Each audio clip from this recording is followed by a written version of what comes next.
the power with eyes that can see it all. And cameras to capture your image at City Hall. Realize they listen whenever you make a call. You want a revolution, I'll really give it to you. Brain is the army that bands against bands of dead presidents, determining life of mankind of cancerous. How we breathe vapors, green got us bleeding in streets that keep paper.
Yes, so the people right now, Pegboard Nerds Mods, I have you locking at the sound. All of the gal I go passing when me boy I go drop them, I coming, murderous.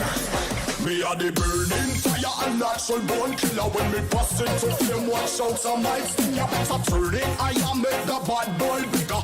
When they come around me, I go on them. Listen to the word and the fire you cut in the middle. When the flames get higher, put up your gun fingers. Return all of the fire, it's a bad man signal, give a sign.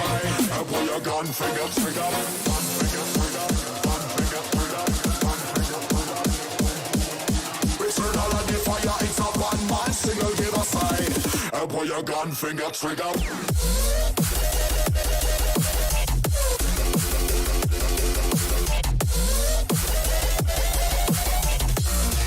Pull your gun finger trigger.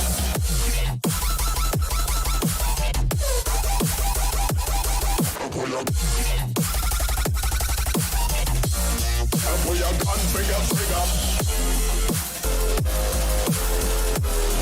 It's a bad man signal, give a sign. Pull your gun finger trigger.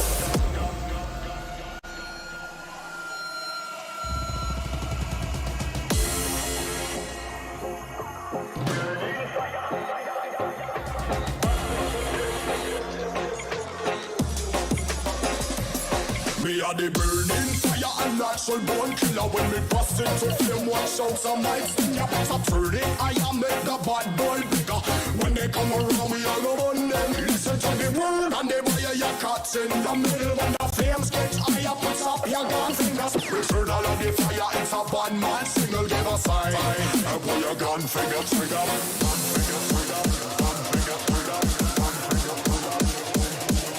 Return all of the fire, it's a bad man signal, give a sign. Pull your gun finger trigger.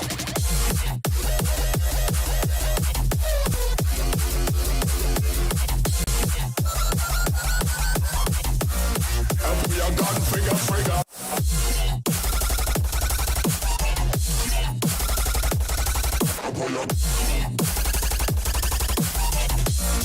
Pull your gun finger trigger. It's a bad man signal, give a sign. Pull your gun finger trigger.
bombs, yes.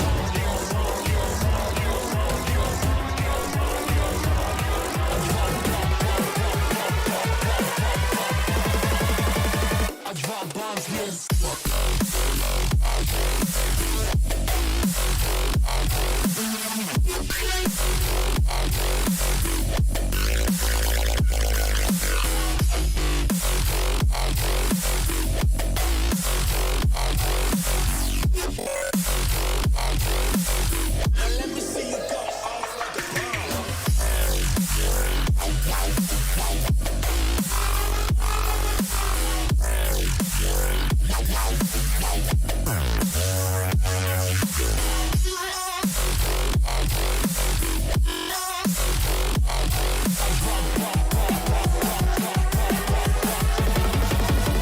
I drop bombs, yes.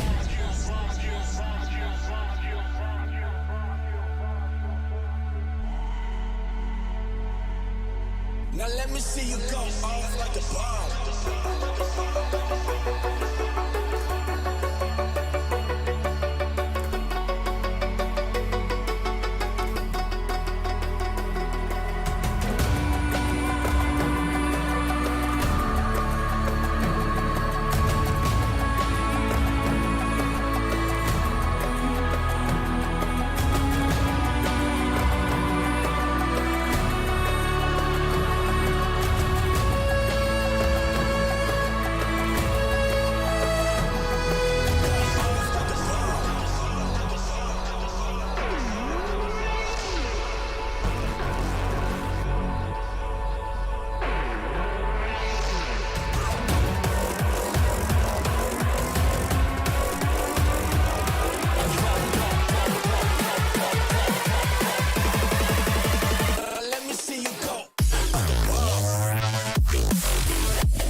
Bombs.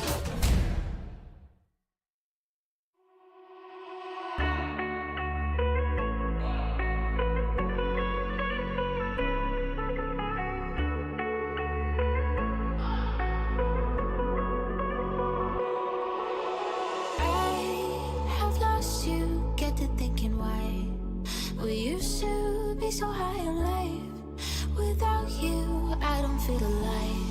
So I'll just keep on being high, high, higher than the sky. Tell me, are you there for me even when I try? Keep on being high, without you, keep on being high. Without you, keep on being high. I know that you're feeling forsaken, mistaken, wish you were another man.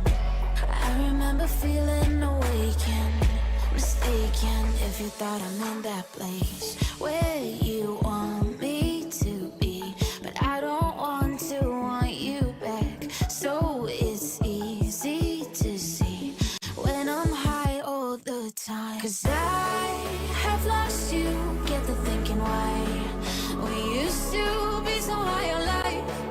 Without you, I don't feel alive. So I just keep on being high, high, higher than the sky. Tell me, are you there for me even when I try? Keep on being high. Without you, keep on being high. Without you, keep on being high.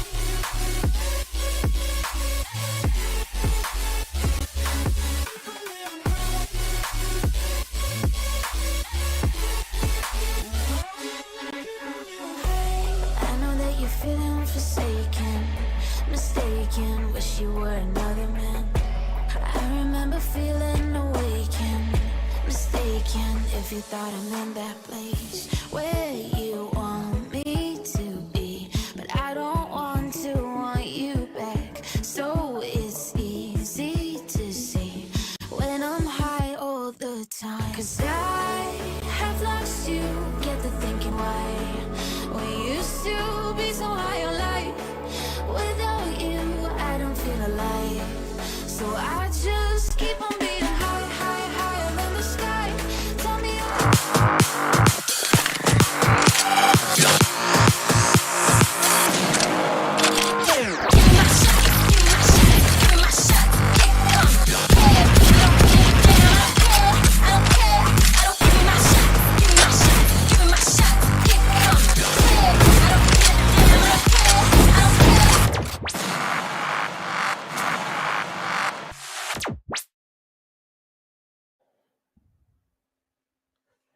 The moment you've all been waiting for is finally here. The grand finals of the NODWIN's Valorant Conquerors Championship with Gillette as a grooming partner. I'm going to be your host and caster Necro. Of course, John alongside with me is going to be CA. Now, the grand finals itself, CA, I know there's a lot of things online. A lot of nerves are going to be rattling over here. This is the pressure that the teams have never felt before.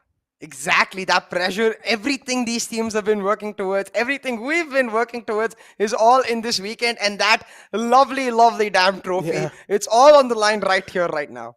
Exactly. Look at the trophy as well. It's absolutely beautiful. And as you mentioned, a lot of things online. Of course, Prizepool has to be one of them as well. A long journey, a long seamless journey through the Valorant. A lot of teams have been eliminated through entire VCC.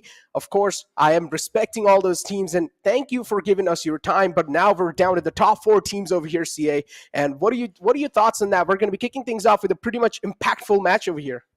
Exactly, and I think it's so interesting to note that even though we've had the most competitive VCC, the most competitive Valorant South Asian tournament we've ever seen, it's now coming down to the exact 4 teams battling for this trophy, the exact 4 teams as we saw last time around. So what's interesting now though is that unlike in VCC 1 where we had 2 clear-cut favorites for the title, honestly, any of these 4 teams can take it away, and that's what makes this grand finals weekend damn much more interesting. Exactly. All 4 teams have went through a lot, and trust me, the champions are truly being forged because we know Global Esports themselves have played the most amount of matches throughout the entire VCC, so I'm expecting them to at least not have that much of nerves compared to all the teams because they've, of course, got a lot of experience even from the last year. Being the defending champions, they have a name to live up to. On the other hand, Enigma coming in as pretty much underdogs, I would say. Not really underdogs. They had shown themselves even last year, but the roster was a little different. Now coming in here, they have been looking really impactful. What do you think? So what are the chances of them standing against a team like Global Esports? Oh, the chances are extremely high. I genuinely think both of the matchups today are 50-50, maybe 55-45, depending on how the veto goes, because that's another interesting factor for us to end up talking about. We're going to see it in a while, because all of these teams, they've had these 4 days to try and prepare something for the veto, and maybe, just maybe, bring in an extra X factor in the neon into that agent selection after the veto. Now, you can see Necro instantly just going like, nah, see, it's not going to happen. But I believe Necro. I know. It's gonna happen. Trust me, it's gonna happen. Trust me. There is someone on the Hindi desk who has given us a little bit, kind of like I would say, earrings that maybe there will be neon whipped out. But let's just find out. You told me, yeah, you told me. It's like these people, they just have a lot of contacts inside, okay? I'm over here outside. I'm just trying to cast, having a great time, playing video games as well in my off time. But moving forward, now we're also going to be having, as CA said, the map veto is what something's going to be really interesting here. And also for the viewers, we have also a lot of giveaways aligned for you guys, so there's nothing really need to get bored or something like that. But for now, let's take a look at the tournament explanation and let's find out where we are currently. So we knew 2 slots from India, 2 slots for wildcard. The rest of the regions have only 1 slot. Moving it forward, they're going to be qualifying for the grand final playoffs and then, of course, the APAC Challenger playoffs. But now we have 1 team from Pakistan region itself, CA, and that's going to be Team Exploit. What are your expectations from a Team Exploit? Oh, expectations are very, very high. They've recently got an NA coach for them as well. So they're clearly preparing themselves for the full-time blow, trying to get into that top 2, the APAC Challengers playoffs. And even in the aftermath, we had a couple of days back with Team Exploit. The understanding was their focus is entirely on getting themselves that APAC Challengers playoffs, representing Pakistan in an international tournament. A lot of hopes and dreams currently ride on Team Exploit. Not just them. There's going to be a lot of hopes and dreams even on all the Indian teams that are going to be in here. There's pretty much 3 Indian teams and then 1 Pakistan team. So pretty much the teams that we saw last year too, CA. So they have faced against each other, of course, so they're going to be having a little bit more experience last time. But we talked about how the competition has upgraded, how it has changed a lot. So coming in forward, you said Neon's going to be whipped out.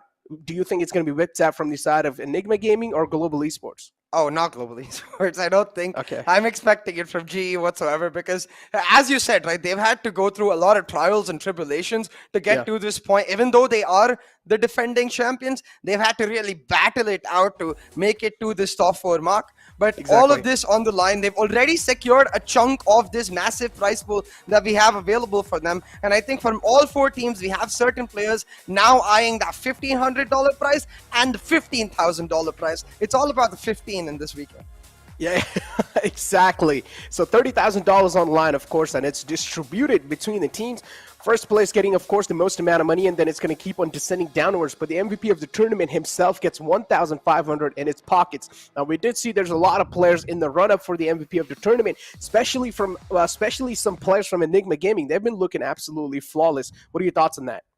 Yeah, 100%. I think certain players from Enigma Gaming, and more importantly, the roster as a whole after YB's inclusion, have looked completely seamless. They look extremely comfortable looking to push forward on the right now, and I think that's what is really interesting because, yes, on one hand, they haven't been challenged. It doesn't look like they've been challenged throughout this tournament, but you have to start wondering, is that going to be an issue or is that going to be a strength? Because when they get challenged, how they react is not something we've got to witness so far.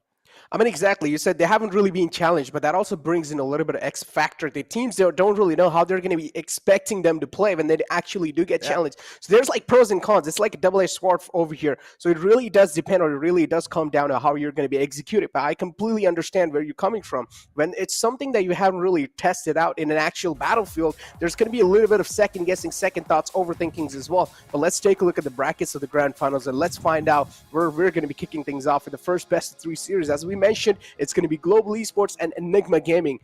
Now, both these teams are pretty good. We've seen Global Esports defending champions, of course, from the last year, which is 2021.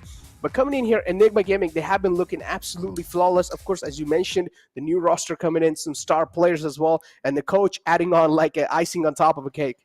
And talking about icing on top of the cake, just in the last few weeks, like 7 to 10 days, we've got Hikka as well able to make it to the bootcamp finally. So they've got that 6th man available. He's been practicing continuously, and I think that could be another X factor added in. Even if we don't actually see him playing, the fact that YB actually has someone right next to him to help to point out from a player's perspective, hey, these are the things going wrong. These are the things we can point out in attack timeout. I think it's going to be a big buff to Enigma Gaming.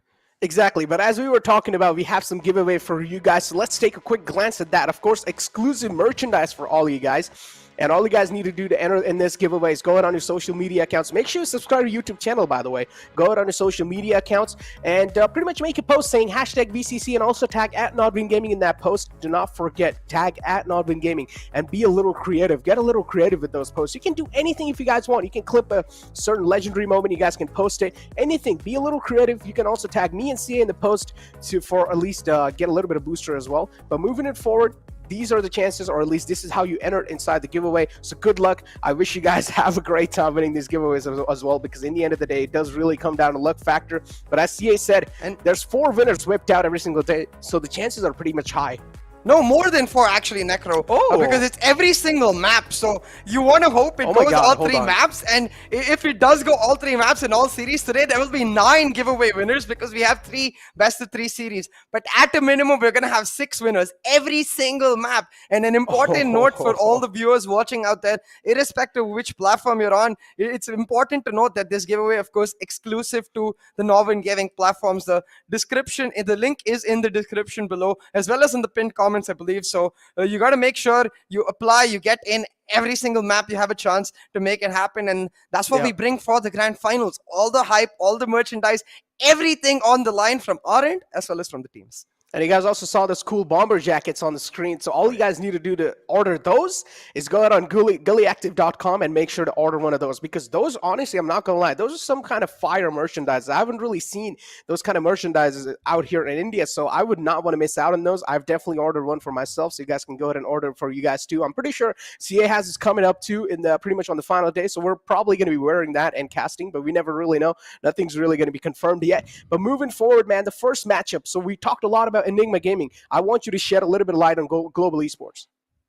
I think Global Esports, as we talked about, is a team that has gone through ups and downs. It's been a roller coaster of a VCC for them, But it's nothing new. They went through an exact, very similar process in VCC 1. They lost to VLT a bunch of times before they beat them in the grand final. So ups and downs are very common for this team. The strength of this team lies in their motto itself. They're always fighting, which is why they have the hashtag GE fighting motto available for them. So I expect coming into the grand finals, a brand new Global Esports, but brand new in the sense that they go back to their old style. They go back to their old comfort. They go back to the breach on several maps and therefore pull out the win. But with no further ado, Necro, going on to the veto.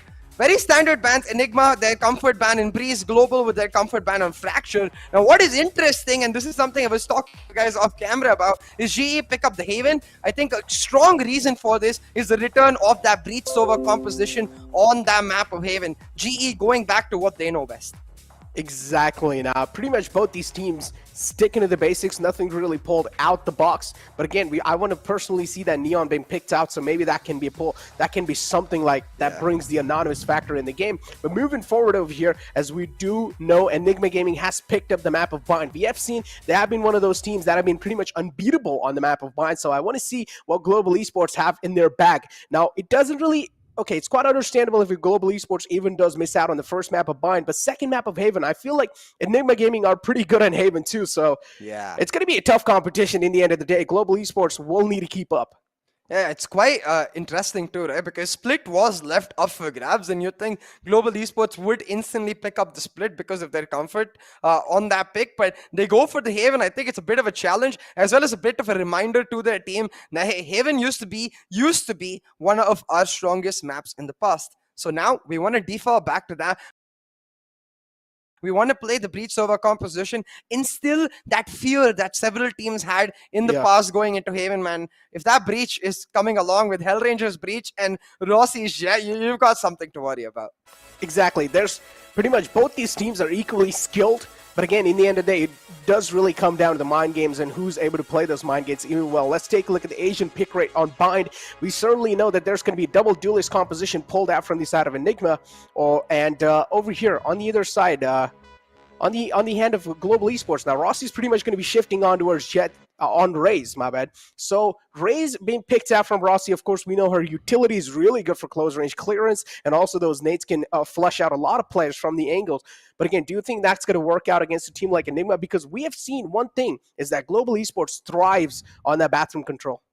I wouldn't be surprised if that bind map composition completely changed. Now, as you said, I do have a little bit of insider information, and it could go either ways, honestly. But I'm fully expecting, like I was talking about Haven, even on the map of bind, that they go back to comfort. Maybe even remove the Viper altogether, because that's something that we've seen them have continuous trouble with respect to flank watch. Maybe a chamber comes in. Either ways, I'm excited to see, and it's actually going to be a Sage. So full burst composition here for Global Esports. This is what I was talking about. Going back to utmost comfort. The Breach Sova coming in with lightning fast on the Sage. On their defense, they have amazing capability to hold it down with that Sage Sentinel as well as Rossi's Operator. But on the attack is where this composition really thrives. It's W Gaming, and that's really what GE excels at. Oh yeah, this is going to be an absolute great thing. Now, this composition is, of course, one of the most OG compositions out there, without a doubt. And Global Esports, they're like, all right, you guys think we're going to pull out something out the box? No, it's just going to be something that is pretty casual in the game too, and nothing really is going to be out the box. But on the other hand, Enigma Gaming sticking to their basics, what they like to play on the map of Bind. So, do you think now that the Asian selection's on your screen, do you think there's going to be some factor that's going to catch Enigma Gaming off guard?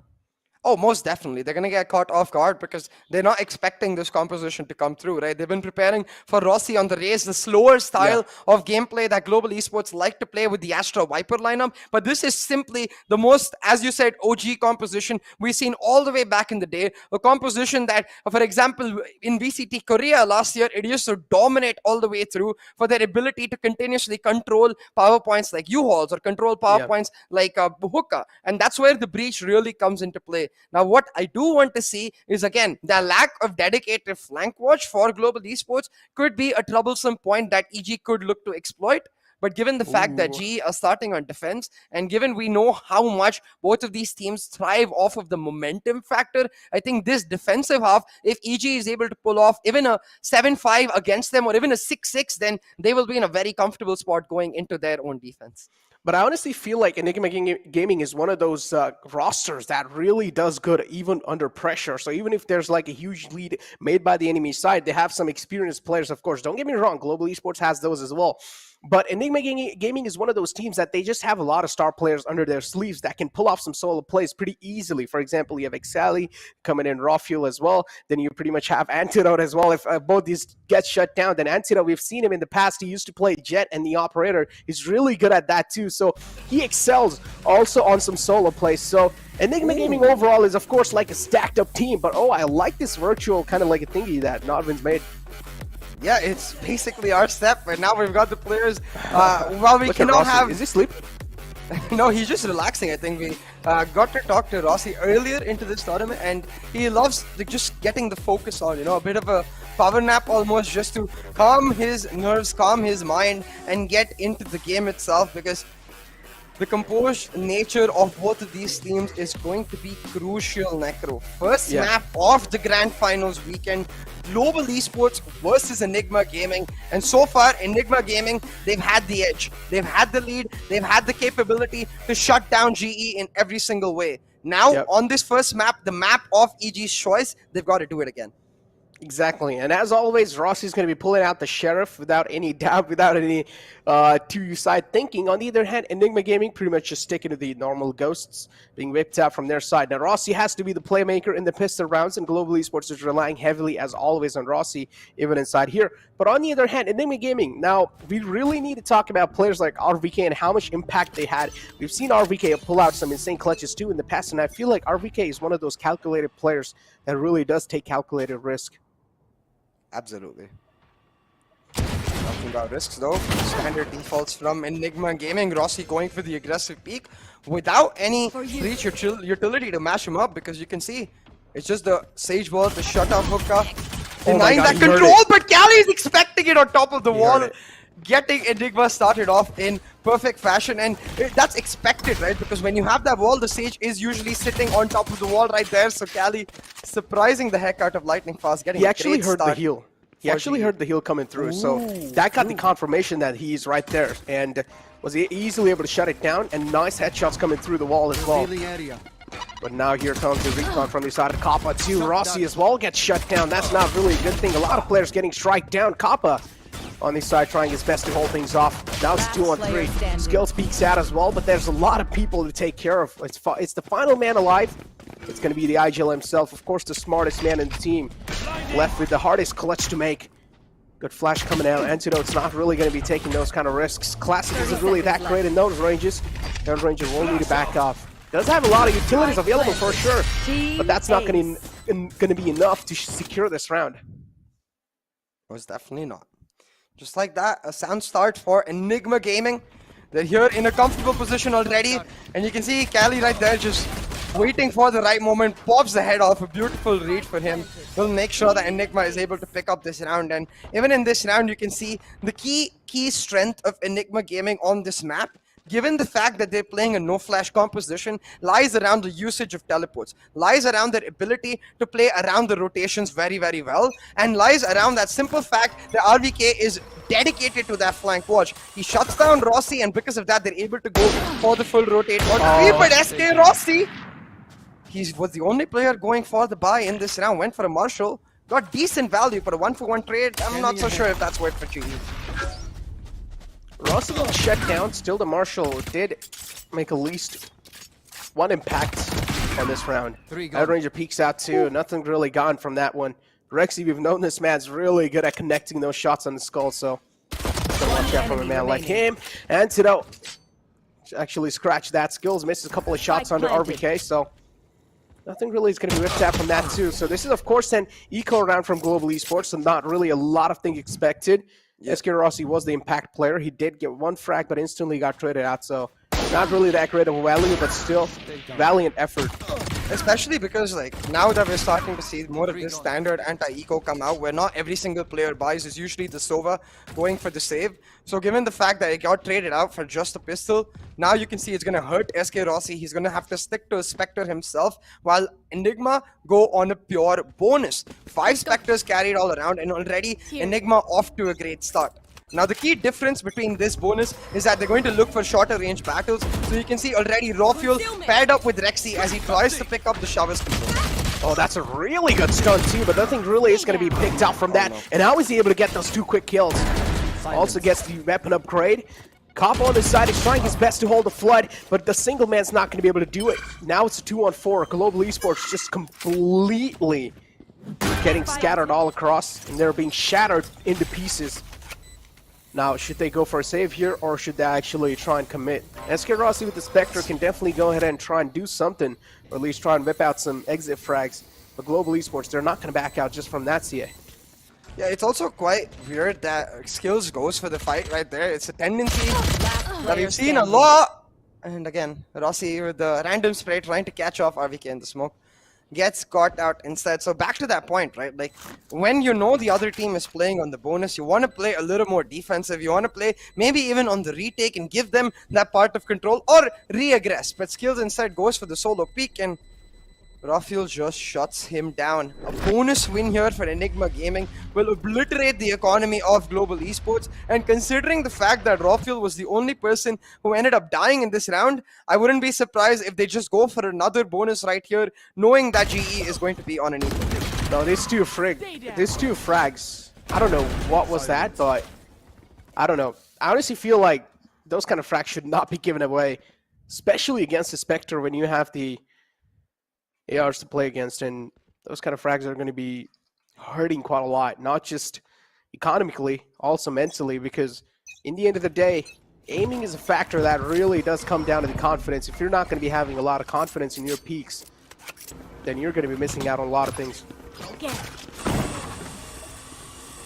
Global Esports, you can see they're going to go for that 3-stack here, but already Rafuel this time going for that bonus, like we talked about, has the judge available. This time GE though with a much sounder plan, they've given up U-Halls to keep Showers, and Kappa managed to shut down Rafuel. Still remember, this is the eco, so it's going to be hard. Factor holding on, but Rossi with a helicopter flick shuts down RVK, lightning fast with another, and suddenly Enigma's collapsing in a thrifty on the board for Global Esports. Yeah, this is kind of weird. What? SK Rossi messes up that dash, and unfortunately, Enigma Gaming also with a couple of shots onto SK Rossi, and well, they will have to pay the price for that.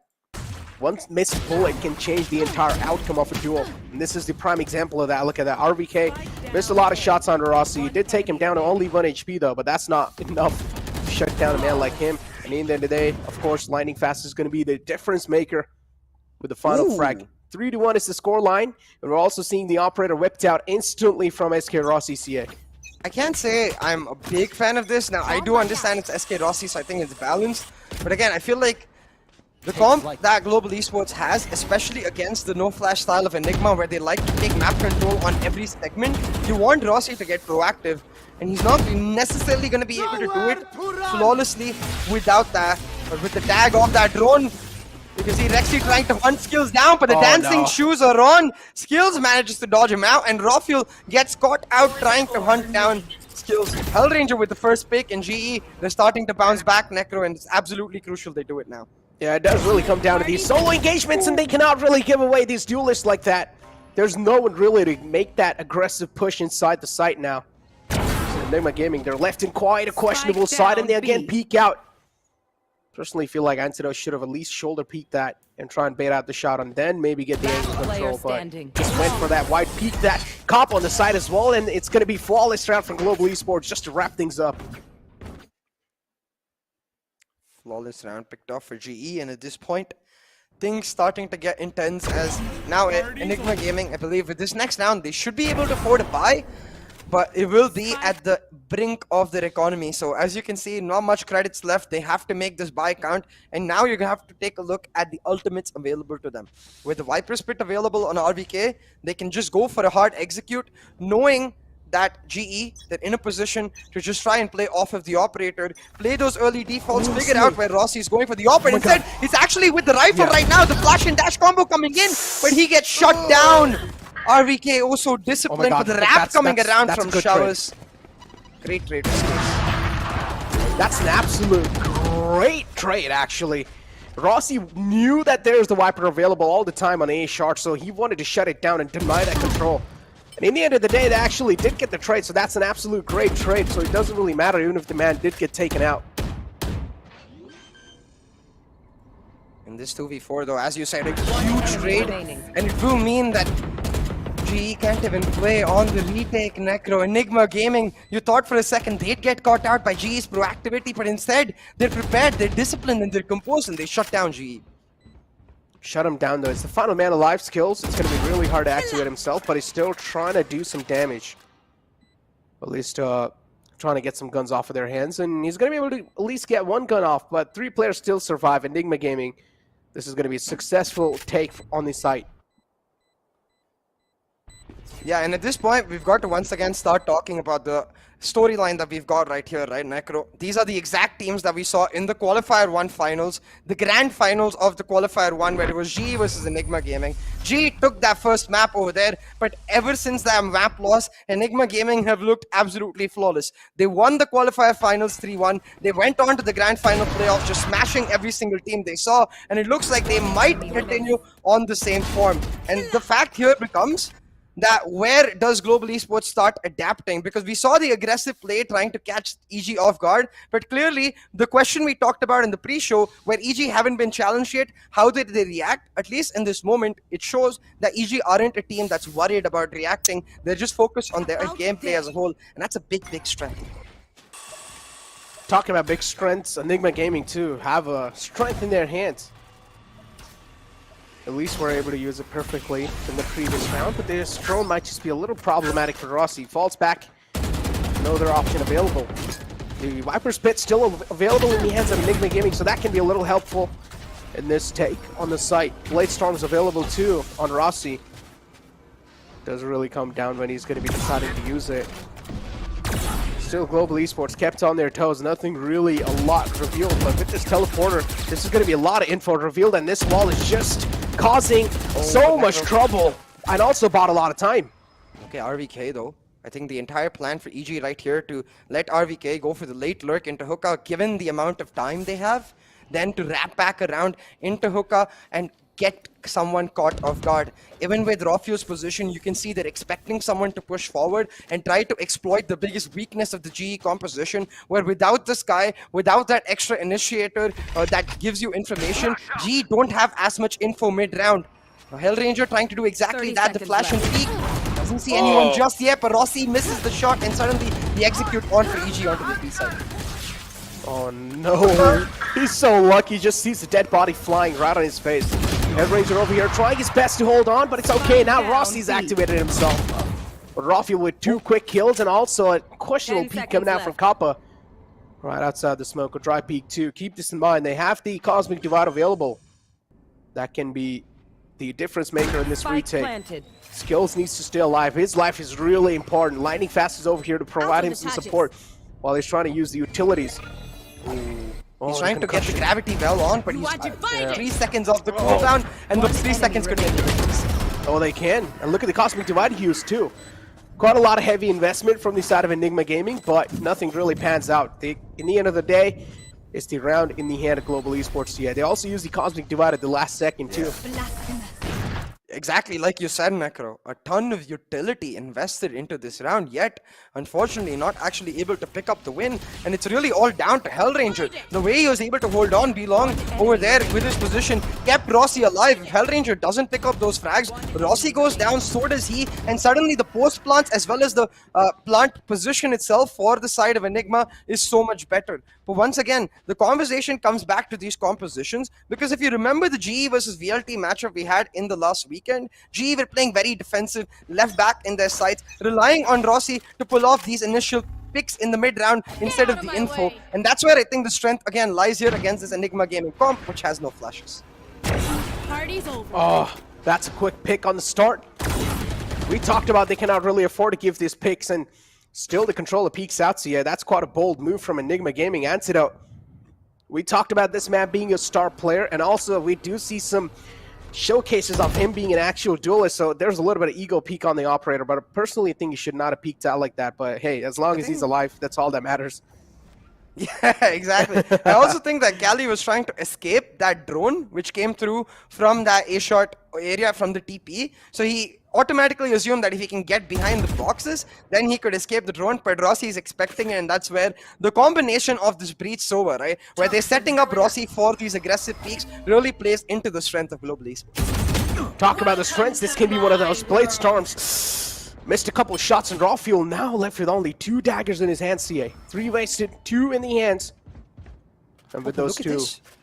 Now, Rossi spotted out raw fuel being long, so they know that the Viper Spit is not that big of a threat. Papa pushes it in solo, and GE with a beautiful read to pull off this round. The Rolling Thunder invested as well. They're just playing for time, denying the site. Yeah, and look at the lightning fast flank. Always works out. Enigma Gaming, they're just being caught off guard with that flank. The Sage, of course, being the true battle Sage, is able to work out, or at least able to get a lot of frags in their hands. Now it's all down to these final 2 players alive. Raw fuel and Rex. Rex is going to be there, and a nice shutdown from Skills too. It's like Global Esports, they're just so fluid on this map. Exactly, and that's where, again, the strength lies in their ability to hold down the side till the last moment, understanding that Enigma Gaming, their tendency is to play for that last moment.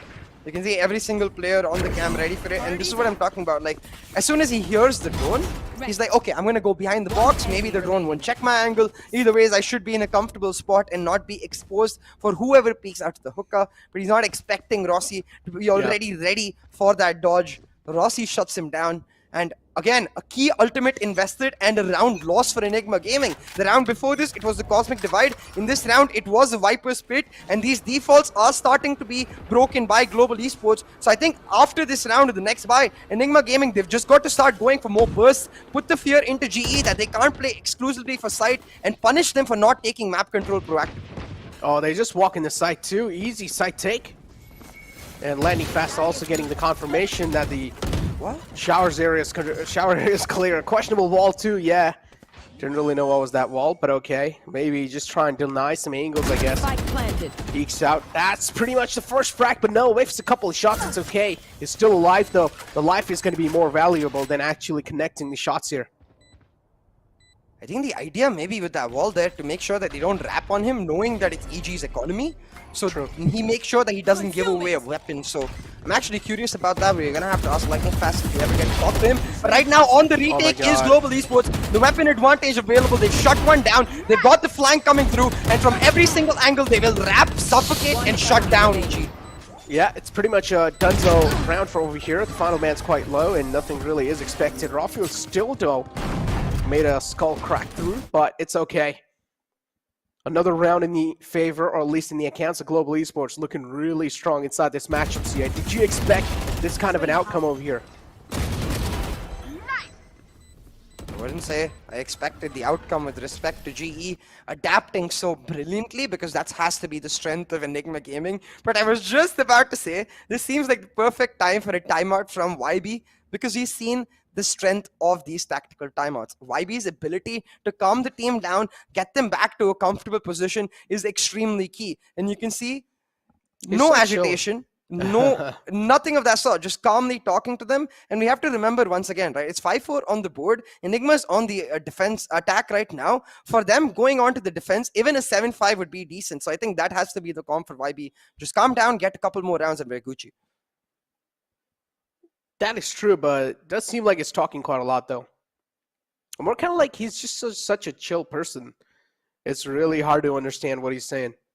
We did talk about this too, right? Just calming a team down and just saying that, okay, do this, do that, just refresh your mental sometimes. In the grand final, at least, it's going to be hard to work out. But again, if it is working out for Enigma Gaming, and if they have prepped some strats under their sleeves, at least for the grand finals, then I want to see them whipped out right now, and this is the best time to do so. That's the thing, though, right? Like, Enigma, they excel on their defaults more often than not, so I don't think they have any special strats prepared whatsoever, but maybe they're able to adapt their defaults to what they see from GE, which is again and again the aggressive peaks from Rossi. So try to use that, don't to deny him, but a bit of a whiff on the wall. Lightning Fast ends up breaking it himself, and that will give an open entry from Hookah for EG.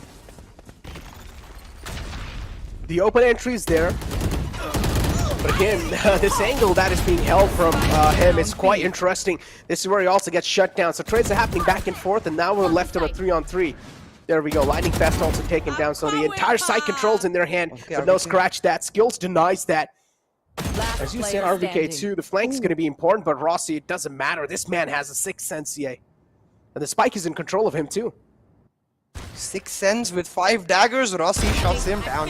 That frag was key. If RVK managed to take out Rossi, suddenly a 2v1 to wrap around and pick up the spike, EG would be in a great position to pull off the ramp. But with Rossi starting to pop the heck off, it doesn't matter that that opening was left in Hookah.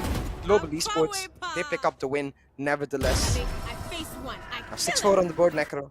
It's the next round that is really going to matter, because as you can see, it is going to be an economy round for EG. So that 7 mark already guaranteed for GE, and a big difference between an 8-4 ending and a 7-5. So GE, they've got to push this momentum all the way forward, maybe even make some aggressive plays knowing that they have the resurrection available. Yeah, but still, I feel like this is the true test for them. They should not really be overconfident in their peaks, because the Sheriffs are looking for that, and this is what I exactly said, the overconfident peaks. Now, the controller's out the gate for Global Esports. Even if they do have the resurrection available, Rossi should not peek out over here. That's a great shutdown on their drone. Not really a lot of info can wait, but at least they know the operator's watching that angle now. And we do see the A-Shart's angle completely left unchecked, but luckily there's no one available there. Nice shutdown. Absolutely. And as you said, a lot of map control with many positions with no one being left on the attack means Lightning Fast is able to push through B-Long. They're able to deny the Showers control Rexy once, but EG, they've taken sight for themselves, so now they're relying on the calls coming through from Antidote and Cali for Rexy to decide where he wants to go, because they've got to make that decision in the next 10 seconds. They're waiting for a pick, looking for something, but instead, Lightning Fast spots out Antidote. He's going to give the call that, hey, they towards elbow, and now GE will stack up, wait for the execute onto this side. And I honestly feel like lack of flashes is actually hurting quite a lot the Enigma Gaming here. Not gonna lie, because these individual duels, this is what they're really not able to win. And if there are flashes, flashes are so good at isolating some of those duels and also giving you a huge edge in those one-on-one fights. One enemy remaining. That was a great recon, but again, is it going to be making any difference? No is going to be the answer. Rexy, though, with the Marshall, is going to make some skull crack. But again, look at, okay, it's just Rossi trying to PM a little bit here and there. He's trying to play around with his food. At this point, though, Necro, 7-4 on the line. This was the eco, so we expect this win. But the next round with the full buy of EG is going to be crucial, especially given the style of this GE comp, right? The Jet Breach Sage, where you can keep going for those aggressive A executes. You can wall off a part of the site, plant, and play for the post. GE's attack is going to be absolutely phenomenal, but hold on! A triple op in defense. That point that you highlighted, the no flash really hurting EG. It seems like GE are ready to pour salt on the wounds and try to push it out all the way further. Normally, the hips don't lie, but right there, Rossi gets caught out. But skills with the operator for himself shuts down Rawfield, and it looks like EG, they're going to start crumbling right here in this round itself. It's funny how Rexy didn't exactly know where he should get the final charge through. Oh, but that's a great shutdown onto Rossi. So pretty much the man advantage now equalized, but it really comes down to which player's been shut down. So both the duelist, both the sides being shut down, but skills now taking out the Viper. That's another key factor off the gate for Enigma Gaming. How are they going to make these takes happen now? They will have to rely heavily on the Astra to try and make that happen. They do have the smokes available. They're going to be completely utilizing those, but look at the resurrection. This gives the man advantage back to Global Esports. And keep this in mind, even if Rossi doesn't have the armor, he doesn't need it. He has the operator in his hands. Exactly. Still though, 3v5 with the Cosmic Divide available. They're going to just set it up, proactively try and deny those angles, and try and set up Cali for those aggressive peaks. Now, in this 3v5, it really does come down to Cali to find those initial peaks, because what Global Esports most likely going to do is use the Hunter's Fury to clear out a specific angle and then just go for the retake immediately. But Anti shuts down the elbow push. Suddenly, the Hunter's Fury not nearly as valuable, and the stakes, they have been equalized with the time running out for GE. Comes down to a 1v2. Rexy trying to isolate the duels. He shuts down Rossi. Goes for the flick, but he will not find it. And Skills with the 4K finds them kills and that 4-round lead for Global Esports. And I honestly feel like on the attack now, Global Esports are going to be really strong. CA, it's going to be hard to stop the floodgates. It's really going to be hard to stop the floodgates, because we know this is when truly Rossi gets activated with that breach and jet dash combination. That can give them an easy lamps control, and also those stun can also help out quite a lot. So now Enigma Gaming, the problems upgrade a little bit more. They will have to go through the second wave of Global Esports. Yeah, and that's where I think a slight error from Enigma Gaming in their post plans.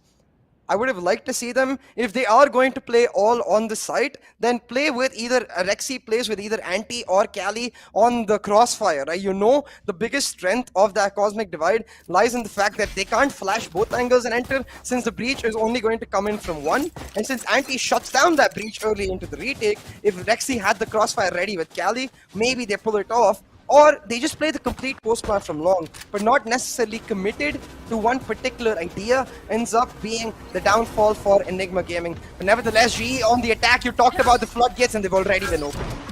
Exactly. And ladies and gentlemen, keep this in mind. 8-4 is the first half, and this is the match pick of Enigma Gaming. They're down by 4 rounds, and if Global Esports do win this round, this means Global Esports is going to be really hard to stop the momentum. We've been talking about how these teams really drive on the momentum factor, and they're able to excel onto that. Nice shutdown, but still it's sprayed, so that's not going to be hurting quite a lot for any of these teams. But Skills over here watching this flank. Rawfield's going to be caught off guard. There we go. Head being cut off, and now Enigma Gaming, they're exposed. Potentially even caught out. Scally starting up his team's retake. He finds 2 key frags. Make sure it's a 2v2, and even though the trade comes out, it's Rexy in a great position.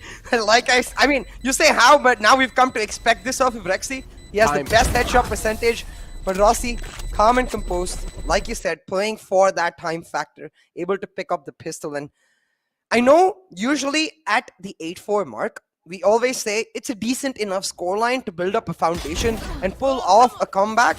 But given the nature of GE's composition, the aggressive execute-based composition that they have, I don't think losing the pistol is going to help EG at all. They're going to be in a position now where they can't get the op online ASAP. Even if they do, the op is most likely just going to get overwhelmed. And GE potentially just discussing that in this timeout as to how they close off this map before they move in. And you can see the instructions being given by Rex Streams. Shout out to that guy.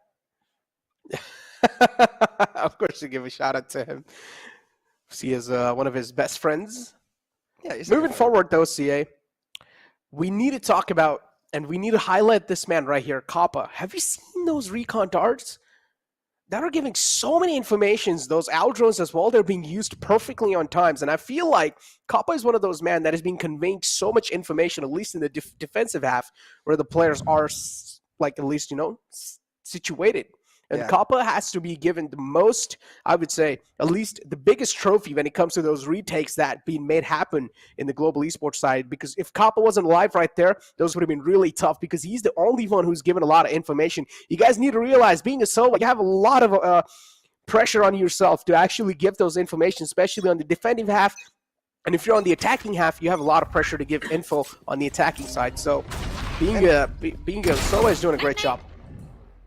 100%. This is why every single time after GE loses, I get these questions on my stream like, hey, is Kappa not performing? Is Kappa not doing this? Is Kappa not doing that? And I always believe that Kappa can perform when the rest of the team performs. Because you can see the way GE are knit together, they're a team. They're not the kind of stupid team that relies on individual performances. They rely on every single member to step up. We're talking about step up. Once again, an aggressive execute, but this time Hellranger getting caught off guard.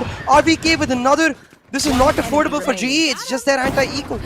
It's okay though, they only got 2 players taken out still, as long as these 3 players are alive. Okay, maybe now it's hurting a little bit. Another one to be taken through, luckily. needed a fresh magazine, but still, that's quite a successful round, I would say, from Enigma Gaming. They got 3 guns off, and now Global Esports, they cannot play on bonus anymore. Exactly, but I think for Global Esports, it is still a win-win essentially for both of these teams. Double digits. Yeah, exactly. Double digits picked up for GE. They're in a great position to push their momentum forward, and they're not even going to care as much about the lack of a bonus because they're just going to keep maintaining that W gaming mood. But hold on, actually. It's going to be a hero vandal bonus, effectively. Rossi goes for the full buy, the rest of the team going for a bonus, and a bit concerning for me because it does mean that everything relies on Rossi this round. If he gets shut down too early, gives away that vandal, suddenly it's just a free round given away without his buy in the next. Look at the amount of utilities just used to flush that mana out the side, and now they know there should be only 2 players alive. Rossi missed a couple of bullets at the start, but it's okay. His teammates got his back, and he's going to be shutting down the man. Antidote in the corner is kind of isolated, and he will also be taken care of by Lightning Fast. We know this man's capable of a lot of great things. Another one to shine through. 3K for Lightning Fast, single-handedly being the difference maker. 56 HP in the hands. And he also has the heal available. 2 players to take care of, and Lightning Fast with a 4K being the MVP of that previous round. Wow. Man, and this honestly feels... it feels so like a redemption for me personally, because you know throughout this tournament we've been begging for GE to go back to their comfort, forget the meta, play what made them the defending champions in the first place. GE are the defending champions because they stuck to what they know the best throughout VCC 1. So big shout out to the GE team, a big shout out to Rex Streams for making this happen. The way Lightning Fast has been unlocked, remember every other map on Bind where he was staying back, when he was on the Viper, where he was waiting for his team to do something. Now on the battle stage, he's like, let me show you what I've got. Exactly. It's like he is now more kind of like in a comfort role. Well, he doesn't really have a lot of pressure, and he's able to activate himself. He's able to focus on those solo plays that he's capable of making. A little bit of aggressive peek from Excali, but this time it's not going to work out. He tried to wrap around all the way in the flank, but Global Esports, they're ready for whatever is being thrown on their plate. And they're just so... This is what I'm talking about. They're just looking so fluid, CA. It's like they have learned a lot from the past in this VCC 2022. And that's the thing, right? They look this fluid because they've played this composition, at least a version of this composition, umpteen number of times. They know exactly how to get those executes through. I'm sure they've spent a hell of a time in those customs, making sure every player is on the same page, and because of that same page, they just look on a perfect note together. Once again, going for the executes slightly later into the round, but Rofio, this man is doing the gravity well, denies the plant, can Rofio deny it once again? It's going to be really tough. I don't think so that's going to be the case here. And now with the plant going through and a lot of pressure again at NCA, and if they win this round now, it's going to be the match point. Oh, whiff coming through, but it's okay. Gets the kill in the end of the day. Keep this in mind, the Viper's quite low on the hand of Enigma. So that shouldn't really be that big of a deal to shut him down, but still RVK is trying his best to live up to his name. Getting those frags on the board, but Enigma Gaming, how are they able to secure these frags? It's kind of questionable. Now it's all down to the final man, Rossi, 100 HP, doesn't have any armor to save himself. RVK is quite low, peeks out. Rossi is able to shut him down single-handedly. Does he have time? Yes, he does. Yeah.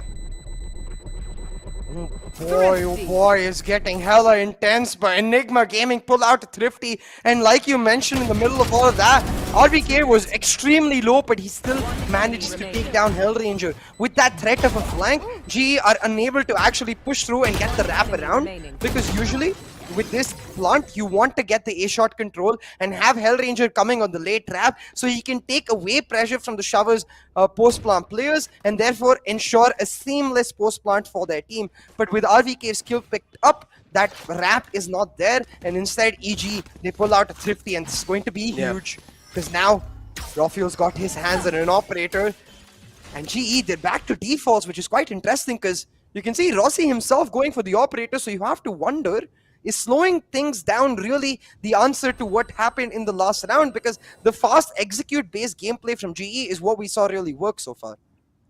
I feel like the mentality over here is that they realized last round Enigma Gaming were pushing out and giving them kills. But that was the eco.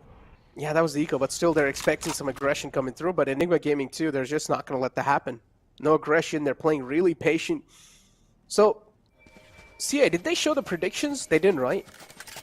No, unfortunately, we've got no predictions today because we've got a long desk, but we can talk about it. Nevertheless, I think for me, it was I went with dependent. 2-1 GE. Yeah, for me, it was dependent on the veto. I would have gone for 2-0 EG if they picked up Icebox, but Bind was a little sus for me. So I think I am on your route now, going for that 2-1 GE, because I do genuinely believe, knowing especially that GE were going to come into this map with the breach, I wasn't a big fan of EG picking up the Bind, but to be fair, I guess that was just me knowing. They didn't know that EGE is going to pick up the breach. Oh boy, lack of flashes hurting them absolutely in all the different angles, and look at the mind games being played from G. They're just working out all the times, and smoke's now scattered all across the floor. The Rolling Thunder coming too. Easy sight take in their hands again. It's going to be really hard to stop the flood, but how does he find that frag through the smoke? A little bit of rack moment coming through, but it's okay. 2 quick kills on the board, left with a 3-on-5 now. And X-Kelly with the showstopper too. It's going to be a waste, but okay. He still finds the kill though, okay. Rossi going to be able to save his operator, which I honestly, again, don't like, because, yeah, I understand what you were saying as well, which is EG gave aggressive pushes in their eco, but gee, they need to remember that was just the eco. Slowing things down against a team like Enigma Gaming is never going to work out in their favor, because that's what Enigma Gaming's strength lies in. The aggressive executes is where Enigma Gaming get caught off guard. They don't get to calm as fluidly as they would normally in this map, and that's where GE can exploit certain loopholes in their composition. But instead, Enigma Gaming with GE slowing things down, they're picking up the pace, they're able to find a lot of value, and I really don't want to see GE going back to those last minute executes, go back to what worked in the first few rounds and shut down EG is what we expect. But look at this 4-stack from EG, they have a read. They do have a read, but again, Global Esports, they're also taking their sweet little time, and they're isolating these corners. They're trying to flesh these players out slowly and steadily. We did see that aftershock coming through, but Global Esports not backing out, because that's a ton of utilities being used from the side of Enigma Gaming to deny the short control. These mind games, Necro. GE don't yet know that there's a 4-stack here. They've only seen presence of a Jet and a Viper. But Rossi with a really quick peek shuts down Cali. And like you said, with those peaks, suddenly this 4-stack presence revealed. GE still trying to play mind games and go for the late execute in, but this might work out for EG because they're still waiting in the shadows. Ooh, but still connects that headshots again. That's got a crucial 1-2. Ooh, lifts those shots, and that's not going to be spared. Rossi will shut him down too at a 3 KC, and this means match point for Global Esports. Final man alive. And a lot of eyes on him. Rexy has the headshot percentage, but he needs to convert that headshot percentage into a clutch. Is that going to be the case? Has a ton of utilities too to shock darts to flush players out from their spots, from their comfort zone. But look at this angle being held. Kappa is going to be a little sneaky man, but that's a nice flick. And talk about the headshot percentage. Finds a quick kill, instantly backs out too. Now with this round, as I mentioned, it's going to be the match point, and Global Esports, they're going to be looking hella confident. And this is why these slower playstyles, they're so duel-based. Without that initial pick of Rossi, 110%, EG just win this round. But Rossi showing up when his team needs him the most, entry fragging with an operator. Now normally you would be surprised and perplexed with that statement, but when I say Rossi entry fragging with an operator, you'd be like, oh yeah, that's normal. It's completely normal. Yeah, those aggressive angles, man, I just don't understand. I was able to get those picks, honestly. Now this is where I really am questioning myself and saying, what are those 2 people doing at the same angle right there?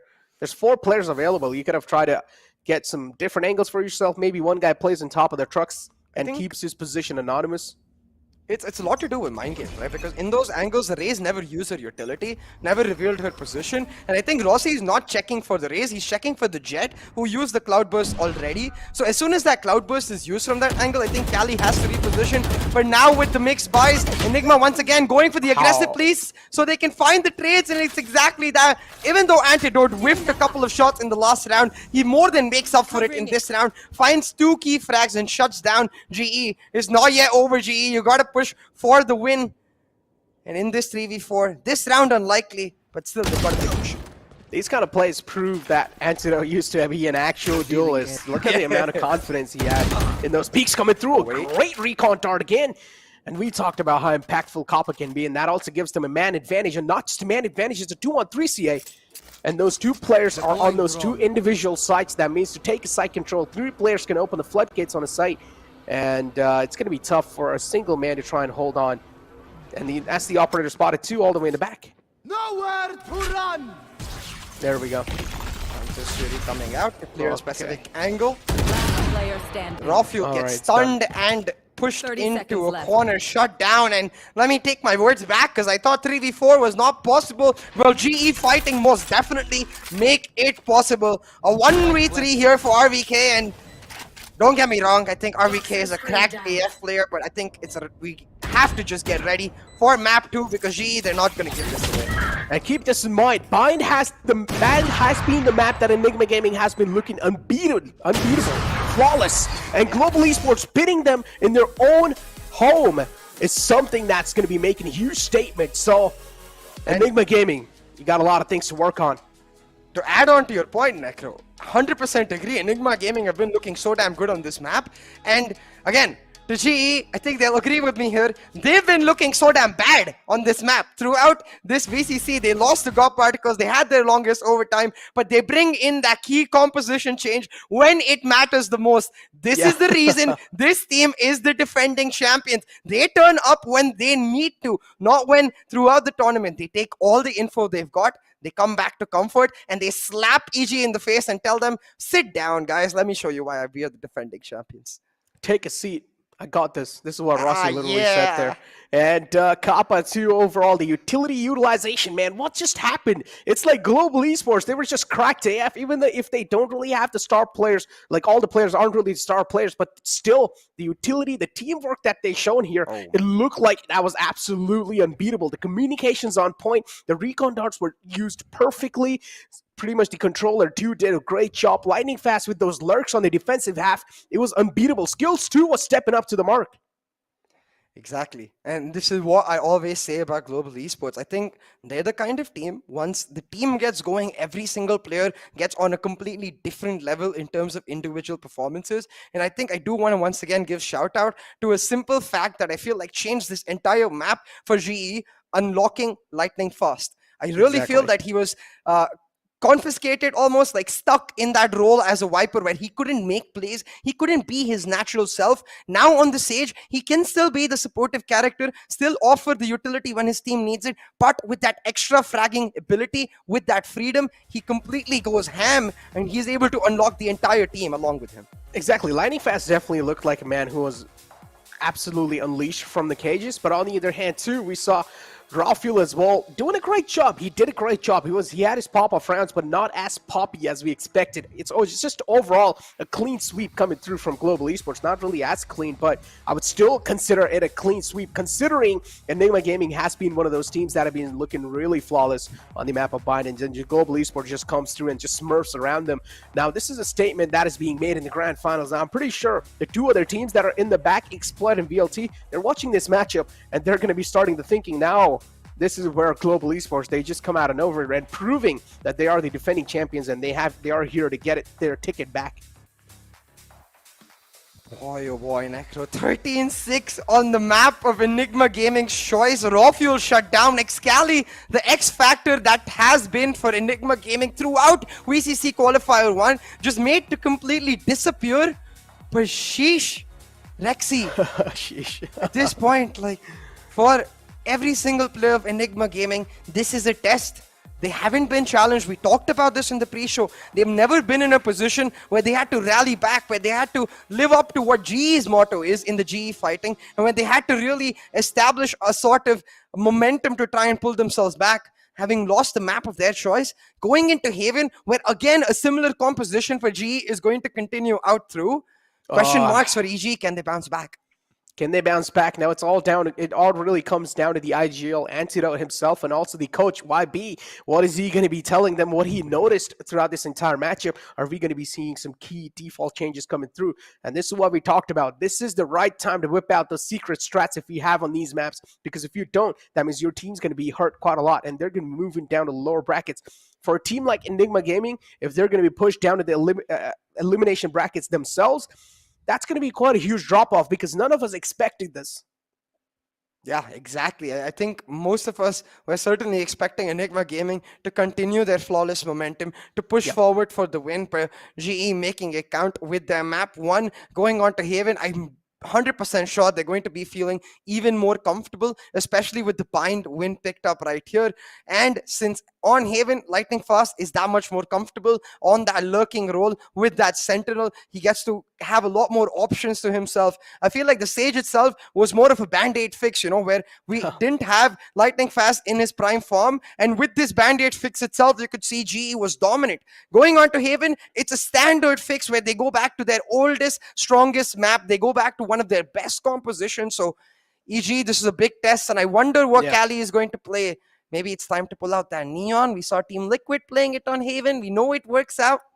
Cali, give it to us. Come on, just give it to us. I would say most likely, yeah, probably. We're probably going to be seeing the Neon whipped out. See, I don't know. Look, I honestly feel like if Enigma Gaming had a dominating start, then maybe the Neon picked up odds could have been higher because Enigma Gaming, they would also had the confidence. But moving forward now, them being beat up on the first map itself in their own hometown bind, they're going to be starting to second guess themselves. The mentality is going to be shattered into pieces, and them also the nightmare is going to be there of moving down in the elimination brackets themselves. So Enigma Gaming overall have a lot of things to take care of, but don't get me wrong, equal amount of pressure on Global Esports too, because Haven isn't really going to be that easy of a job. Again, they made it look easy on bind, but I personally feel like Haven has to be the closest that it gets. Oh yeah, 100%. Especially when you consider the fact that composition-wise, neither team will have as much of a disadvantage. We know Enigma Gaming, they usually play the Sova Sky. They might play the Sova KO with Cali on KO just to enable him just a little bit more. But either ways, because of that flash option, they're going to have a lot more options with the way they want to execute the comp, the way they want to play the map. And inherently, the map of Haven, I feel like suits EG's style a lot more. They're a team that focuses on the defaults a lot, tries to play for the rotations, and on bind that can be a little telegraphed, and you could see GE exploiting that with the adaptation they were able to make in the defense. On Haven, it's easier said than done. Oh man, talk about exploiting the facts, but I do feel like in the previous map, Global Esports exploited the heck out of Enigma Gaming. As I mentioned, Global Esports were just looking so fluid. They were able to find these little loopholes that they were able to adapt through in the defensive half, and they were just able to get those flanks through. Skills himself was always the man lurking around, and then Lightning Fast too. At the start, he was getting some couple frags, but then later on, he started putting a leash onto himself because he realized, okay, the flank can be red now. So that's when Skills started activating himself on the Astra, and he was getting those couple frags. So overall, the map control is what Global Esports really needs, and when they get that, it's going to be pretty much unstoppable. They're going to be unstoppable force of nature. On the other hand, Enigma Gaming, they're just not really getting anything. They're just not getting the stars aligned on their side. Now, what do you think? So what can they do? What can they change coming inside the map of Haven to at least get the stars back up in their pockets?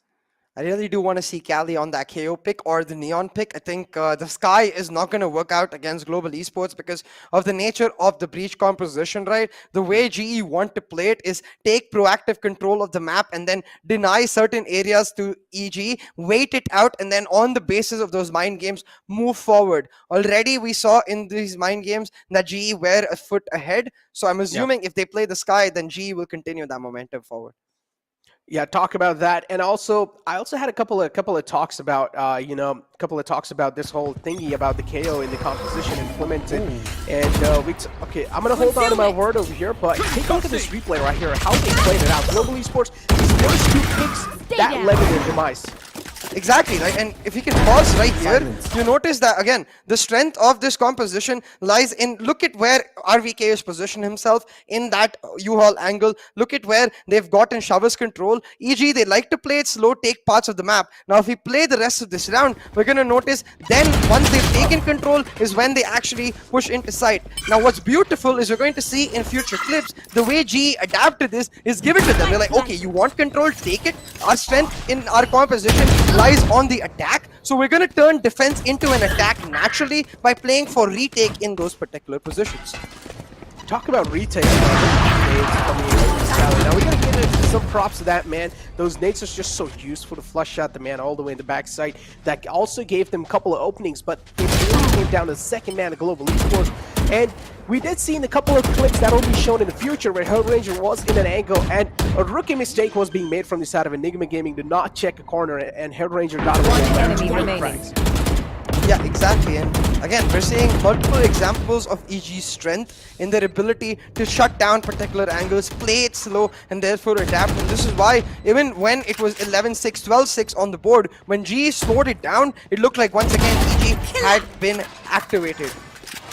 At this point, what is really, really key is what going into the next map, GE found their strength in is playing those fast, aggressive playstyles. Having an ability to deny that slow, reactive approach that Enigma are so good at to them. So I hope that continues on to Haven. And I also hope that YB has something in his playbook prepared to tell EG, okay, you know what, screw it. We're not going to play slow anymore. They want to play that quick. We'll match them at their pace and shut them down. And talk about playing quick now, I had a couple of words with, of course, Sai Simmer, who's on the Hindi desk, and he brought up a really good point, which I agreed with too, is that if you have a KO in your composition, you need to amp the pace up too.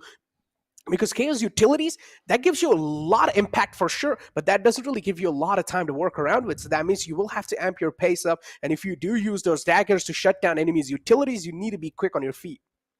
Yeah, exactly. And this is why we always talk about how the defaults need to revolve around KO. For example, a very simple 0 point that we've seen from Amaterasu when he plays the KO on Haven is the way he's able to throw the knife from the mid area to shut down a lobby itself. And we see that paired up with VLT aggressively taking control of a lobby, even though they're on the defense. That's how you want to be continuously seamless with that KO. But talking about seamless, every single map, my viewers, you've got this exclusive merchandise available for you guys, so make sure you participate in this giveaway. Exactly. All you guys need to do to participate in the giveaways, go down to social media accounts. Make sure you guys subscribe to the YouTube channel as well.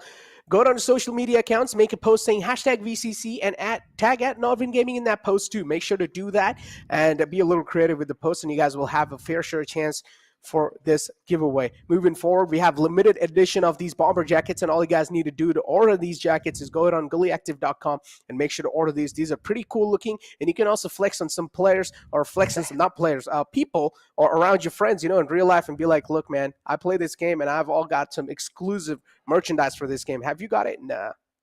Yeah, I'm hoping we get it, so we get to flex on our viewers and be like, ha, you didn't get them yet. No, I'm kidding. I think we might get it soon, though. So before it ends up getting out, as you know, it's a limited edition. Make sure you grab it for yourselves. But let's continue our conversation, Necro, talking about this series. Again, bringing back the narrative. This was the finals in Qualifier 1. These were the two strongest teams at the start of the VCC. So it's actually quite interesting that we see them at the start of the grand finals weekend itself. But a starkly different tale from Qualifier 1, where GE, they won one map. Yes, they won the first map, but that was the map of their choice. Now, on the map of Enigma Gaming's choice, they shut them down, and going on to the map of their choice, especially considering that this is the best of 3, GE look like the team in the driver's seat to try and push this all the way to the finish line. And it's not even like they won from like a little difference, okay? They won from like 13-6. That's huge in itself. Like, you need to understand how much impact that makes, not just on the game, also on the mentals of each and every single player of Enigma Gaming. So that in itself, like, huge. You talked about them sitting on driver's seat. I feel like they're just owning the entire car at this point. It's like, we are in the car. All of our players are in the car. If you guys want something, make sure just come here and make a room for yourself, because we're not going to flush ourselves out like that easily. Enigma Gaming, we talked about some secret strats. You want them to pull out the KO2. You want them to pull out amp the pace up with Neon 2. In the end of the day, you just want them to be a little more aggressive and proactive moving forward. This is the map. Wait a minute. And we have the agent selection instantly in front of you. Oh my! I'm really sorry, Necro, but as soon as I saw Rexy on the sky, the breach sky is what we're expecting coming through from this comp. So Enigma Gaming switching it up. If you want to amp the pace up, well, remove the Sova, go for the most aggressive initiators you can find. So the breach sky for Enigma Gaming, this is going to be quite interesting the way they end up playing this out. This is definitely going to be really interesting. So Global Esports, I just feel like I am watching Valorant, which was when it just came out, literally. Like, I mean, Astra is kind of like a new controller that's being used over here, but still, rest of the picks are pretty much like the OG picks over here from all the teams. And I personally loved it. This is kind of like a throwback to 2021, and these teams are just giving us flashbacks how they played last time. Global Esports, of course, looking phenomenal on the first map, and they're looking to steamroll it through even on the second one. Yeah, exactly. But man, I have to talk about this Breeze Sky composition for a second, because in the background, I've been working on this composition particularly. Now, I will say that the strength of this composition lies in your ability to play the push and pull gameplay, where you push on one particular part of the map and you pull back on one particular part of the map. It's give and take, essentially, where you take an area just to give another area to them. So it strongly relies on the players being on the exact same page. The minute a player over-aggresses and gets caught out in one of those pull areas, one of those take areas, it becomes completely different and the composition starts crumbling apart. And yes, the strength of EG lies in their ability to stay on the same page, but against, like you said, the OG composition of GE, it's easier said than done, because every single time what GE is going to do is going to be like, okay, you know what, we'll take that area that you're giving to us for free, we'll save our utility in the area you're pushing on, and then re-aggress, not retake, re-aggress. For example, if they take A long, they'll give A long and then just flash dash and take it back. And we were talking about how Enigma Gaming, the lack of flashes were hurting them. They're like, okay, you think we didn't have flash last time? Yeah. Come here. We picked 2 agents with flashes. You got something to say? No, kid. Shut up. So now pretty much a lot of flashes, a lot of utilities for Enigma Gaming to work around. That also gives them a lot of room for error. But again, room for error doesn't mean you should just start peeking out and dying. That means pretty much if you do miss out on a couple of utilities, that's not going to be hurting them quite a lot. But the lack of SOA, I feel like, can also be a little troubling. Now, don't get me wrong, Sky is really good, but Sky just tells you that the players are available, but she doesn't pinpoint you the players. And already with the stars placement, you can tell they want to take shot control. I thought that was going to be a fake smoke, and Rafael pushes in, but instead he just holds back. Trying to play mind games maybe. Wait for the orb being taken up before he fights, but the fight lost itself. Rafael taken down low, he has to invest the dash, and yes, he's got himself into a shot, but at what cost? Doesn't have a dash, doesn't have his full HP, and now you can see GE, they're gonna wrap on him with Hellranger setting up the fall line on a flash. Oh, he still fights too! On Rafael, still, yeah, single-handedly is able to find those 2 kills, both of them being shut down, and that's quite a lot of impact being made by the solo man. And now the call should be made, maybe try and back off on the A site. Rafael still posted up over here. Hellranger does not expect it, but Rafael being a little bit immature in the decision to peek out like that. Can't really say immature, just didn't really expect him to be there. On the backside skills with a lot of pressure and all the floods to stop. Killzone able to get into platform on time. Finds Excali and a dink on Anti, but a dink is all it will be, because Anti takes him out, and RVK shutting down his mirror will make sure this is a 2v1. 25 seconds left on the clock. Enigma Gaming actually opting for the safe route. They go for the full rotate, get themselves onto this B site, and I assume a plant for A-Link right here, with Anti coming on the wrap all the way around. But RVK, all about timing right here. He gets caught out. Hellranger can just go for the full defuse. Yeah, you definitely can, and keep this in mind. Hell used a lot of utility on the C side to get the control back, so he only has 1 flash available in his hands now. Antidote's quite low. All he needs to do is just find the initial connection, not just seal the deal. He's down to 50% CA, so that's quite huge for Hell now. He can just try and play for head, and still is able to win this round. So Global Esports, even though things really didn't go in their way, they still get the first round in their hands. Now keep this in mind, Enigma Gaming did get the plant through, so that means we're going to be seeing a little force pulled out. Now, I really want you to pay attention. At the second part of this replay, I believe when they go for the rotate, I wonder if they even get to see it. Like right here, I'm very confused about why Anti goes over to A shot. In a 2v1, you want to stick together. I understand that he's thinking maybe Hellranger is still on the A side. Maybe he's going to come through on the flank. But even if that happens, as long as they stick together, they can play on the trade, especially considering the fact the antidote is so low. And this is where the weakness of Enigma Gaming as a team lies. They play a little too much on the guaranteed note, and it's never going to work out against this composition of GE, where they're just playing dedicatedly for one particular playstyle. They're the kind of team with this comp which is like, we don't give a damn what you do, we're going to play it our way. And these are the duelist tendencies, you know, kind of like shining through. True. You have like those little itches to try and make the solo plays. And most of the time, I mean, keep this in mind, Valo is a team game. You need to make each and every single move on the team too. And I personally love how Rossi also is showing a lot of calculated aggression. In the past, we saw him just being, just leaved off the leash. He's like, okay, do whatever the hell you want. But this time, Rossi is playing really calculated with the team, and I personally absolutely love this. Kappa pretty much gives the information, the floodgates are open, and RVK is able to sneak away with a frag. And now it's all down to Rossi to try and stop it. He's able to get himself on out of there. There was a smart call made, knowing that in this 4v4, with the weapons advantage, he can execute a simple retake. Stars being set up, the pull as well. Rossi jumps down, but it's just a 1-for-1 trade. The flashpoint set up to take back this part of site. But again, that weapons advantage playing through. But irrespective, the trades come through. Excali with a key double, picking up that simple Spectre that they got early into the round. And Enigma Gaming pull back around that they should not be winning right here. GE, even with their anti-eco, not able to push it all the way through. And this is the strength of the Breach Sky. You can play those aggressive post-plants. You can take more fights, and Enigma very happy to do that. And essentially enabling Excali, even though he's on the Breach, he's mostly setting up the flashes for his team while he peeks together. And that's where that Breach buff that we saw early into this year really comes through. And that run and gun, dude, it just always cracks me up how OP that is. Talk about OP! If a man is OP in your team, then there's no nerfs that can stop him. But still a great aftershock. Kappa will be forced out of his comfort zone. Another one to find through. And Rafiel now pretty much trying to match up with the pace of Rossi here. He's doing a good job in that previous round to do so. Red Ranger's going to be sneaked out, but it's okay. The alarm bot is going to be triggered. The position's known. Skill's going to peek out. A little bit of missed timing, but it's okay. Nothing really is going to be hurting them quite a lot. 4K for Rafiel, hunting for an ace. Is he going to get one? I feel like it's a little too early to start talking about this, but I'm going to mention for future rounds. G are starting to devolve into a playstyle where they fight where EG wants them to fight.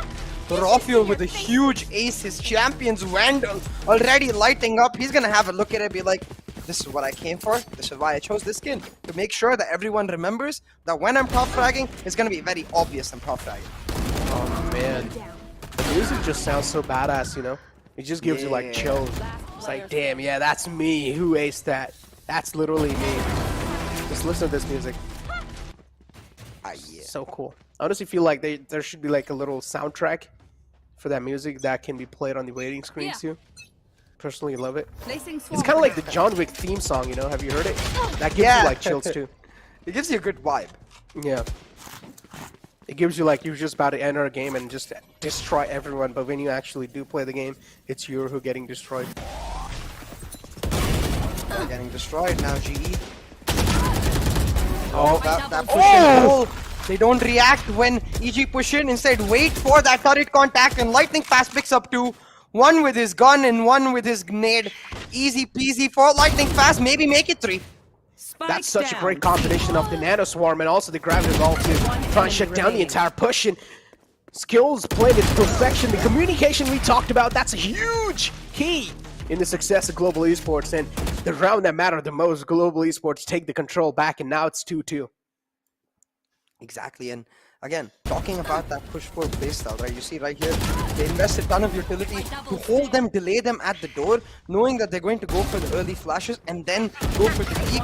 Lightning Fast waits that extra 2 seconds. Imagine now he tries to peek off of that Gravity Well Nano Swarm immediately. He probably gets partially flashed or traded out. So instead, that extra 2 seconds, that is key. You've got to allow the Breach Sky composition to take control of a part of a map and then punish them because they don't have the guaranteed information that the Sova gives you about where the player could be. Exactly. We talked about the pinpoint nature, and that's going to be missing out quite a lot. So even if you do pop a flash on the side, of course there's going to be defenders on the side, but where? That's what so kind of reveals the mystery.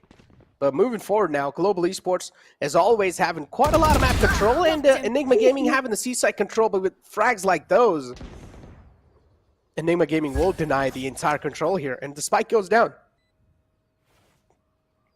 That should be a simple enough round. Look at the amount of map control EG have got for themselves. Rexy will find another. GE decide to invest this lockdown too. This lockdown all about shutting down long control, but it gets destroyed. Rexy will be happy to trade his life for the lockdown because his team gets to hold their post-plant positions now. Exactly. In Global Esports, a really mature call being made to go for the save, and I feel like that's a really good call too. So Enigma Gaming will have to respect that and try and play in their boundaries. So Lightning Fast is left over here to try and get some back frags, and he's probably going to try to do so. And he will be able to get away with a couple in RVK. Oh no, Lightning Fast. You should have expected that coming through, but it's okay. That's only one more gun taken out. They still have 2 guns in their hands here. 3-2 in the lead for Enigma Gaming. Quite similar to what we saw on the map of Bind. It was all about which team was able to find the initial adaptation. Now, having said that, the economy situation for Global Esports not looking so great, Macro. Skills has to relegate himself to just a Spectre, but, and this is a big but, Rossi's picked himself up an Operator. Everyone likes them big butts. Yeah. But I'm not going to focus on that for now. There we go. Necro We talked about this. Eyes, no buts. We talked about this recon chart. Look at this CI. So much info can wait. And Kappa, as always, doing a great job with his role. Able to gain a lot of info. He's the only man on A site. Now the A site pretty much is going to be played on retake. So this is a great take. And we saw Kumbu playing A site always on retake. And we saw how impactful they were. So maybe Global Esports trying to do the same thing here. If you look at the top right corner of your screen, you see the Breach ultimate, the KJ ultimate, and the Cosmic Divide available. This retake is next to impossible for EG. For Kappa, he's trying to do some damage before they even start now. 3 players on the flank. Oh, Rossi no. finding a key frag. It's now really down to Rexy. He's got to make sure he holds on and delays this flank as long as possible. Picks up 2 key frags. Rexy's done his job. Oh yeah, he's done his job, and that's more than enough too. They have the Blade Storm available on Rossi, but I'm pretty sure it's going to pop in now because he doesn't have any other choice left. Rolling Thunder invested too. This is a heavy investment round, and if Enigma Gaming do go down, even in this round, maybe all those investments are not going to work out, but still, I feel like they've bought it more than enough time, so Global Esports will need to back out again, and they will need to respect all those utilities that's been placed from Enigma Gaming. Lightning Fast here, again, can try and go for some exit frags. And he's going to go for that exactly. But is he? Oh, I don't like his position. Able to save his gun though. So, yeah, not a big fan of that position either, but maybe looking for an half angle. Either way, Rexy is cracked, man. This is why this guy is always at the top of that headshot percentage for his team. It's more kind of like Global Esports just whiffed those shots, let's be honest. But he still hit 2 headshots. Come on, you gotta give him the props for that. Okay, I do give him the props, but if Global Esports were on point with their aim, this would have never just happened. He should have been able to get one, and there should be a quick trade, but the rest of the players just missed out on their shots. But it's okay. Rexy is a cracked player. Nothing taken away from him. They haven't hit B even once in this map so far. They go for a slow walk-in into this site. Rafiel finds one. A-Link cleared up. Will mean they can just go for an A-Link plant now. But a bit of a whiff from Rafiel himself will mean Enigma, they don't get the B site. Instead, they try to isolate Kappa and now rotate on over to the A site entirely. They also have the Cosmic Divide available, and look at the amount of control that Enigma Gaming has. How is this possible? Breach Sky. The best part about this comp is that you get to play it in duos with an initiator, effectively like a Rexy becoming a pseudo-duelist, able to find himself a lot of self-agency, but Antidote getting shut down here. It's about timing on Rexy's position now. He's got to be able to shut down Lightning Fast, but he doesn't come through on time. Rexy doesn't find that frag. Instead, the Cosmic Divide now set up to buy time, and the time is perfect. Lightning Fast is going for the defuse. Skill shuts down RVK, and Rexy's not going to be able to make it on time. Oh no, Skills with a huge Perfect 4K Cosmic too. Divide, man. Yeah, that's such a great timing too. Kind of saved his life there. But His overall, and his teammates. And Antidote over here kind of meditating out and over. I understand there can be there can be a lot of nerves, man, but you can't just sit out in the open like that, especially when you're holding the flank and when your team's like relying on you that heavily. But it's okay. But let me tell you what it's about. It's about drive, it's about power, and let the chat complete the other lines.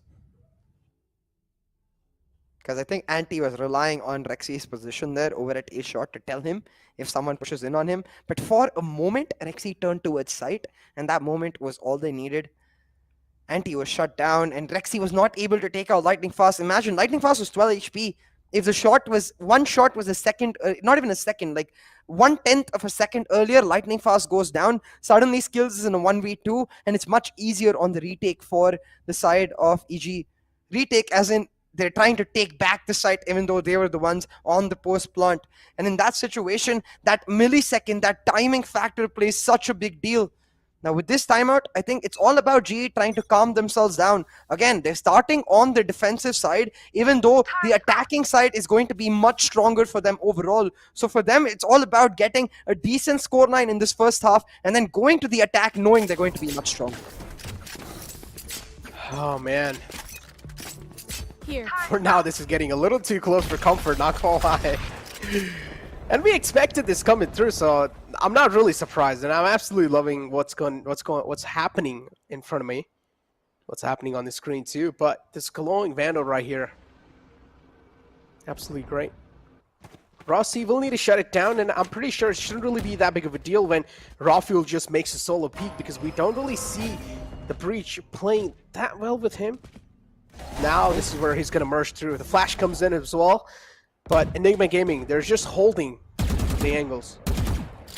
Lightning Fast just took back his turret.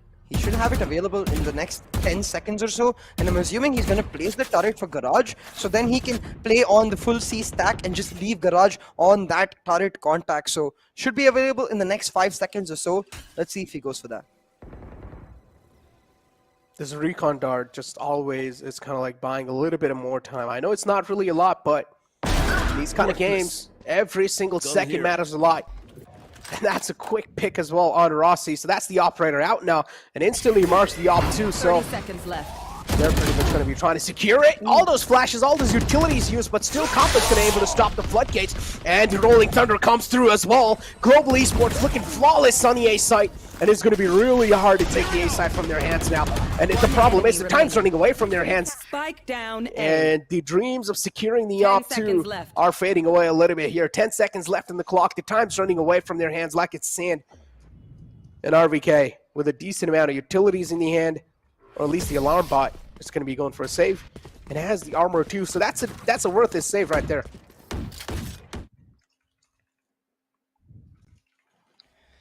The save definitely worth it, but again, it's the momentum factor which comes into play. Because a brief reminder for all of you folks watching Global Esports, they had a 1-0 lead.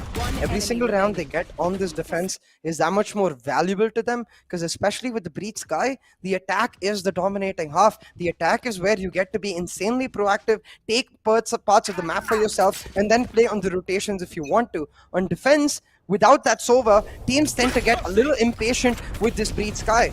For example, this is a composition we saw Vision Strikers picking up the win against Fnatic in VCT Champions, and a lot of it had to do with their dominance on the attack, their ability to just deny Fnatic information. RVK whiffs that nanostorm right there. Happens. Yeah, it still got the value. I think it was to try and deny the door push or whatever. It's okay, man. A lot of stakes here. They do not want to face the elimination brackets, but the pressure is just adding on the odds of them facing it even more. And look at Rossi, a nice off angle from his side, CA. This is something that hasn't really been seen upon a lot, honestly. But yeah, Rexy able to find the opening, and they're instantly going to open the floodgates. Or at least that's going to be opening the floodgates to the C site. Antidote now it's going to be setting up the utilities too. Smokes comes in. The dash comes in on the side too. Skills left for the only man who has a lot of things to try and stop. RVK finds another opening. Rafuel's on the site. The W key's on. The champion Vandals are going. Now he's looking to glow. The skull's up too. And Rossi all the way in the defender spawn is holding an angle with the operator. Final man left alive, and a flawless round from Enigma Gaming. What a take. Brilliant on the take. Rossi's just gonna have to save his operator once again. Still looking for some frags to shut them down. Should be able to find Rexy right. Oh, nice.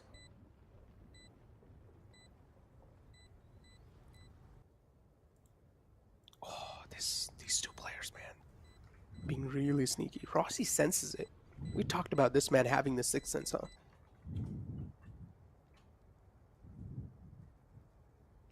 Sixth sense indeed, Necro. Again though, coming back to the compositional difference, right? Enigma Gaming trying to shut down Rossi's operator because they know that's one of the key factors that could be a threat for them. A pain in the ass, really. Because that's what Rossi's made himself known. And they're able to shut it down. Rossi's not going to save his operator. And GE most likely go onto the eco. But look at this default. Flashes to areas to make sure they get the entry. Aftershocks that platform area to make sure that the only angle that Flash can be avoided from is if he plays right behind the edge of that smoke. So make sure that that angle is denied as well. A flawless C execute coming through from Enigma Gaming. Make sure they're able to pick up the win. Now, what is key, Necro, is to understand that again and again, every single round, you see Rexy in that C-long area in the last 3 to 4 rounds, he's playing on the default like a Sova, effectively. Using his guiding light, using his Trailblazer, just to sort of set up the idea that sometimes they might go for the rush like they did last round, but most of the times he's actually going to be alone. So that's where I want to start seeing G punishing that. Just go for a flash and dash down C, and that way you can make sure that they're not actually taking control where they don't want. Now, G, they don't do the flash and dash, but look at Hellranger. He's just walking into C-long. He's got a lot of info for his team. Not a lot of value found from that, Hunter's Fury, but at least a quick tag and oh, that's not a tag. That's an entire man right there being found. Nice info being conveyed too, but not going to be able to get away with anything. They're Rossi on the backside now, left to try and get something done, but it's okay. Skills has got his back and is going to be making some things happen. Another insane shot to follow it up. Phenomenal plays from Global Esports. No nukes and crannies, no loopholes left unchecked. Absolutely, Necro, and both of the teams so well matched. 5-5 on the scoreline. It's exactly as you said it in the last map. Haven, for both of these teams, much more comfortable in their ability to adapt, in their ability to find those nooks and crannies when they can.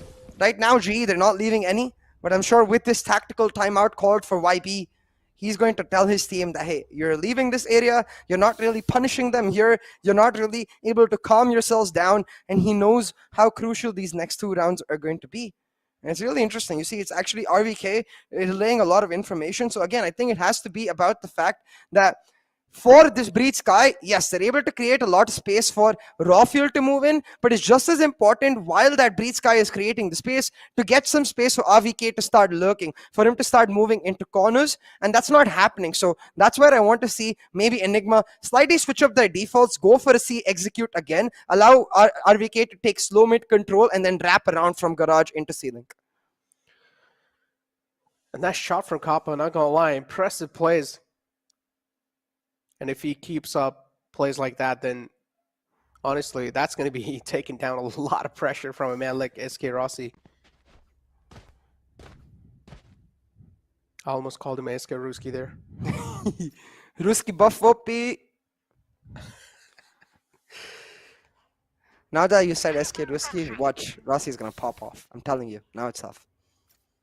He's already been doing great, but if he pops up even more, then okay. No, we're gonna see 4K Ruski now. Behind me. What's behind you? Tell me. Okay, Breach. Green screen? The Breach. I thought the Breach was actually communicating with us. He said behind me. I was like, okay, what's behind you? There's nothing. But moving forward, another lame joke from me. You guys can ignore it. But yeah, skills again. Taking a lot of map control here. And Enigma Gaming just can't do anything to deny that. It's gonna fall back too. A little spot did come through on the Killjoy's hat, but nothing really critical happening just yet. They are finding the visual contacts. Oh, misses! Not likely. Antidote though, in the midst of all that chaos, he's able to get the entry for his team onto B. Once again though, very telegraphed from the side of Enigma Gaming. They get A-shot control early, they get C-long control early, and then they try to push on one of those halves. As soon as it's a link that they get, they push through from the A-shot Rexy has. They get the site, and now with these post plants, they've made sure that a flank can't come through. They only have A-shot available for Lightning Fast. And in Lightning Fast manner, he shuts one down. Now with the lockdown setup, he's got to be careful about this jet coming through on the flank. Oh man, talk about the flank. Left turn 2-on-3, Global Esports being shut down, low rolling thunder for the final man. Oh, I don't know if I should call that BM, but still, Kappa is able to get away with a frag. And keep this in mind, all these like sharp executions from both these teams, or sharp retakes from the side of Global Esports, it has to be that one man making those crucial plays all the time, just going big. We saw this thing even in Bind. Exactly, and it's gonna come down to those plays, Necro, because now into this last round, Kappa is not having much of the credit. He's trying to figure out which pistol he wants to play on. No, it is going to be the Sheriff. Would have been interesting if he picked up the short. Not nice, just interesting.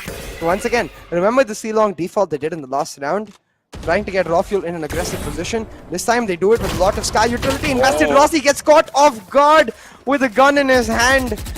Not able to escape it, and that's a key frag. But Enigma, they're not going to overly commit. The strength of the Breach Sky is you can take control on one part of the map, invest that much utility, and still have a ton of it left on your Breach to go back to a different side. Did Rossi not have a Cloud Burst? If he did, he could have just used it and tried and get away. I think he did. Yeah, he was just a little panicked. But oh no, what's going on? Kappa doing the Papa moment again and popping off in that corner right there. Two crucial frags. And doing a lot of damage on the eco rounds too. So Enigma Gaming again left on their toes to try and know what exactly to make happen now. Great stunt from his side, Aftershock too, to try and force out Rexy, but not enough to force him out the comfort spot just yet. Raw fuel's available under heaven. Flashes flow through. A little bit of team flash coming through, but it's okay. The trade's there on the point. Keep this in mind. Rexy is quite low, but the cabbage is going to eat him alive. It's jellyfish. But yeah, it looks like a cabbage. I'll give you that. Yeah, it's like green, leaves too. It's actually a jellyfish.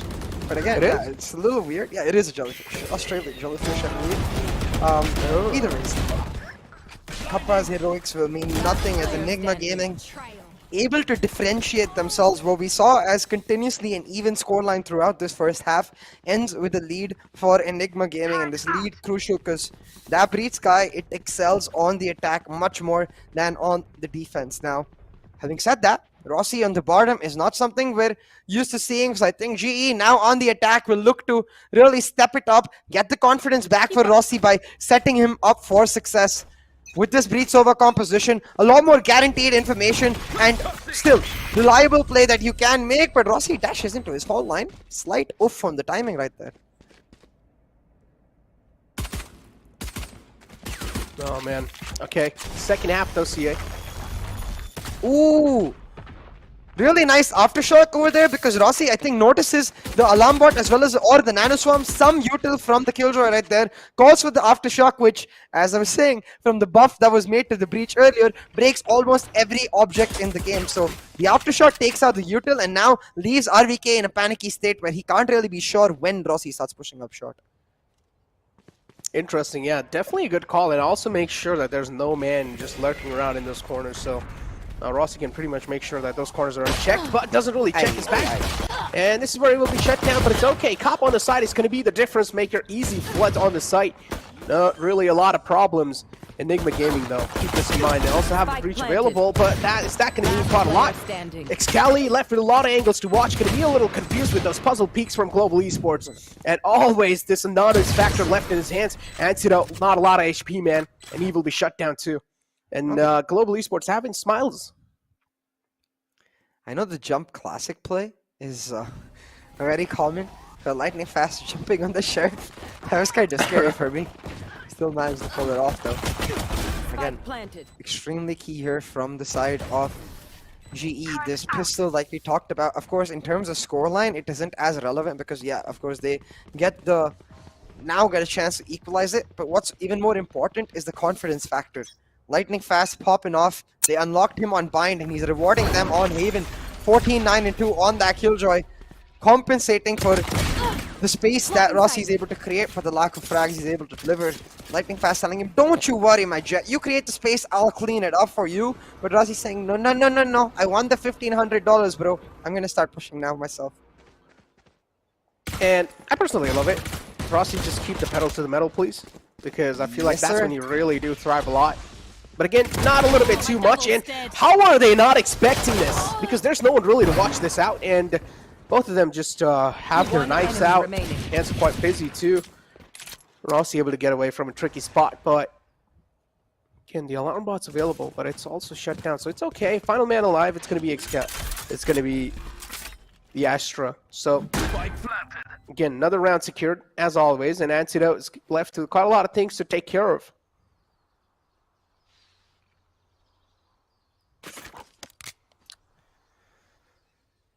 $7-7 on the board after this round, Necro, and we're going to see a full bonus come through from Global Esports. I think most likely a heavy B execute, where they try to play on those close range attacks. But for Enigma Gaming, right here, I really hope Anti dies. But please don't save the Sheriff. It can never be a good look. And maybe while he dies, he can take down Kappa along with him, spots out his head, and will do exactly that. Should not be able to make it a 2 because Hellranger's got his number loadings coming. There we go. He's got his number, and he's going to be giving him a call and set up a nice date. It's like that song. Hey, I just met you. This is crazy. But here's my number. So call me. Don't call me. No, don't call me. Alright, see, I'll call you. I know. Secretly, he wants No, me to I call said him. don't call me. In front of you guys, he says that, but off cam, I can't tell you what he says. Sus. Sus. Jokes aside, though, so yeah, this matchup is looking quite intense, dude. 7-7. Oh, man. Both these teams, imagine the nerves that they're going to be having, especially Enigma realizing that they lost in their own home ground. This is going to be hurting them quite a lot. And easy floodgates again. Rossi's able to flood inside the site. Turns taken care of, but Rafuel over here to try and stop things, and he's going to be the difference maker. Difference maker indeed. Still, this is the bonus for Enigma, sorry, for GE, remember, so every weapon taken down counts them much, but Lightning Fast, he's not happy with just the weapons, he wants the clutch, shuts them down, and it collapsed all the way through in the Global Esports Bootcamp, and collapse well deserved, because Lightning Fast just clapped the heck out of EG.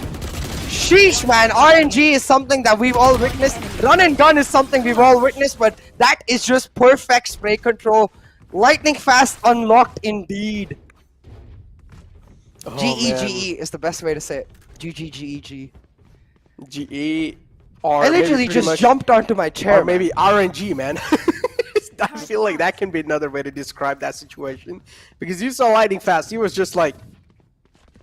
He didn't stop moving right there.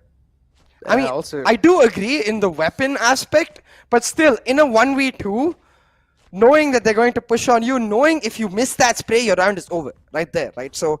I want to applaud his decision making and his ability to just keep himself composed and know that he can do it. I think that's the strength about Lightning Fast. He just instinctively believes and has the confidence and rarely ever fails because of it. And I just personally love this, right? It's like if a player, he has the tendencies of a duelist and he's not really the duelist, it's like that kind of a player is always able to keep his confidence up, CA. And it's the main reason why, because he doesn't really have that much amount of pressure onto himself that being the duelist, you need to be the one to be the difference maker or the playmaker. So he kind of like reserves his mentality for actually when it's time to make the play.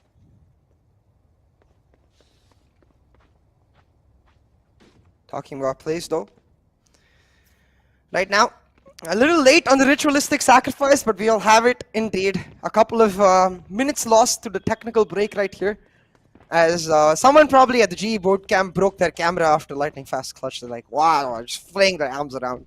Like, what the heck, bro? And now they gotta get a replacement camera. Have you seen that XQC moment where he like actually slams his desk with the feet?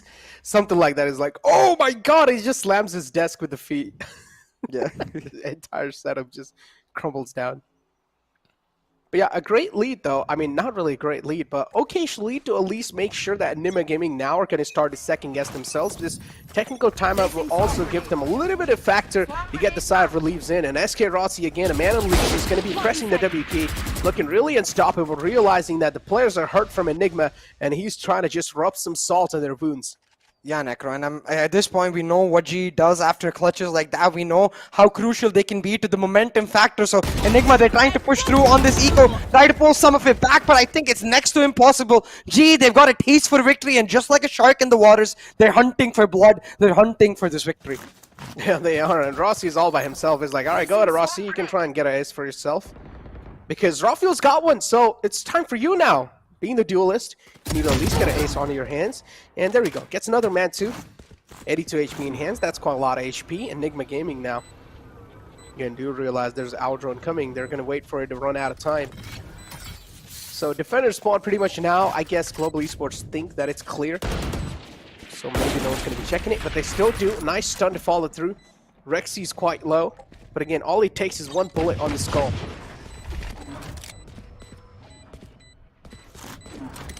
Still though, they're just going to end up going for the save again. This was the eco. Sorry, not going for the save, going for the exit frags right here. And Last at this player point, standing. all they can do is die to the hands of GE.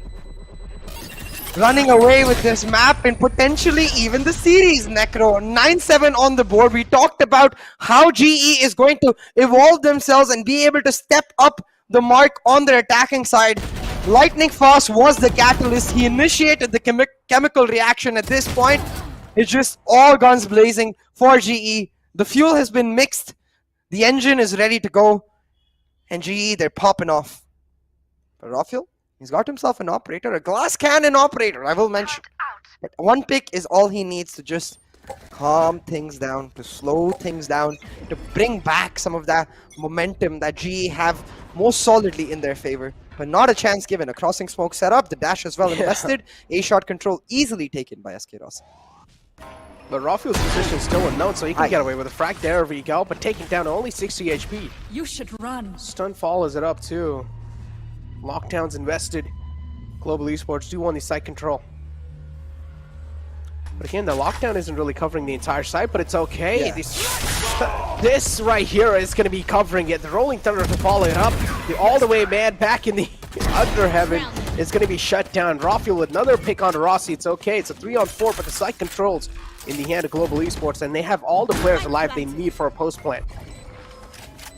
Players they do indeed, but not as much in terms of util now. You can see Lightning Fast has set up his util to deny the plant, and with skills running out of charge, Stars, he's become the effective duelist right here. The util being set up by Hellranger for skills to peak, but they're just trying to delay, buy as much time as they can. The push comes in by Enigma Gaming, they're real low, and skills gets that initial kill. Lightning Fast and Hellranger chiming in, even though it's 3v4 Enigma Gaming's. Their retake just falls apart, and really now Rexy, the only option he has to save the operator, but they're not even going to give him that. They're just going to try to knife him. Oh my god! Oh, if that was a knife? If that was an actual knife, then Global Esports, it's like, that's a stark message right there in the VCC Grand Finals. For all the teams. I mean, yeah, these kind of wins, dude, I don't understand. How can you do that to a team like Enigma Gaming that has been looking this good? And then Global Esports that have been looking shaky, they have had a tipsy-turvy journey, and they're making these kind of plays? Huh. Now that's what I call an actual sus. Sus indeed. But you know, they've done it once, so I think this time we can give them the benefit of the doubt. Defending champions for one freaking reason, which is the fact that Global Esports never give up. GE always fight, and they fight back stronger than ever. A tactical timeout called, but I feel like this is just to make sure that the momentum is not getting to their heads, to make sure that they're not getting complacent, and they're actually able to close off this map. Hellranger detailing out the instructions of what he wants to do. I think we're just going to see a lot of orb control to try and bring back that Breach ultimate or the KJ ultimate we saw in this round, and then towards the end of this half, once again, play on the executes like we saw in this round. See, don't you think it's funny how Kappa and Rossi, they just don't have gaming chairs? Maybe they don't like gaming chairs. I don't understand. Yeah, to a certain fact too. I feel like gaming chairs are really uncomfortable. I don't know why. Wow, I'm sitting on one. I don't think I could, like, cast in the same position sitting on one without one. Okay, I do understand where you're coming from, but I still feel like when you're actually gaming, I feel like, I personally feel like it just limits a lot of arm movement for me. No, I agree. I think you've either got to get the best of the best chairs, or you just get a normal chair, you know? The middle gaming chairs are not so good. Like, you got to invest a lot, which might not be worth it. But talking about investing a lot right now, Hellranger, actually, the one detailing out instructions in that timeout, gets caught out first. That's not a good look for the IGL. And Global Esports, again, an easy site take, and nothing's looking stoppable for them. Lockdown's invested. They're trying to get the site control, but Global Esports, all they need is this plan to go down, and as soon as it does, Rossi's going to be falling back. Oh! Is he going to get detained? No, barely. He's able to get away. So, all the players now stacked up out here. And yep, Kappa is able to find a quick frag on the RVK. Instantly uses the recon dart 2 behind him, making sure that all the angles are clear. Now look at Excali here. Cali can't die. The team is relying on him to stay alive because he has a rolling thunder and they can retake with that. But right now, Cali is isolated. He might be in a position where he gets caught out and catch out. He does. The knives missed as well. That's bound to be a free round picked up for GE. And the mind games, an early cosmic divide to deny the entrance. GE leave, but they hold on to their position in C-Long, and Garden just to push back and take it over. The funny part is he actually shot, and he shot between his legs. The bullet went through. That's an area that many a viewer wants to get to. Moving forward, 3-on-1 situation, 65 HP in the hands of Rexy. He's got a Phantom for himself, and the dreams are pretty much next to impossible. It's going to be hard for him. Got save. Now, their coach's name is Rex Dreams, and he's over here with Rexy with a lot of dreams. Okay, Rexy needs the dreams buff from Rex Dreams. Yeah. To be able to fulfill his dreams. But again, talking about the mind games, you can see here on the replay, right? So they back up from the Cosmic Divide. Instantly, all of EG go for the rotate because they can't hear anything because of that Cosmic Divide. The audio denied. They don't know if GE is running to A or if GE is just walking back. But the simple fact remains that because of that Cosmic Divide, it is just a decision that your IGL has to make. Either you stay in C, or Cali needs to leave C completely, where they be like, okay, even if they come back to C, we will play retake with that breach ult. But as soon as Cali dies that early, there's no retake to happen, and that's where the strength of GE lies in forcing EG to make these instantaneous decisions, which EG are not necessarily comfortable with. They're a slow, methodical, composed team, so when they have to make spontaneous decisions, they might not be as they good as usually are. Oh, stunned to fall it through CA. And there's just a lot of bullets going all the way across the board here. Flashes out too. And yeah, 5v5 situation. A lot of damage dealt though, if you take a look at that. Enigma Gaming, that's the controller quite low, so that's not going to be affordable if the controller do get taken out. But she's getting healed by the Sky, so again, Rafu doesn't get checked in this angle. But I personally feel like this is not worth it. This is a little too slick of a peek to hold. He misses that shot as expected, and this is going to shut down. These kind of picks, I do understand you're going for like a heavy skill play, but Excali, no, he's holding on for that rolling thunder for a little too long. He's waiting for his team to close the distance, but Rossi is going to shut him down. That rolling thunder could have bought a lot of time, but Excali was second-guessing himself, and with this round win, they're going to get the match point too. It's like, Enigma Gaming, do they care about this win on Haven? They've got to Necro because they're 1-0 down in the series. They're about to give away match point, and GE with the 2-0 victory will settle their spot in the upper bracket finals, one step away from APAC Challengers playoffs. Remember this, 2 wins in the grand finals weekend and you guarantee yourself that international event setup. And it looks like GE, they've gone there once as the first representative of India in the Asia Pacific last chance qualifier just last year. They want to do it again, and they're ready for it, man. They are indeed ready for it. Imagine if Cali was playing the KO, right? Right here, they're playing the KO server composition. He could go for the puff flashes with the KO and fight. I feel like on the breach, he's kind of restricted, where like you mentioned too, he was ready to pop the rolling thunder, but I assume hasn't done it because his team was not in the right position. Exactly. A little too much reliance with the team is great, of course, for most teams like GE, but not for Excali. Excali, his X factor in his ability to create the solo plays around what the team is doing. And right now, he's not able to unlock himself on this breach. Timeout taken, though. And Enigma Gaming, yeah, look at the faces. Something that is kind of a face where you just get absolutely astonished. And you just don't know what to do now. And YB looks so fed up. I don't know why. He just looks like he's fed up. I think that's just a standard poker face of IB, you know? Oh, okay. He's just kind of chilling. It's like it's okay, team. We can still bounce back from the elimination bracket. Believe in yourself. I don't think he's saying that. I don't think any coach is ever going to tell them, okay, you've lost this map, let's go next. And if he is, then that's sus. Like, please, no.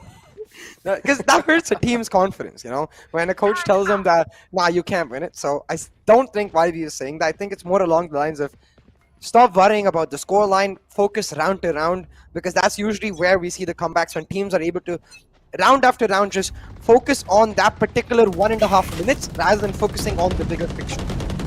Exactly. 12-7. Global Esports needs only one more round in their hands, and already, just look at this, guns blazing through. With heavy presence known, it's like they're just not scared of anyone. Just breaks the door in the garage. Easy entry inside too. The rest of the players were forced, or at least pushed all the way on the wrong side, and now they're being a little paranoid about garage too, so they don't know if there's a man left lurking around or not. Xcali and all the players slowly and steadily closing in. Global Esports with the mind games again, catching them off guard. 3 players around the garage area, only 1 player around A site. The other guy's pretty much playing for the rotation, which is the Killjoy, so Rexy now is going to start to notice that there is something coming through. That's going to be a great flash, which is going to be revealing a lot of position. Trailblazer's out too. Now this has to be confirmation that there's a push coming through, and now this is where I feel like the Rolling Thunder is going to be used to perfection. You should run. Yep, I think now they're just going to rely on the lockdown because they picked up the AWR for lightning fast. With that lockdown, they just have to flash the default and then go for the full execute. They're going to do it from short instead, and this might be a little too much time wasted on their end. But look at this, Cali. He uses the Rolling Thunder a second too early, and now with the Hunter's Fury, they can go for the execute. I really would have liked to see that Rolling Thunder saved for the retake. Instead, the Rolling Thunder wasted, and now Global Esports surely finish this map right here, right now. Yeah, it's pretty much a donezo, honestly. Spike planted. We do have Antidote on the flank. Raw fuel. Okay, that's a quick frag. Maybe if they make plays like that, then it's possible. And now it's all down to the clutch paw. With a lot of experience. Is he going to be able to make the clutch happen? Is he going to be able to read this team like a book? Crosshairs placed on the perfection. But still, the head's just not found yet. Gravity rolls out too, but oh no, you can't give him peeks like that. He's the clutch play. He's known for his clutch plays. And Rafuel again is the rookie in front of the amateur.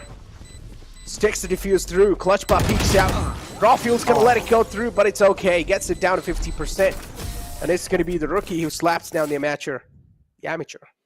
And the leader coming up, coach, when EG needs it the most. Anti with a crucial frag on that retake right there. I hope they get to see a replay of it.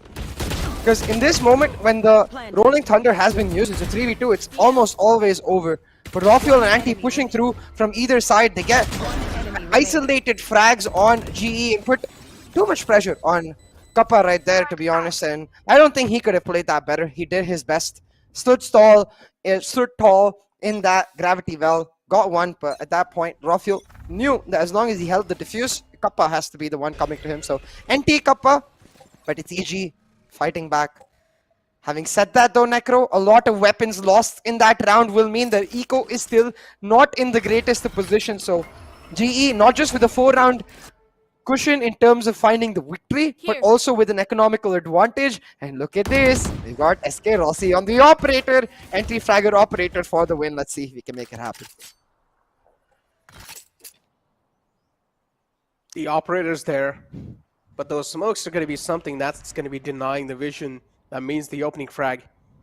But Global Esports are also left with a little bit of comfortable spot, and random spam coming through. RVK finds a value out of that. That means the post-plant ability at least being shut down for now. RVK again, it's going to be next to impossible to stop this floodgates because the Cosmic Divide is also in. Easy site control, and now they're just going to play for the post-plant, which is completely fine for a team like Global Esports. That's what they really thrive in. Headranger's expecting the flood through. Look, he's just marking in. He's like, make sure you guys are watching that because I'm going to be flashing the backside. 2 stars on CT. The point to being the pull comes through and it delays them from the backside. Isolates his front side push. Hellranger with the Rolling Thunder ready. It's surely all but over for Enigma Gaming. It's most likely all she wrote. Cali flushed out with the aftershock. His own doesn't do much, but Cali still finds one key frag.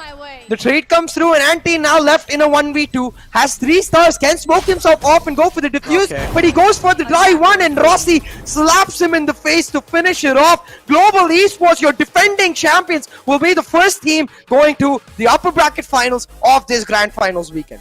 And this is what happens when you underestimate a team like Global Esports. They're gonna slap you down, and they're gonna be like, "You thought we were having a bad journey throughout the VCC? No, that's not what it is. We were just trying to hide a lot of things." But I'm pretty sure that's not the case here. The Global Esports coming in the grand finals and proving something that none of us expected, and also bringing a lot of astonishing factors in the game and catching a team like Enigma Gaming off guard, who has been looking absolutely flawless throughout their journey in the VCC. But again, a stark message sent to all the teams in the grand final, CA.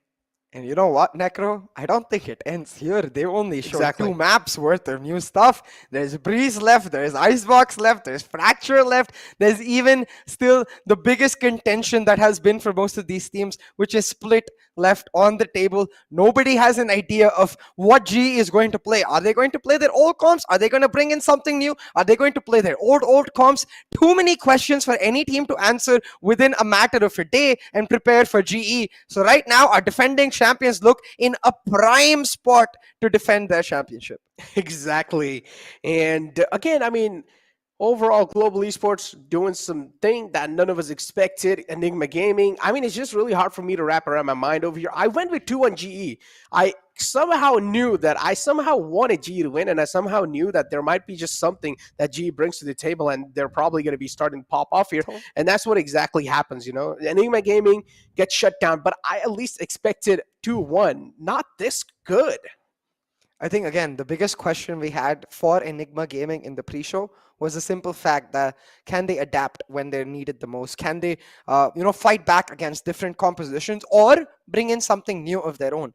Now, they did answer the second part of the question. They bought in the Breed Sky composition, but they were unable to adapt to the strength of Global Esports, which was on the attack, their ability to take proactive control of certain areas and then go for the mid-round bursts. It's not complicated, really, from GE, but it's really freaking cool the way they're able to consistently do it without a hitch. Every single time, they're fluid in their gameplay. We saw this on Bind as well, and the comfort of GE is where now we're starting to see the strength of GE. So I feel redeemed, man. Throughout this tournament, like I've been saying, meta does not work for you, GE. Just go back to your standard playstyle, and it's nice to see finally in the grand finals weekends they're able to actually push it through, find their comfort, find the win, and unlock that bad boy right there. Go Lou for the win. Lightning fast pretty much on the top fragging side of Global Esports. On the other hand, of course, it's going to be the Jet herself with 22 frags, 16 death, and 4 assists with the ACS of 308 and the econ rating of 82. He's been looking absolutely phenomenal, but the rest of the team definitely needs to catch up to him. But overall, Global Esports, just the communication on point, each and every single player delivering up to the mark. As we even saw, Rossi didn't have a KD of 1. That means in that previous game, Rossi just didn't need it to activate himself because his team was up to the mark. They were delivering. And when that's happening, the duelist can pretty much chill back because all he needs to do on the attacking side is just get his presence known and just create some space on the site. Exactly, and he was doing that time and time again. Like, even though the frags don't show it, you have to remember that every single time SK Rossi was able to create the space that Global Esports needed, and that's where, in the end, it was either Lightning Fast or Hellranger, someone right behind Rossi who was cleaning it up. So, props to be given to the entire team, because you have to remember that GE is not the kind of team where it's a one-man show. Yes, Rossi pops off from time to time, but he only pops off when his team is setting him up for success, and that's where they were able to do it right here. Even though he didn't find the frags, he found the impact and the value in that breach composition. I don't know about impact, but Global Esports, they're having a huge impact. This entire team is having an impact in these grand finals, and it's going to be really hard for any other team to look up to a team like Global Esports now that their same eye is matched up. But I honestly feel like VLT might just be one of those teams that's going to give a tough competition to Global Esports, and we potentially might just see that happening in the upper brackets final. Yeah, especially because of the fact that, of course, for Enigma Gaming, these compositions they're facing might be new, but VLT, for them, GE is an old foe. They face them time and time again throughout these years. So if, again, a big if if VLT actually pick up the win in our upcoming series against Exploit, these new compositions, they're not going to face VLT. They faced off against the strength and comfort of GE in the past. They know how to respond against that.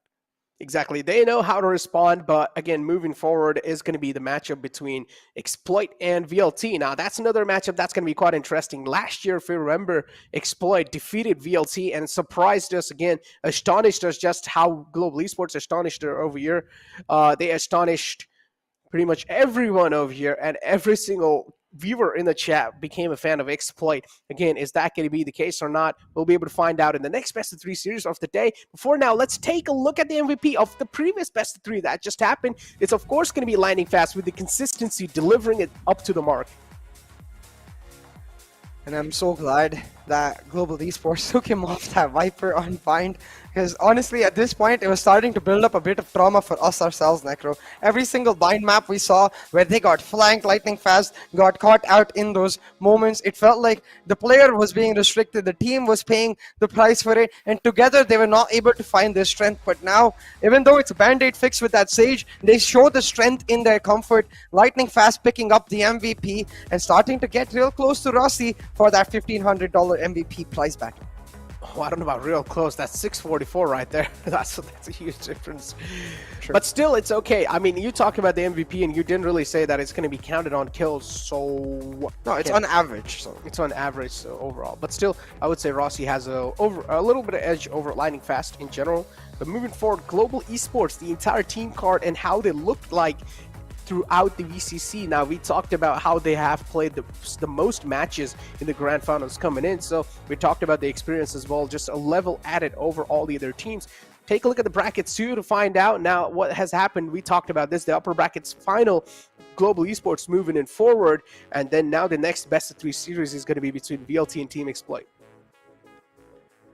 And boy, oh boy, it's going to be an interesting one, Necro, because as you said, this matchup carries a lot of history.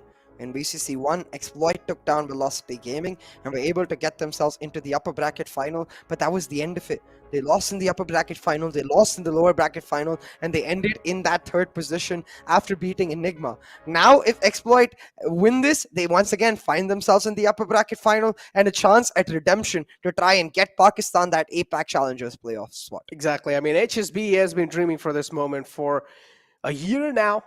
Pretty much last year too, but this is the time. If HSB doesn't deliver and his team doesn't deliver, that means it's going to be the ticket on the line, and they're going to be moving down in the elimination bracket. Even though Enigma, they're hurt quite a lot, I'm pretty sure it's not going to be an easy cake to take. Yeah, most definitely not. And it is just going to be both of these teams looking very aggressive, thriving on that momentum factor, especially more than GE Enigma itself. I think Velocity and Exploit, we've seen, once they get going, it is so damn hard to adapt against them because the tempo is always nuts. But we've got something special. Exactly. We have an interview lined up with the winners of the previous best of 3 series, so let's find out what they've got to say.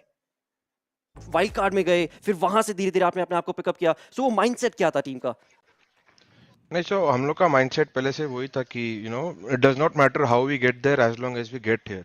So we were struggling with our mentality, with our form, जो भी बोलो, लोगों ने बातें भी की, जितना भी है. I am not saying it is not true. Yes, we were struggling, everyone can see that, but we know that we can not run away from the fight. We need to get back up. तो we just सब कुछ भूल के, सब कुछ छोड़ के, we just went back to the way we used to play. And obviously थोड़ा एक दो चीज नया था, जैसे bind का हमारा comp नया था, we had that in the works. तो like we were just focused on playing our best game. आज भी game के पहले मैंने बोला does not matter guys, हारे जीते कुछ फर्क नहीं पड़ता है. Let's just focus on playing well and playing our game, because we were not playing our game इसके पहले. We were playing into the hands of the opponent. वहीं जाते थे जहाँ पे उनको चाहिए हम आए, वही हम लोग रश करते थे. तो we just ब्रीथ करते हैं, आधा मिनट लेते हैं राउंड के अंदर एंड देखते हैं क्या होता है. तो that is we just played our game. Bhavin, I have a small question for you. Like हम दोनों ने जैसे पहले ही बात करी है, आस्क्ड यू कि हेवन के अंदर आप ब्रीच नहीं खिला रहे थे, आप स्काई खिला रहे थे. हाँ. आपने मेरे को काफी एक अच्छा आंसर दिया था, जो मैं समझ सकता हूँ कि आपको स्टैग्नेट नहीं होना था गेम में. बट आज आपके दिमाग में ऐसा क्या आया कि आज हम ब्रीच वाला ड्राफ्ट खिलाते क्योंकि हम उसमें कंफर्टेबल फील करते हैं? क्या था वो आज? नहीं, तो वो गेम प्लान हम लोग का actually, even when we lost the qualifier 1, we knew we are going to play Breach on Haven. We just did not want to play before the grand finals, and we believed कि wildcard के through we can make it to the grand finals playing whatever comp we have. तो वही था कि we were just like game plan पहले से था to play breach. We like ऐसा होता है ना कि कितने टाइम से कुछ नहीं करो तो वापस करते हो तो लोग ऑफ गार्ड हो जाते हैं. तो we just wanted to have that element, like it's like that was the मिला गेम हमें, वो प्लान देखने को बिहाइंड इट. डेफिनेटली मिला. काफी ब्यूटीफुल राउंड्स थे आपकी तरफ से जो आप केओस रीटेक कर रहे थे. ये पे आपने एक अल्ट ओपन करी जहाँ पे वो लोग पोस्टपोन लेने की ट्राई करते हैं. आपने 3 किल मारे वहाँ पे जाके. तो congratulations Bhavin. Thank you Simar. I mean, ये एक phenomenal game था आप लोगों के लिए, but again opportunity आगे भी है. And going on to the अगले आपके जो possible opponents रह सकते हैं उनके बारे में आपसे थोड़ा कुछ जानना चाहता हूँ. Velocity versus Exploit, आपके views क्या हैं इस पे? I don't care कौन आता है, हम लोग को सिर्फ सर झुका के काम करना है and play our game. If we keep our heads down, do our job, I think we should be able to win. And once we qualify and win the event, that is the time we need to That's be a able winner's to. mentality. Yes. Exactly. So true. बहुत ही ज़्यादा बेहतरीन लगा हमें यहाँ पे, because अगर आपका ये dominating force था, आप बता रहे हैं कि head down करके just keep working towards your final goal, and जैसे जैसे आप move on कर रहे हैं वैसे धीरे धीरे I can feel कि सारे के सारे players के head up होने वाले हैं, and you're going to be raising fiercely. उसी के साथ of course best of luck for the upcoming game. Thank you, Hellraiser. Thanks a lot guys, and thank you for having me here. Well, of course. Man. Keep your heads down and keep going forward is what the IGL said himself, and that's a winner's mentality right there.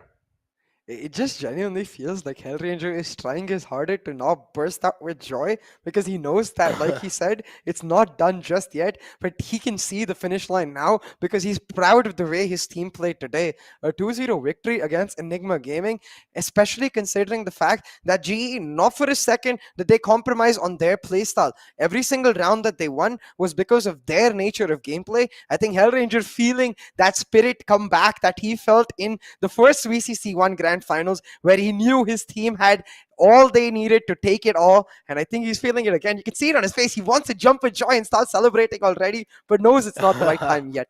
Exactly, not in the camp, man. Let's listen. Let this interview end, and then maybe we'll start partying and stuff. Because already moving forward in the upper brackets finals. Okay, one more victory. It's fine, but they can do a little celebration, have like little snacks watching the upcoming best of 3 series, because that's going to be of course nerve-wracking, and both these teams they do know a lot of things are going to be online. Exploit last year, they defeated Velocity Gaming and surprised us. Is the history going to repeat itself? That's what we're going to be finding out in the upcoming best of 3 series CA. Yeah, and just to clarify for everyone, 2 clear-cut advantages of winning these first 2 best of 3 series today is, number one, throughout the format that we have for the Grand Finals weekend, you need 2 back-to-back wins from the start to guarantee yourself a spot in the APAC Challengers playoffs. Now, GE, they're only 1 more victory away from the upper bracket finals to guarantee themselves in the grand finals and inherently 1 spot there. But what's especially key is that today, now that they won this, they get to chill out for the rest of the day and wait for their match tomorrow, watching all of these teams in actions, exactly like you said, Nick. Exactly. Talk about chill out. Well, viewer rewards for all of you guys, and all you guys need to do to apply for the giveaways, go on our social media accounts and make a post saying #VCC, and also tag at NODWIN Gaming in that post, and you guys will be eligible for the giveaway. And cool bomber jackets too available for you guys to order. All you guys need to do is go ahead on your www.gullyactive.com, and you guys will be able to order those nice, cool VCC bomber jackets. Yeah, exactly. I really hope we get some of them ourselves and get to show it to our viewers. But for now, the only thing that I'm excited to show to all of these amazing fans witnessing this action is the rest of the action. Velocity Gaming versus Team Exploit coming up. You can see the banners above me is what we just finished with. Now the banners above Necro is what we're going to go on to. Exploit versus VLT facing off for that spot in the grand finals. And think about the narrative, Necro. Throughout this VCC this month, we rarely saw the Val Classico. We rarely saw GE versus VLT facing off. Saw them once in the Grand Finals playoffs, but I wasn't satisfied with that. You know, we want to see the Val Classico again and again. And just when you want it in the highest of peaks, with the highest of stakes, now it looks like it might be able to set themselves up. But hey, don't you forget Exploit. They're a team that turns up when they're needed the most, and they can most certainly upset that narrative and bring back that GE versus Exploit matchup. Talk about upsetting that narrative. It's time for us to upset our viewers for a while. Not really upset, but it's time for us to push a little break. So we'll be right back after this. But keep this thing in mind. It's going to be another nerve-rattling BO3, so do not go anywhere. Welcome back, ladies and gentlemen, to Meet the Conquerors. For the best, we've got to catch up with the best, so we've got a great IGL, Hell Ranger coming in, the captain of Global Esports as well, and I'm excited to hear what he's got to say.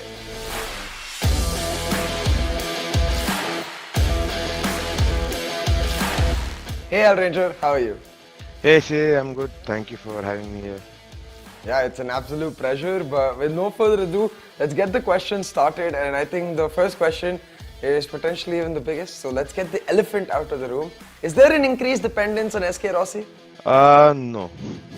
I mean, so the funny thing is what people don't understand is our team does not work in that way. Obviously, we want to enable Rossi to, be at his best and, use our utility to help him to get into positions where he can kill 3 or 4 people maybe. But that obviously does not happen every time. For us, it's the mentality which is the bigger factor. And in the wildcard qualifiers, we have had a really great mentality after a long time. So I think that is what matters more for us, and everything else is just outside noise, so we just don't care about it. I can understand that, definitely, especially given that you guys, the entire style you play is supposed to be around that. But I do want to ask, after the recent loss in VCC Q1, what was the atmosphere like in the team in the boot camp? Did you have to give them a pep talk? Oh, we were pretty happy. I just told the boys that I'm proud of the way, our atmosphere is, and we handled things. No one got negative. Everyone was supporting each other and really focused on what we have to do in the next round. Obviously now we have made it to the grand finals. I don't think it matters in the bigger scheme of things. I think what we do right now will matter the most. Now, one thing that I was personally missing too in the JE versus VLT game recently was your breach on Haven. So I just want to ask about that. What happened? Why not a breach on Haven? It's not about why not, it's about we can pick it up anytime and play it, because we know as a team how to play breach, but everyone knows how we play. You don't learn new things just by trying them in practice. You need to obviously put it into match practice, and that is what we do. But talking about evolution, Enigma and VLT have been performing quite well in this VCC overall. How do you see yourself faring up against them? What happened till now, obviously, they've played well, both the teams, but it does not matter. We can beat any one of them, and we can also lose to any one of them. It just happens so that who plays better on the day. What are your personal expectations and Global Esports expectations from the finals? Oh, both the expectations are the same. We are the defending champions, and we are here to defend our title, and nothing less. I won't be happy coming in second place and qualifying for the APAC playoffs. I want to win the entire thing. Any note to the other 3 teams that have joined you in that finals weekend? We have done it once and we are here to do it twice, so you guys need to watch out. For now, thank you so much, Hell. It was an absolute pleasure having you on for the interview. Thank you, CA. Thank you for inviting me and making the time.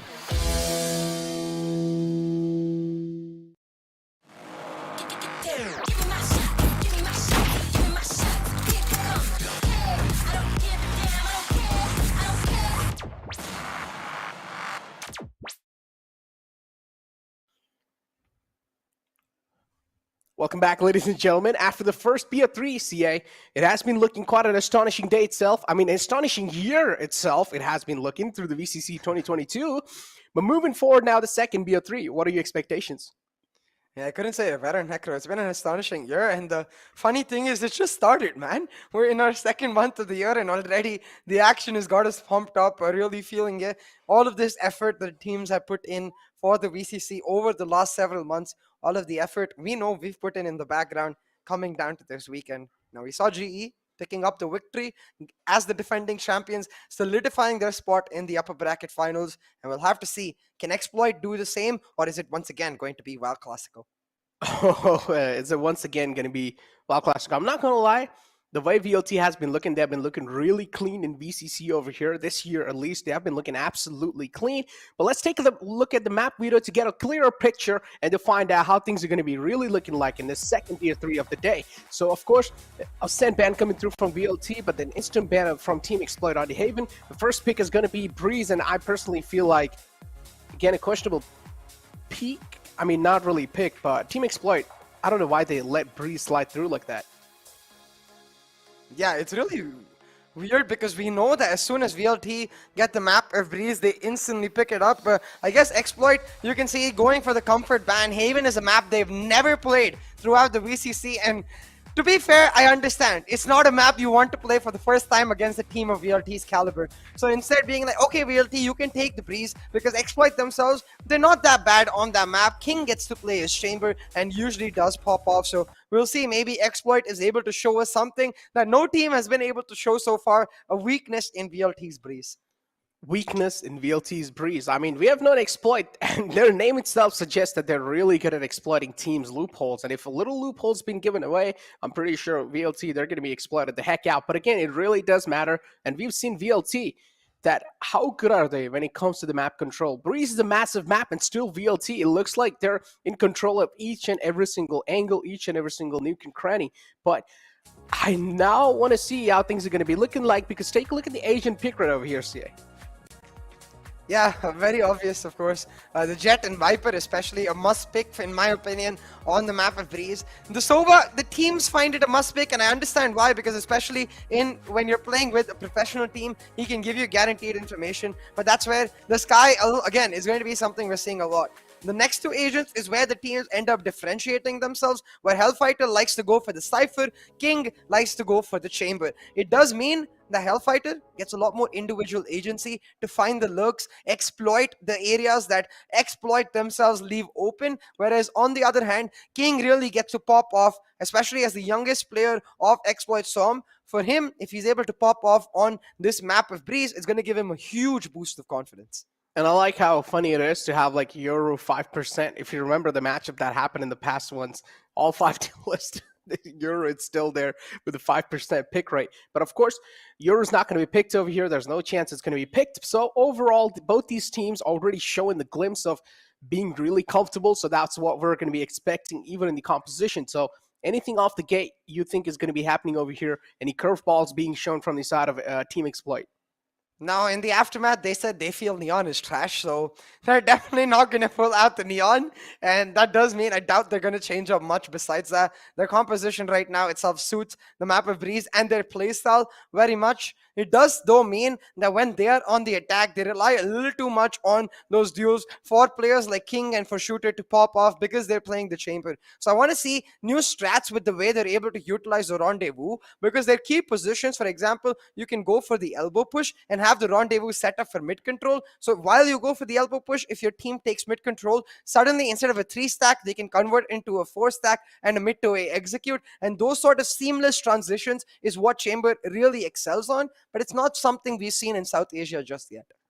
Yeah, exactly. I mean, still, it's quite like an advanced kind of thingy. So, okay, we'll need to get these teams a little bit more time to try and practice around that. But moving forward, man, the comfort pick is what we expected, and we know now. VLT, last time we saw them play Breeze, they just have their pace amped up to another level, right? It really does come down to what side they're going to be picking. Even if they're on the defender's side, we've seen them being so proactive on this map, and they always abuse the fact that Metal Doors a lot of times is left unchecked.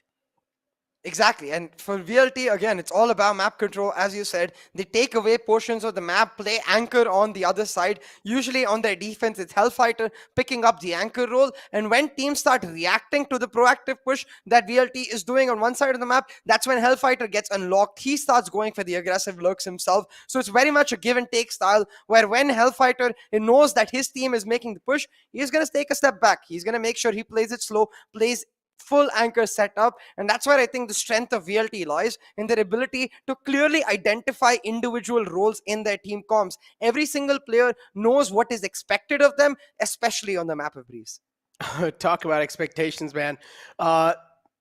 The people coming in, the community from Pakistan are going to be having a lot of expectations from a team like Team Exploit to try and represent their country on the international stage. Moving forward, though, VLT as well is one of the biggest names out there in India region. So, again, a huge matchup.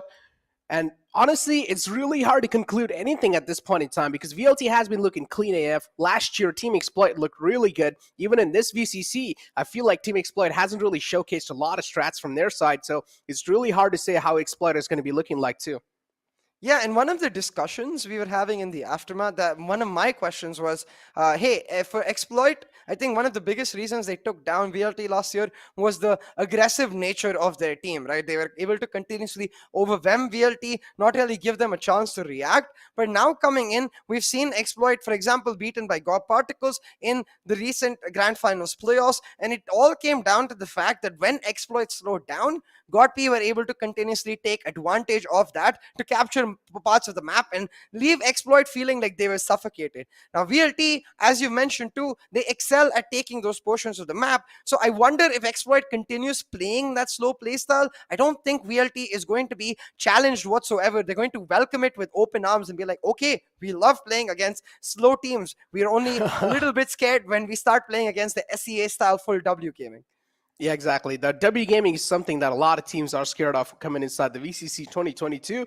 And to counter that too, a lot of teams have been struggling in the past unless you have the dedicated players or dedicated picks on the agents in your hands. But moving forward, it's just directly going to be the map of Breeze, I guess. We didn't really get to see the Asian pick rate, but okay, interesting. I think we will get to see the Asian pick real quick, and even if we don't, that's okay because we get to see it in game later. In game, exactly. Hey, some cool camera setup. Basically, the production telling us this is what it would have been like if it was a LAN. Oh, okay. Hi, Exploit. Hello, they don't guys. have cams, I guess. Interesting. Already. Oh, they go back to the Cypher. Okay, so pretty much the OG one again being pulled out.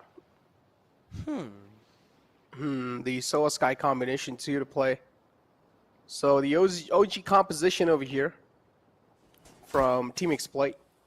I definitely do get the idea here because the way VLT like to play, there's always a flank presence, and for that, the Chambers traps can be a false sense of security, you know, especially if the Jet goes for the flank, she can cloudburst it. We've seen Dapmaker himself do it plenty of times, but enough of the discussion. Let's see how this actually pans out in the map itself. The Halls control we were talking about instantly taken by Hellfighter as Velocity Gaming set up for his play. They found my wife. And we talked about how VLT, they're really good at abusing this metal doors.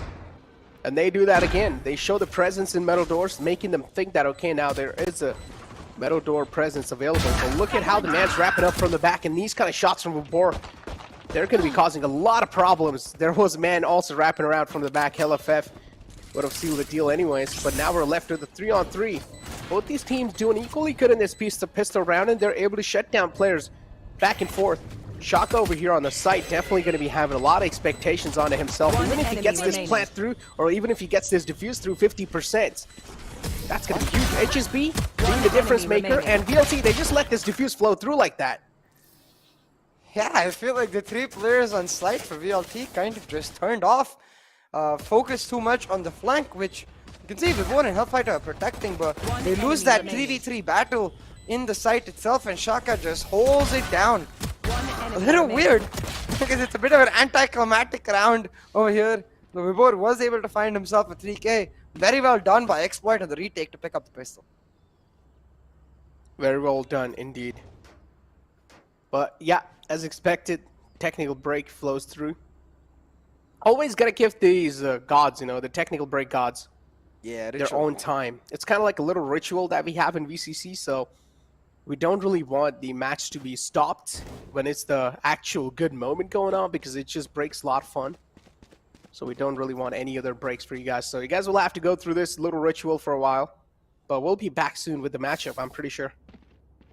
Yes, sir. And at this point,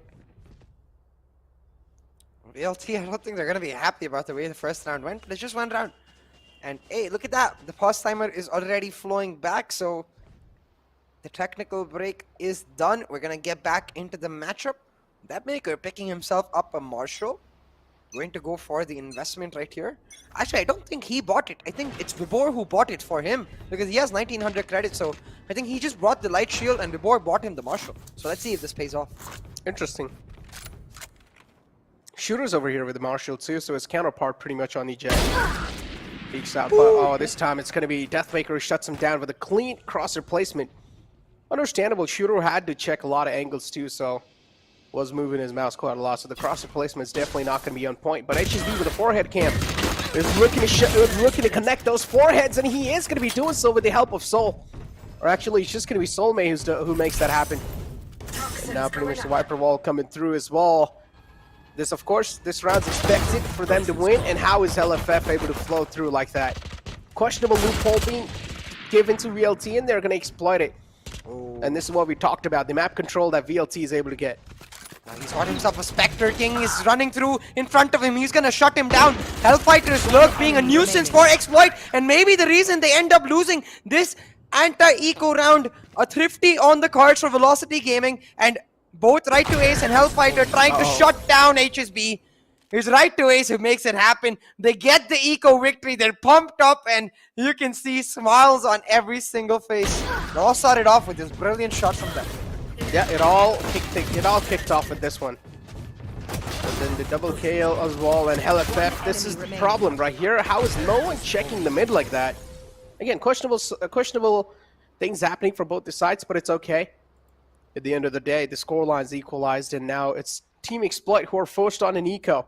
All players with the Sheriff in the hand. And now they're gonna need to connect these skulls. It's a stack, CA. Enemy mark. Back indeed. Very similar to last time. This time they're not taking Hall's control, they're expecting the flank. And that maker, he picks up one. Hellfighter should be able to shut down King right here, but maybe a bit of a curse because all he gets is a dink. Now Hellfighter hunting for that kill. He's going to be able to secure it and call for the rotation from VLT. This is the key change in the default, where when they did that 4-stack in the pistol, Hellfighter took Hall's control. But as soon as they realize that Exploit is going to go for the flank every time, they adapt, they wait for the flank, they kill it, and then they rotate. No more to oppose Talk about us. kill it. It's Right to Ace going to be catching both these players. And also retrieving Vandal in the hand, so. Pretty cool. All right, VLT able to kick things off that well, even though they lost the pistol round. None of us expected them to bounce back like this on such an astonishing note. But yeah, they're able to astonish us with those astonishing plays. 1-2 is the scoreline, ladies and gentlemen, and VLT already gaining a round lead. But this round lead is going to mean quite a lot emotionally. All I could think about was the emotional damage. But not much yet, Naka. We'll save that one for when we truly see a damaging round. Because right now it is the Viper Spit set up for the side of Team Exploit. B main shut down while they play anchor towards A, and it's a bit concerning because look at the way the map is going. Velocity, of course, they're not taking A main control, but because Exploit haven't taken it, it means Velocity effectively have it with the Halls part they have and mid control gained, but HSB picking out Depmaker's head, that is key because now they know that mid control is in the hands of Velocity. They can play exclusively on the side. The metal doors always left unchecked. And look at LFF, the amount of info gathered. And this is something that I've always been worrying about when it comes to Team Exploit. King 2 now pretty much trying to regain back the control. Also get stacked up quite a lot. Same thing's going to be happening with Shooter 2. 5 HP in the hands. King left to try and defend the site, but still the aim's correct. So the man's going to be trying to crack some skulls open. LFF has found the entry on the site. There comes the rest of the team too. And LFF is just able to walk on these sites like it's nothing. What is Team Exploit doing? They're looking really lost.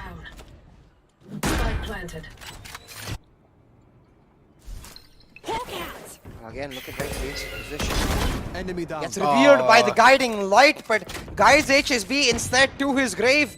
Will mean now it's a 4v4 setup with VLT with exclusive map control. Now the retake wall set up, Exploit moving in, they shut down Hellfighter, and Amaterasu, his position is key, he spots out, Shooter takes down one, will find another, and just like that, the round in the bag for Velocity Gaming, because surely now, with Right to Ace's flank, this retake is nigh impossible. All of this utility coming in to deny the plant and the low health Right to Ace, he finds another. The time is running down, the clock is winding away, and Velocity Gaming, they will run away with it, even though they go down. Yeah, but that's the guns taken off their hand, but it's okay. Still, they're going to be stable when it comes to the economical part. On the other hand, Team Exploit, they're going to be struggling now. They should be forced on an eco, if I'm not wrong. Or at least a couple of broken buys in their hands. But again, VLT, these back-to-back rounds, and we know VLT is one of those teams that really does thrive on that momentum, and they're smelling it right now.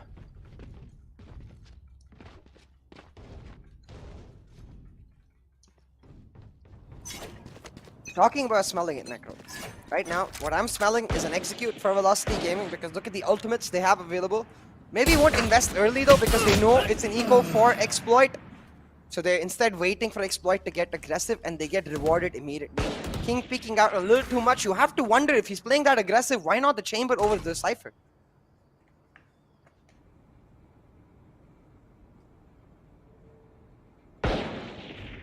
Talk about playing that aggressive. Right here. There we go. The first kill's on the board.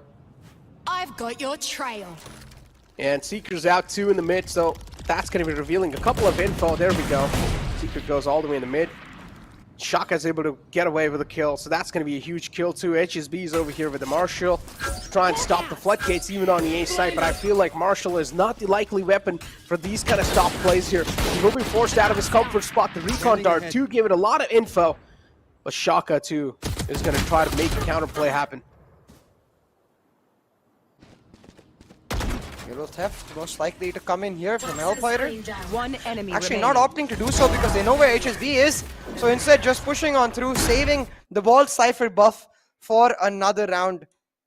4-1 now to Velocity Gaming. We talked about why Exploit left this map through, and to be fair, I understand, of course. The Haven is not their strongest map. They've never played it in the VCC, and they don't want to play it against the damn strong VLT on that map with Amit Rasu's KO. But if you leave one up, if you have that exploitable map pool, you can see Velocity, they will punish you. And immediately, Velocity doing exactly that. Now with this timeout, I think the instruction from Kaushi has to be, let's get more proactive. We're giving VLT too much space to make their plays. Let's make them start questioning themselves and hesitate a little bit with an aggressive play of our own. Oh man, aggressive plays. And we haven't really seen Team Exploit be on the aggressive page so far. They have always been one of those teams that have been staying on the back foot. Not really a lot of proactive nature. And just because them giving the site control and playing a little scared in this matchup, I feel like it's causing a lot of problems here.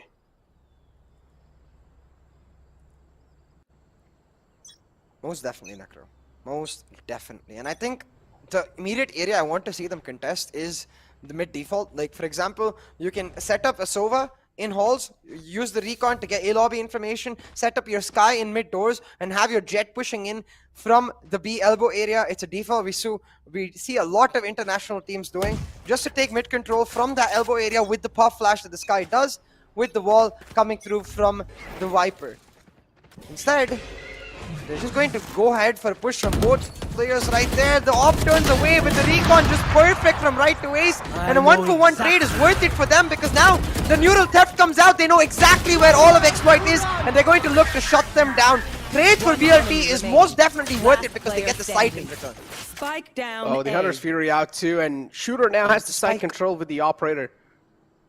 But talk about the Spike, Shooter has pretty much the edge for him, but HP factor, HP-wise, is something the problem is where we'll knock on his doors. Shooter will need to connect a shot.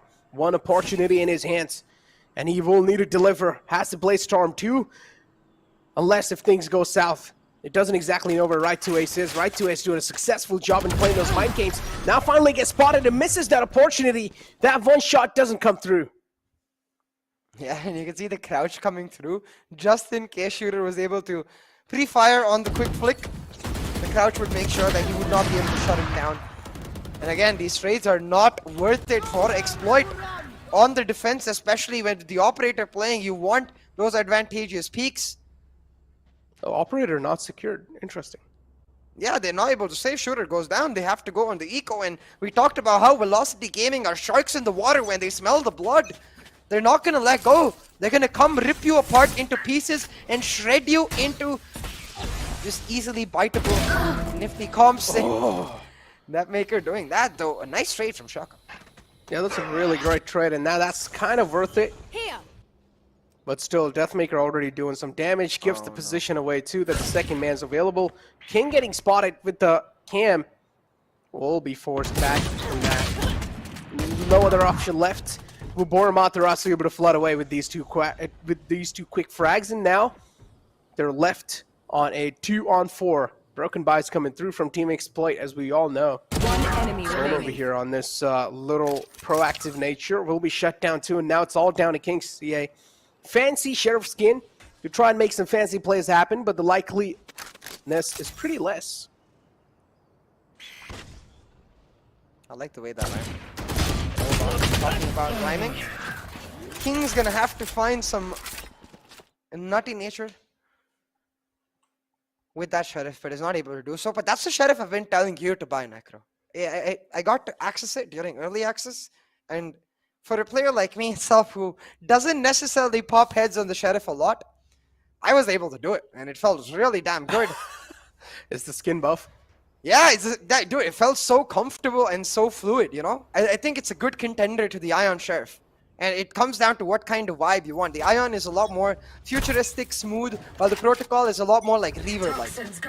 But hold on, talking about smooth and comfortable, this Cypher change for King is not looking smooth or comfortable. He's not able to find the value he's usually able to find on the chamber. He's not popping off. And the way we talked about, if he pops off, then he gets a boost of confidence. Right now is the exact opposite. 0-7 on the Cypher. It's not ball Cypher. It feels like he's grown a head of hair, and the hair is blocking his ability to flag. Oh, no. But 6-1 CA for now. A huge lead in the hands of Team Velocity Gaming. But on the other hand, Team Exploit have a Hunter's Fury Seekers and Neural Theft available. A lot of info for sure, but you also cannot really ignore the fact that VOT, on the other hand, too, they have their 3 ultimates available, which are going to be really useful in taking the side control. Seeker's already out. Lubor's being spotted by the trip right there, but that's not going to matter quite a lot. Gets spotted again, but the distraction is played really well. And somehow Team Exploit are able to shut it down. The Viper's Pit on the A side too, not really getting a lot of info or value. Now we're left with a 2-on-3, and instant counter ultimate coming through from Amaterasu this time. Viper's Pit activated, instantly going to go for the plant too. And I feel like LFF's position right here is going to be a key one.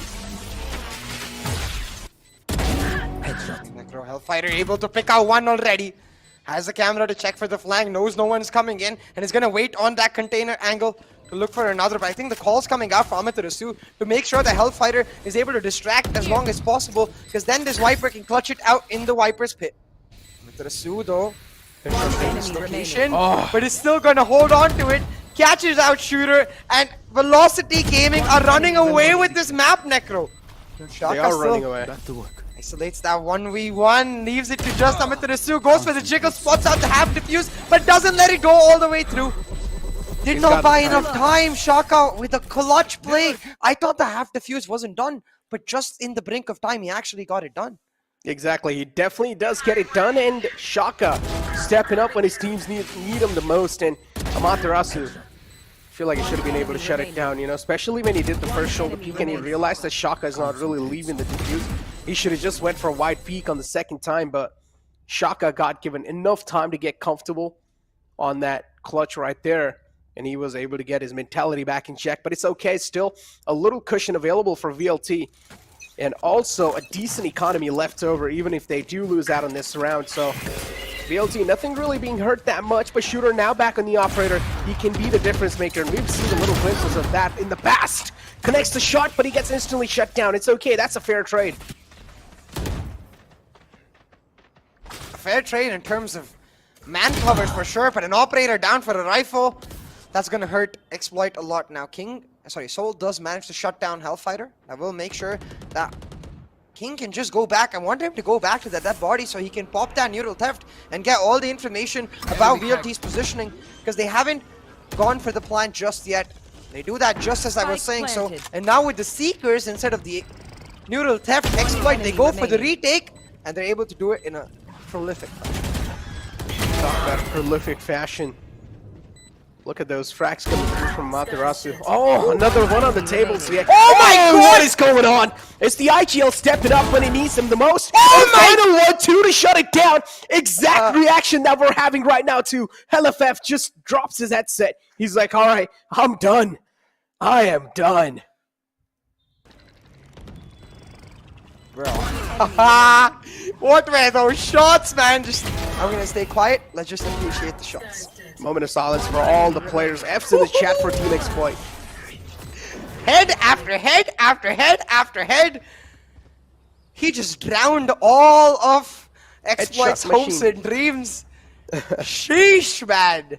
That's the IGL, the captain, and I think the oldest player from VLT, still showing that he's got that mechanical raw skill that we witnessed in the stats all the way through. This is why his headshot percentage is always so cracked.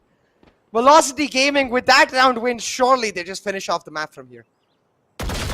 Oh, man. Oh, this time, though, it's Soul. Not gonna lie. Team Exploit, they've also got some cracked individual to keep up with the aims of VLT, but the way they got destroyed in the previous round, that's something that can never be ignored in their entire lifetime. I have the spike. The IGL saving the day, being the Captain America of VLT. Right, so if he's the Captain America, then who is the... I guess HSB is Baron Zemo. I guess. Yeah, because he's super confident too, you know, fits the character. Yeah. We're talking about fitting the character right now. Velocity again. The slow push in mid-round, able to set it up, and with that 4K, the Viper's Pit is back online. Amaterasu going to hold down sight with it, while again Hellfighter position towards that mid-halls area, able to just create such a nuisance for Exploit Necro again and again. This is the Cypher diff that we're truly getting to see. Every single round, Hellfighter gets himself into these tiny nooks and crannies. He's able to exploit the space, and timing is going to be key. Holds on to his life, though. Has the neural theft, so he can go for that, but Hellfighter wants them heads instead. Doesn't need the hats off to make some hats off plays. Yeah, does he really need the neural theft, though? When he's a thief himself and he's just stealing those kills. Oh. Or maybe I should say stealing those foreheads. Now I understand why HSB has a forehead cam, because he's going to give his forehead to them. No hard feeling. One enemy remaining. Oh, that tap right there, so crispy. Crispy is exactly what we're seeing from Velocity Gaming. Again and again, that Cypher diff, man. Now, I want you guys to try and get your eyes peeled towards the Cypher this round particularly. Because again, you can see Velocity taking mid-control while Exploit trying to contest it. It's because of this aggressive plays that Exploit are able to find the advantageous trades. Finally, some sort of proactivity we see from the side of Exploit. But Amaterasu, he's feeling himself on a completely different level. Again, he's going to be able to take up the site, going for the point, but the neural theft this time from Exploit will reveal their positions. And Amaterasu isn't even scratched yet. He has full HP available. So that's going to be another factor that's going to be adding. And there we go. Trying to equalize the man number. That's not really the case this time, and it's King who's going to connect the skulls and also connect the stars. And they get another round in their hands. Are we going to be seeing an 8-4 half? Cage trigger. We just might, Necro. We just might. And at this point, I think what I really want to see is King starting to step up, getting a lot more aggressive. Because if you remember Exploit in the Grand Final playoffs, their strength on the breeze lied in King's ability to continuously, even in the defensive side, make those aggressive plays, find those frags as the Chamber. Which is why we were questioning this Cypher pick a lot. Because while I do personally believe that the Cypher is better than the Chamber on this map, I think for players like King, the Chamber gives a lot more individual agency. So if he can find the same fragging power on this map the way he did with Chamber on the Cypher, then when he goes onto the attack, when Team Exploit go onto the attack, they will be able to find themselves in these really key spaces the way Hellfighter is able to do. Now, talking about key spaces, this time again, you can see the way Velocity are set up. They want to go for a late A hit, but from the side of Exploit, it's a simple enough plan. Contest halls, deny Hellfighter that position, and then retake it. Talk about a late A hit. Seekers out too from the side of VLT. And is that going to be conveying a lot of info that there's a lot of players and a nice off angle being held from LFF, an instant neural theft too, and Deathmaker is just going to be nailing that shot, or nailing that dagger in his skull. Misses a lot of shots. Oh, Amaterasu. But okay, flawless round for VLT. Another round added to their accounts, and VLT looking unstoppable in the first half And they will need to convert this momentum even in the second half too. Now keep this in mind, this pistol round is going to be the savior of Team Exploit. If they do not take this pistol round, then it's pretty much a GG. Go next. I'm kind of scared that they won this. Because look at the scoreline now. 9-3. 9-3 curse against Velocity Gaming. Most of the times. But most of the times, it doesn't work. It's usually only GE that has made it work so far, so... Maybe Exploit will convert that superstition into an actual curse. Right now, though, I think still, you have to remember, Deathmaker isn't even popping off. And the minute that player starts popping off, imagine an op in his hands, it's GG, lights out for Exploit. That's what I really want to hear now in this defensive half. That night for Deathmaker. Talk about a night. Exploit's not going to have a good night's sleep if they lose here. And okay, that's a great shot from them. Looking to follow it up with another one, but is that going to be the case or not?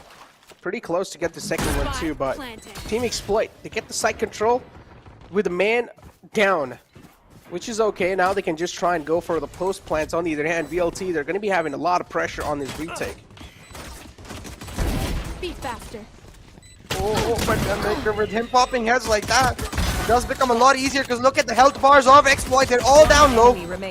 And Vibor's got them flicks. They know exactly where Soulmate is. They shut him down, and Velocity be like, don't you dare try to give us a taste of our own medicine. We don't want that. GG, go next. Ah, wow, Decker, okay. I mean, it's literally going to be 11, like... Oh, no, I agree. Yeah. Alright, just...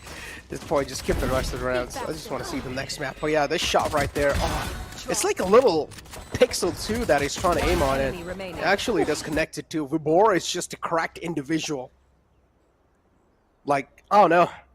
And this is the biggest difference between a team like Velocity Gaming and a team like Global Esports. Global Esports, they're a team. You know, they rely on each other to get themselves on that full mark. Team. Velocity, they're a super team. They have cracked individuals in every way, and sometimes, you know, if one person turns off, some other guy will step up. If two people turn off, then two more guys will step up, and that's where Velocity have their strength and their weakness. So, right now, Exploit though, I think not able to find that weakness, not able to live up to their name, and Exploit is talking about just that word. Right away is going for the push, but it's actually Vibor who gets caught out on the other side. King with 2 key frags. I just want to see this man on the chamber. Imagine if he was able to TP back. Wait, hold on. This might just be a pull-off. This might just be a pullback from their side. They're trying to light some skulls up of VLT. Now, the man advantage isn't really favoring them. All 5 players alive, but VLT, these kind of frags are not going to help them. 3 quick frags on the board, and also, the man's quite low in the mid, so VLT, still the problems are there on their door. Nice shock dart to force him back off his comfort spot. Shotgun with the recon dart, but that's not going to be making a lot of things. Marshall's going to be connecting. Decent amount of utility available in the hands of HSB, but the defuse being stuck in right to waste this time is not going to back out from that, and the run and gun adds on a little bit more pressure onto HSB, and he gets shut down. When you're that low with the HP, the one thing you can always rely on, it's like, you know how they say a dog is man's best friend? Well, for a low HP player in Valorant, run and gun is your best friend. You just play full RNG. Yeah, Spectre is your best friend. It's more kind of like, I feel like when I'm watching Spectre run and gun, I just get reminded of Neon. You know, it's kind of the same too. You just like, you just pull out the fingers and you just start beaming people while you're running around. No, Nekro, don't remind me about the strength of the Neon. We haven't got to see her yet. Right now, I want to say something. When you said Team, it actually reminded me of Tim. Scar God's bird. So I'm actually confused because some players say it's Tuk Tuk, some players say it's Tim. And I'm not sure because he had bird's name both. But either ways, he just want the bird back, but unfortunately, Copy is not here. Okay, just call him Tak. Hey, that's the name of my real series on Instagram. Okay, now it's not anymore. What? Change the name. Either ways, though, let's talk about the tactical nature of this timeout. At this point, they're just like, guys, damage limitation. Please get back some rounds so we don't lose too much momentum going into the next series. Because no shade to Exploit, man. This is why every single damn team bans Breeze against Velocity or loses it. Either you ban it or you lose it. They're just too damn good. Yep. Too damn good. It's also the 11-3. It's like Team Exploit are just being smurfed on, and their dreams of securing a spot in the APAC, it's looking next to impossible. But yeah, still, if things continue like this, then VLT, they're just gonna rub salt on your wounds, and it's really gonna be hard to find a cure for your wounds at this point, because Team Exploit, they're taking quite a slower approach, and we know VLT, when a slower approach, that's when VLT, they're in prime. So you always need to have those keys, or need to have those W key mentality in check. They're able to find the entrance from the metal doors, and with that shot, also the presence is now revealed. King able to walk right through on this side. Oh, this is quite a nice sneak too. He realizes Amaterasu is on the right side, but now the position's given away, and right to ace is going to shut him down. Amaterasu's back is secured. Another shot to flow it through from Deathmaker. This is also going to be securing them the match point. Enemy remaining. There we go. Last man alive. Match point. GG go next. Yeah, and I'll say for VLT coming up with this win was a bit of a breeze. On the map of breeze. That's why I said it was a bit of a breeze. Like, if you clarify, Breeze, it breeze, takes away breeze. the fun of the pun. Hey, that rhymed too. That was not intended. enemy Talking about what was intended, Velocity on their bonus again. They're shutting down Exploit, who did go for the semi-buy in the last round. Did not have the money, and they have it now, but 9 back-to-back rounds could be done, don't get me wrong. Exploit is a great team, but 9 back-to-back rounds on the map of Breeze, well, that's when you'll be like, okay, let's stop playing, let's have a chill vacation on Breeze and before we go on to the next map. Pretty nice beaches, you know, to have that vacation.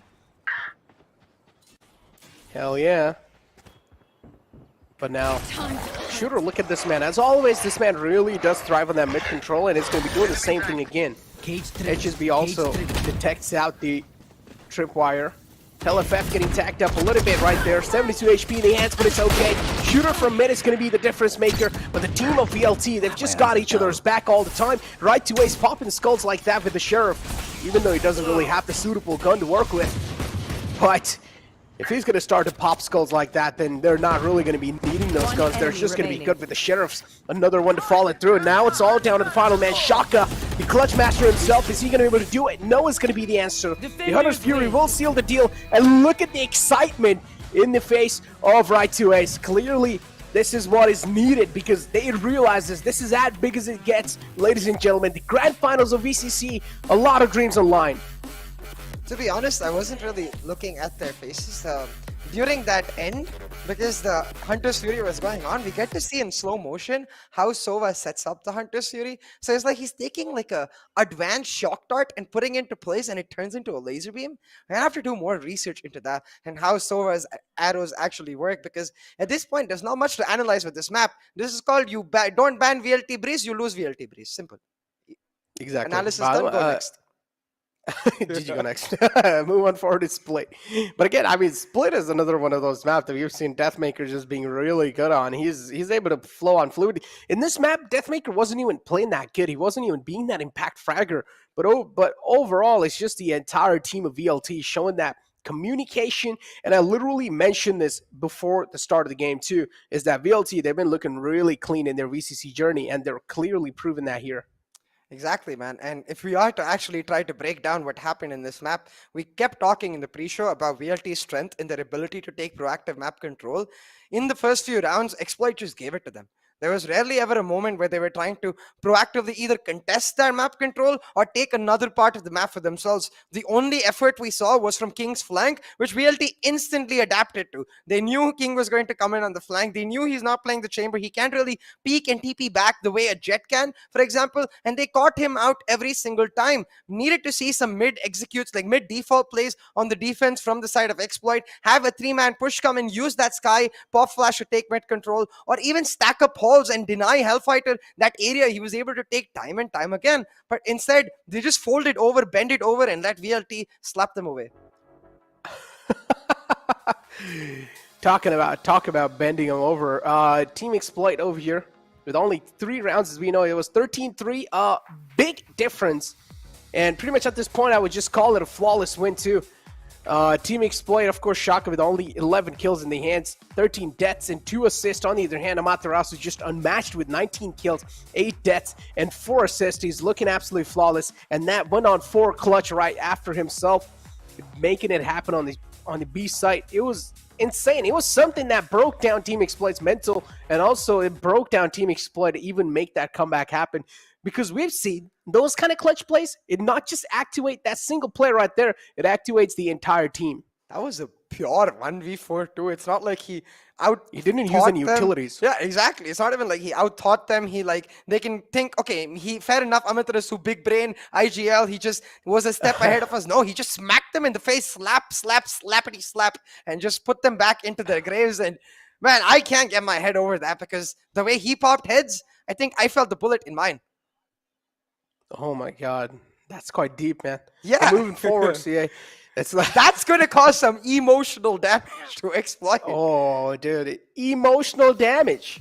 But moving forward, ladies and gentlemen, taking a look at the damage stats too. 13.23k from VLT. Of course, it's going to be way higher, but this time, talk about the skull popping. It's going to be a little better done from the side of Team Exploit, where this is where they outshine them. But again, we can't really judge it off because they just didn't really get as many frags compared to VLT. Yeah. At this point, I really hope Exploit doesn't look at these stats, because all they're going to see is their headshot percentage, which is amazing, and then be reminded of the headshots Amaterasu was able to hit on them. But alright, that's fine. Enough of that. We have to remember the fact that this was VLT's strongest map. Like, hands down, the strongest map for Velocity in the entire map pool. So the fact that they're able to pick it up, not much of a surprise. But going into Split, it is Exploit's stronger map. I won't say strongest map, because they play the exact same composition VLT does. So it is going to be a mirror matchup. And with the mental edge that VLT have right now, and the fact that they already beat them in one mirror matchup, I don't know, man. I don't know. Yeah, me too. It's kind of hard to say. But this is the MVP comparison. Shaka, on the other hand, was playing Soa. And then Amaterasu, on the other hand, was playing Viper. So, as you can see, the MVP comparison, this is where Amaterasu is going to be leading the charge. Shaka, too, had his pop-off moments, but not as poppy as the man himself, Amaterasu. So, Shaka, a couple of steps below Amaterasu, but it's okay. The upcoming map is going to be the map pick of Team Exploit. This is where they will have a little bit of hopes and dreams of bouncing back.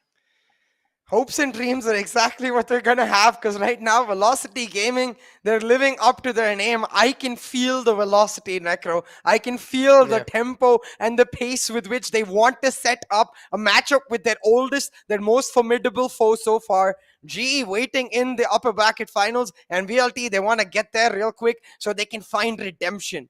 GE is the team that denied Velocity that APAC LCQ spot, so getting that victory over there for Velocity, that will be almost a year's worth of effort finally paying off. Year worth of effort right there. Almost. But Team Exploit, on the other hand, man, I'm pretty sure they've also put in a lot of efforts in this matchup, but VLT, they're just proving them unparalleled. No matter what they do, Team Exploit, as you mentioned, they're just getting slapped across the board, and there's like, all right, you guys are just not as good as us at this point. Just go back, get your strats done correctly, and then maybe come back next time and try and take us down. But it's time to do some analysis, ladies and gentlemen. Let's find out how things really look like, because there's nothing really to analyze over here. It's just VLT rolling. Oh, this is actually a really cool round. So, in this 3v, I believe this is the 4K, if I'm not mistaken. 3v4 right now, they should be able to find 2 frags, and they're gonna pop the Seekers, which is where, first thing, I'm confused, because King is right next to a dead body, so I'm unsure why he doesn't just push down elbow, pop the neural theft instead. Maybe even with the Seekers, because it's gonna give them a lot more information. You see Shaka and King, they're able to isolate, and then let's pause right here, because here is where the Seeker reveals Amaterasu's position. So number one error, when you're in a 4v1, just group up together. You know he's in B backside. Just go for the double peek from both sides. You can have 2 peeks coming out with the CT push, with 2 players coming from the double box and the CT, and 2 players pushing in from B main. But let's play and see what Exploit is going to end up doing. Shaka will peek, trying to get the... Is not just ego, he tries to peek off of the guiding light, which Amaterasu dodges perfectly. And then one player is going for the diffuse while King is holding it down there. If King really wants his teammate to go for the diffuse, he can hold it right next to his teammate. but instead they give away Spike planted. back isolated frags to leave him in a 1v1. One And in enemy that point, remaining. there's not much Soulmate can do. Honestly, that's a great point from your side.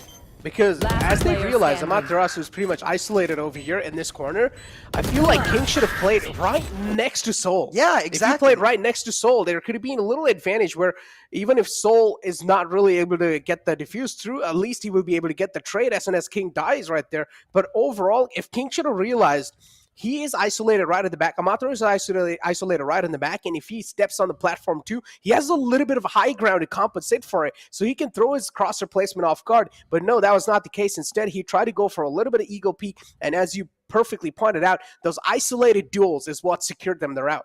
Yeah, and props to be given to Amaterasu, no doubt, for the way he's able to pop the heads, but it's quite questionable why Exploit is throwing away a 1v4 like that in the Grand Finals weekend. And it brings me back to the conversation we had with Exploit players in our VCC Aftermath. HSB mentioned that they're the sort of team that does sometimes get affected by emotions. So when clutches like that go against them, they're just going to lose all of their composure. Yeah. They're going to lose a lot of their calm nature, and they're going to end up defaulting back to their old playstyle, forgetting all of the new systematic approach that their NA coach Zexy has set up for them. Without that systematic approach, you can see VLT for them is just a piece of cake.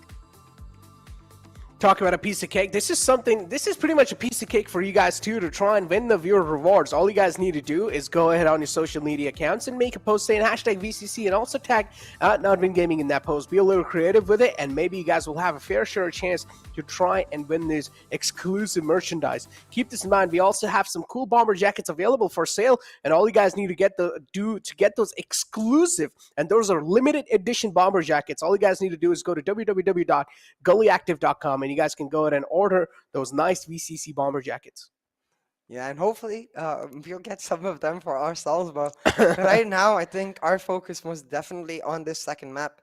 Let's start talking about Split, because we're going to see mirror compositions once again. The Jet Rays, Astra Viper Sky composition for both of the teams is what they prefer. But again, VLT's ability, like they do on Breeze, to take map control across the entire map is where they are a step ahead of Exploit. Having said that, Exploit will be a lot more comfortable, so maybe they can give a better fight. With that being said, that's the first map out, the second best of 3 series. It's time for us to take a short break. We'll be right back. Alrighty, ladies and gentlemen, स्वागत है आप सभी का एक बार फिर से हमारे इस exciting Meet the Conquerors के अंदर। और इस बार हमारे साथ जो शख्सियत जुड़ने जा रहे हैं, he is part of one of the Titan teams of India. Domination का पूरा 1 साल इन्होंने कंटिन्यू किया था, and then they came into the last Valorant Conquerors Championship, जहाँ पे they managed to make it to the top 2. Can you guess it? Well, I'll give you the reveal. So it is Right to Ace joining us from Velocity Gaming.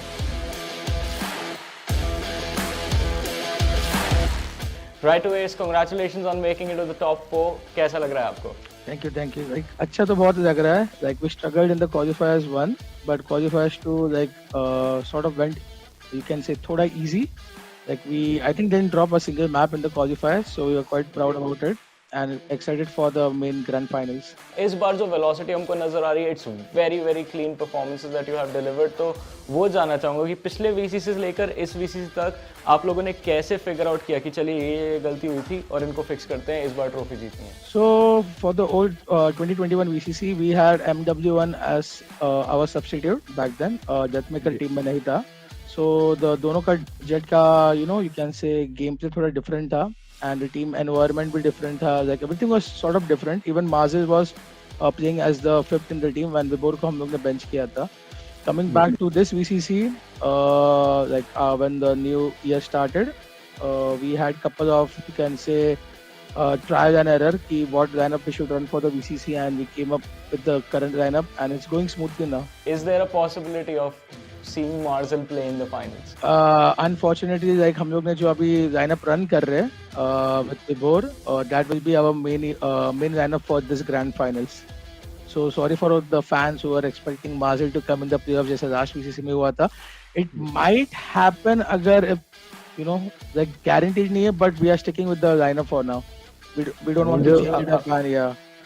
S आपने उम्मीद तो अभी भी दे दी है वो might बोल के तो आई थिंक अब और ज्यादा लोग एक्साइटेड Like रहेंगे 1% chance, 2% chance हो सकता है. ऑल्दो हेलेफ एनर्जी काफी इन्फेक्शियस है हमें दिखता है हर राउंड के बाद if it's a good win he is gonna pop up from his chair अगर फ्रस्ट्रेशन होती है फ्रस्ट्रेशन नजर आती है चेहरे पे क्या आप लोगों के साथ भी क्योंकि मेरे को तो स्टूडियो में कास्ट करते टाइम होता है I get hyped up just watching him does that happen to you और आर यू गाइस लाइक ठीक है अब आदत हो गई है एक दूसरे को सपोर्ट करने के लिए चिल्लाते नहीं है and just playing for the sake of playing will 100% lose the game. So that's one thing we noticed about our players, like pacho players, very emotional players. So whenever we get like the first pick or insane clutch nikala or we are winning a 2-on-2 round, anything, we just hype up everyone. So emotionally everyone is like very in the positive state and they perform way better. एक message दे दीजिए अपने fans के लिए who will be tuning in to watch you guys perform.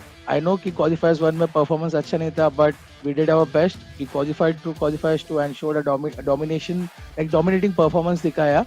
And thank you for all the support, guys. Like keep supporting your favorite team, and don't be toxic in the chat. Last वाला काफी important है. But thank you so much for joining us for this interview. बहुत मजा आया आपसे बातें करके. Good luck for your matches for the finals. Thank you. Thanks for having me.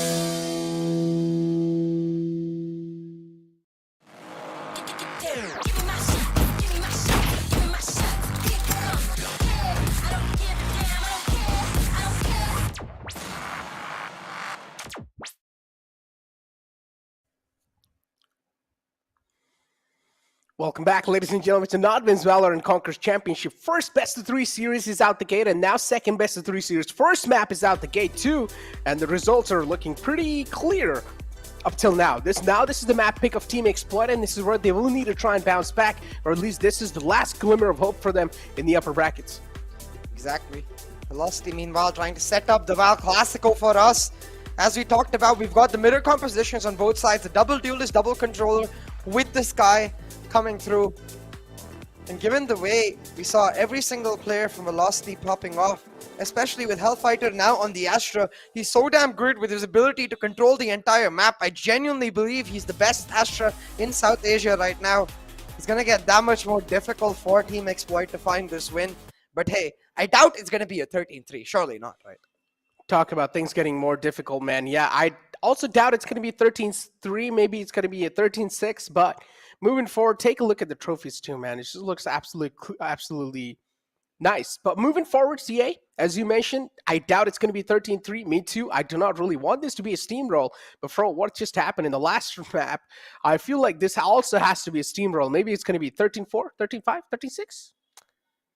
Well, you're savage, Necro, I'll tell you that. Yeah, because right now, all of the XY fans in the chat, they're be like, nah, come on, Necro. But I do agree in that regard, because Velocity, they're just as strong on the map as Split. They have very few weak maps, and they regularly ban them out, which is the Ascent itself. Velocity doesn't give those teams a chance to exploit their weaknesses. Instead, want to play on the strong foot, and it is an issue for Exploit overall, because I do feel like, again, this composition without the Sentinel relies on proactive map control across all areas. Getting information of where the defenders are setting up their defaults is how then you're able to adapt in the later rounds to go for bursts, to go for executes, and that's where Velocity excel every single time.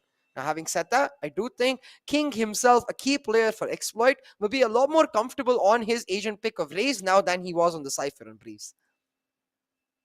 Exactly. Talking about the Asian pick of Raze now.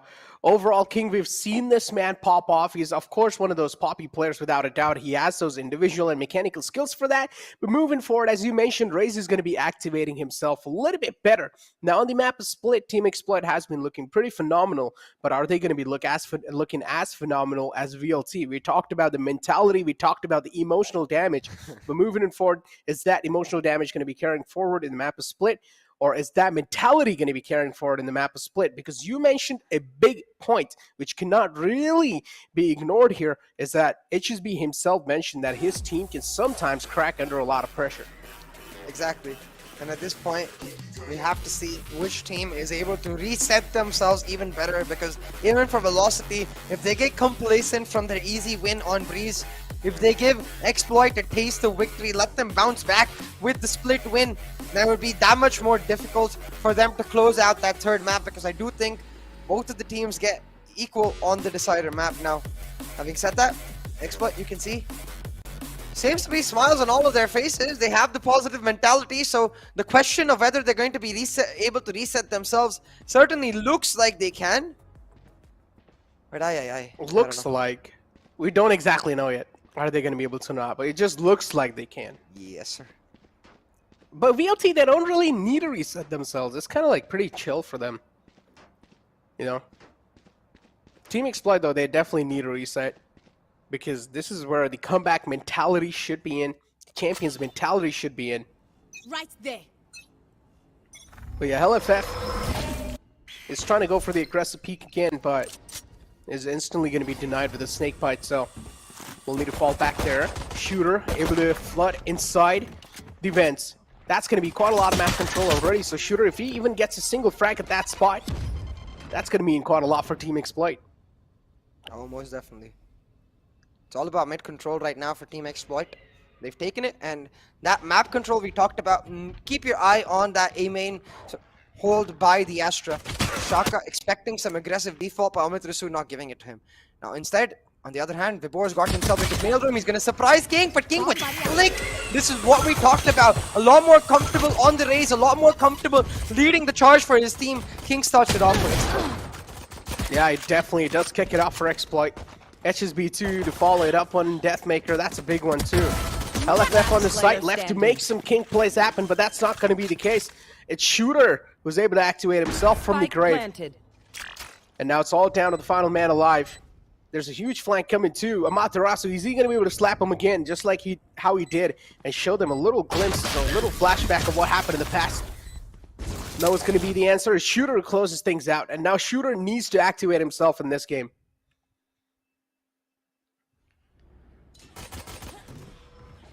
Most definitely going to need to activate himself, but already Exploit off to a great start in this round. They're able to pick up the pistol, and again, given the fact that they're on the attack, this is going to be crucial. It delays Deathmaker's operator that much longer, and with this composition on that Jet, the operator is the key factor on the defense. There's not much use to her without the operator, unless you're pressing the W key with the Sky, which you most definitely don't want to do.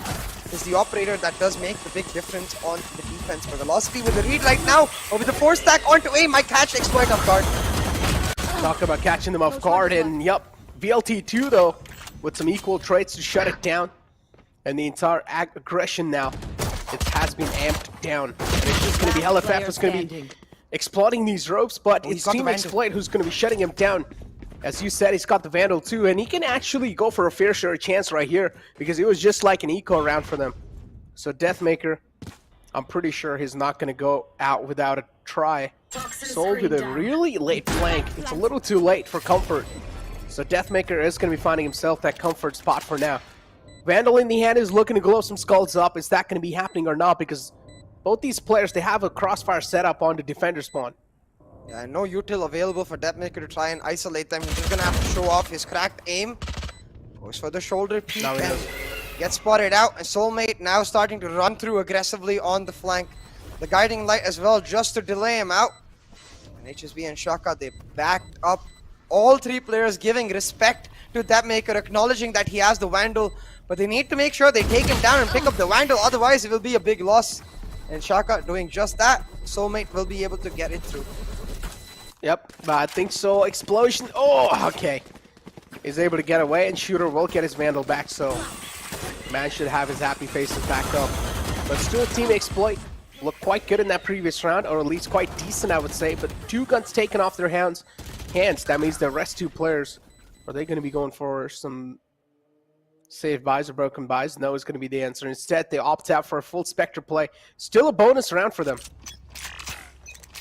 Exactly. Still a bonus round for them, especially since they were able to retrieve that Vandal. Now, Velocity Gaming, we need to make sure they clean up their holes on site, because again, they're getting caught out in these weird positions on the pistol. Going for the aggressive plays, quite reminiscent of the way we see GE playing on this map. They like to aggress down mid, they like to contest it and trade a lot of util and burn the attacker's util in that mid area, so that holding down on defense becomes that much easier. A little late on the peak though with that guiding light. Vibor just throws away his life. Oh, that's a great shot too. See, another one followed up. Shooter is fired up and is looking to make some fiery plays for sure. Deathmaker reveals his flank presence, but it's okay. LFF on the side. It's going to be a mountain for them to climb. So LFF doing a successful job of defending the site. Deathmaker 2 wins that aim duel. Another one to follow it up. And now Deathmaker, if this man gets activated, Team Exploit will have a lot of things to worry about. And Velocity actually win the round they really needed to. So again, Velocity looking, or at least having a little edge over Team Exploit. I do understand Team Exploit is still leading, and they also have a good economy, CA, but you talk about the mental edge, man. Yeah, and again, it's the map control that comes into play, right? When you don't have the Sentinel, you don't have a dedicated trapwire or a dedicated trademark to mark that a push, not even at least an alarm bot. True. It does allow Deathmaker to come through, despite Shooter's heroics in the early stages of the round. One simple flank just shuts them down. Hellfire, of course, chiming in with a beautiful hold on that anchor. But right now, they've got to make sure Exploit, again, they've left A main unchecked. Again, Deathmaker is able to get a flank. If they're doing this, they need to make sure that they have it in the back of their mind and have someone watching their backs, because seems to be doing that. He will catch Deathmaker off guard. Hey, so the adaptation there, very well done, Exploit. Well done indeed. 1-on-2 is the score line, and Velocity Gaming were able to pull off the round in the bye round, so you can clearly see the paranoia setting in again. The A side's left completely open. They never know if there's going to be any floodgates coming through, but Team Exploit, that's a great 2 find. So VLT's aggression, or at least the proactive nature for now, has been shut down. Team Exploit, this should be a quick round in their hands, and the rest of the VLT players should go for a save here. Concealment.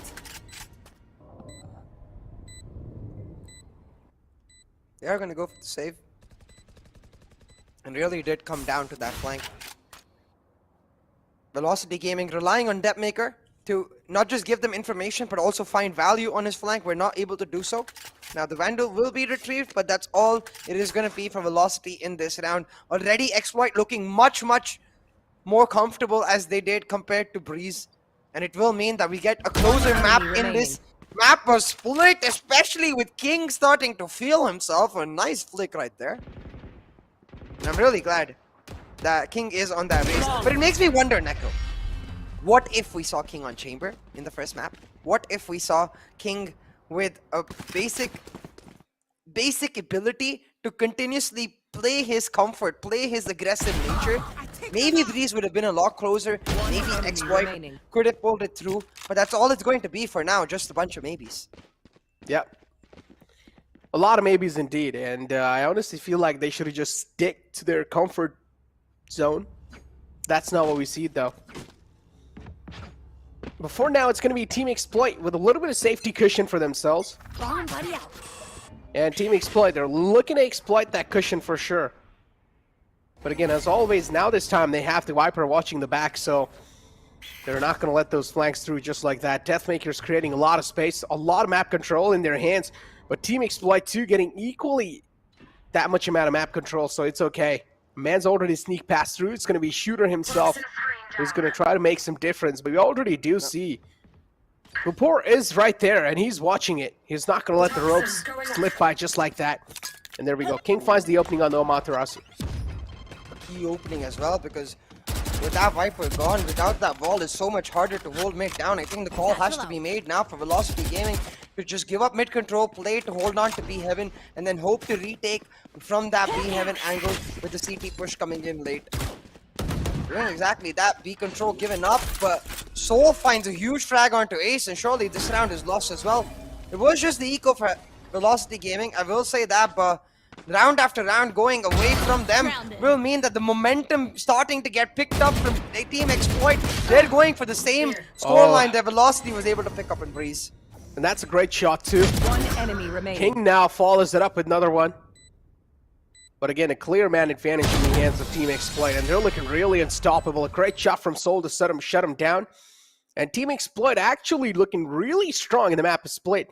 And Velocity Gaming, they're just not able to get a grip on Team Exploit. Grounded.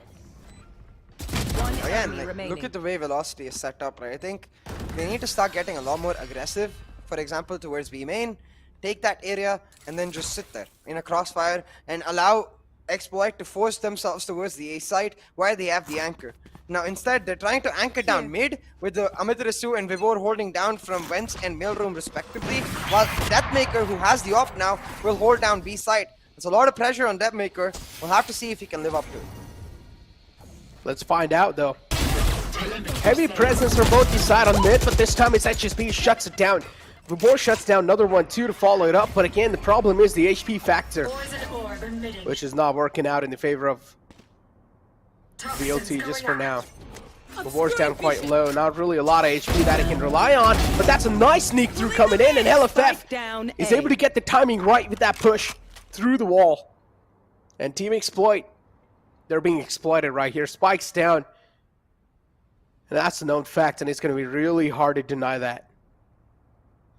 Look at the way Deathmaker is able to get himself all the way pushed up from B main into mid. He's telling his team there's no one here. At the very best, they might come from Vents, and right to Ace checks that in perfect time to shut down his mirror.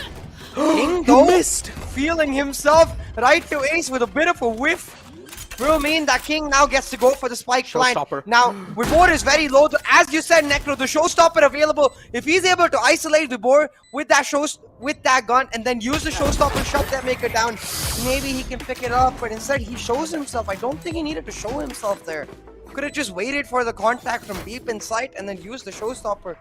But King, feeling himself a little too much, went for the duel, and Velocity playing it safe with each other's backs, able to shut him down. Indeed, you called it, man. Playing it really safe right there. And VLT, they don't realize how close it got for comfort. It should have been that round, but right to Ace missing his couple of shots right there. Initially, King picks out, and then instantly on the Heaven 2 flicks onto him and shuts him down too. So, right to Ace, just because that one single whiff, that could have almost costed them the entire round. And you can clearly see Amaterasu and right to Ace, they're just not able to activate themselves in this round or in this matchup itself.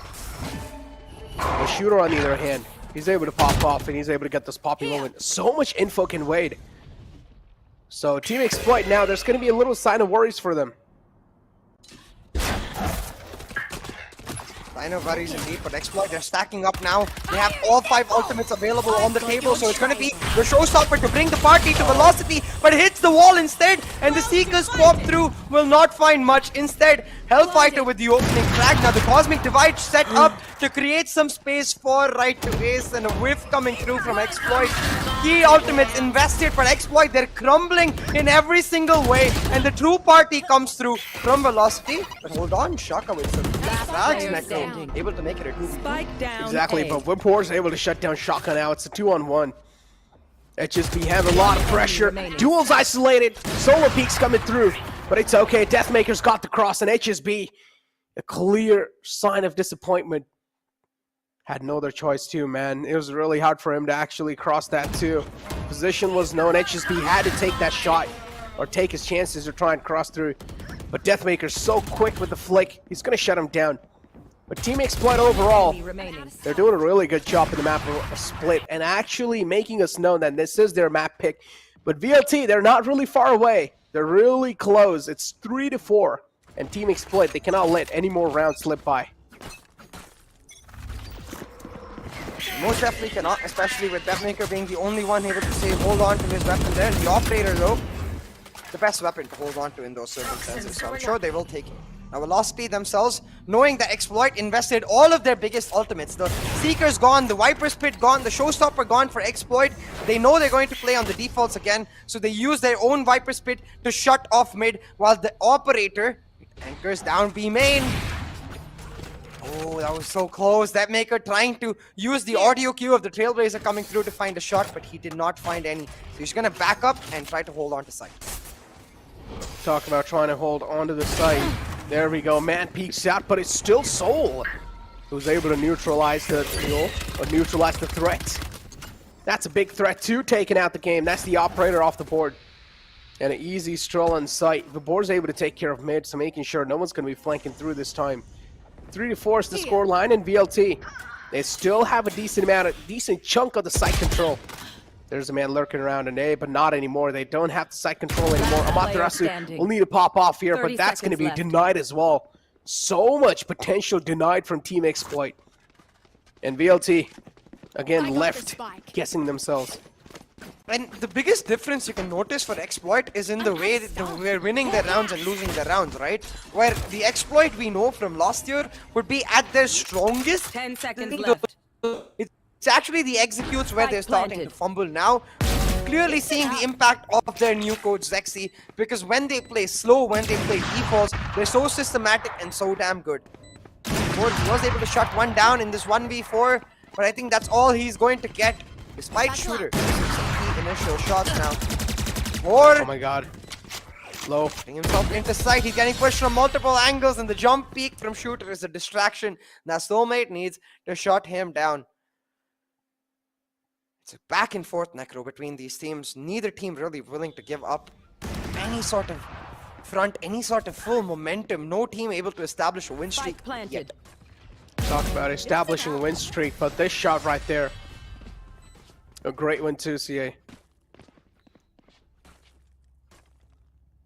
3-5 is the score line, and VLT now pretty much forced on an eco. On the other hand, Team Exploit looking absolutely great when it comes to the economical output. So Team Exploit, this round should be their round. It should be a stomp.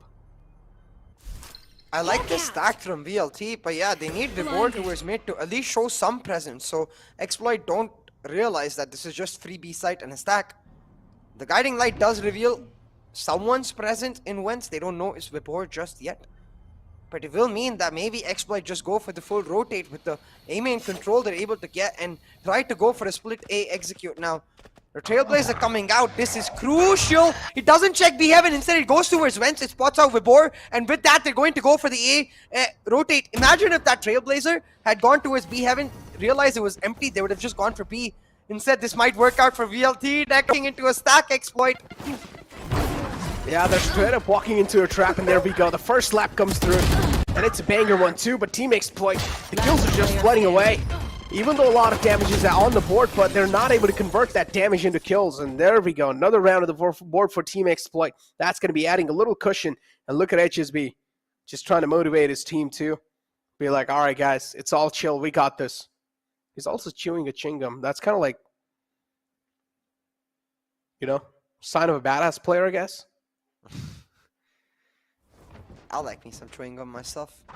I wish there was. You cannot cast while chewing gum, though. Yeah, exactly. Yeah. That's what I was just about to say. I wish I could talk and chew gum at the same time, but it's impossible. I've tried it. That'll be like literal ASMR for the chat. Yeah.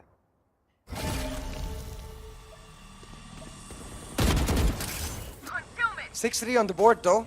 Last round was an eco for the side of Team Velocity, so now they're going back to their defaults again, trying to hold down mid with this race, but every single time Exploit play it slow and then they burst in those mid rounds. Around the 115 mark is where you'll see Exploit starting to take those fights, waiting till those first 15 seconds for some sort of aggression to come through from Velocity, for them to get impatient. Velocity just that, but this time paired up with the right utility is Vibor shutting down King.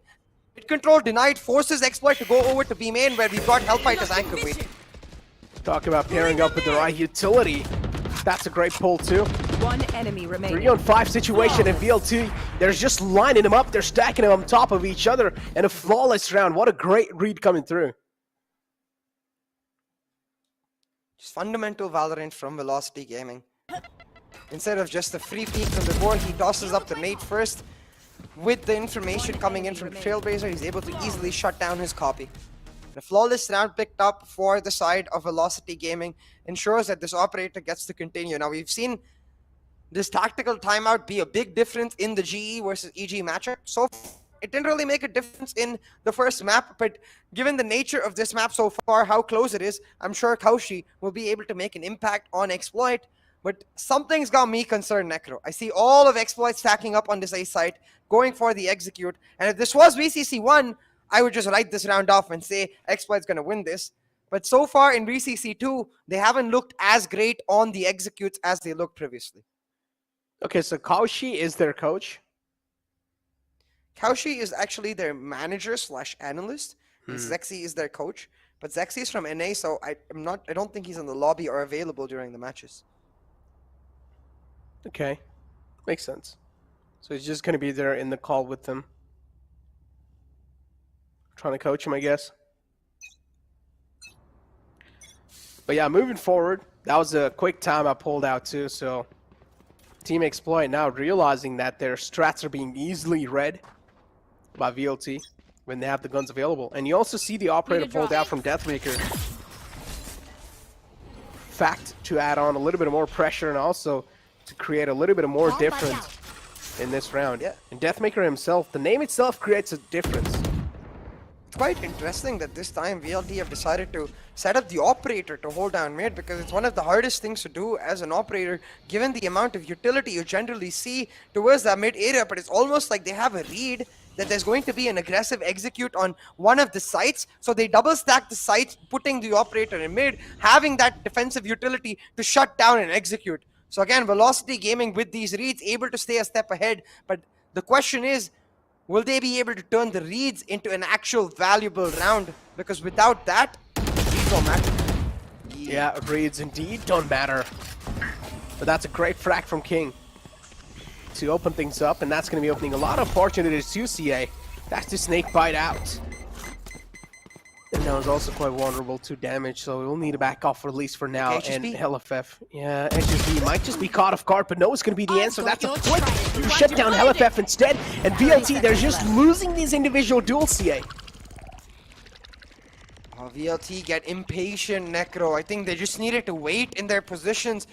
We've been seeing this again and again from Exploit. The key adaptation they made from the first few rounds towards this is the simple fact that whenever they're going for a play, they wait for 15-20 seconds before actually doing something. They're exploiting the fact that Velocity Gaming is getting impatient again and again and going for those lurks, going for those flanks, going for those pushes. And at this point, Velocity, they're not able to adapt to that. Having said that, they won't need to adapt to that much longer, because with this round lost, it's just one more round left on defense, and this issue will not necessarily be existent on their attacking side, because they can afford to be aggressive, they can afford to be proactive. But an 8-4 lead, if Exploit is able to secure the next two rounds, the next one, I guess, this one is secured, then will mean that Exploit get to go on a strong foot with a lot of momentum in their bag into the second half. Talk about a strong foot. That win should give them a 1. But yeah, these picks right here, man. King is able to open the floodgates, and unfortunately, VLT's aim on the map of split isn't really working out, CA. And we've seen a lot of whiffs. If you compare this to the last map of Breeze, we saw way much more crispy plays. And it's all down to that momentum factor, Necro. Now we see the technical break being called out, Velocity being like, hey, we know why we're not able to pop off. It's because we didn't make the traditional ritual sacrifice to the tech gods. It's like their arms are pretty much like they're inhuman. So No, it's because they didn't make the sacrifice to the tech gods, so the computer is not letting them pop off. So now they're making the sacrifice and they'll start popping off. So it's like the computer's adding a little bit of input delay? Is that what you think? Maybe.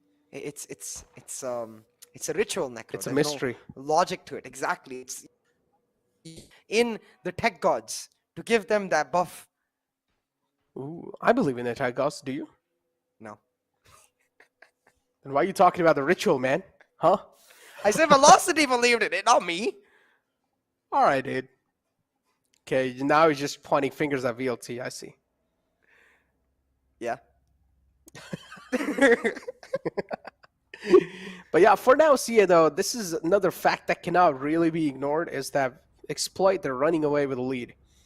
And VLT, either they have another chance to close it out on a 7-5 half, or this technical break can break the momentum for Team Exploit. So it's one or the other. And I honestly feel like we are going to be seeing a 7-5 half, so yeah. It's really interesting that you say that, Necro, because look, on the side of Team Exploit, again, they're stacked up towards that A side. They have the Viper Spit available. I think they're just going to repeat the exact same execute that we saw a couple rounds back, where they hold on for the first 10 to 15 seconds, and then they try to get onto the A site with Soulmate for his Viper Spit to be set up to win the round itself. But as you mentioned, this time VLT is not trying to bring Vibor onto that A side to get utility to hold it down. Instead, getting aggressive with the guiding light, most likely set up for Deathmaker's early peak on this operator. It's all down to that first shot. Yeah, and well, there we go. Got unfortunately blinded too, and also will be spotted by the Boombot, so being forced out of its comfort spot. Shooter 2 has the Blade Storm available. But Team Exploit, they just made their presence known over there. Taking that back. Outside the A. And now they're trying to move around. Team Exploit though. All the way deep in sewers. Yeah, look at this. I mean, the Blade Storm's available, so Shooter still isn't really having that much of confidence with it, but he's still trying to move in. The showstopper though. Yeah. Vibor is jiggling. He shuts one down. He should just pop the showstopper right here and go for more, but instead gonna use the pain shell to delay them. Now again though, look at that A main control maintained by Exploit. They're going for a split A execute. And I love this Viper split because you see that small corner into sight that they can sneak into. But Amit Rasool is aware. He's going to drop down, get himself into that position and shut both of them down. Deathmaker finds another, and the read from the brain from Amit Rasool just shutting down Exploit. But Shaka, he wants to... 30 seconds. Oh my Shaka. god, okay. Able to find a 3K. Now in a 1v2, can he finish this off with an ace? Well, I mean, last time it was Amaterasu who did it. The clutch happened. Is he going to be able to do it again? Or at least, is Shaka going to be able to replicate what Amaterasu did last map? Just trying to move in slowly, steadily. They got the site control too. It's a 2-on-1. Certainly possible. But the problem is the showstopper that's going to be utilized from before. The double satchel's available to it. Instantly going to be satcheling on the site. And the showstopper is going to be finding the final man alive from Team Exploit. And it should seal the deal too. VLT, as I said, it should be a 7-5 half. And that's what exactly happens. VLT getting another round on the board. It's going to be a 7-5 half, and moving forward, the pistol round is going to be a big thing for VLT now. One enemy remaining. 7-5 was your call, Necro, and you're absolutely right in that regard. You see that scoreline coming through, and VLT will feel a lot more comfortable with this scoreline because, as you said, the pistol round can grab them that equalization and they can start playing on the buy, especially considering the fact that I think both of these teams are much more comfortable on the attack than on the defense when they can control the tempo and the pace of their play and effectively make it their sandbox, you know, force the other team to play in their battleground, which is where both of these teams really excel along with each other. So now I want to see if Velocity is able to find the same impact towards that mid control that Exploit was able to do in their early rounds and then translate that impact in the later part of the half on the other side. But ooh, Shooter almost got cut out. Almost. But yeah, still. VL2. Oh my god, these kind of picks this time. Deathmaker amping the pace down a little bit. Usually likes to play with the Sheriff, but this time goes for the Ghost. Wants to take things on a little bit of safer note, but misses a lot of shots, and Team Exploit clearly punishing that fact. VLT, the aim's not on point today, or at least in the map of Split. Looked pretty much on point in the previous map, but now right to ace, left to clutch it out. He's the right to clutch. He has the right to clutch as well. Shooter's quite low. One bullet on the Shooter should seal the deal, and a huge rotation coming through as well, and I'm pretty sure Shaka's not going to expect it. Yeah, and I don't like the fact that they've split themselves apart. They're giving right to ace these 1v1s. He finds the dink through the wall onto Shaka. He's taken himself low as well. And right to ace, he has plenty of time and plenty of health. Now in this 1v2, in terms of health bars, effectively a 1v1. Why not play together? They're still playing split apart. They have the spike control. They can just play for the trades with each other. But with this guiding light available, right to ace can just force the issue right now. Push himself onto site. He's not even recovered the spike yet, Joe. Right to ace, he's just feeling himself. He wants to go for the frags. Yeah, he wants to go for the frags, and now the time's running away. And there we go. A nice double peek coming through. Right to ace being caught off guard. Honestly, feel like at this point, I honestly feel like even though he had a lot of time, he should have just tried to press the W right then and there as soon as he found the dink, and try to recover the spike and play a little bit of mind games. Exactly. Like I wish, like when in that B main position, when he got his guiding light available, he could have just used it as a puff flash, recovered the spike, and then tried to fake the plant to force them into peeking him. Instead, He's just expecting them to peek him, and even though Exploit make a key error splitting themselves apart in the mid part of the round, as soon as they realize that right to ace is pushing from B main, they group up together and they double peek and shut him down. So the pistol round picked up for Exploit will mean that Shooter is almost effectively guaranteed an operator in their subsequent buy round, and now in this anti-eco, they get to push forward for double digits. Velocity though, in this 4-stack, walking into this mid angle, looking to sneak up onto HSB. He's gonna get caught off guard if he turns away, and he's turned away. He indeed is turned away. There we go. First wave, second wave too. But the spray transfers right on the head. And there we go. Final man alive. It should be a flawless round in the pockets of Team Exploit. But this buy round now is going to be an important one. If Team Exploit do slip out on this buy round, that means it'll also give a little bit of mental edge to the VLT. And this is what they cannot really afford, being on the defensive half.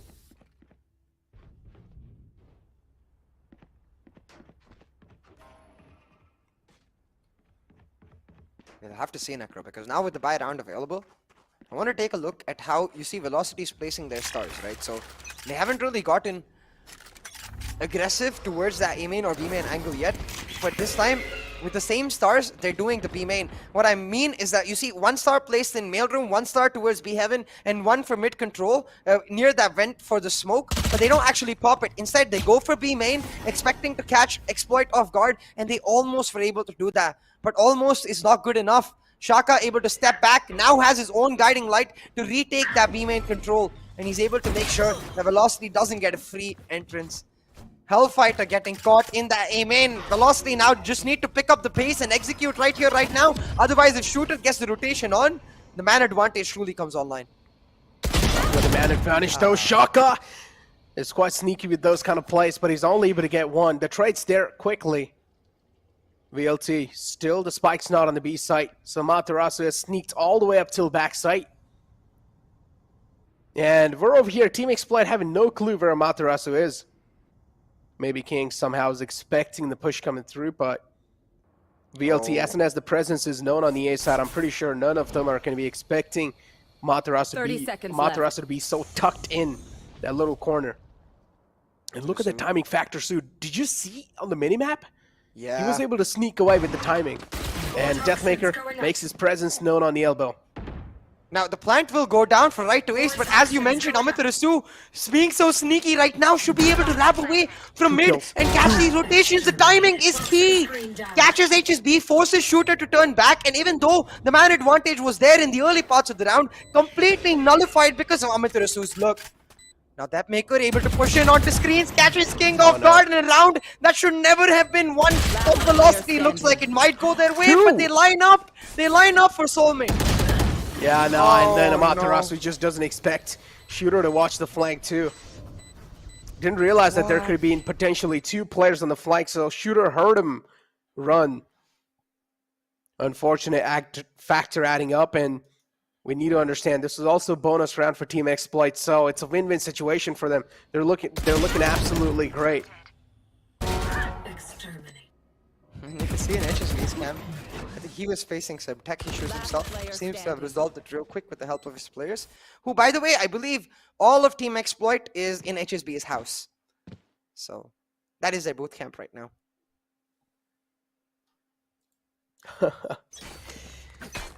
So HSB's house, there's a boot camp, okay? Seems like he has quite a big house. Yeah, his house is pretty big. Like, they were setting up in the kitchen yesterday, I think, with the PCs. And now they're taking Velocity to the cleaners, getting ready for the laundry. That's pretty... That's a good one. I wonder what are they doing. But yeah, Trailblazers out. And there we go. King's position again, something that he hasn't really done that often. And he's able to make some plays happen with that. Even though he just found 1 frag, that's still going to be an impactful. Another one followed through, but with the paint shell too, CA. So this is a complete full stop coming through from the side of Team Exploit. But that initial frag given away, that means now the man advantage is neutralized. That's quite low. Right to ace doesn't really have the HP to work with. But again, it's a 2-on-2, anything can happen. Oh, but it's a closed plant, Necro, so they could just as easily set up the Viper's Pit and try to hold it down, but they don't need it. Soul finds one, and now in this 1v2, Hellfighter faced with an impossible task, has no stars, no utility, so just gonna have to rely on that raw aim, and using that he finds one, but if that was a headshot, maybe he could have found the momentum. Look at but it Shooter, does not happen. Yeah, that's what I'm telling you. They're all right next to each other in HSB's house. They're just It honestly giving each felt other like high Shooter was fives. about to beat him. Yeah, he's pumped. Last player standing. Imagine we're pumped while casting and I literally just like run to your setup and I start beating you. Remaining.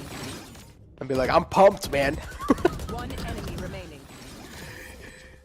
But yeah, overall, Soul has to be the MVP throughout this entire split map because he's clutched out almost like 2 or 3 rounds at this point. So Team Exploit, they're looking great.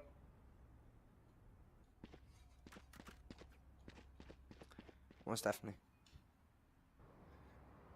Technical break though coming through for Team XY. I think Sharka facing an issue with his PC because in the last cam screen we noticed that he wasn't there at his station. So I'm sure it'll get resolved real quick. And we'll see if it does work out. 11-5 CA. 11-5. Yeah, One and at this more point, round I and think we match just point. need to get ourselves ready for map 3 because Velocity just not able to adapt to the systematic playstyle with which Exploit are approaching their defense. Velocity trying to play it slow on defaults, but every single time Exploit just hold their lines. They maintain their discipline and they're able to shut them down, which is why I think Velocity now need to start forcing mid a lot more. Burn that defensive utility down in mid, and then later towards the ends of the round, you can go for the late rotation and catch them off guard, focus more on the MDOs. But if you don't burn that defensive utility early, then it's just a piece of cake for Exploit on the retake. I personally don't really know what to expect because 11-5, I mean, over here it does really look clear that it should be Team Exploit taking this map. And we saw how VLT were looking confident in the first map, and now it's Team Exploit who's just running away with the map too. And all these maps, honestly, not gonna lie, they're being really close, so it's really hard to notice that, or even it's really hard to say that Team Exploit, they're just like dominating it through. It's just like flawless coming through from them. Rounds are being closed, but as long as they're secured by Team Exploit, again, it's kind of like the same story where if you're gonna be the one to run away with the cake, that's all that really matters. And LFF just holding the flank angle this time, and King always is able to find the opening. Yeah, just a nade towards that mid area. Vibhor caught off guard in the ends of his Viper's pit. Oh my god. Hellfighter with the key frag. He's going to be able to retrieve the operator for himself. Right to Ace picks up another. And now they're going to be able to most likely find Soulmate as well. Exploit handing away this round like a gift to VLT's hands. And at the 11-5 score, you don't want to give VLT momentum. Oh yeah, you don't. This is what I said. Nothing really can be said because VLT is one of those teams that are one of the best out there, and they can bounce back, and this is why Lightning Fast is not an opper. The reaction time isn't really on point. Oh, yeah. Oh, my God. It's just that controller sometimes can get me. Yeah, Hellfighter. And then a thrifty round from VLT. Why? Much needed. But why does Exploit push in from the Viper's pit? They get the early kill. They can just back up. Fair enough, Hellfighter gets one onto Shooter. That I understand. Shooter trying to take aim and control. But why does Soulmate and King push through the Viper's pit? I cannot, for the love of God, wrap my head around. It's unnecessary momentum given away to Velocity Gaming. An operator given away to Deathmaker. And normally an operator on attack, meh, not so great. But when Velocity want to play the slow playstyle, when they want to play for picks, then Deathmaker, he will make it work with that operator. This might be the start of the end for Exploit if they keep getting aggressive and complacent like this, Necro. Complacent. Indeed, the complacency is something that's going to be hurt Exploit quite a lot. You want to make sure to not really let VLT get comfortable in your own map pick. So overall, HSB2, look at the aggressive angle that this man's holding. The Boombot should clear him out too. But Deathmaker now, again, himself holding an aggressive angle. As I said, the Boombot should clear him out. Forces him a little bit on the back foot. Deathmaker's ready with the op too. If anyone tries to make the aggressive plays happen, he's probably going to connect the shots quickly. Does have another man to line him up, and He passes on the operator to him because now it's his job to actually create some space on the site. But Amaterasu with two quick heads, he will shut him down. How did he kill Soulmate? I understand how he killed King, but he got a headshot onto Soulmate. Amaterasu Yeah, I don't know. sus. We missed out on that. We need to see the replay on that. That was an interesting shot. I don't think he saw One it. enemy Maybe I'm wrong remaining. though. Maybe he did see him. No, he didn't. He didn't. There was literally a smoke layered in front of him. Yeah, that's what I'm assuming too, but Yeah. he just smacked him. Flawless. That maker flawless doing round. exactly that. A flawless picked up. They even retrieved a Vandal in exchange for that Spectre. Yeah, he just, wow.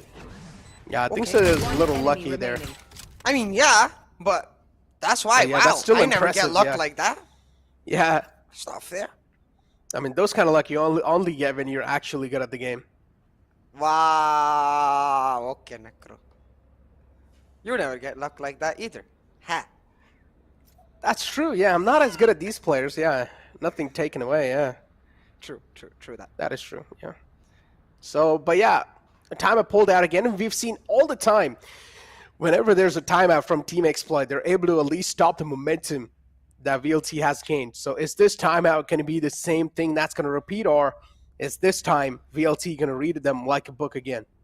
That's exactly such an important point, Necro, that you mentioned about the reads that Velocity had on their defensive half. Every single time when Exploit tried to play off their ultimates, Velocity was able to read them like a book, but they were never able to actually translate those rounds into actual victories. Now on the attack, take a look at what ultimates Exploit has. The Seekers, that's especially important because it gives Exploit an opportunity to play one side purely on the retake, or get real aggressive down mid with the showstopper and get into Velocity's face. Now, the question is, which one is Velocity expecting? And I think it is that aggression, because you can see they're playing defensive defaults, holding for an aggressive peak from the side of Team Exploit with Deathmaker on the operator.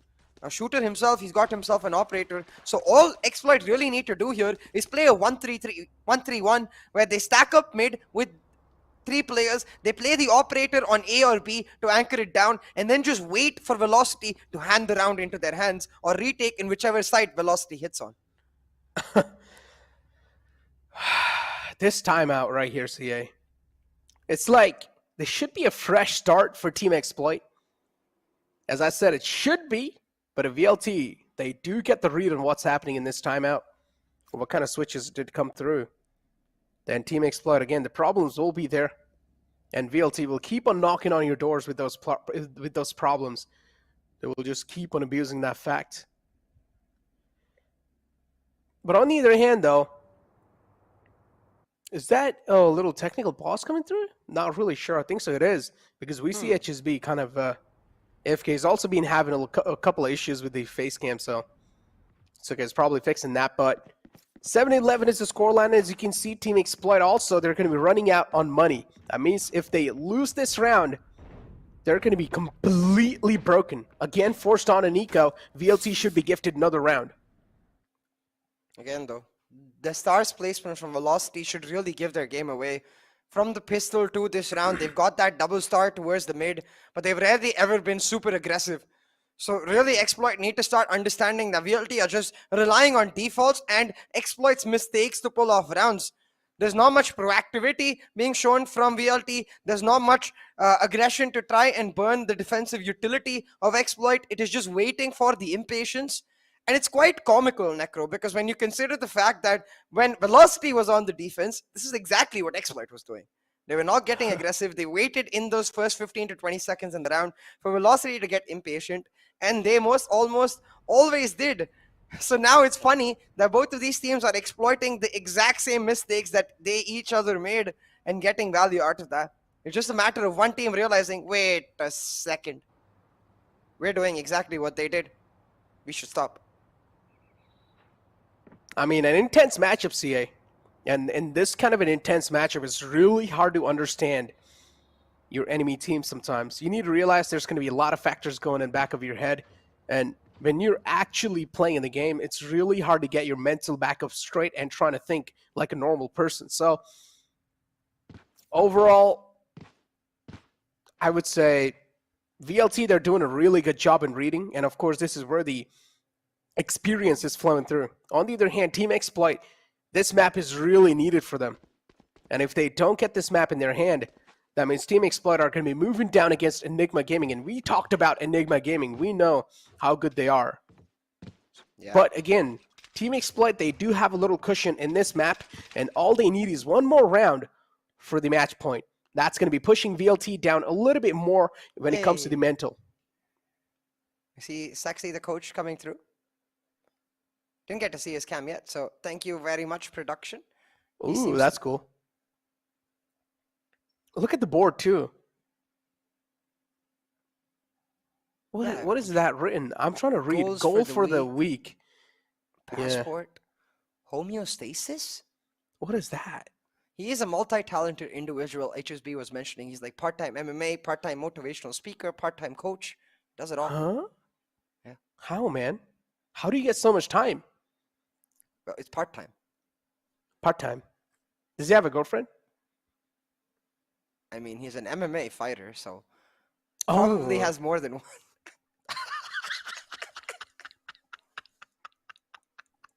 All right, CA. All right. I mean, his name says it all, you know, Sexy. So yeah, it's a sexy man with some sexy talents, with some sexy girls. Is looking to rock the floor. Being the coach of Team Exploit, doing a great job coaching them too. But in the first map, the coach failed, but it's okay. The map of split is where it all comes down to. If split's being won by Team Exploit, that means the decider is going to be equally good for both these teams. Another close matchup. But moving forward, CA, Team Exploit, all they need is one more round, and this is extending for quite a long time. We finally do see the timer unpaused. Ah, yeah. Let's go. We don't need to talk about Sexy's girlfriends anymore. 11-7 on the board. We get to focus on the game finally. And I have to remind the viewers of a simple point. Key ultimates available for Exploit. I wanted to see them playing the 1-3-1. They do the 1-2-2 instead. And Shooter, he finds the first pick.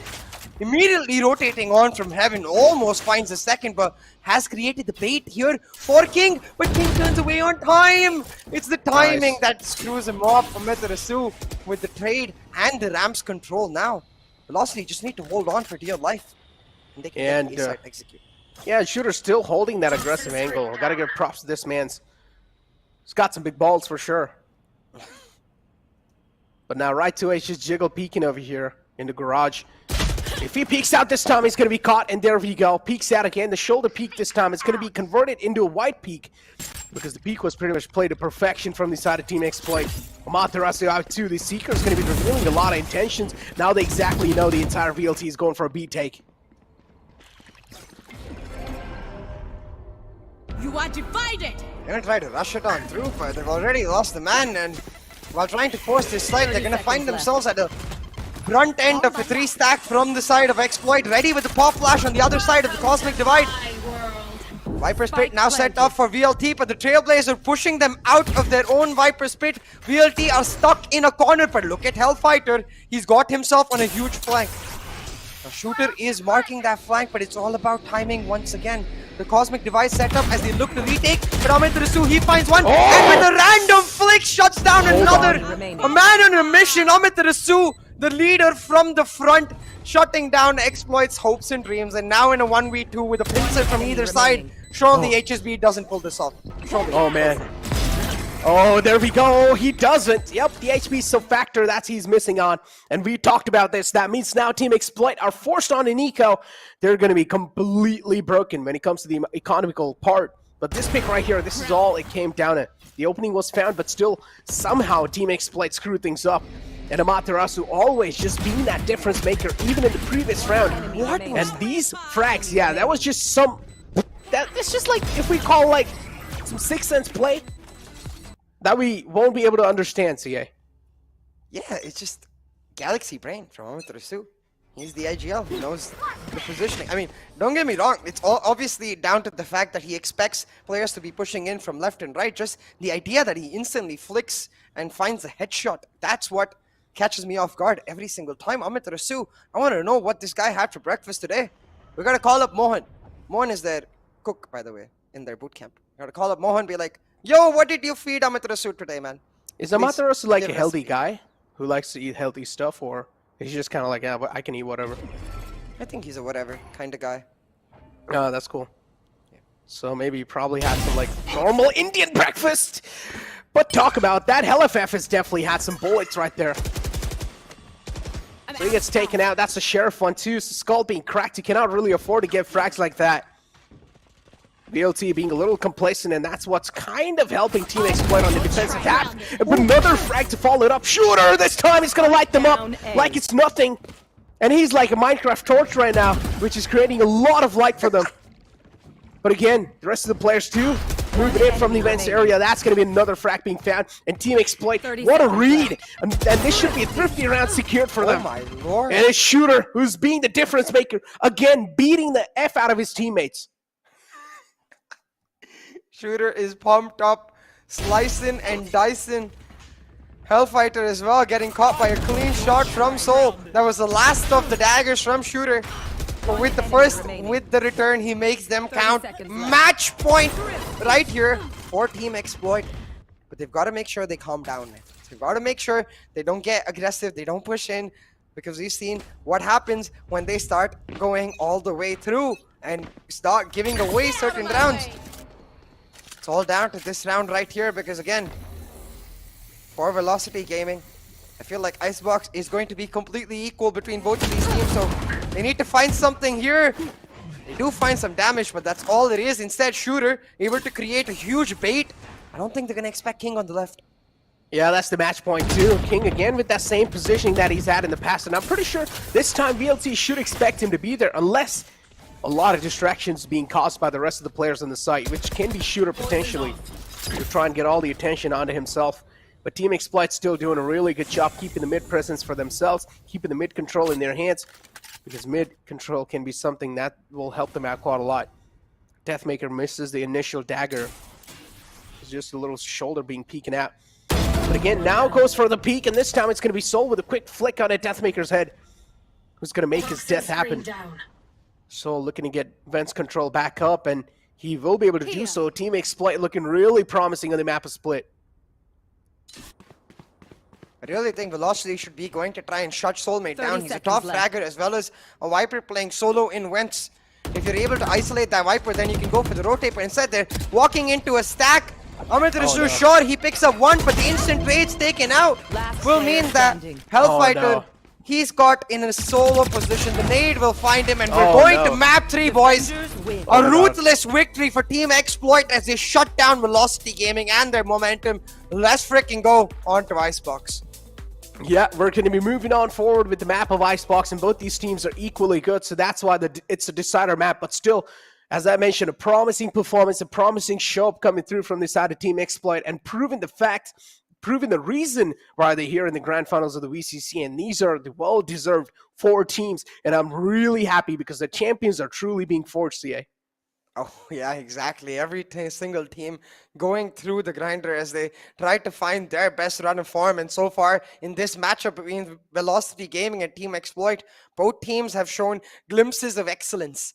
But it's going to have to be much more than a glimpse to secure the last map of Icebox and their spot in the upper bracket finals. Talk about the spot in the upper brackets final, because right now it's really hard to understand which team is going to be taking that spot in the upper brackets final moving forward, because again, if VLT takes it, that means we're going to be seeing a Val Classico potentially, but if it's Team Exploit, then we're going to be seeing global esports versus Team Exploit happening, and I personally don't know what's going to be the outcome this time too between them. But moving forward, CA, that's going to be pretty much a 1-1 tie coming through. And somewhere down the line, I think so my predictions were 2-1 VLT, if I'm not wrong. Yeah, I think both of our predictions were for the 2-1 VLT. So we'll have to see on Icebox what comes up, because I have to remind everyone the VLT on Icebox in Qualifier 1, not so great. They haven't played much of it since then, but there were glimpses in the off-stream matches where Amaterasu was playing the Reina. So I wonder if that comes back, but we'll save that conversation for the pre-map of that map 3. Talking about Split once again, both of these teams got real slow, and for me in general, that was a big warning sign, because you could see for Sexy, it was just very comfortable for Exploit itself. That was what the coach had really ingrained and drilled into the team, to play that slow, systematic, methodical style. But most of all, the most important thing was that 3K shooter found on that Thrifty, bringing back the momentum, bringing back that clutch factor into his team, raising their morale and making hay while the sun shines. The exploit, they picked up the map. Yeah, man. And that Thrifty round in itself kind of broke down VLT hard in that previous map, a split. But moving forward, 13-8 was the scoreline, ladies and gentlemen. And of course, your top fragger from the side of VLT has to be HellaFev with 16 frags, 17 deaths, and 1 assist. On the other hand, it was Soulmate with 21 kills, 10 deaths, and 4 assists. Soulmate was looking absolutely phenomenal, without a doubt. But always, we got to give props to a man like King, who was able to open the floodgates. Yeah, exactly. Talking about opening the floodgates, though. Soulmate doing exactly that on the Viper. We saw one Viper in Amit Rasu shining on Breeze, another here on the map, a split. We've got only the Viper as the controller on the map of Icebox, and I wonder which one will pop through. But I think the more interesting point, as you mentioned, is King on his comfort. So going into that map of Icebox, I wonder if King heads up into the chamber role instead of the KJ role that we see a lot, or maybe even the Sage picked up for him to try and play the Battle Sage, because King on his comfort made a big difference for Exploit overall, where his aggressive pushes and Breeze kept getting punished time and time again. This time he had the agency and as well as the responsibility in his individual role to try and make it happen. And you can see this is a lad, might be the youngest player on the team, but given the right amount of responsibility, he shines bright like a diamond. I mean, youngest players are usually the players who actually do shine out quite a lot, because they are the one, they have the boiling blood for sure, and they just want to make some insane plays happen, and they thrive in those kind of moments too. But Team Exploit just outshining VLT in all the different stats, even in headshot percentage, 2CA, 37.97% coming through, and that's quite a lot. And it was exactly like this in Breeze too. It shows us one important point, that this team is cracked. Irrespective of win or lose, they are cracked. They only find the taps, so naughty in every way. But this time, besides the taps, they're able to find the round wins too. And you look at the timeline, right? That 17th round, I believe, was where that Thrifty came through. So for the side of Exploit, just the ability to continuously find these sort of momentum lifters, the fact that they're right next to each other as well. Someone just texted me that it's not HSV's house, it's their manager Kaushi's house that they're using as a boot camp. So it makes it that much more amazing, because they have each other really right next to there. When Shooter is getting up off of his chair and he's raising his hands, he's getting his entire team pumped up, just like how we talked about Exploit. When they're feeling anger, when they're feeling negative emotions, they might crumble. When they're feeling positive emotions, they evolve. They become that much more stronger as a team. And evolving as a team is what you really need. That evolving mentality, that adjustable mentality. Sometimes there can be brawls here and there, even between your teammates. But again, as I mentioned, that adjusting mentality is what really helps you out. All the individuals, sometimes their mentality cannot really match. That's why there can be a couple brawls. But again, in the end of the day, what really comes down to is how you're able to work things out with each other. Moving forward, though, CA, 1-1 scoreline, things tied out. It's really hard to say what the outcome is going to be on the third map, because VLT too, they kind of seemed shaken at the start. We saw the shots just weren't lining up for them. They were missing out on quite a lot of duels. So moving it forward on the map of Icebox, hopefully they're able to connect those shots. But the MVP comparison in front of you guys, where HellaFev and Soulmate are being compared to each other, and Soulmate just has his bars high. Yeah, and now this is back-to-back maps where Deathmaker is just not able to find his groove. And we saw he was the key difference maker in the Grand Finals playoffs matchup between Velocity Gaming and Global Esports. It was Deathmaker who was the X factor. He was able to create these clutch rounds that really lifted the morale of Velocity Gaming as a whole. But this time, in the first two maps, he's just not able to show up. Needs to turn up in Icebox. It's all about that Jet in that map. Yep, it's all about that Jet. So all the eyes are going to be on Deathmaker with the operator for sure. So Deathmaker will need to try and activate himself. On the other hand, the rest of the team too, they can try and do the same thing. But moving forward, on the other hand, Team Exploit coming through, we had a lot of questions what King's going to be picking up. And again, that's the anonymous factor even a team like VLTR can be facing. So that can be a little curveball right on their face. Yeah, exactly. And it's going to be a very interesting situation looking at VLT on that map of Icebox itself. But as you mentioned, with Shooter now starting to really feel himself with that clutch for the Thrifty that he found on that Bladestorm 3K, he's going to be going into Icebox with a ton of confidence. His ability to create those plays, find those operator picks is what is going to be Exploit relying on to try and find this win right here, upset everyone who wants the Val Classico, and establish the stamp that Pakistan is here to play. They won that APAC Challengers playoffs and really give redemption to all of these amazing fans of Team Exploit waiting for them to get that exact redemption. And as well, make it clear that what happened in VCC 1 was not a one-time affair. Make it that, again, Exploit beating VLT in these grand finals, proving that it's not just a one-time thing, but they were able to overwhelm, as well as do it in two completely different styles. An aggressive Exploit compared to now a methodical Exploit. Methodical, oh, that's a really nice word. But yeah, moving forward, CA, again, they're here to prove that they are one of those best teams out there. And now winning that previous map of Split, they have proved their caliber too. Now we pretty much know that they are one of those teams that have a lot of capability in themselves that can make those kind of plays happen. But I'm pretty sure we're going to be getting a couple of rounds to try and analyze what exactly happened or how VLT started slipping things off. And I personally am really going to be focusing on that Thrifty round, because that in itself were a key mistakes were being made. Without wasting any more time, let's just go ahead and let's just find out what's going to analysis here. And of course, Soul, this frag right here, pretty much shutting down Definite. I remember this round, Yeah, I believe this is the round where Vibor was able to catch him out. And a key round once again, because this was a round that Velocity was supposed to have got the victory in, because look at the positions that Velocity find themselves in, right? But instead, Hellfighter gets caught off by Shaka, and it's the start of a domino effect where back-to-back the picks are given away. 30 seconds left. That's where I think Velocity really fell apart. You saw the impatience with which they were looking for the information. I think that's where they need to just step back and wait for Exploit to be able to push it on. Exploit again and again were able to just hold on in those last first 15 to 20 seconds, and then towards the mid-round when they knew Velocity would take a step 10 seconds left. Yep. I mean, Vibor's flank right here, he was able to get away with a frag, but yeah, nothing really much more after that. So this round's pretty much done. But Team Exploit, you talk about a nice execution right there. That was on point, but I honestly feel like it was a problem where VLT were just losing those individual duels. And I honestly feel like map of Split, a lot of problems were created from the side of VLT for themselves. And now, moving on forward with the map of Icebox, way much more bigger map, way much more open sights. And this is where you really need to rely a lot on the A too. I want to see how VLT is going to be performing. That gravity roll was clutch from Shaka. I don't think I noticed in the actual round, but it delayed the Seekers as well as the double satchel from the side of the door. Made sure that they're not able to push through. Yeah, in this 2v2 as well. Like, we're gonna notice right over here, as soon as the front goes down, Hellfighter ends up losing his teammate. With Soul picking up the kill, and that's where you have to wonder. This little bit of impatience that I mentioned last time around as well. Why VLT is showing it. Like, right away is going for the peak right there. Not necessary at all. Trying to catch them off guard while they're going for the Trailblazer. It never works out for them.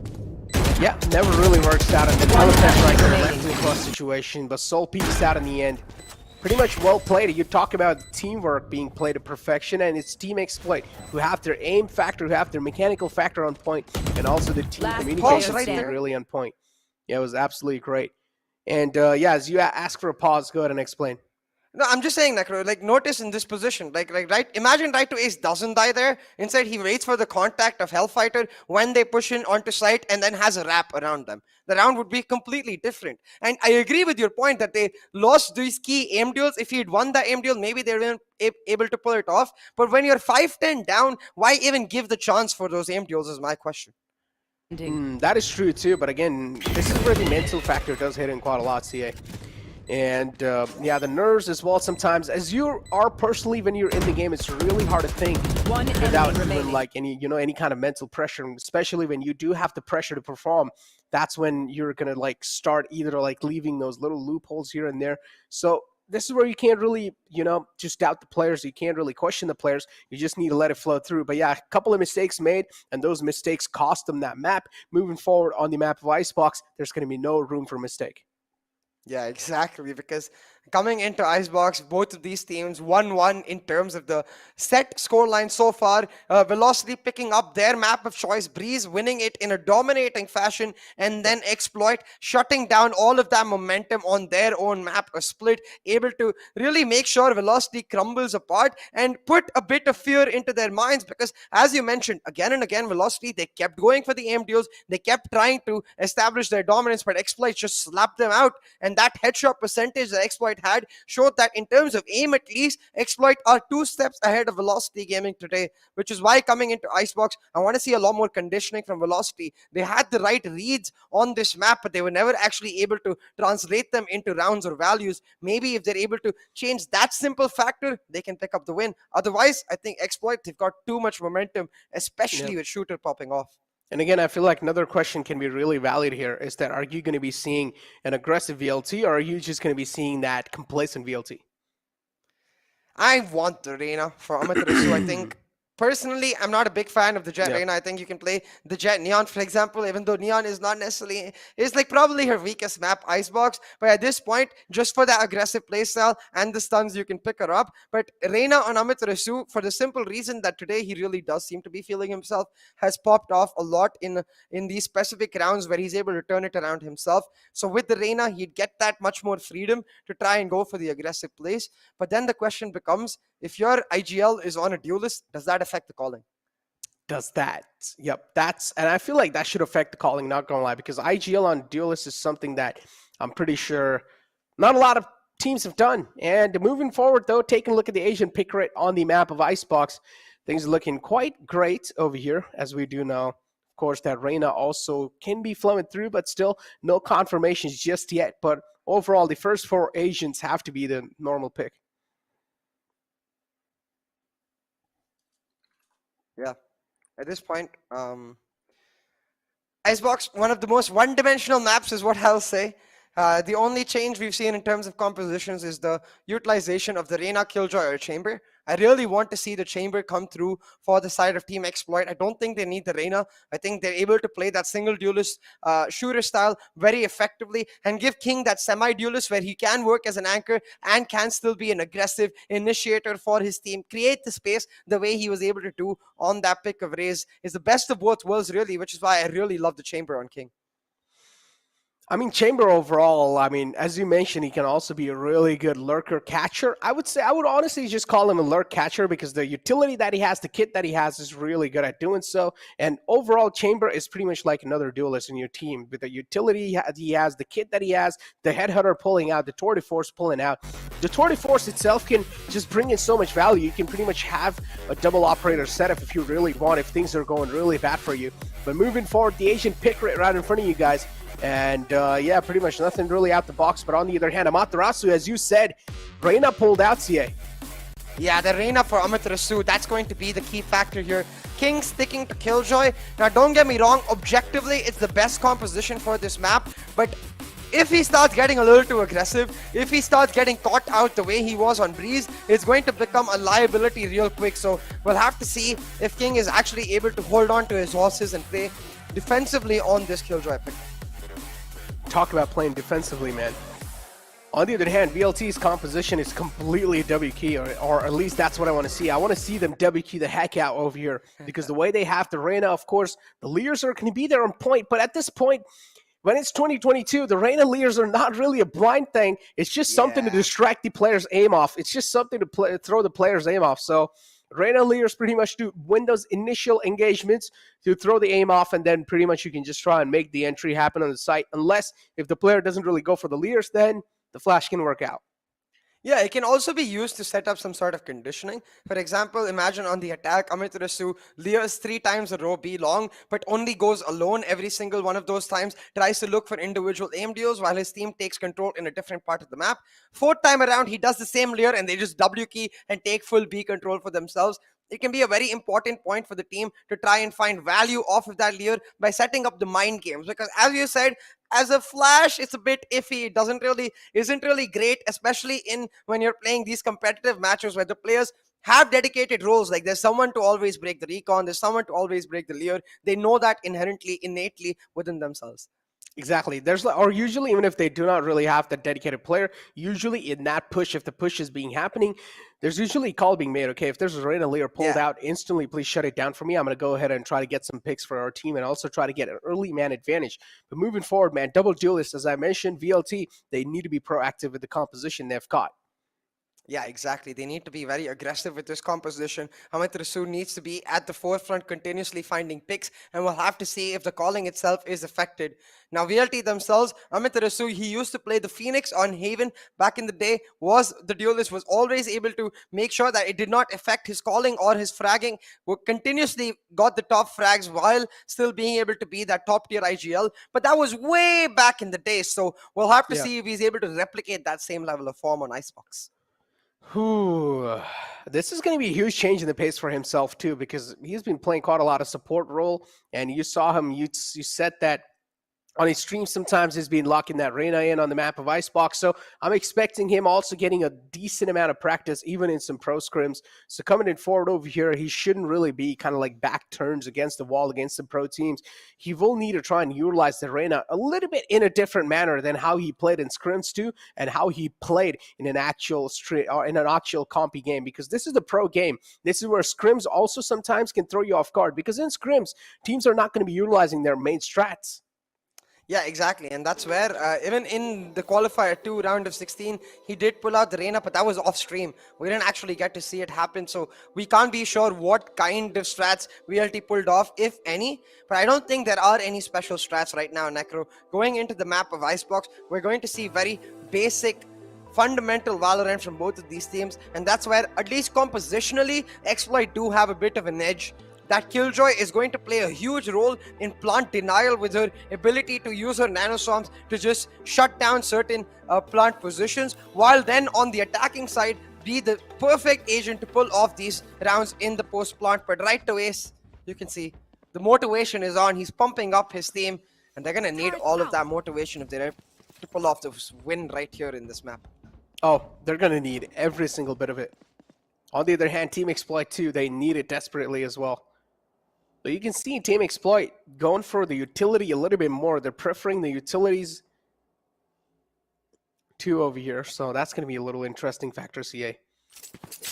Team Exploit overall, though, they should be looking strong in the pistol rounds, because they have been looking really good to kick things off. And then later on is where things might just start crumbling down. Shooter, as always, going to be going a little aggressive in the mid. Spots out a man. And is not going to be backing up. Instead, it's the pedal to the metal, but he misses a lot of shots this time. Oh, and now Vibor's got the backup coming through from Amit Rasool, while the rest of their team takes that B long control. But again, keep your eyes peeled on that B plant position. That nanoswarm is what I was talking about. Plant denial with the poison orb set up there as well. It will mean that there is little to no hope of Velocity actually getting the plant in that B position without taking that nanoswarm down. So inside Velocity, they want those frags before they get onto the site, pushing in onto halls. They just get spotted out and pushed back. They don't get control anywhere. Instead, get shock darted into the death by HG. Yeah, 2 shots with the Sheriff, and call being conveyed to a nice jump shot coming through, and a classic first should seal the deal. Matarasu on the deal. Let's get shut down. Not really going to be able to create a lot of difference. And as I said, Team Exploit has been looking absolutely phenomenal when it comes to the pistol rounds. And Shooter, missed out a lot of shots. And he's embarrassed of himself, but it's okay. As long as you get the win, that's all that matters, man. Yeah, I think at that point, he's just like, bro. I think I got a little lucky there. But hey, Shooter, I'll tell you what. Most definitely deserved that luck factor, because he's been phenomenal throughout. But as you mentioned, I mean, we can see it in the stats as well, right? 37-38 headshot percentage that they've had throughout map 1 and map 2. Pistols mostly reliant on that aim factor. So with that aim clearly in favor of Team Exploit, it makes sense that they're able to usually pick it up. Yeah, the pistol rounds, we know, they heavily rely on your aim factor. And Team Exploit easily able to pick it up too, so. VLT now, as you said, the methodical plays is what they're going to try to opt out for. I mean, not right now. It should be an eco round for them. But Team Exploit, again, another technical timeout pulled out. Seems like they're having a couple of issues here and there. Hopefully, it should be resolved as quick as possible. And moving forward, CA, though, Able to kick things off really well on the map of Icebox. Should be affecting a little bit of VLT's mentality. Yeah, most definitely, Necro. And we'll have to see how they're able to pull it back. Again, eyes on Deathmaker. Has not found himself in the same level of form that he did in the previous series that we saw him, G versus VLT, the big show match that we saw. The Val Classico, the first Val Classico of VCC2. Popped off right then and there, but none of that over here. No form from Deathmaker. Hasn't really been able to pop heads consistently like he usually does. But during this technical break, I do notice a couple of things exactly on that Nanoswarm mark. So maybe VLT is expecting one around and use a shock dart to just clear off the entire area, then go for the plant. Because if you pre-plan for that Nanoswarm, it can throw a spanner into the works of the defending team, because they're heavily relying on that Nanoswarm, single Nanoswarm's ability to slow down the plant and then give them a better position to retake from. Talk about a spanner, man. For now, again, eco rounds, of course, from the side of VLT. Deathmaker going for a little bit of hefty investment right there. 1,200 left in the pockets. Still, Deathmaker has to be the one to at least deal a decent amount of damage in this round. Sheriff in the hand, Sheriff outs too. There we go. Peeks out right there. It's going to be a huge flood coming through from the side of VLT. Shouldn't really be that big of a deal for a team like Exploit to try and stop the flood, because they have better guns. Yeah, exactly. Right now, Exploit, they're just focused on playing on the back foot. They don't really want to open themselves up to the possibility of VLT hitting some nutty shots and therefore getting weapons for themselves. But look at the push Shooter has done towards that A side. This is allowing his team to play on the defensive plant denial, because he's telling his team there's no one towards mid, there's no one towards the B garage area. They're all on the B side. We're talking about nutty shots. King gets shut down, and suddenly Velocity in a position to set up the plants, but the lineups coming from HSB delays them that much longer.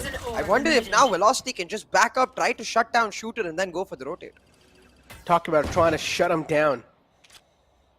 Team Exploit though, oh, that's a nice quick shot onto him. 91 HP in the hand. 30 seconds also left. a quick, and it's just Shaka just running and gunning, trying to find at least some lucky connections. Down. But that's not going to be the case again. These are equal trades happening at Team Exploit. This is not really going in their favor. VLT backups right there, and again another one followed through. How is Right to Ace able to follow those frags? And now we're left with a 2-on-3. Shooter trying to be the difference maker right here. Indeed, doesn't really have a lot of things to work around, but the walls comes in through as well. Shooter missing out on a couple of shots, and also a missed dash through. Shaka has a better gun in this situation, and this time he will clutch it out, but still a lot of guns taken away. Yeah, even in that last moment, a bit of RNG, he just prayed and found the headshot right there. But like you said, it's still a win for VLT. They get 4 weapons taken off of the hands of Exploit, which means the operator most definitely denied for Shooter, and the plant done as well. So that's an extra 1,500 credits overall, 300 to each player, of course, for that plant. Will mean that now Velocity Gaming, they get to go on to this next round with a full buy, whereas on the other side, Exploit left with 2 Spectres, 1 saved up, 1 just bought, and 1 player on the light shield. So weaponry wise, a huge advantage to Velocity Gaming. But right now, I think all Exploit care about, Necro, is the round wins. They care about the momentum, and they're gonna still play on that aggressive note to find exactly that. Velocity though grouping up, going for the D side next. Oh no, Shooter peeks out into 2 men, and Deathmaker has extended himself quite a lot. And oh my god, this time, there we go. Deathmaker's like liquid. Just able to flood on the site, and no one's able to stop this man. Vabor all the way in the back too. Just talk about the map presence all over the place. Vabor's going to be finding the frag. But still a lot of damage done, considering the fact that it was a Spectre in that range. Flawless round to flow it through, and Team Exploit being shut down. I thought you were going to say Deathmaker's like liquid, showing up with his best Cream impression. Because he popped head. But I like your one better. Flooding onto the site indeed. Able to shut them down and it's really weird from Exploit, you know, because if you notice their information they had in that particular round while Velocity was setting up for the execute, Shaka had pushed up all the way through mid, so he knew that there was no one in that general defender attacker spawn front area, no one lurking towards that mid angle. Should have expected with the wall coming down that it's going to be a hard execute from VLT down B, but instead they just set themselves up there and they don't really give VLT that respect for being able to clear those angles and find the picks. Now Shooter, he really wanted that star so he could orb, so he could get that Blade Storm online, but he traded that ult orb for a lot of his HP. So now he's not actually going to be able to get aggressive with that Blade Storm, so it's kind of useless. Kind of useless. Shooter also getting healed back up, so that's a good thing, yeah. But, and there Vico is able to connect the skulls and he's able to just slice them up. But trades are happening back and forth. Both these teams doing a really good job making sure these teams are staying on their knees. Team Exploit 2, consider the fact that this was an eco round for them. VLT are quite hurt, and they're also bleeding a lot. And on the other hand, you can see Vibora is just trying to clear out the mid angle. I don't think Velocity is going to rotate here because ideally they want Hellfighter to plant so he can revive the people who are dead in this area. If they rotate, the resurrection is never an option, and I think Exploit should read into this, knowing that Hellfighter before this round was on 4 out of 7 out points. He picked up a couple of frags, which puts him on 6 out of 7, and after this plant he will have that resurrection available. With the recon cleared off a side, but the wall is a bit of a whiff, leaves a key gap. Was it planned? We'll have to see. No, I don't think that was planned. That's a nice. Should just go for the resurrection now. Make sure they're able to pick it up, but not necessary. They're just gonna win the piece. It's like a little funnel made in the wall too. If anyone tries to peek out, the crosser's just going to be trained right there in that little corner. LFF now looking at the elbow angle, but Shooter's too quick with the peek. There we go, finds another one too. Duel's isolated. Is he going to be able to clutch it out? The final man's right behind him, but does not really expect him to be there. Bro. Right to Ace, being a sneaky little man, and that got a little too close for comfort. Keep this in mind again. A lot of damage done on VLT, even if they win. That's still a lot of damage. Yeah, but back-to-back rounds picked off for them. Their economy is blossoming, but damn, man, the shot on Vibor, holy moly, Jesus. Shooter is popping off. That was some naughty reactions. Like, instantly just popped the head and dashed at the same time. He just knew he was going to pop the head. Oh, man, that's what you call a duelist confidence right there. Oh. That's what you call an initiator whiff right there. That's what you call an underconfident right there. It's over for Sova. And the information from Velocity Gaming, so they're gonna just play defaults and he actually whiffed the jump too, CA. Oh my god, yeah, it's a bunch of whiffs of Velocity, but maybe all of this is done to throw Exploit off guard because Velocity might not whiff the actual aim itself, but I think they're gonna go for the full rotate onto B instead. I hope they go for a mid to B execute instead because they have to know with the information they've got so far that the Viper is playing A, right? Which should tell them that the Killjoy is most likely has a Nano Swarm set up towards that B side. So yeah, with that you can see most likely gonna set up the wall and go for a mid to B execute. Drop the spike to Deathmaker so he can plant. No, never mind. Well, talk about the mid to be executed. It's already started. Deathmaker finds a frag. And he's able to dash right into kitchen. Hunter's Fury out too, and HSB catches the man slipping by. This time the water's going to be stopped. And it's now Shooter on the site with some close range duels with the operator. The resurrection comes through, finds him again. And the man's just taken out over and over again. But LFF over here trying his best to keep things alive for his team. Shockdar's out too. That's going to be dealing a little bit of damage. No is going to be the answer though. Barely missed. Best believe not. Yep, barely misses those. Like over a little inch. And now it's all down to HSB to clutch it out. He has an ample amount of time. But again, not something that he can try and waste on. Each and every second will be counted. And HSB, the pressure's on. Finds one. The spray transfer doesn't really come through. Man, but those double peaks over at B scared the heck out of me because for all the viewers who have been with us throughout this tournament, if you remember Qualifier 1 Grand Finals, EG versus GG. Oh, Excali. It was, yeah, that double peak with Excali lining them up. Thankfully, they don't line up this time. And it does mean that they're able to finish it off. Almost did though, they almost did. Yeah, exactly, which is why it got my heart going for a second. You can see right here, just literal like millimeter if he's able to shift it downwards, the HSB finds the clutch. If you slow it down to like 0.25, you can actually see that bullet connected right over his head. Yeah, exactly. Just like a millimeter. Yeah. One down. Okay. Well, But hey, a millimeter can make all the difference. It can get you the round because these rounds, they're going down to the wire, Necro. Every single round going to that last man, to that last second, as both of these teams are neck and neck against each other. They want the win, they want the spot in the upper bracket finals. Now this is an eco for Team Exploit, should be a simple enough round for Velocity Gaming, but it's in that next round where the operator comes online where we'll see the test once again. yeah. Equal trades though on the B side, but the trade's still not favoring Team Exploit. Spike This is planted. their round to lose. Marshall's in the hand too. HSV should be shut down right here. Couple of whiffs coming through from the side of Amaterasu, but it's okay. No, actually, that's not okay anymore. Team Exploit able to bounce back, even though they're not really looking that great in this round. 3-on-2 situation. Shaka has the Sheriff in the hand. He's looking to glow some skulls up. Right to Ace 2 on top of the containers. Now HSB with the Marshall in the hand. One enemy remaining. Something that's not really highly likely weapon of him. Also gets a shot connected onto himself. Now HSB is down quite low. There we go. Shock dart to seal the deal. Shock dart. Shock Mean dart. the end of HSB's life right there. Still, man, even on the eco, Exploit make it go down to the wire. That Bladestorm and the Marshall from HSB combining beautifully to get a couple key frags, but at the end of it all, with Bor and right to Ace, they hold on for dear life and they shut it down. Now again, it's all down to Shooter because you look at the scorecard, you see that he is by far and above clearly on another level from all of his players. Like from his 4 teammates and the other 5 players from Velocity Gaming. Shooter right now is popping the heck off, but if all he gets is a 1-for-1 trade and Velocity able to shut down the operator, suddenly not so valuable anymore. Now Shooter with this peak over at Pipes, he's given the audio cue to Amaterasu. He should be expecting this right here, just needs to wait. And maybe he can punish Shooter. That's what he's doing. Just waiting. Giving some time. Team Exploit's done a really good job too, CA, making sure that the B control's not going to be there because the Viper's pit's available right there. So it's going to be really hard to find the entry from B main. But that's a good tech coming through.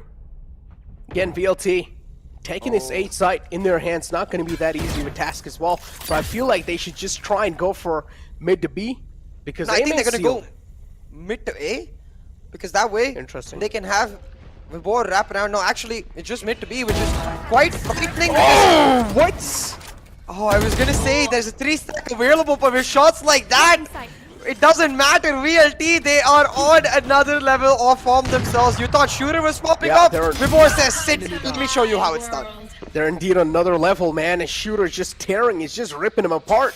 And the Viper's pit set up too, and it's just VLT for now who are getting shut down. But again, it's a 2-on-3 CA.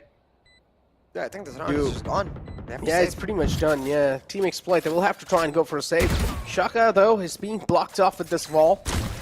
He's trying to just recover the operator, and yeah, he's just going to back off. On the other hand, the rest of his player, which is going to be Soul, he's trying to make something happen, but no. Even for him, it's going to be an instant retreat. Right to Ace might just be caught. Is he going to be holding the tube? Yes, he does. Right to Ace gets caught. That's another big frag. And now VLT should just hold their grounds, and they should just try and save the guns that they've got. Not sure why he's slowly crouch peeking over there because there's not a single angle that you're going to be able to catch someone off guard with a slow crouch peek from Kitchen Cube, right? Could have gone for the white peek, but hey, it doesn't matter. There's a round which VLT is able to pick up that does truly matter. And again, with the Viper's pit now down for Exploit, with the economy broken, it is up to Shooter to make that operator safe count. He's going to call for a timeout, though, I think, starting to realize that Velocity are playing very methodically in the early parts of the round to make sure they don't give him those picks, understanding that he's popping off. They use their utility, check all of the operator angles, and this is where the Reyna Lear is actually quite useful, because given the fact that the operator is that single shot mechanism, if you're not able to find that shot and you instead have to take down the Lear, Shooter needs someone with him always to shut down that Lear or shut down any drone or recon that comes towards him so he can focus on the shot itself. Talk about focusing on the shots. For now, it's Velocity Gaming who have a little cushion for themselves. And Team Exploit, It's going to be a little bit of iffy start. I mean, they did get the pistol round. After that, they also got the eco round in their hand, or anti-eco round in their hand. But then later on, it's just velocity rolling through them. And how are you supposed to stop these floodgates is what exactly Team Exploit should have discussed in that timeout. They have the Empress as well as the Hunter Fury available. They're just going to go for a hard A execute. But look at Exploit's positioning, Necro. They themselves want to play the retake on this A side with their lockdown. As soon as they hear the plant, I think the lockdown gets popped and they try to push VLT even before the plant fully goes down. There we go, the plant stuck as well, and LFF is going to get the plant down. Matarasu on a confident angle this time will be slapped across the board. The confidence now slapped away. Another frag to follow through on a shooter. It's going to be a 3-on-3. HSB tried his best to try and equalize the man number, but there we go. Resurrection comes through as well. Same thing's going to be on the side of Shaka. And Deathmaker, at least is able to shut down the Resurrection coming through. So, again, the man advantage in the favor of VLT. Snake bites out on the site. Soul left checked. The 3K for LFF is looking to pop off, and it's going to be a 4K for LFF. Peeks out confidently against the operator. Yeah. And the fact that his Resurrection had already come through will get that Resurrection back online once again. Is the Battle Sage on a support player, Necro. The Hellfighter popping off. He gets Resurrection after Resurrection in just, well, it's 6-2 now. In just 8 rounds, he's already managed to get 2 Resurrections, which means should be able to get 3 Resurrections in this half itself, which will mean that when you have the Sage on that kind of player who's able to prioritize his entry with the help of Deathmaker while still making sure that his co-duelist in the arena is again and again finding the value of her Leers, it effectively becomes like a 3-duelist composition. And that's so hard to beat when you have no flushes yourself the way Exploit do right now. They try to set up the wall to deny this execute, but quick VLT are composed, and VLT will shut them down. Yep, and VLT's velocity. And the velocity they've found in the game is unmatchable. Planted. Here we go. That's a quick shoulder peek. A little pixel's going to be enough for a man like Shoulder, but it's okay. Matarasu on the arena is just going to laugh on his dead body now. Lockdown's available, and it's going to be instantly invested from the side of Team Exploit. Intentions are clear. They won this retake no matter what. Soa shut down too. And Matarasu is still alive and cooking in the game, but does not really expect Soul to be there on such a late angle. Oh, lineups. Yeah, lineups out too. Gets spotted a little bit. That's going to be the back being exposed a little bit. We talk about back being thick, and that's one of the problem for his death right there. Soul is just going to die to the snake bite. Nice lineups from Vibor right there. Like, that particular spot he's doing it from is not one I've seen before. It doesn't expose him on belt because the regular lineup you see on videos actually exposes him on belt itself. So Vibor clearly putting in the hours in the custom games to find his own lineups, sets it up beautifully. And just like that, the round picked up for the side of Velocity Gaming, now on a 7-2 scoreline. Starting to look a lot like Breeze, Necro. It's starting to look frighteningly a lot like Breeze. Frighteningly, of course, for the Exploit team and fans. CA, who is that Pokemon? Which Pokemon? It's Vibor. What? You don't know that Why meme? you want to catch Vibor? Yeah, I don't know. Watch this. It's right there, man. We talked about the Pokemons, but Well, hold we're on. watching, Shooter. We're watching. Yep. I don't know how he just got that orb like that, but okay.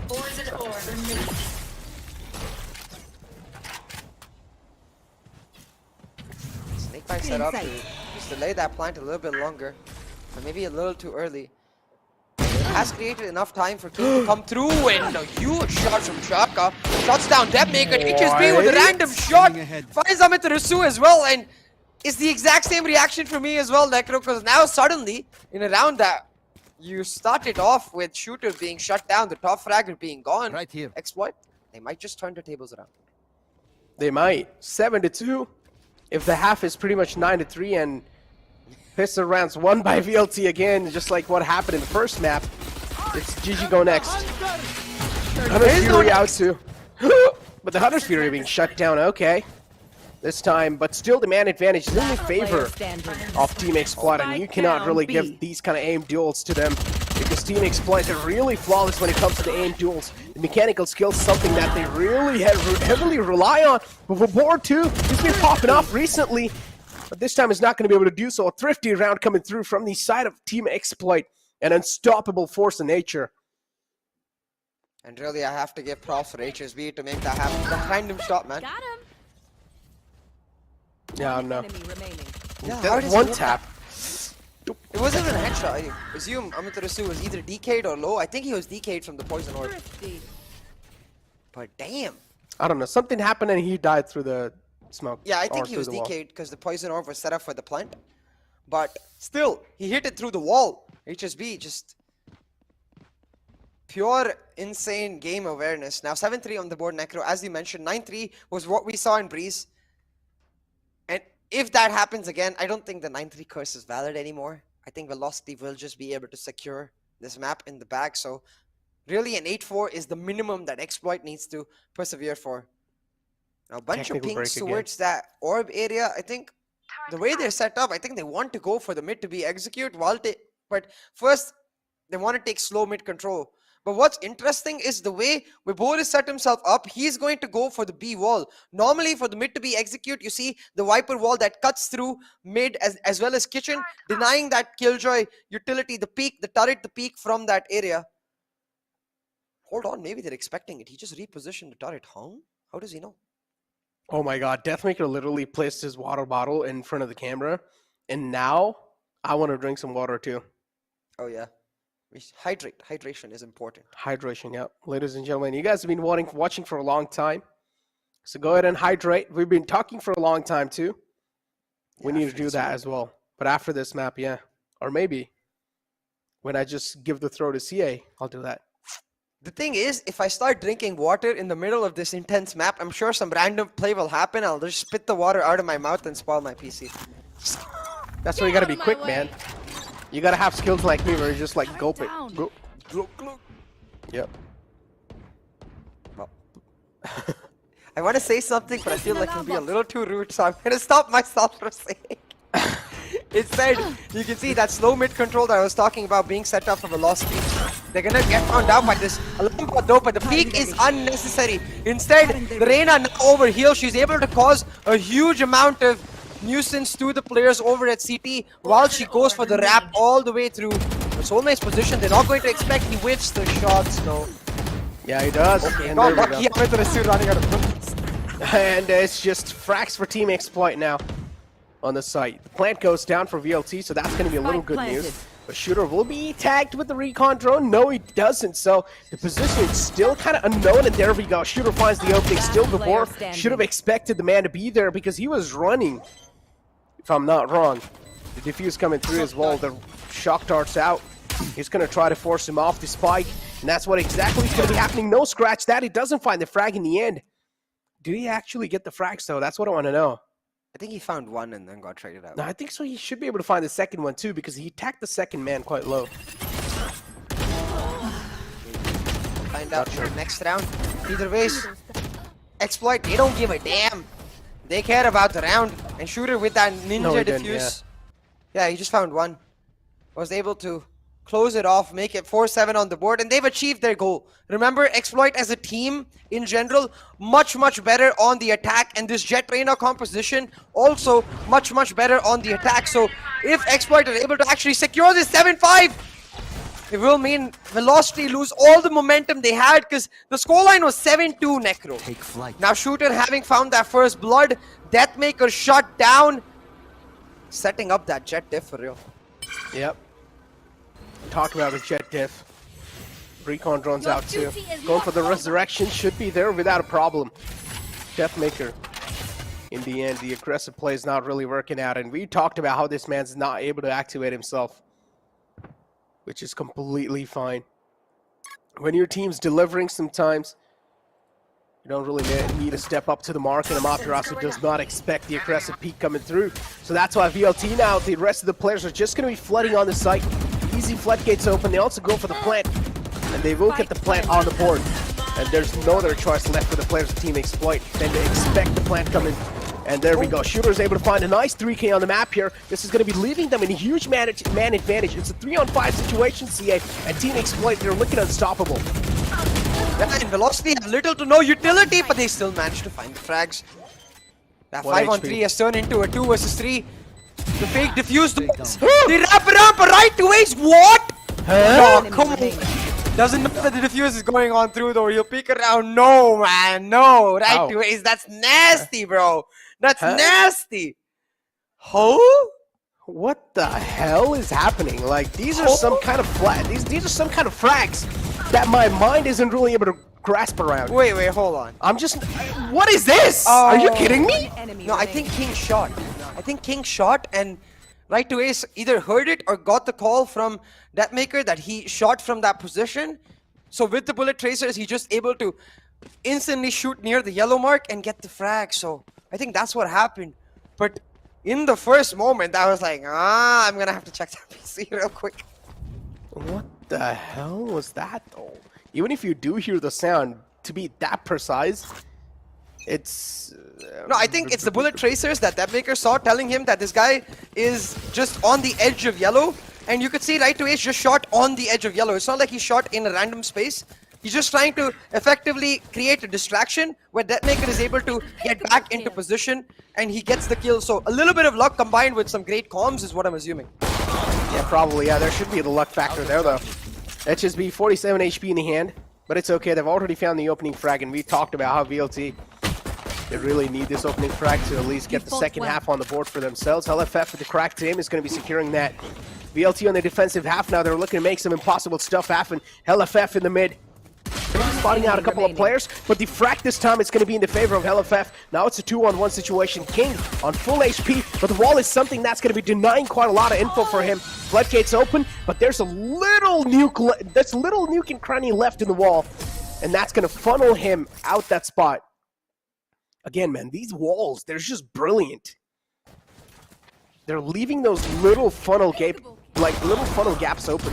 And the defenders, which is Team Exploit, they're just not left with any other choice. They will need to flow out from that gap. One enemy remaining. Yeah.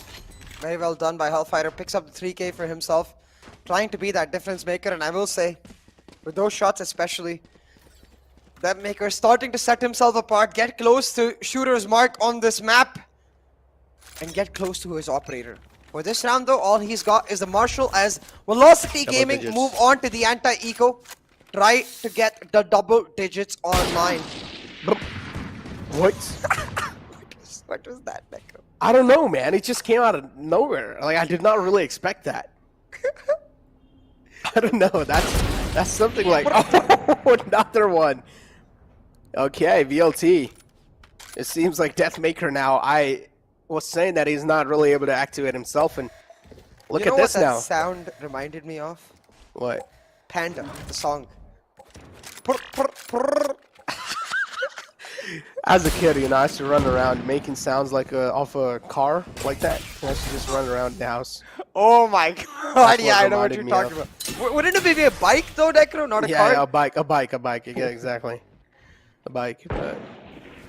Talking about bikes right now though, it seems like Velocity Gaming, they've taken off 2 wheels from Exploit's car and they're putting the pedal on the metal on their own. Shutting down King, it looks like a flawless anti-eco to come out. Oh my god. Well, GG go next. There is no next, Necro. I mean, lower brackets, dude. What do you mean? There is next for Team Exploit. Yeah, but there's no next in this series. Is what I mean. GG go next usually means you play the same team again. This is just GG. Go low. That's true. That's true. But 4-10 is the score line again, and it seems like Velocity Gaming, the momentum they found themselves in, is looking next to impossible to stop. And all of this, Velocity Gaming on their bonus, getting hella aggressive, hella quick, taking Pipes control. Amaterasu drops down. I think I'm not sure about that, but I feel like it doesn't matter right now. But I wonder if that drop is to set up a bait where they think someone has pushed into Pipes but then fallen down. Doesn't matter though. Deathmaker barely escaping with his life at that dash. And there we go. Shooter now is able to find the floodgates. This kind of strats reminds me of Global Esports because this is how they exactly activate SK Rossi. Shooter now finding the initial frag right there. That's going to be the controller out the gate. That means they won't really have to worry about the retake wall anymore. That's a huge frag in itself, CA. That means the retake capabilities of VLT, they're instantly shut down. Wall coming through from the side of Shotgun now. They're going to try to go for a plant, but the Shock Dart's going to follow it up. The man's quite low, but it's okay as long as he's able to get away and also has the heal available. He's probably going to be healing himself back up to full. Hold on though, right now, Velocity Gaming on the retake. I think they have, yeah, they have one Reyna there, if I'm not mistaken. They can just try to aggressively push elbow, but Nanoswarm available for the side of Exploit Storm to just play for time. Instead, they just peek and win. One enemy remaining. Could be, but they've got the aim to make it good. Yeah, they've definitely got the aim to back it up, and Team Exploit now looking really good and unstoppable over here, at least in this round for particular. No charges left. 10-5 will be the scoreline after this, and Deathmaker pretty much, yeah, he will need to die to get the economy in check, so no really a lot of options left. But yeah, Team Exploit though, I have said this is one of those teams that have the caliber to make a comeback happen, and nothing really can be said, right? Jokes aside, I said GG go next, but those are more kind of like those jokes. One enemy remaining. But again, if Team Exploit, if they're able to make these kind of clean retakes, or at least these kind of clean takes happen on the attacking side, then, I don't know, anything can happen. They've got to do it one more time, Necro. They've got to do it one more time. Yeah, to break the economy. This is the round of Velocity Gaming, exactly. The last round, just the bonus. Now the operator come online for Deathmaker. He's upgraded from the small, tiny sniper to the big daddy sniper. But he's not going to get no action because all of Exploit, they're going for the aggressive A execute. But do they realize they're walking into a 3-stack? Hunter's Fury out too, so you had to try and clear an elbow, but that's not going to be enough to clear out a man like Amaterasu. But still, there we go. The picks are being found, and it's Shooter who has to pedal to the metal. It's the W key man himself. The infantry operator out. Spike's being planted too. 10-5 is the scoreline, and VLT again pushed off the gates. They will need to go for another save round here, and now VLT will need a tactical timeout to try and get the grip around what exactly is happening. I think it's the idea of where you play the anchors, right? So, for example, the Sage and the Jet playing together, I don't think you should ever do that against a team like Exploit, who are most likely going to go for either slow pushes or aggressive executes. And at that point, you want the Jet and Sage to be able to react to that. So, if they're on different sides of the map, you can set up a late wall and react to that slow push when it comes in to just play them with the slow orbs as well. And it makes sure that you have presence on both sides. That way, the Viper can also just play on a retake wall on B and help the Jet to just support her if she wants to go for a B peak, or the Sage can support the Jet if she wants to go for an A peak. But that's where I think Velocity really need to change up their setups. What they're doing instead is shutting down B with the double anchor operator Sage setup while they play a 3-stack. And that 3-stack is rarely ever going to work with the vision denial style that you can see Exploit like to play. They take multiple parts of A side together. They push in from ramp, they take nest, and they're able to wrap around on the players on backside using the Hunter's Fury. So that's where I think Velocity need to make sure that in these next few rounds, if they're going for the 3-stack, then maybe they take aggressive control of at least pipes and holes from there. Deploying drone. And I personally really like the angle that Deathmaker's holding. Enemy tag. Oh, that's a great tag on the right to Ace. So he'll need to flood back, or at least push back himself. It's just been making quick calls. And now Deathmaker's offer is something that they will need to try and label, but these kind of shots are going to shut it down. That's the operator out the gate. That means they only were able to save 2 guns in that previous round. See, there should be another gun on the board. And if Team Exploit are able to take care of another gun too, then that means VLT, they're going to start to crumble down, and that's what exactly is happening. HSB finds Amaterasu as well on the board. And the bodies are starting to hit the deck. It's 3-on-5 situation. I said VLT needs a tactical timeout desperately. Yeah, I agree. They really need that tag timeout to come out right now. But in this round, they really need to save Deathmaker's operator and get the heck on out of this site. I think Right to Ace has done exactly that. He picked up the operator, now can just leave his team to try and pull off a Ninja Defuse or die. And a Ninja Defuse might just be it! Oh my god, almost able to get it through! Oh boy, so now I wonder if Right to Ace had stayed, what would have happened? I mean, it's an RNG call, it's definitely a luck factor, but... Oh, missed! No chance. Oh, okay, that's not missed. Bye-bye. See you later, alligator. It's like, all right, right to Ace is like, all right, I'm just not an operator player at this point. I accept it. So I'm just going to whip out the Sheriff and try to connect some skulls because I have a better shot doing so. Oh my god. But that defuse, man, gotta say, Babor. It's like 80% done. Yeah, not even 80. It's like 85. It's like literally 85% done. One more second and the defuse was done. What is this timeout? It's going in minus. Why is negative? Okay, yeah. Traction be like, no. We want positivity in the chat, no negativity. That is true. Positivity all across the board, ladies and gentlemen. Spam plus in the chats for positivity. Right now, though, positivity is what Velocity needs because they were so close to pulling off a huge thrifty round. They were so close to having that ninja defuse go through, but it did not happen. And they don't want that to happen with the simple fact of this map. Like in the sense that they don't want it to be so close yet so far in this map. They need to try and make sure they're able to push through for the win because they are the ones who've had the lead this entire map. But on the attacking side where Exploit is a lot more comfortable, they're pushing back strong, Necro. They are indeed pushing back strong. Look at how he's drinking water too. Why is he drinking it like that?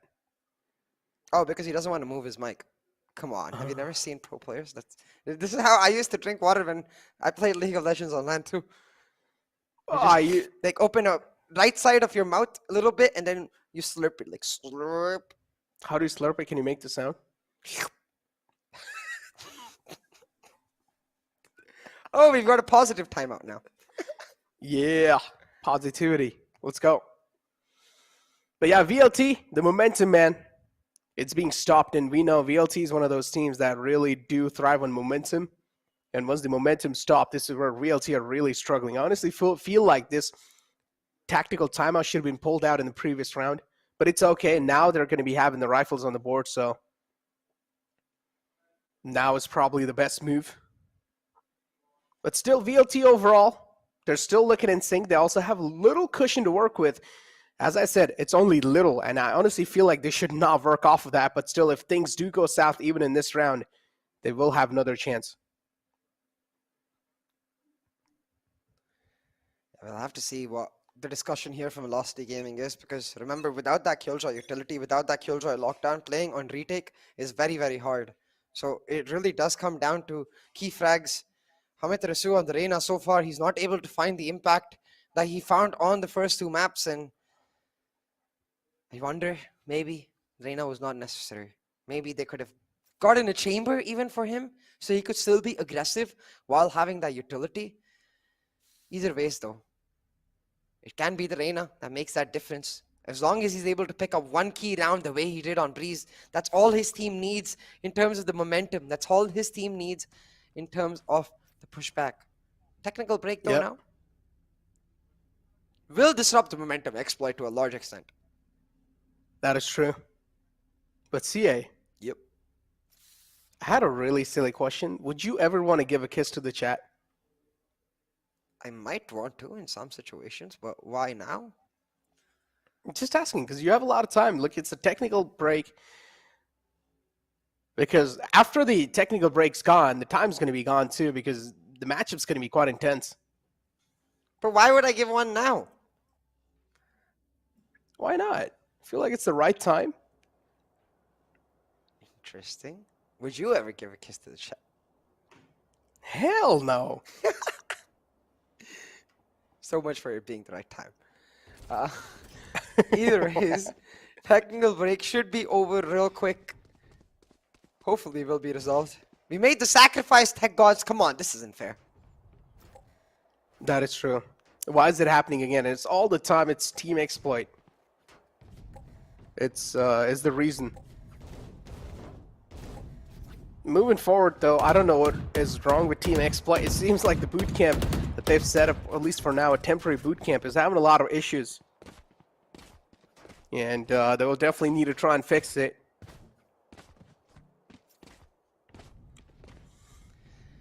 And yeah, but we'll have what to do you see. think so? So yeah, I had a question. what do you think so was the talk in the tactical timeout that VLT had? Because VLT, no matter what they try to do in the defensive half, they're being countered easily. So you have to continuously look at the fact that in the first few rounds of Exploit's attack, they were playing slow defaults. As soon as they realized that VLT is playing mostly a 1-1-3 setup or a 1-3-1 setup, sorry, a 1-1-3 or a 3-1-1. They always have three members either on A side or B side, which means they always Exploit have a man advantage as long as they force the site in the 1 minute to 50 seconds part of the round. So I think what VLT really need to do is start getting really aggressive. Play like Paper X, you know. If you guys watch the SEA scene at all, Paper X like playing this jet trainer composition with Forsaken and Jing, and all they do is press W on the defense and catch people off guard. Once they do that for 3-4 rounds, then they take a step back, rely on the operator to anchor down one side. But till you press that W and put the fear into Exploit, nothing gonna happen. Forsaken, man, gives me a lot of memories. But moving forward, 70-10 CA. And yeah, I don't know. This technical break's quite a long one. And hopefully there's no one really from the side of Team Exploit that's going to be AFK. Yeah, everyone's moving. Maybe the Killjoy is AFK a little bit. Oh, no, he's moving too. There we go. Finally, King's moving now. And also the timer's going to be on the board. So yeah, here we go. Another round to kick things off. And if Team Exploit win this, it's going to be 8. If Team Exploit wins this, the comeback will most definitely be on, because I believe this is the final buy. Actually, no, it seems like this is going to be equal for VLT. Vibor seems to only have a sheriff, if I'm reading the outline correctly. But no, Deadmaker has the operator, so of course that is the saved operator, I believe. Not sure. It was a long technical break, so we didn't get to look at the scorecard before it started, so we'll have to see individually. But talking about individually, Velocity able to shut down Exploit, pick up 2 key frags already. That timeout break disrupting Exploit's momentum. It's crucial, man. Talking about disrupting it, that's the opening frag down too. Shot down. But Right to Ace is here to try and minimalize things out, but it's okay. It also gets tagged up by the Tar. Positions known. Amaterasu in the mid too, trying to be the difference maker. And VLT now, I don't know where they just get the grip back up on the game, and that tactical timeout clearly working out. And Team Exploit, they're just being exploited from all the angles over here. Deathmaker's going to be finding the final kill too. The Resurrection, that's pretty much an eco-res coming through for the side of VLT. VLT looking absolutely great after that tactical timeout, and now Team Exploit will need to start wondering, what did they have talks about in that tactical timeout? I don't think it was anything that particularly important. It was, I think this round, again, crucially down to the fact that the long tech break really disrupted the momentum of the side of Team Exploit. Because they were looking in a great flow, they were going for these executes, but as soon as the tech break went off, they just slowed down, they went for these individual peaks, which was not reminiscent of the way they played the rounds right back. So a little weird, but either way, still not over for Exploit. Now the drone didn't check with the Rasul. Oh, he still finds one though, but it's okay, it's a fair trade. That's the shooter taken out. It's duelist for duelist, yeah, taking out the game. So at the end of the day, yeah, it's a worth it trade. No shade to Amit Rasul. Yeah, but yeah, that's worth it. Yeah, that's the impact. Duelist taken out from their side. Operator still trained though, and unfortunately, Fat Finger's the wrong key, and Deathmaker will be shut down with it as well. It also gets the ultimate back up on the board, so Shaka is going to be able to rest Shooter back up. And there we go. The trade now was certainly not worth it anymore. LFF on his site with the proactive control. He's able to sneak away with 2 quick kills before the dart actually gets to scan through. And now we're left with a 2-on-3 situation. Soul's able to shut down LFF, but Right to Ace on the Rafters angle is creating such a menace. And VLT having a man advantage. HSP again left in a clutch spot. HP, something that's not working with him. Wait. Dude, Right to Ace. I think I want to see a replay of what he said, because if I read his lips correct, Taken out. for anyone in the chat who actually read it, you know why I can't say it. What do you say? I can't say it. Say it in short forms. I promise you I can't say it. Yeah, I'll tell you. It's that bad? Yeah, it might be. At least what I read it as. funny and interesting at the same point. Like, you can't come from my mouth, you know? We're talking about mouth right now. The hearts in the mouths of Team Exploit. Kaushi calls for a timeout. They have to win a 5 back-to-back round streak to be able to pull it off. Pull off in overtime, not even pull off this map. And it's easier said than done because look at Velocity. They've got the Viper's Pit available. They've got the Hunter's Fury available. I think they can just shut down one area. Probably a A-side Viper's Pit and then play to deny plant on B with the Hunter's Fury. Yeah, it's a match point too, CA. And yeah, this tactical timeout, I mean, this might just be their last one, but they really need it.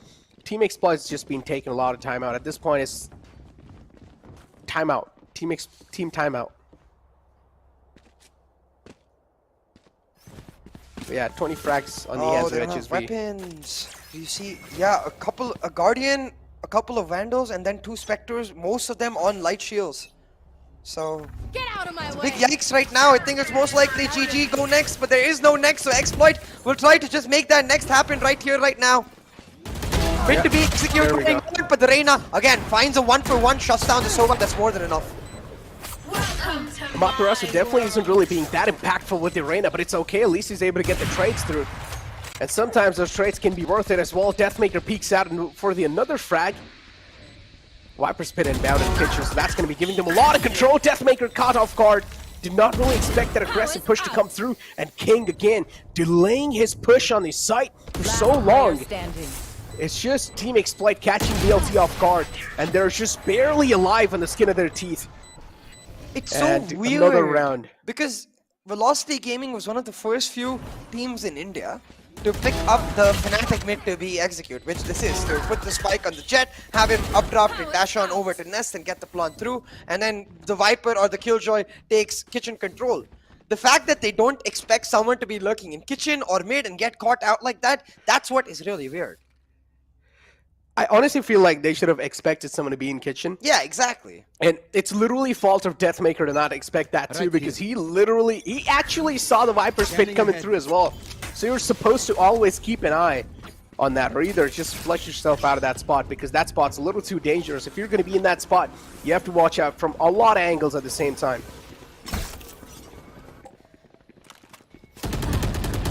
Aggressive push coming in. Remember, this is the eco for Velocity, but it doesn't matter because Right to Ace has dropped the spike. He has the Hunter's Fury. Even if they pick up the spike and go for the plant, Right to Ace could have gone for the Hunter's Fury, but no, it's saving. No, they're why? Yeah, they're going for the next round, CA. But they can win this round right here.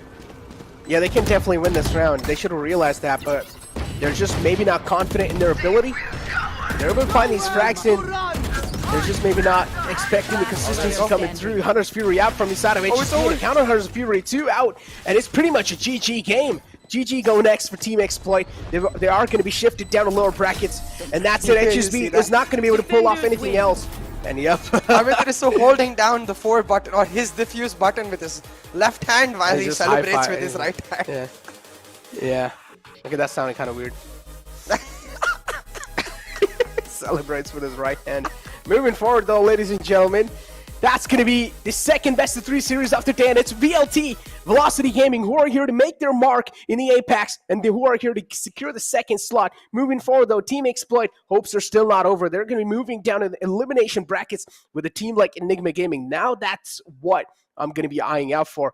Are Team Exploit ready for Enigma Gaming? I just have one sentence, man, to describe the fact that with our first 2 matches of the Grand Finals weekend, we see the Val Classico coming back. This is our second time in this VCC because it's been up and down for these teams. But just remember, form is temporary, class is permanent. And that's what VLT and GE showed us today. Just pure class. Played it perfectly and able to just showcase why these teams are the giants of the South Asia scene. Why these teams back to back, every single tournament they're able to every single time get to that finals mark. And now one of these giants is guaranteed a spot in the APAC Challengers playoffs. But to answer your question, I think next up our losers bracket match for Enigma and Exploit. Enigma do have the advantage of having waited, but Exploit, they warmed up nice and ready, and they're going to be hungry for vengeance. Exactly. They are warmed up. And I'm pretty sure Enigma, they were just watching this matchup in the sideline too to find out who's going to be losing this out. And somewhere down the line, they probably expected Team Exploit to lose this one. Let's be honest. This is what I personally expected to. This is what you expected to come through. And this is what has happened. This is what the outcome is. Maybe you wanted. Okay. So now we're probably going to be seeing the Val Classico tomorrow. So yeah, CA, somewhere down the line, I understand why you wanted this. But moving forward, man. No, I mean, it's going to be an interesting one. I'm saying maybe Enigma wanted Exploit to lose because I think given the way VLT played and given the fact that Enigma have played Exploit before, but not VLT necessarily, they beat Exploit, remember, in the grand final playoffs, though that was without Shooter. I will mention that asterisk is very important. Maybe they wanted Exploit in the lower bracket as compared to VLT. Maybe. There's going to be a lot of maybe. There's going to be a lot of ifs and buts. But moving forward, taking a look at the scoreboard, it's going to be Team Exploit. Shooter, of course, on the top frag number with 20 kills, 21 deaths, and 6 assists with the ACS of 272. On the other hand, it's going to be VLT Deathmaker with 23 kills, 14 deaths, and 1 assist with the ACS of 307. Look at the KDA this man has. Hey, Shooter most definitely established himself as someone to watch out for. Did turn off a bit towards the end. I think the tech breaks playing a large part in that because we saw it was really after the huge thrifties, the huge clutches, that Shooter was getting pumped up and popping off. But hey, say hi to our Hindi analyst desk right there. Johnny, you see, like, he has those 3 badges. He's like, I got the merch. I'm going to use it in all the possible ways. I don't care. I'm using every single part of the kit I've got for myself. This man's using it on the phone, too. He's got the badges all the way on the chest, too. But yeah, overall, a cool desk on the other hand, too. It's our counterparts. But moving forward, taking a look at the actual damage stats. As always, Team Exploits are going to be leading forward when it comes to the headshot percentage. But then when it comes to the actual damage stats, it's just going to be VLT proving them unparalleled. Yeah, exactly. And at this point, VLT just able to set themselves apart. I don't think Icebox was necessarily a tactical win or any of that. It mostly came down to those aim deals. And even though a better headshot percentage for Exploit is there, it was usually the fact that VLT were able to play in duos and trios a lot more. Amit Rasu, when he was not popping off, he realized that all he needed to do was get into their face and remove a key member from Exploit every single round. The way he was able to just slow down the rushes, it got a lot of value considering that he wasn't in the pop-off form that he was in map 1 and map 2, and gave his room a lot more freedom to then find the retake or find the plant denial and just win the round effectively. So bit of an anticlimactic map, I would say, given the way Breeze and Split went, but I think I'll take it all every time it goes to map 3. Exactly. Map 3, I mean, was definitely an interesting one, but now we're going to be moving down to the elimination brackets, so-called lower brackets as well. This is where Enigma Gaming and Team Exploit are going to be facing each other. And again, another factor to add on a little bit more pressure on the backs of Team Exploit. Enigma Gaming have been looking flawless, but a couple of flaws found from the side of Global Esports at the start of the day. So that's, of course, going to be affecting a lot of Enigma Gaming's mentality. On the other hand, I feel like Team Exploit 2 are going to be on the same page. Yeah, Hellfighter, clearly the MVP of this entire series, was phenomenal on Breeze with his lurks, was phenomenal on Split. I again maintain the fact that I think he's the best Astra in the South Asia region right now. His ability to find the lurks while able to continuously create an impact all across the map, absolutely phenomenal. And then the Battle Sage coming online on Icebox, the number of high impact resurrections he was able to pull out, even that eco resurrection towards the end of the map, just added all to the win for Velocity Gaming. So props to be given to Hellfighter. He played phenomenally. Exactly. It's just like cherry on top of a cake, but the entire team card is in front of you guys. And of course, it has to be Deathmaker, who's leading the charts way ahead of anyone else in the rest of the players. But again, we saw the headshot percentage too, and there's quite a lot of players that are really close to Deathmaker. But overall, Deathmaker is one of those players that really likes to play with the operator, so it's understandable. Yeah. The headshot percentage is not, it's going to be hard to match up with the rest of the players. But moving forward though, CA, the next matchup, the upcoming matchup between Enigma Gaming and Team Exploit, another one of those that I'm really expecting to go close, and I really want to know, has Team Exploit prepared for Enigma Gaming? Because Enigma Gaming, on the other hand, they're one of those teams that's just going to try to tear them apart. It's like aim to aim versus, it's like, you know, aim versus aim. I mean, I think VLT Exploit, you could say aim versus aim, but surely Enigma Exploit is more aim versus brain. Because Enigma, we know they're a team that wants to play slowly, that wants to play tactically. That's why we saw today earlier in the matchup against GE, when they forced them to play that faster playstyle, Enigma sort of crumbled, made some key errors in the spontaneous decision making, and kind of fell apart. That's where I think it's going to be crucial that now going into this map, Enigma also make sure that they are back in a composed page, because lower bracket is not something they've ever found themselves in throughout this VCC. So now they need to rally back.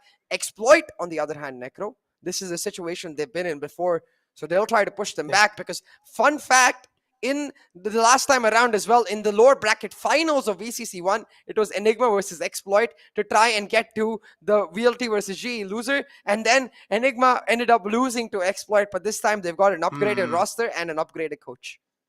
Exactly. A lot of upgrades, a lot of modifications for both the teams. Actually, scratch that. Just the modifications for the side of Enigma with the changed roster, and of course the coach coming in. And on the other hand, they just have a man called Sexy who's able to coach him, who's overall sexy too. So that just helps them out quite a lot in getting the mentality in check.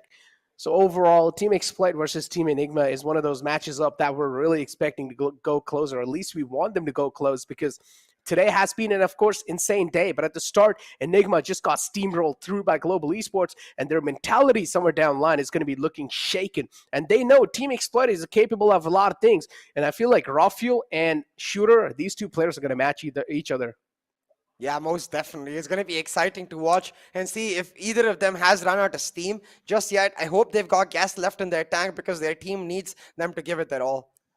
I'm pretty sure they've got a lot of gas left in their tank, and I'm just waiting for all the gas to be poured out in that on that final map of the day. Because again, the final BO3 series, that means a lot of hopes and dreams on the line, especially from all the Indian fan base coming through on Enigma Gaming and all the Pakistani fan base over here supporting Team Exploit. It's going to be an absolute insane matchup for the final BO3. But talk about the map veto, CA. What are your speculations going to be on the map veto? Standard bans. I think Enigma takes out Breeze because it is their comfort ban, and of course Exploit take out Haven because they've never played the map throughout the VCC. The interesting fact becomes, what do each of these teams pick up? Because while Exploit very simple with that split pickup, I think Enigma has a plethora of choices to try and really make Exploit a little uncomfortable in that map, Vito.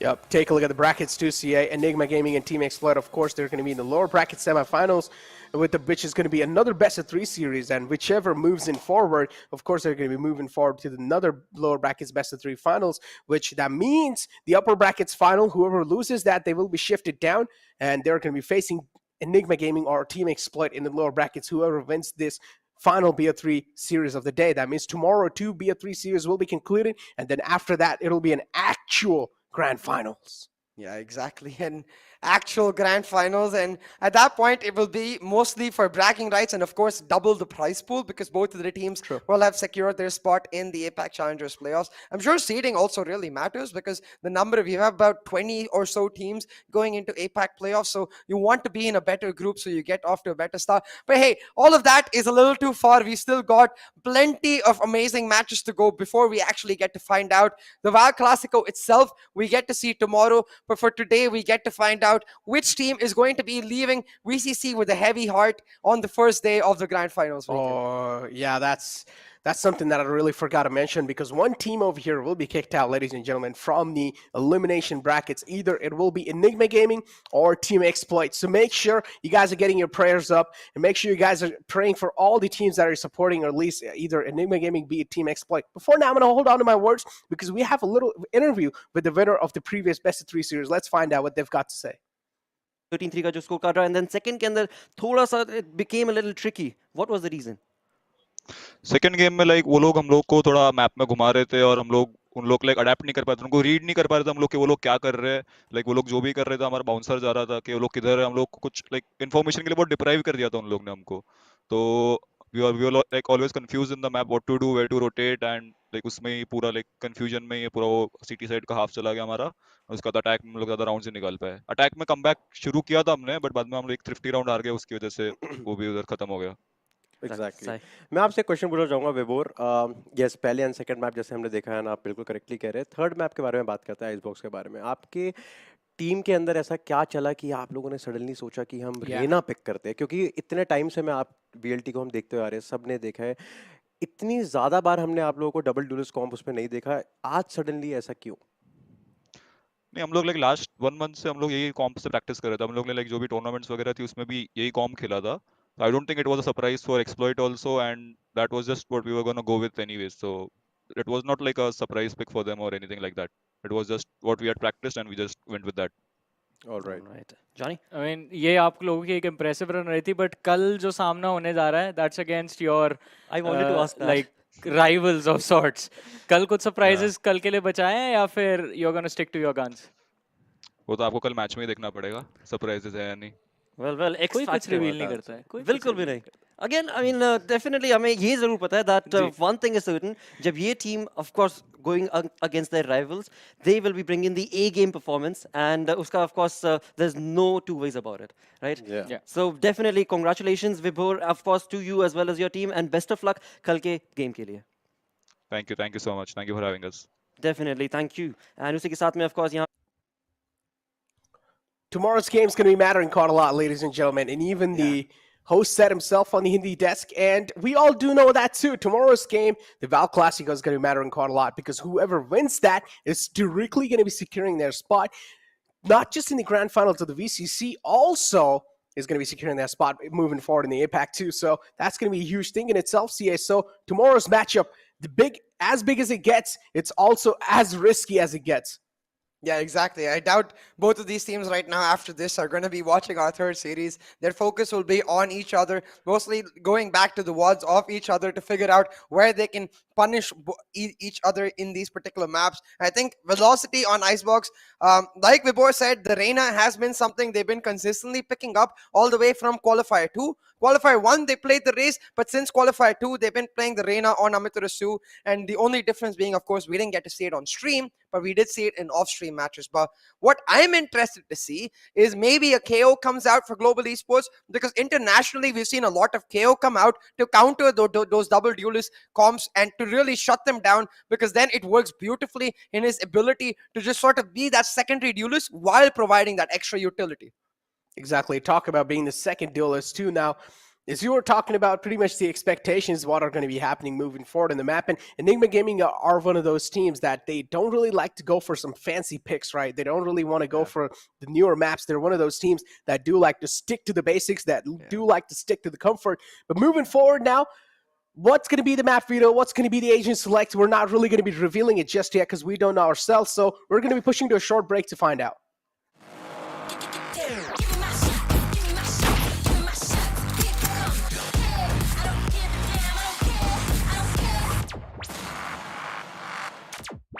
Well, if you haven't, please welcome HSB from Team Exploit.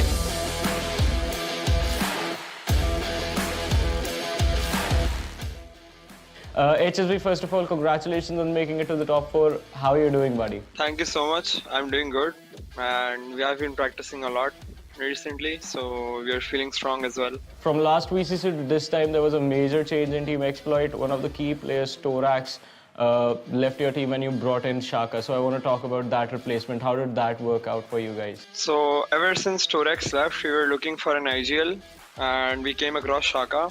We wanted to try him, and I think he was the best fit for our team, experience-wise as well as in-game leading skills-wise. So we picked him, and we have been working ever since with him.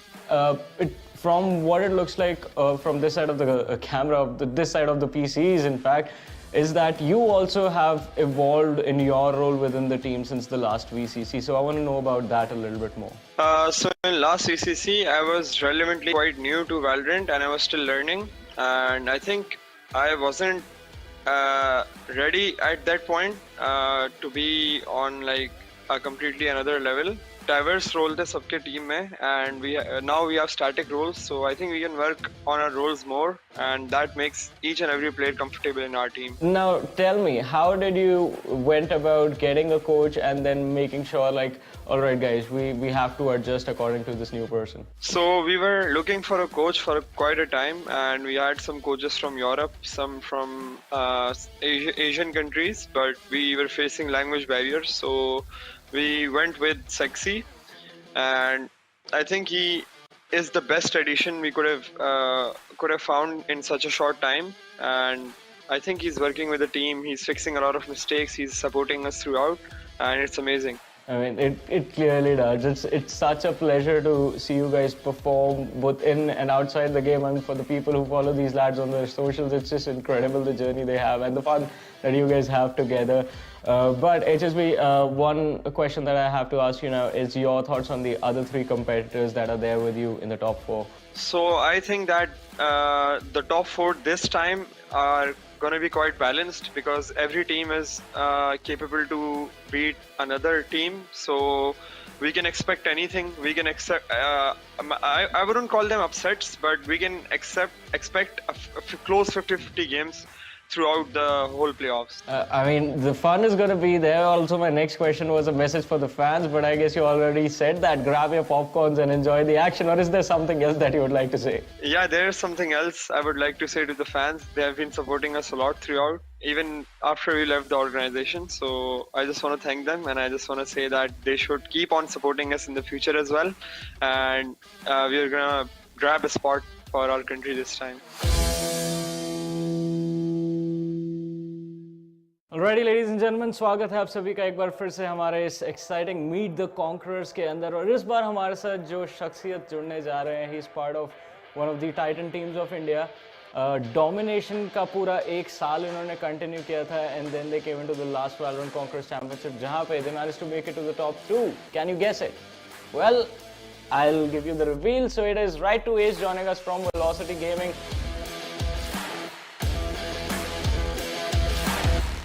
Right to Ace, congratulations on making it to the top 4. कैसा लग रहा है आपको? Thank you. Like अच्छा तो बहुत लग रहा है. Like we struggled in the qualifiers 1, but qualifiers 2 like sort of went, you can say, thoda easy. Like I think didn't drop a single map in the qualifiers, so we are quite proud about it and excited for the main grand finals. इस बार जो velocity हमको नजर आ रही है, it's very clean performances that you have delivered. तो वो जानना चाहूँगा कि पिछले VCC से लेकर इस VCC तक आप लोगों ने कैसे figure out किया कि चलिए ये गलती हुई थी और इनको fix करते हैं, इस बार trophy जीतनी है. So for the old 2021 VCC, we had MW1 as our substitute back then. Deathmaker team में नहीं था. So the दोनों का jet का you can say gameplay थोड़ा different था. And the team environment भी different था. Like everything was sort of different. Even Mazil was playing as the fifth in the team when Vibor को हम लोग ने bench किया था.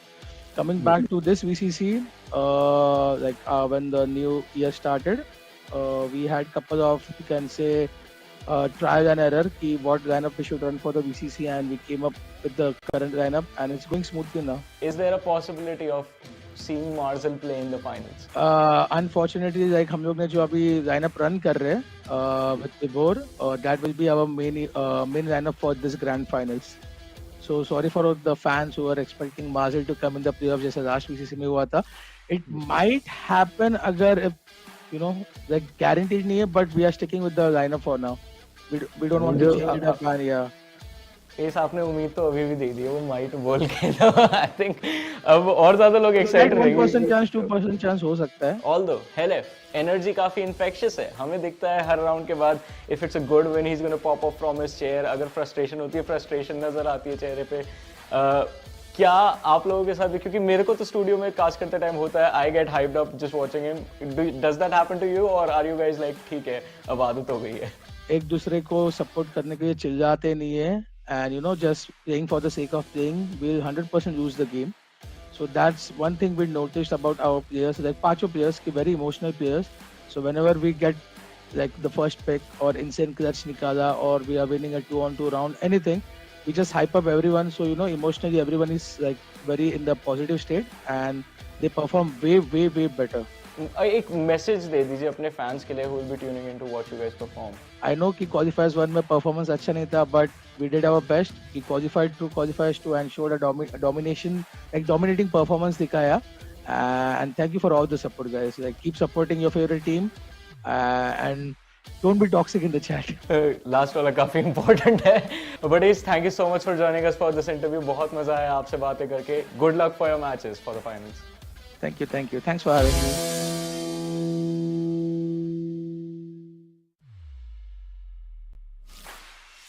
So the first question that I have for you is, you got featured in the anthem. Your thoughts on that? So it was quite exciting, and I was very happy when I saw myself in that anthem.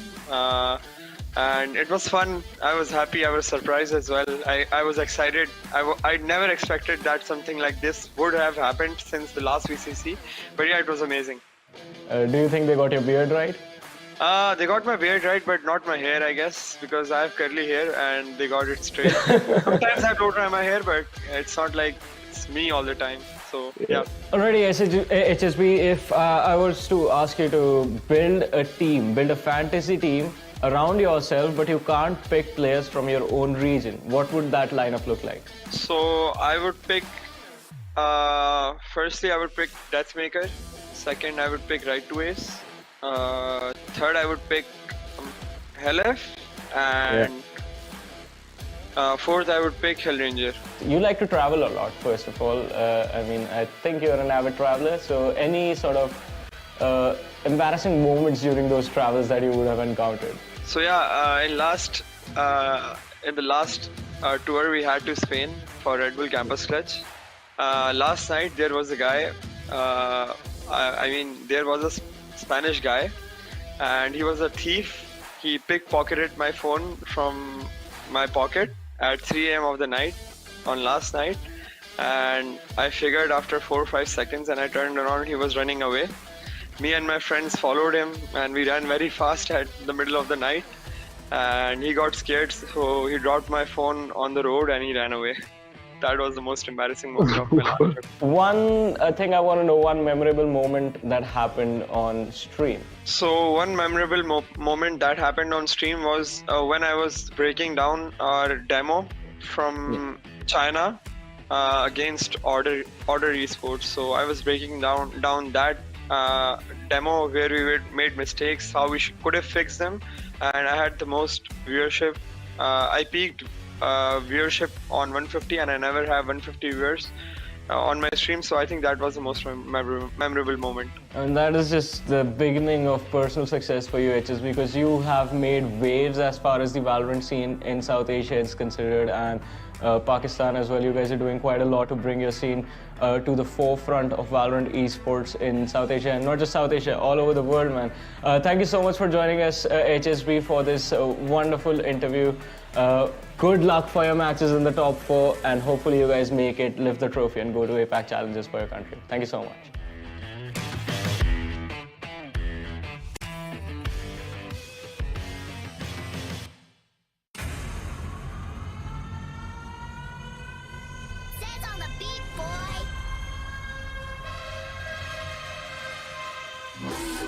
है मेरी जिम्मेदारी बनूं काबिल करूं carry कभी कभी मारूं sir पे किसी के वन टैप है मेरी जिम्मेदारी बनूं काबिल करूं कैरी हूं मैं आयरन लेकिन दिल से बंदे रेडिएंट प्लस सर पे ठाठा गंज जाती सब पे गाटा नो ब्रेक जब मैं क्लच लाता मिले है वाह निशाना चाहे चाहे चुकप जाना खुद से आगे फिर से आके बैठे इन द क्यूर इना बांधा या सख्त घड़ी देखी आ चुका था मेरे जीतने का वक्त ये खाते जेट लैग जब मारी ये जेट डैश ब्रिज की अल्ट में ना लीव एम ऑल स्टन पर जब मैं गिरूं ये पूछे कि मुझसे नहीं हो रहा क्या मैं करूं ट्राई हार्ड ये बोले नहीं हो रहा क्या मैं गया बीस्ट मोड ये बोले नहीं हो रहा क्या वैसा कुछ भी नहीं जो मुझसे नहीं हो रहा यार है मेरी जिम्मेदारी बनूं काबिल करूं कैरी कभी कभी मारूं सर पे किसी के वन टैप है मेरी जिम्मेदारी बनूं काबिल करूं कैरी हूं मैं आयरन लेकिन दिल से बंदे रेडिएंट प्लस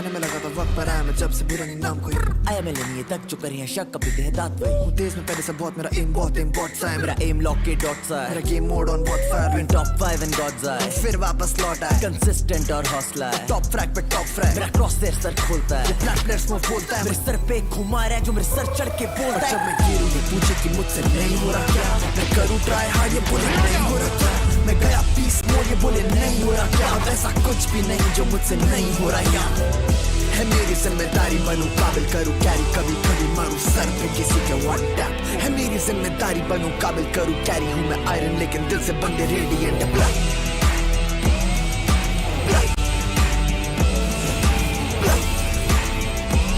अब ऐसा कुछ भी नहीं जो मुझसे नहीं हो रहा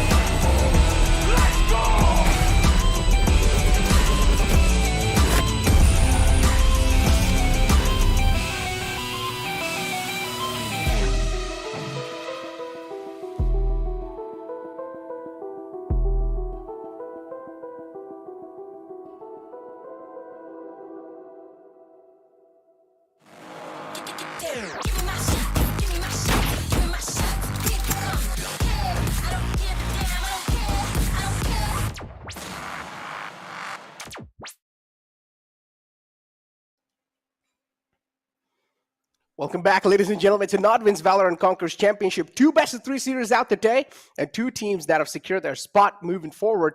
That means we're going to be seeing Val Classico happening forward now, but we exactly don't know what's going to be happening tomorrow. So moving forward, man, over here to decide what's going to be happening tomorrow, this is where we have the lower brackets final coming in. Lower brackets final, pretty much so-called as elimination brackets. That means one of the team over here is going to be ending their journey in the VCC. So much done, and again, as we all know, there can be 2 Alpha Titans. Yeah, exactly. The 2 Alpha Titans have already made their way to the upper bracket finals, and as you can see in the bracket, now it's going to come down to the losers of our first 2 sets today, Enigma and Team Exploit, to send one of the other out of this tournament. For both of these teams, I think a lot on the line. Their hard work throughout. These are the #1 seeds from their respective region, right? Enigma, the first team to qualify from the India qualifiers. Exploit, the #1 team qualifying from the Pakistan qualifier. So for both of these teams, now that they're in that lower bracket, a lot on the line to make sure that their form doesn't end with the qualifiers. Talking about a lot of things online. Definitely there are things online. Without a doubt, those 2 slots moving forward to represent your country in the international stage. And also, we talk about the prize pool itself. So, indeed, a lot of things online and also a lot of repetition online. If you're going to be losing out over here, for example, imagine if Enigma Gaming loses. There's so many things for them to lose out, because I've seen a lot of players from Enigma Gaming making some bold statements already on their stream too. So a lot of fingers are going to be raised on them.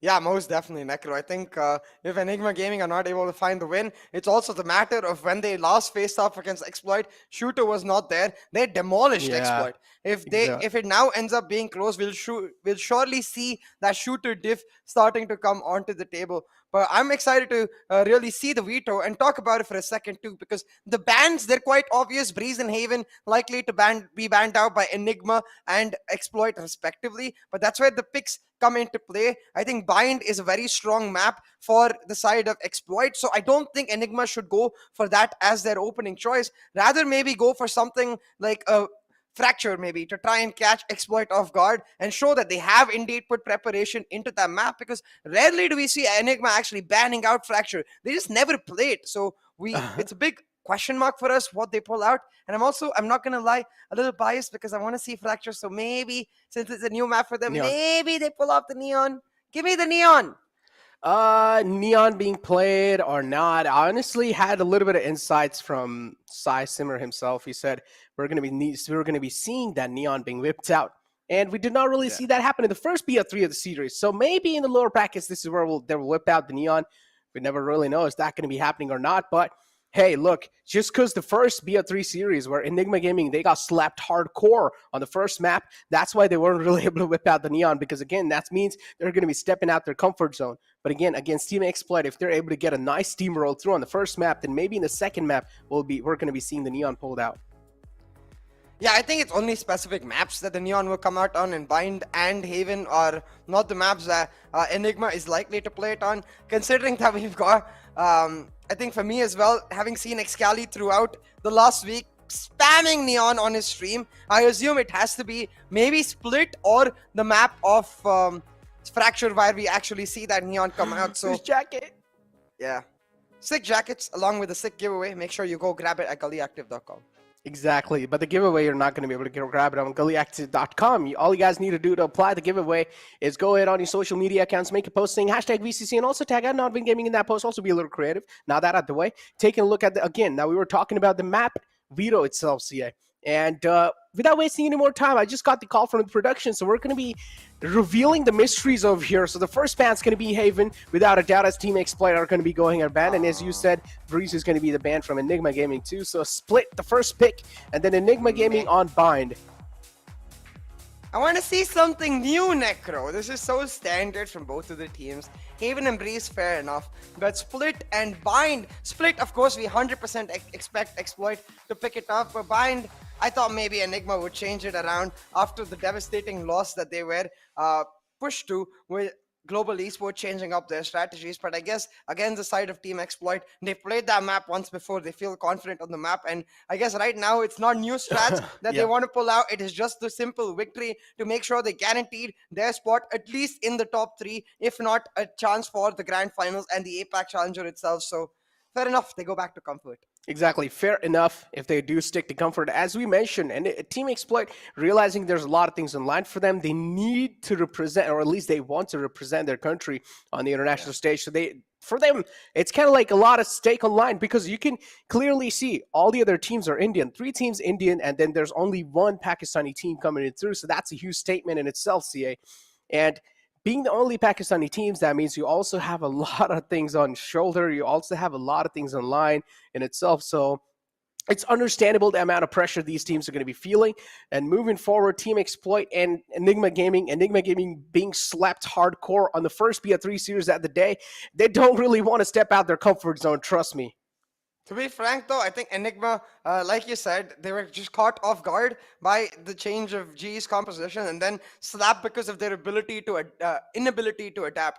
Now going into the matchup against Exploit, it's not going to be anything new coming out. They've already seen multiple maps of Exploit on Split and Icebox, the first and third map.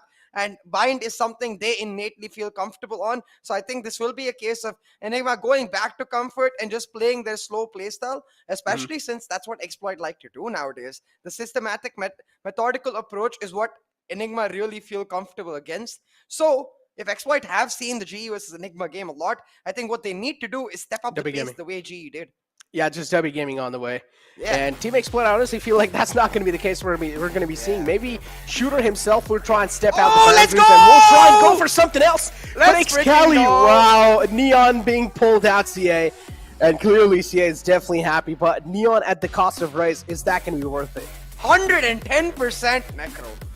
Like, yes, it's Fracture, Split, and Bind are Neon's strongest maps. So 110% freaking yes, this Neon is worth it. But damn, let's freaking go. We finally get a Neon on the board. And Excali, thank you very much, my man. It's you who I was counting on to get me that Neon in this finals weekend. So yay, yay.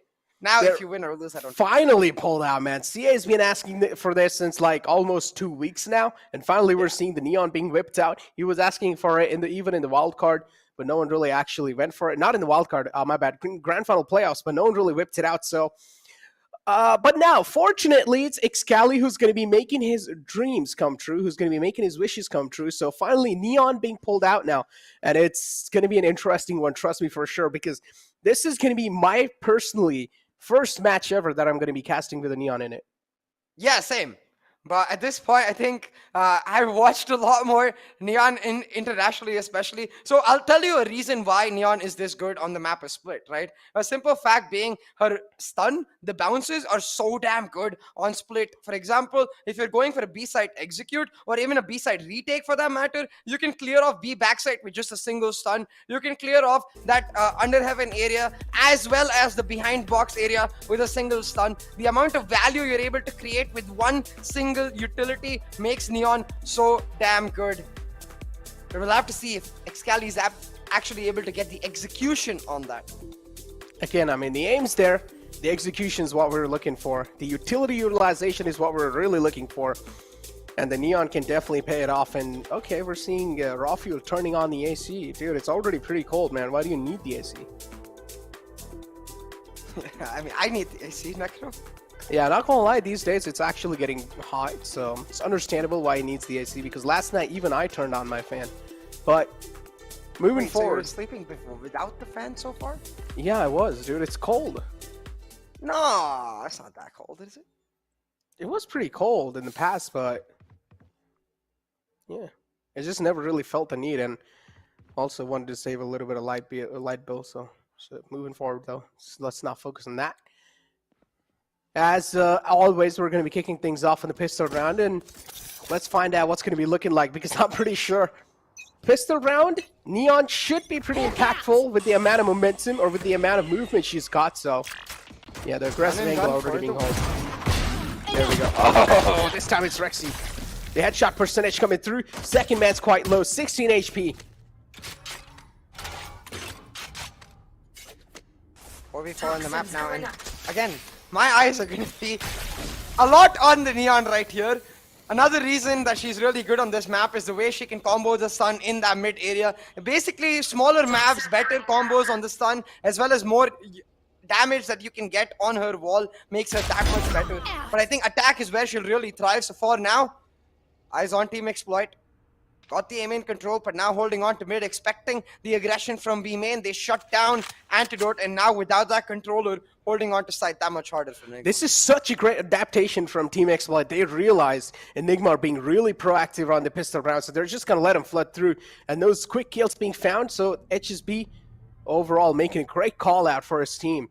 And now slowly and steadily, Team Exploit trying to execute on the B side. They do realize that Raphael's, of course, going to be on a little bit aggressive note as soon as they get the side control. 30 seconds left in the clock. The spike should go down. That's what exactly happens, and that's the Neon being shut down from HSB. HSB's aim is looking cracked up, and not just HSB. His whole team's aim is something that's going to be cracked up. So, Enigma Gaming, it's time for you all to try and shut him down. Okay, back-to-back headshots! The Clutch Master has come online! The Sheriff King showing up with the ghost, and you can see Antidote be like, okay, bro, okay. Calm down, don't worry. It's like so much time wasted on this round just to die like that. A 4K to end things off on the pistol round, and RVK single-handedly saving his team with those taps. And he just looks so unstoppable and flawless. One enemy remaining. What? This is really hard. This is really hard to believe. What was that? You better believe it. Enigma Gaming be like, hold on, tech break, we need to check RVK's PC. It's like he just cranked up the heat to maximum, so now we need to check his PC or something. If things are all right for him or not. Decrease the AC temperature. It's getting hot in the PC room. What was that? See, like, that's something that can be one of the most, like, legendary plays. Your team's losing down bad. It's a 4-on-2 situation, and then a player just pulls off plays like that? What? And he did not even take a single bit of damage taking those duels. Yeah. I'm just happy we got a Neon. I'm vibing to this Neon. Oh, yeah. Okay. 100% agree though. It's going to give a huge buff to Enigma Gaming as a whole. The momentum factor is going to be clutch, and at this point I think you have to remember it is just a pistol, yes, but this is the map choice of Team Exploit, and you know how much that momentum affects them in a good and a bad way. Right now though, tech break over, we get to start again, and it is just that 1-2-2 setup for the side of Exploit. Ooh, very close over there. Shooter with the key dodge though. Rexy is gonna get caught off guard if he doesn't step it up, but the stun's coming through, delays and saves Rexy's life. He's able to take out HSB instead and drop the spike carry. Oh, but that's some great shots with the classic though, CA to reply back in style. So now Xkelly left in a really uncomfortable spot, but he still has a decent amount of utilities available. Shooter misses out on those. And now it's going to be dashing back to safety. Antidote with the aggressive peek combined with Xkelly. It's going to help him out quite a lot to regain back this mid control. And there we go. Now they're just going to start to stack those bodies up. The final man, or at least the second last man's available, which is going to be Soul and Sears. And now it's all down to Shaka. Oh, okay, well, it's pretty much GG. Has the entire team got the Neon buff, or what? Everyone's just jumping around, trying to play quick and fast? Down mid. I've certainly got the Neon buff. I thought I might not have energy after 5 grueling maps, but thank you so much, Xkelly. The Neon has most definitely got me feeling it, you know? You know, Neon, I'm not really going to like specifically point out, but Neon reminds me of someone. I mean, at least her like running ability and also dashing. It reminds me of Octane. You just said you're not going to point it out and then... Okay, Octane from what? Octane is a word, CA. Fair. Reminds you of high octane fuel. Gameplay could be anything. Also a champion. But never mind. Back to this round. It is going to be the bonus from the side of Enigma Gaming. And Raphael getting caught out. I think he was trying to take out the boom bop, but come on, Raphael can't expose yourself like that. On the other side, Excali's Neon gets his first taste of action and Shaka slaps her in the face. Actually, that's the second one too, because he got slapped up before as well, so, yeah. I mean, that was the first fight. Oh, my boy. Team Exploit, what is going on? They're like, all right, Enigma Gaming, go ahead and take your own comfort spot because we're just going to hold some passive angles. We're going to play complacent. And Enigma Gaming getting caught off guard with that, but that's some nice dink to follow it up. RBK's aim is definitely looking crispy after that 4K. And it's understandable. That's going to be bumping his confidence level up to 99999. Most definitely, Necropa. At this point, in a 1v5, surely he can't pull this off as well. And yep, that's exactly the case. Shooter with a nice jiggle, shuts him down, and a flawless buy round for the side of Team Exploit will mean that they get to go on to this next round with a blossomed economy and a chance to shut down Enigma Gaming's momentum. The momentum RVK was able to help them build from the pistol. Having said that, I want to see some aggressive action from this Neon. I want to see her try to use her relay bolt to deny that mid control. So the way you can do it, also, if you bounce off of that mid box area and then go for the mid lobby, and make sure that then you can use the fast lane to shut off the vision from two angles and slide into them like you slide into their DMs. Excali has a lot of experience doing that, by the way, sliding into DMs. How do you know that? Hold on. Well, if you check his Twitter... Okay. Is the tweet Kelly? Oh, but that's the headshot with the operator. Honestly, the way you lined up that headshot, for a second I thought that's the Marshall, but the shot itself was just something boom. And I just found out that was an actual operator. Another one to follow it through. RVK, the confidence is clearly being seen, even though he's playing controller. He's playing it like he's playing the duelist, playing for the map control, and he's able to find the map control over and over again. Excali somehow, though, the Neon isn't really playing off for him. It's not really working out. I have the spike. Hold on, 4v3 on the map right now. And you can see from Enigma Gaming side, they want to play B completely on the retake, which is interesting because they haven't really got any major utility to do so. So just the confidence from Enigma.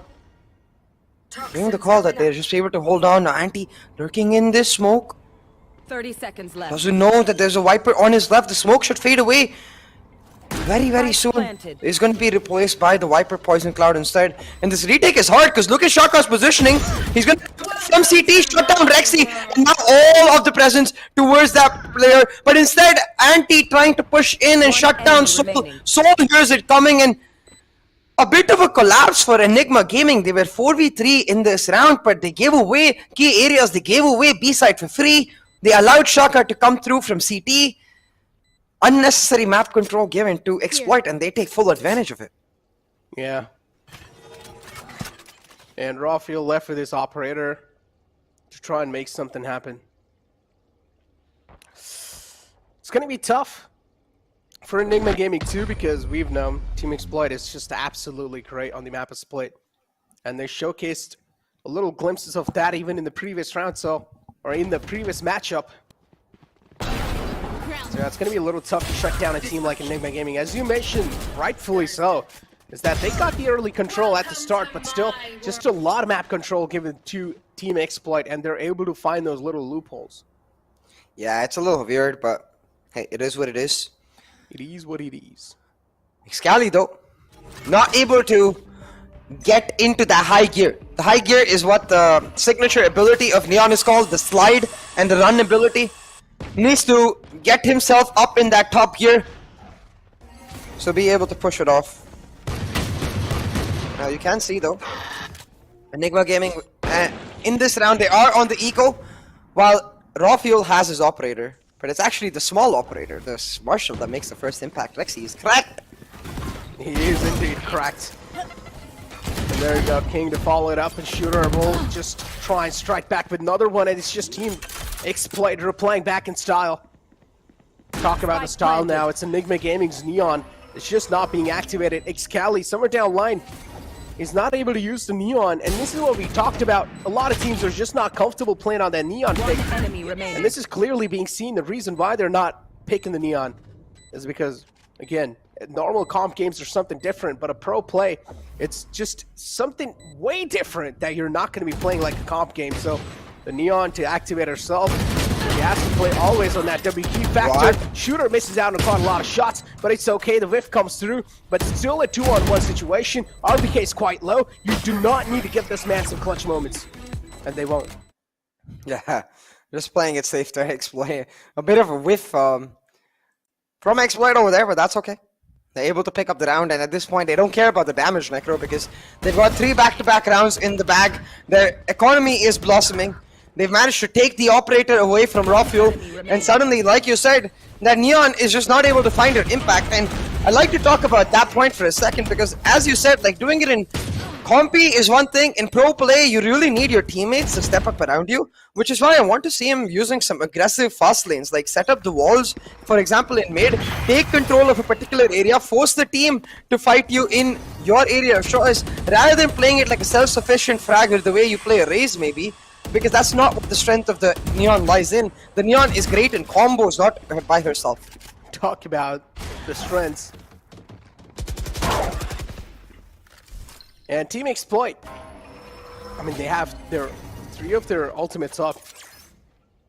And talk about the weakness on the side of Enigma Gaming, it's Excali for now, because the Neon pick isn't really panning out that well for them. They're just not able to use it perfectly. And Team Exploit, they're just able to exploit that factor over and over again, because it's usually Excali who's being taken out early in the game. And to be honest, considering the stats that we saw for Exploit against the side of Velocity Gaming earlier, that 38+ headshot percentage that they had, probably the worst team to play the Neon against, because they hit a lot of headshots. But talking about headshots right now, Rafuel not able to land his will give Shooter a second decent life. Yep. It'll give him a second chance, second lifeline, and I'm pretty sure Shooter is going to deliver up to the mark now. 36 HP in the hand, and he's going to connect another shot onto Excali. Talk about not being able to activate it yourself, but there we go. I think so. That's the first frag on the board for Excali. Okay, at least he's able to open the account up. And now Team Exploit over here. With 2 players left alive, trying to hold the post plants off. Spots out Rafuel. A couple of shots taken, no connections being found, but Enigma Gaming, they're just able to flow through on the site. Another round in the favor of Enigma Gaming, looking absolutely flawless. And the way they got that second round, I'm telling you, Excali, as soon as he found the pick, this is where I knew that this has to be Enigma Gaming's round. Yeah, 3-3 on the board. Finally, Excali actually able to get himself on the board and find his mark. And Necro, you have to remember once again that this map is the choice of Team Exploit. Attack is where they seem to excel more often than not as compared to defense. And it's something that is going to end up hurting them in the second half if this goes evenly. Because I feel like Excali himself, he was going to be feeling a lot more comfortable on the attack than the defense. Now, as soon as I heard that go, go, go, as soon as I heard that go, go, go, my heart stopped for a second because I thought Excali was going to go, go, go, but instead just to fake to maybe scare a bit Exploit. Talk about scaring them. And Team Exploit, all 3 players in the mid. Oh, that's a nice frag from Shooter to open the fray up. That's Rexy taking out the game. Bladestorm's available in the hands of Shooter too. Try and make some difference in the game. Aggressive Peaks comes out, and well, Excali's just not able to win those duels. He needs a little bit of more better kit, I guess. Ooh. The Neon, man, I'm telling you, it's hurting quite a lot for a team like Enigma. I just feel like they're not able to make those comfortable plays as they did in the first match. Even though they lost with quite a huge difference, but still I felt like Excali was a little bit more comfortable playing that. Yeah, most definitely. It's a pick that he's been playing for a long, long time, you know, so the comfort on that race was there. But hey, it's all about innovating and changing with this Neon pick. So let's see if he actually is able to find the impact, because so far it's been just one round where he's able to do it. And what I'm really missing is the aggressive action. That's why I held my breath. But talking about that, let me hold on to my words for a second, because the Clutch King might be back. RVK with that glowing Champions Vandal looking for a lot, but he doesn't check his right. It's actually Soulmate from all the way down in Garage that shuts him down. But at this point, in a 1v2, I think Rafuel making the smart call, saving us up. Yeah. In 1v2, as you rightfully pointed out, 3-on-3 situation, or actually 3-4 is the scoreline, my bad. Yeah, pretty much it is the situation. 3-4 is the scoreline over here, CA. And with that round win, also Team Exploit get a round lead, which they cannot rely off of course. And it's just going neck and neck, not gonna lie. And I'm pretty sure as soon as Excali starts activating himself, things can look a little different, but that's not the case for now. He's only found 2 frags in the entire game.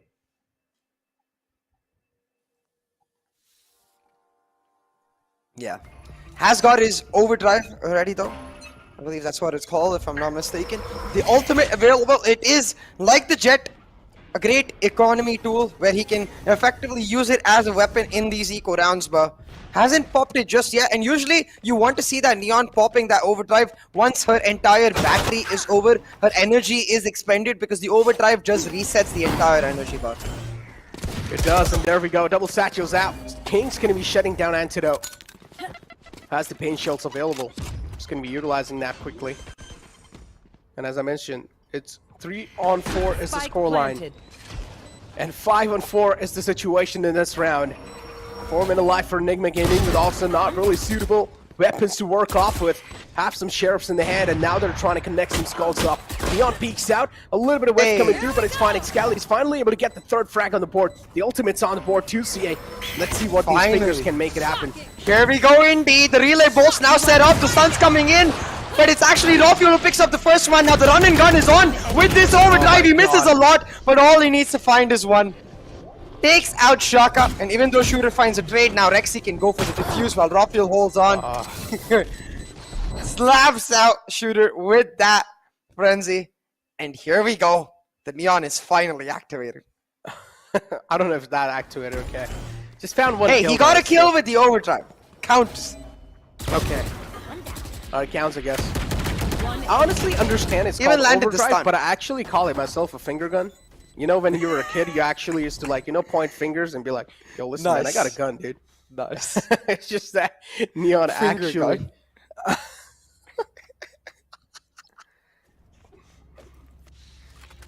4-4 is the scoreline, ladies and gentlemen, and Get out of my way. Enigma over here. They've got the grip back up on the game, at least winning that previous round, but Shooter cannot be giving these frags away. Ooh, misses by a little inch, or a little millimeter, as you said. A little bit on the left, and that could have been it for a man like Rexy. HSB looking to get the mid control.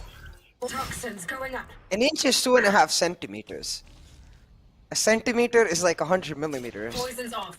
It's a big difference between an inch and a millimeter. But yeah, it's contextually, I get what you mean. Yeah, I'm just a math nerd. I can't help it. Yeah, you're just a little too big of a nerd. I say that with pride. Okay, Rafiel. Unfortunately, Rafiel gets taken out in that spot, but it's okay. RBK has pumped himself up, and is going to try to pump some leads in the players of Team Exploit, but that's not the case for now. It's a 3-on-3 CA. Cosmic Divide's available on Enigma. Yeah, so they can just play on the retake. They've got the Neon moving forward into B Heaven as well. She's going to go for the aggressive peaks, and she finds out HSB wanted to set up the relay bolt before she ran on out of there, but instead just a trade through. But the trade will be worth it for Enigma, because again, they've got one player on each side just holding on for dear life, and Rexy most likely spotting out Shaka right there. He's not going to whiff, because Rexy is cracked, my friends. I keep saying this, and I will never stop saying it, because he's cracked. He's cracked. Dude, I feel like he should actually give it a shot to try and play a duelist, because his aim's phenomenally good. Like, if he's tapping in those kind of clutch situations, I don't know what to expect from this man. Look at that. What? If he can do it on initiative picks, why not? He has amazing utility usage, amazing aim. Maybe give the Neon to Rexy next time, please. Now, see, this is a duelist talking, because at the end of the day, you want every single player in your team to be cracked and playing on comfort. So the duelist in you says that the most cracked players should play duelist, but that shouldn't be the case. For example, Lakia, extremely cracked, plays a lot of Sova. Now Excali though, he's like, enough of these abilities, sets up a stun for himself, goes for the white peak and slaps out King, and Rexy following up with one of his own. Enigma Gaming, they're bouncing back strong, Necro. Oh, they are. As the Viper's Pit available in the hands of Soul, It's the One enemy again, remaining. 5-4 is the scoreline, and these kind of difference-making players can definitely make a lot of impact. In a flawless round from Enigma Gaming, it finally seems like they're getting the grip back upon the game. And if Enigma Gaming do take out Team Exploit on the map of Split, that can be a stock message too, sent from Team Exploit to other teams.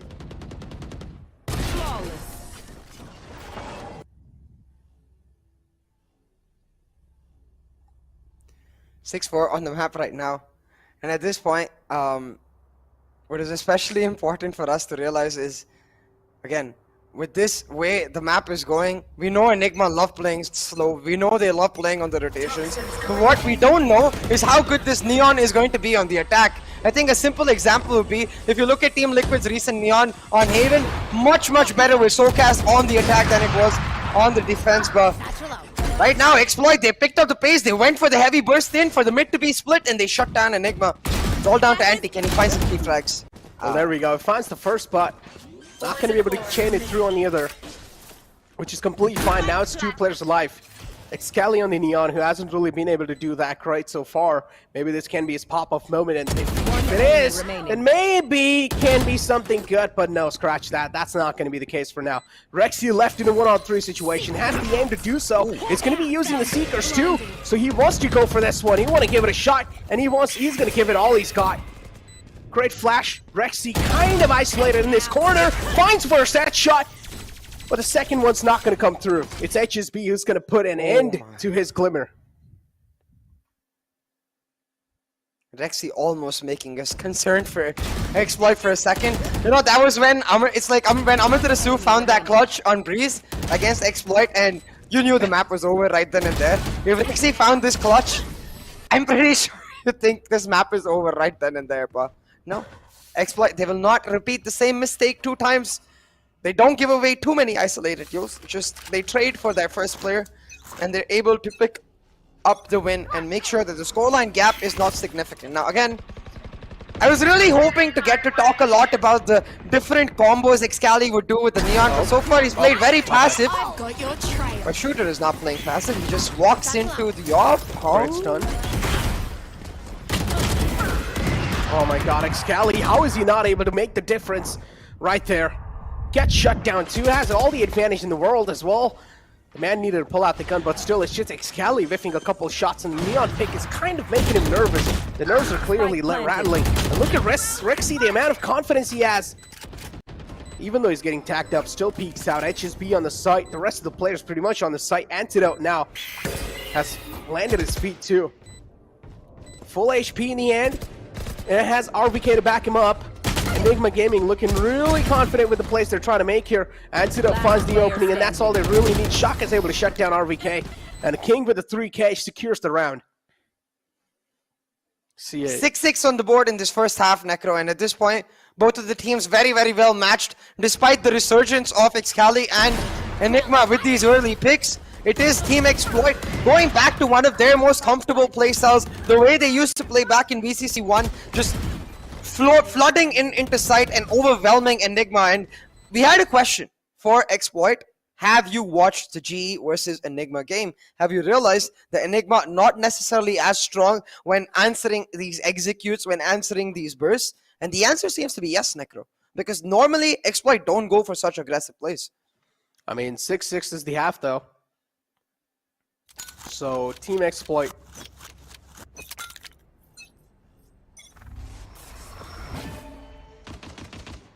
is looking okay, I would say.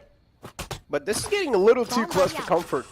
And Team Exploit, I mean, to showcase their dominance on this map, they should have been able to close it out. And Shooter again, wow. This man's cracked up and definitely shows that he is the shooter with the scooter. That's a buffed up scooter, man. Yeah, man. The scooter who dashes away. Okay, I like scooter more. But talking about liking it, right now, I think Excali really needs to step up in this attacking half.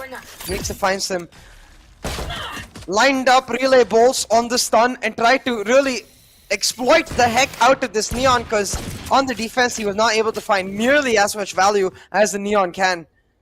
Still, Exploit with the man advantage. Doesn't mean much because if you remember the pistol in the first half, RVK turned it around with a 4K and he's still alive. So anything can happen. Man's alive. But again, man advantage is something that does matter quite a lot. HSB just trying to spam through the smoke, trying to find some random connections on the players. Rawfield still being shut down. That's the spike down on the sights. Shooter now left with over here on Heaven to try and neutralize the threat, but that's not going to be the case.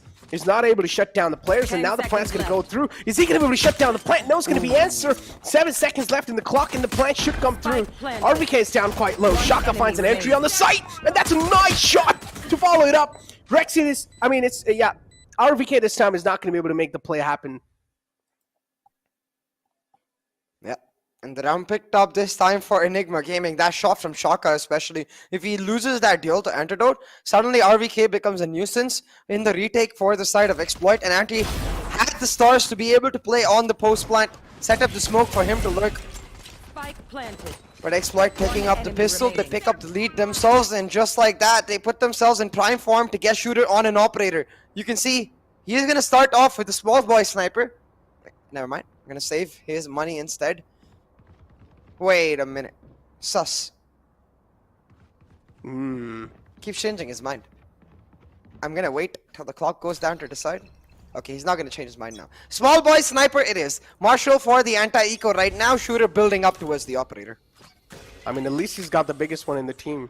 I'm talking about the Marshall and the gun itself. Yeah.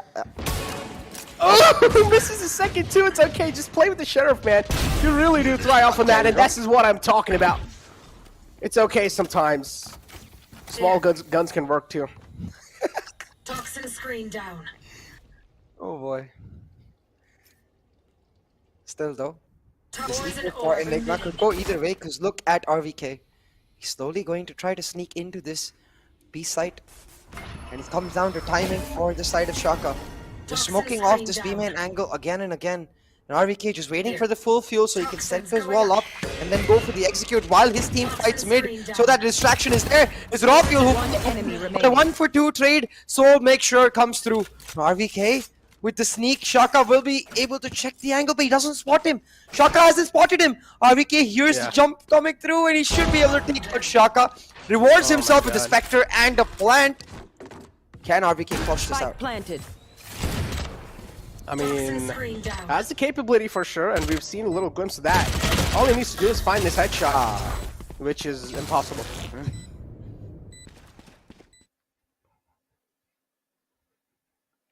You know what? Even against Velocity Gaming, we saw Soul Knight really stepping up on this map. Finding multiple rounds that he pulled off by himself, finding multi-kills in a lot of the rounds. Another reason that Protocol Sheriff is arguably better than the Ion Sheriff is that it has voice lines. You know, it feels just as good, but it has extra voice lines, so when you hit the headshot, like cranial impact. I mean, when I hit my headshots, I don't need voice lines. I create voice lines myself. Oh, I know the sounds you're creating. I'm not talking about sounds. They're talking about actual lines. She has played a couple of games with me a while ago, or at least one game. There's one game unrated. But even you played underrated recently. Yeah, that's what I'm saying. We played one game unrated. Oh, yeah. But that's a great stun. Whatsoever, and I want to take a look at the scoreboard, and I want to find out where Kelly is currently on the scoreboard. Because the thing is, I honestly, we've never seen him actually go for some aggressive stun and slide plays. We've never seen him set up the wall and try to have his team through it. It just seems like he's using the neon for the sake of the neon. Huh? Okay, there's no way Excali just lost that. Just to point it out. That's something that is going to be a little embarrassing for Excali to lose, because those kind of duels, even though he had all the advantage in the world and Shooter had no advantage in that peak, he's still able to get away with a pick, and that's honestly, I feel like it is a fair trade, especially when you have such a huge amount of man number. Now it's a 3-on-4 CA. And Raw Fuel with the Vandal, again, this is where Enigma are going to take their sweet little time. You talked about the methodical approach, you talked about the complacency from Enigma Gaming, and this is what they're going to rely on now. 30 seconds left. And though 4v3 on the map, Exploit with the advantage, but not in terms of weaponry, because Enigma been trying to flood in. Remember, this is just a bonus for the side of Team Exploit, so if Enigma actually end up losing this round, it's going to be a big loss economically as well as momentum-wise. He shuts 2 down, single-handedly pulling back round after round for Enigma Gaming. RVK is a man on a mission. But I honestly feel like, looking at how things are really looking like, Exploit should still be able to clutch this, because look at the HPs on the side of okay, well, with misses like those, then yeah, then raw fuel is going to be activated, and that's when you need to start wondering what is going on. But this duel right there, Excali, unfortunately. Like, what I don't understand, for example, in that exact situation, why he's holding the angle instead of just setting up a stun and running into shooter. Like, fight him right there. That's the strength of the Neon, because the Jet gets caught off with the stun and you can slide into her face and kill her. But I don't know. I haven't seen a single slide, have you? Me too. No, I haven't seen a single slide myself, or at least on the cam I haven't. Maybe he's done it. Nailed him. Oh, again? I feel so bad for Excali. Now, this is where I honestly feel like I feel him personally, because I've had a lot of those games where I insta-log duelist and then I just keep dying like that. And it's like, why are they hitting headshots on me? And when it comes to you guys, they're just missing shots. You know? Yeah, I don't know. I mean, I know, but I don't know. Because right now it's certainly weird. Because the question becomes, right, at this point, if the Neon wasn't prepped to a large extent, if there are no combos lined up for Excali, then why is this Neon coming along? Is this simply I don't know. I don't want to play this game. I just wanted to make you happy. Thank you then. Thank you. Yeah, but still it's 4-3 though, CA. That's Neon being out the gate. Team Exploit, they're just looking really unstoppable on the site, but shooter! Oh my what was that? Did you see what was that? His aim actually flicked a little bit back, if I'm not wrong. I did. I was also watching Shooter's reactions, man. The lad gets so pumped up because he's so good. Spike down. You have to appreciate how what was that? Did you see that? Just the insta flick. Yeah. He actually wanted to flick onto heaven. I think he expected Crisp, the player to clean lock, drop boys. from heaven, which is why he just right flicked. But he didn't. But Shaka got his back. Get out of my way. Go to target test. Here. Yeah, but nah, man. I honestly feel like it's just Excali having a little off game here. And sometimes you just can't help it. I get that, but like, you think about a simple combo, right? The Viper wall plus the Sky Flash is a combo we see a lot generally. You can do the same with the Neon wall. Just set that up and then pop flash through the wall to enter. Get your team that entry at least. They're just not doing any combos whatsoever. Instead, just going for the peaks with the Neon. Does work out. He's literally gonna set up, but dodged by King. Okay, there we go. Is he gonna be able to bounce back? No. Oh, he just stunned himself. But it's okay. Raw fuel. Okay. Okay. Unfortunately, I myself am a big fan of Excali. Don't get me wrong. I love this man to death. But trust me, man. Maybe you just need a little bit of more practice with the agent. I don't think he needs practice on the agent. I think he needs practice with his team on the agent, because they aren't going for combos together. And let me reiterate this, like, Jet, Raze, these are all self-sufficient duelists. These are duelists who can very much hold their own in fights and be able to pull off combos using their own util. Neon is not that kind of agent. Neon needs setup with the team to be able to find herself at her best. Like, for example, if you're playing Neon Sky, you set up the fast lane, which is the double wall, and you have the Neon slide towards the end, and then peek out from the wall with the flash coming in from the sky. That's the simplest combo I can think of. But even that, we're not getting to see from the side of Enigma Gaming. But hey, it doesn't matter. As long as they're able to get the rounds on the board, getting this Thrifty on will give them a lot of momentum, Necro. Yeah, maybe they just need to start implementing the Neon utilities a little bit more better, and they'll need to start forming those combinations as you talked about with the other players. But yeah, it also makes sense that Excali isn't really able to find the connection, having a little off game too, with only 7 frags on the board right next to Antidote, who is the controller. Still not doing as bad. And he can try and redeem himself in the upcoming rounds or in the future rounds. Bladestorm's out, aggressive approach from the side of Team Exploit. They know how to catch a team like Enigma Gaming off guard. Flashes out to gain the info that if there's someone's peeking out on Art. Antidote now will have a huge flood to try and stop. As soon as he peeks out, there's going to be a couple of players in the front. There we go. The first peek comes through. He's able to get the first man, but the second man shooter is going to take the redemption. It's going to get the revenge back up. Rexy's got the B main control. Or actually, they've got the entire B side control, but the problem is that Team Exploit have to spike control. And I'm pretty sure they're not going to let it go away like that. Nice stuns out. And this is where Excali's stuns are being really useful. Raw fuel from the back too, dealing a lot of damage. And now Shooter is going to peek out as well. That's where he misses those shots. It's like when you hit those insane shots and Shooter misses out on some easy shots like that. I'm pretty sure I want to see his face after he missed the shot on the guy who was just standing still. But overall, nothing taken away from Enigma Gaming. Played that really well, even though they kind of messed up and realized that spike control was in the hands of Exploit. They were able to get it back. But Shooter with these two missed knives. Observers too, man, they're pretty savage. They're just rubbing the salt on the Shooter's wounds. But keep this in mind, ladies and gentlemen. Now the operator pulled out from Team Exploit. They're really hurt, and they do not want to take any more chances. That means both the duelists from the side of Enigma Gaming, they will need to now try and step it up. A lot of flashes to dodge, also the stuns as well. Follow it up. That's the operator shot missed out. Shooter, unfortunately, wasn't really ready for that kind of a peak. Excalibur will need to be really calculated with this one, and he is going to be so. So Shooter now takes a preemptive shot and instantly backs off into heaven. I do like the mature decisions being made over and over again from Team Exploit.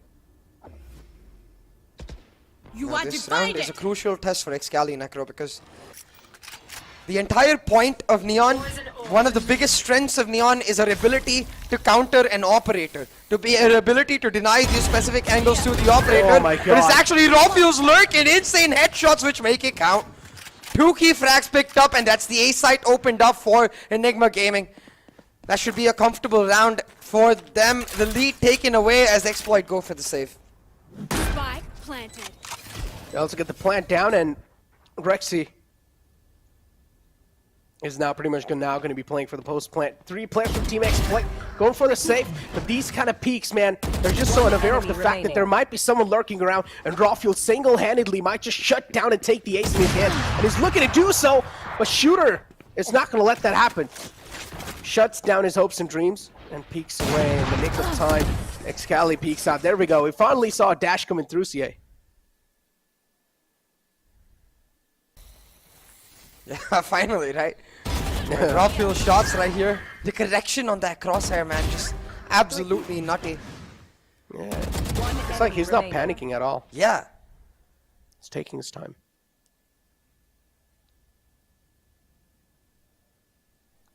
I don't know, though. Again, questionable on this Neon pickup. Either, like, you've got to go full in W, or you've got to at least let her lurk by herself, like be a secondary duelist and be a nuisance, really, you know? I think they're finally starting to do that. The relay bows to clear off B main. Trying to go for the aggressive execute on the side. They have the Seekers to be able to do so. And as long as she shuts up the fast lane from this entry, they can just go in right there. But instead, it's the dash in from Raw Fuel to create the space. Excali now going to position himself, and he's playing so slow for a Neon. It's really weird.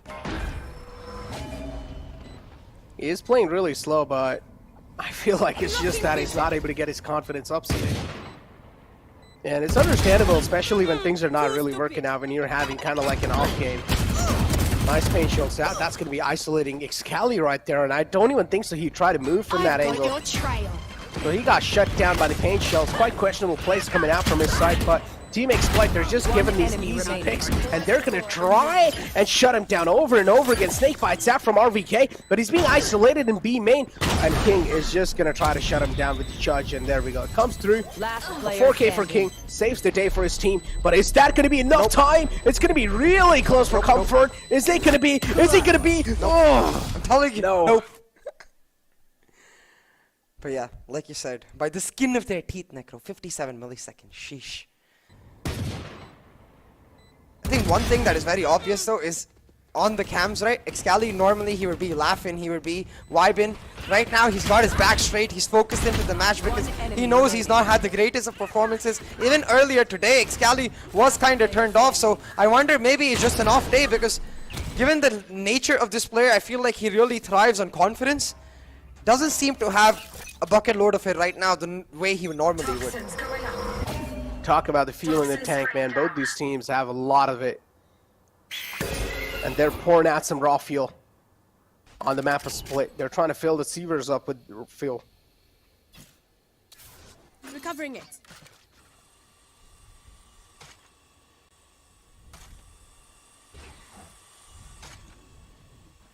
Look at this now.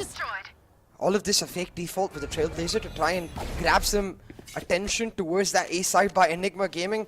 The real intention, as you can see with the star placement as well, they want to go towards that B side. But what they don't realize is from the side of Exploit, they've left the B for the retake on the basis of those Seekers. So right now, Enigma going for the full rotate onto B. I got the spike. Exploit with the Seekers will just try to retake. They are trying to retake. And look at him. Oh no, gets caught off guard. King gets a little bit of timing in his favor this time. And he's able to instantly secure that frag for himself. But Rexy, oh, a little bit of a god moment coming through from this man. He's able to shut him down. And RVK, the presence of mind from this guy is on another level. This is where we wanted to see the stunts coming through. And Shooter will be flushed off from his angle. No shade. And the operator to save. Any player from Enigma. You have to tell me if you disagree with me here, Necro, but I genuinely feel like RVK is carrying Enigma right now. And Rafael. I give it to Rafael. He's popped off a few rounds. Yeah, they're trying their best to try and save the day off on it. What? I feel bad for Cali. I'm not gonna lie. That moment in itself, I didn't feel like I was watching Valorant. I felt like I was watching some other game called from AL. I'll tell you what was an L though. Excali there, taking AL. Right there, slides into his own death. The shorty coming out for the side of Shooter. But it does not matter, Necro. Match point for Team Exploit in the map of choice. Sorry, other way around.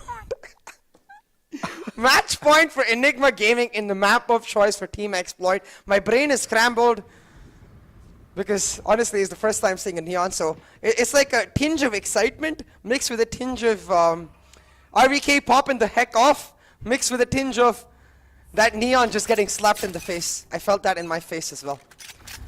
Either ways though, now again, all of Enigma grouped up. I really want to see them setting up Cali for success. Use that fast lane, get your team into sight, funnel in from a small angle, and have that pop flash come through. I think that's exactly how you can find the best value out of the Neon. But ooh, you just took a lot of damage from the snake bite. Did you see that? The stun and the snake bite combo, at least finally. Hey, follow it up and Team Exploit. Yeah, the final hopes and dreams. It seems like they're being shattered by Rafael himself. 2 quick kills on the board, and now we're left with 3-on-4 situation. Enigma Gaming having the man advantage. And as expected, they're just delivering Rexy again. Another frag through the smoke. That's going to be the Sky v Sky duel. And Rexy proving HSV unparalleled. In the map pick of Team Exploit, it's going to be Enigma Gaming who are looking pretty relentless. And they're looking pretty unstoppable. Blade Storm's available for Rafael. Is he going to be popping it? No, it's going to be the answer. He doesn't need to, but you best believe he's going to be the difference maker with 3K. I killed him. Oh! Shaka with a clean shot though, shuts down the top fragger, but he doesn't have time, Necro. He needs to pick up the pace. 1v2 with just 45 HP. Going to try to isolate the duos, but it's his mirror that breaks his hopes and his dreams. And Exploit on the strongest map of their choice. Wasn't a dominating affair the way we saw Enigma versus Exploit the first time around, but Enigma picking up the win in Exploit's map of choice. You have to assume we're going to see a 2-0 once again the way we saw last time this matchup happened. Dude, that headshot from Shaka reminded me of one Hindi word. It's called tupli. That was a great shot. that was something that just came through. It was like, all right, what's up, dude? I'm over here on screens. You forgot to look at me? No, okay, it's fine. I'll show you my presence. But moving forward, man, Team Exploit on their own map pick and on the map is split. They have been looking next to unbeatable, but now Enigma Gaming beating them. As I said, this is going to be a stark message sent. Are we going to be seeing a 2-0 pulled out, CA? That's the expectation, right? But I think Exploit have more than often proven to us that with their backs against the wall, they're the kind of lions that roar back. So hopefully, as neutral observers, we'll be hoping that they can fight back for the pride of Pakistan. I'm pretty sure they're going to try their best. They're going to give it all they've got. But again, in the end of the day, man, if a team like Enigma Gaming is activated, unfortunately, Excali isn't really able to activate himself. He's having a bad day today, so it's understandable why Team Enigma is at least having a little bit of struggly side here. But moving it forward in the next map, if Excali is able to activate himself, then I don't know what's going to be the case for Team Exploit, because that'll just be another level of difficulty added. Yeah, and I wouldn't really blame Excali individually. I think it's a team issue overall, because like think about it like this, okay? Very simply, when you have a wall, you want to puff flash through it, or you want to set up stuns through it. For example, that relay bolt, which is the stun and the snake bite combo we saw, you can do those kind of things. They didn't do a single thing in their defensive half. This feels more like a Cali, let me play Neon and let me make it work, and that should never be the case in a professional team environment. The team really needs to rally around Cali. They've done that in other qualifiers, and when they support him, he seems to be at his best. So he really needs that support coming in from his initiators, from his controllers, to try and find the value. For example, a simple pull and fast lane combo would be able to get him into an advanced position where he's able to find the frags. But we rarely saw the fast lane. We rarely saw the wall coming up. We rarely saw Cali's Neon getting into those advanced positions. So it's a question mark for Enigma to maybe go and work on after this day and try to find some value in those combos. Talking about finding values this time, it's going to be RVK, even though playing the controller role, also being the backbone and also being the top fragger in that team.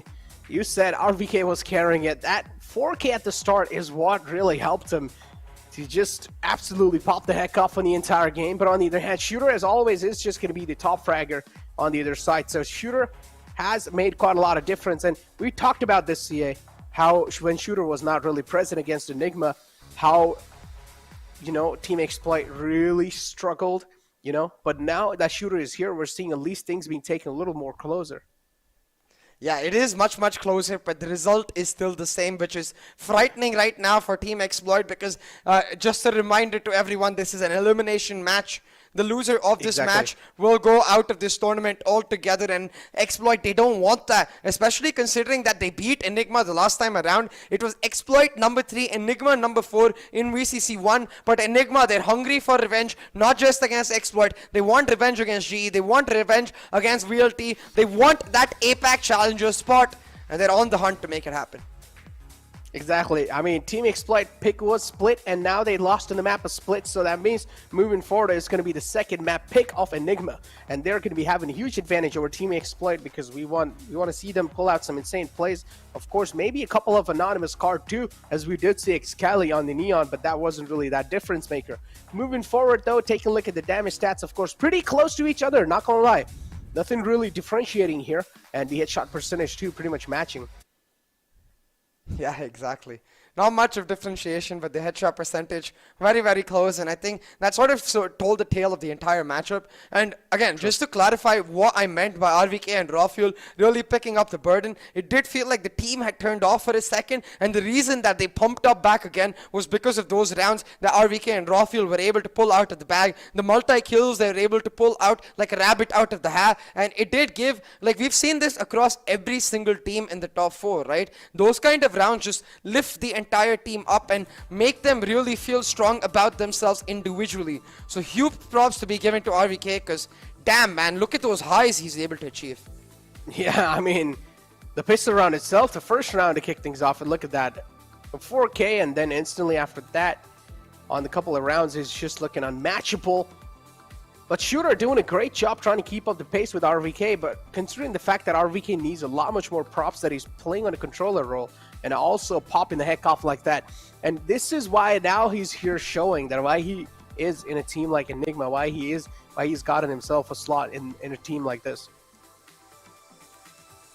Yeah, exactly. And at this point, Enigma, very happy with his pickup. He's been a very consistent player throughout this qualifiers, stepping up when his team needed him the most, and now handing it over the reins essentially to his team as they go on to bind. Cali will be a lot more comfortable on the race pickup, which is most likely to come through, and that will mean Enigma in a much more comfortable position to close it out. But having said that, I think it's going to be especially interesting getting to witness Shooter coming back with a vengeance. And you could see the way he was pumped up when he was able to pull off those multi-kills. I think he's going to be even angrier now and look to push back and find that momentum for his team.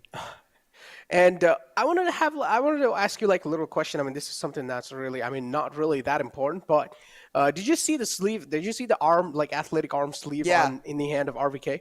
Do you know the reason why he wears that? I think it's because to prevent friction, right? Because he's an elbow player rather than a wrist player. Yeah. I personally prefer that too, and I feel like sometimes when you just have like a normal skin, it's really hard for your hand to like glide properly on the desk, on the surface, or on the mouse pad, especially when you're in an intense game like this. You also have a little sweat building up, so that arm sleeve kind of gives you kind of like, you know, just takes out the factor that your arm's not going to be able to glide through properly on the mouse pad, because mouse pad is of course like not that good for skins in general. Like you're not going to be able to glide your hands through. But again, it does really come down to how the players are able to play overall. There are a lot of players, actually 90% of the players, they don't really use the sleeve, but I honestly personally think that sleeve is one of those things that players should start implementing, because that helps out quite a lot. I mean, elbow players especially, right? Like, personally, I use my wrist way more than my elbow, so I don't think it would matter as much for me. But I've seen you play, and I can definitely understand what you mean. Like, that simple extra bit of advantage, it can make a big difference to you to just get that extra flow. Even in terms of those flicks that RVK was able to achieve, it just gives you that smoother transition on those flicks. But at this point, we need a brand to sponsor us with those sleeves so we can keep talking about it even more. Hey, brands, if you're looking to get it done, our socials are right here, you know.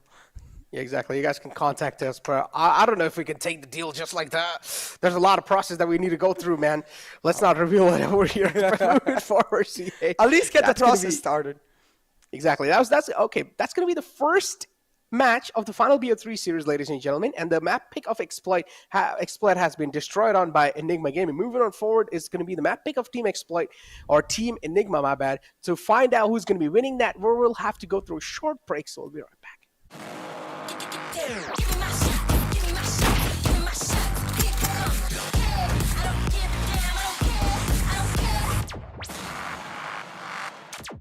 Welcome back, ladies and gentlemen, to Meet the Conquerors. We've got Antidote coming in from Enigma Gaming, one of the newest IGLs in the country, yet clearly already proven as one of the best. So with no further ado, let's hear from Antidote and let's see what he's got to say.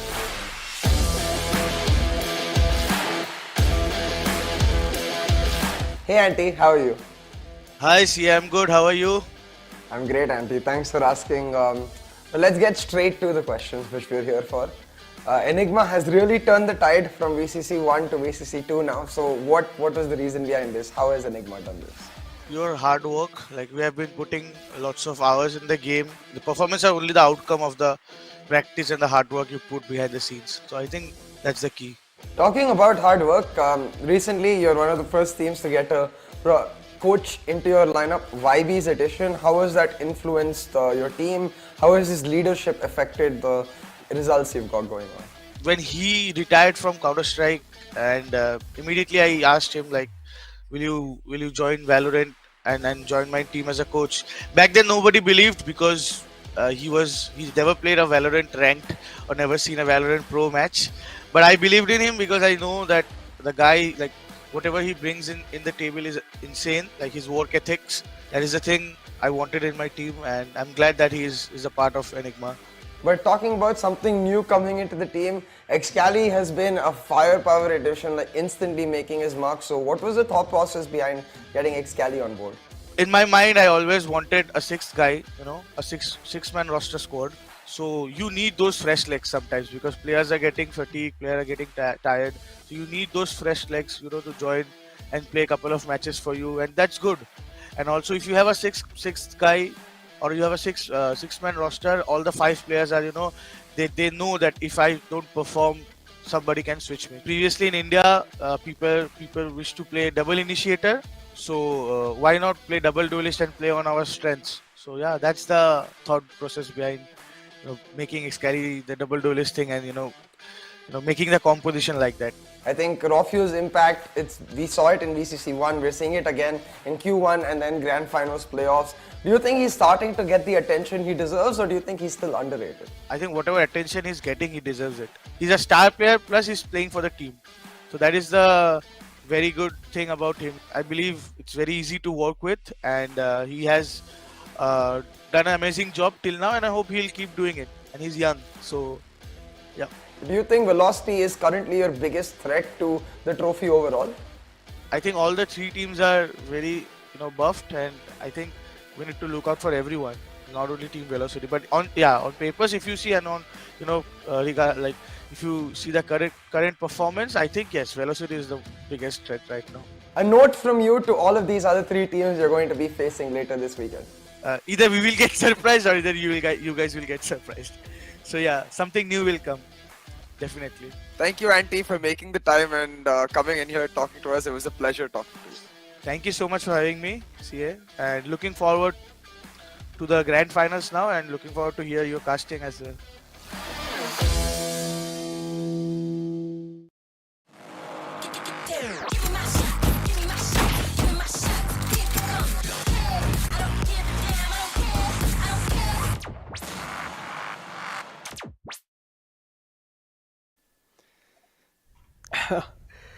Welcome back, ladies and gentlemen, to NODWIN's Valorant Conquerors Championship with Gillette as a grooming partner. Now we have moved on forward to the final BO3, and we already concluded the first map with the win that Team Enigma has gone for themselves over the map pick of Team Exploit. Moving forward, though, this is going to be the map pick of Team Enigma itself, so them winning this map, the chances are even higher.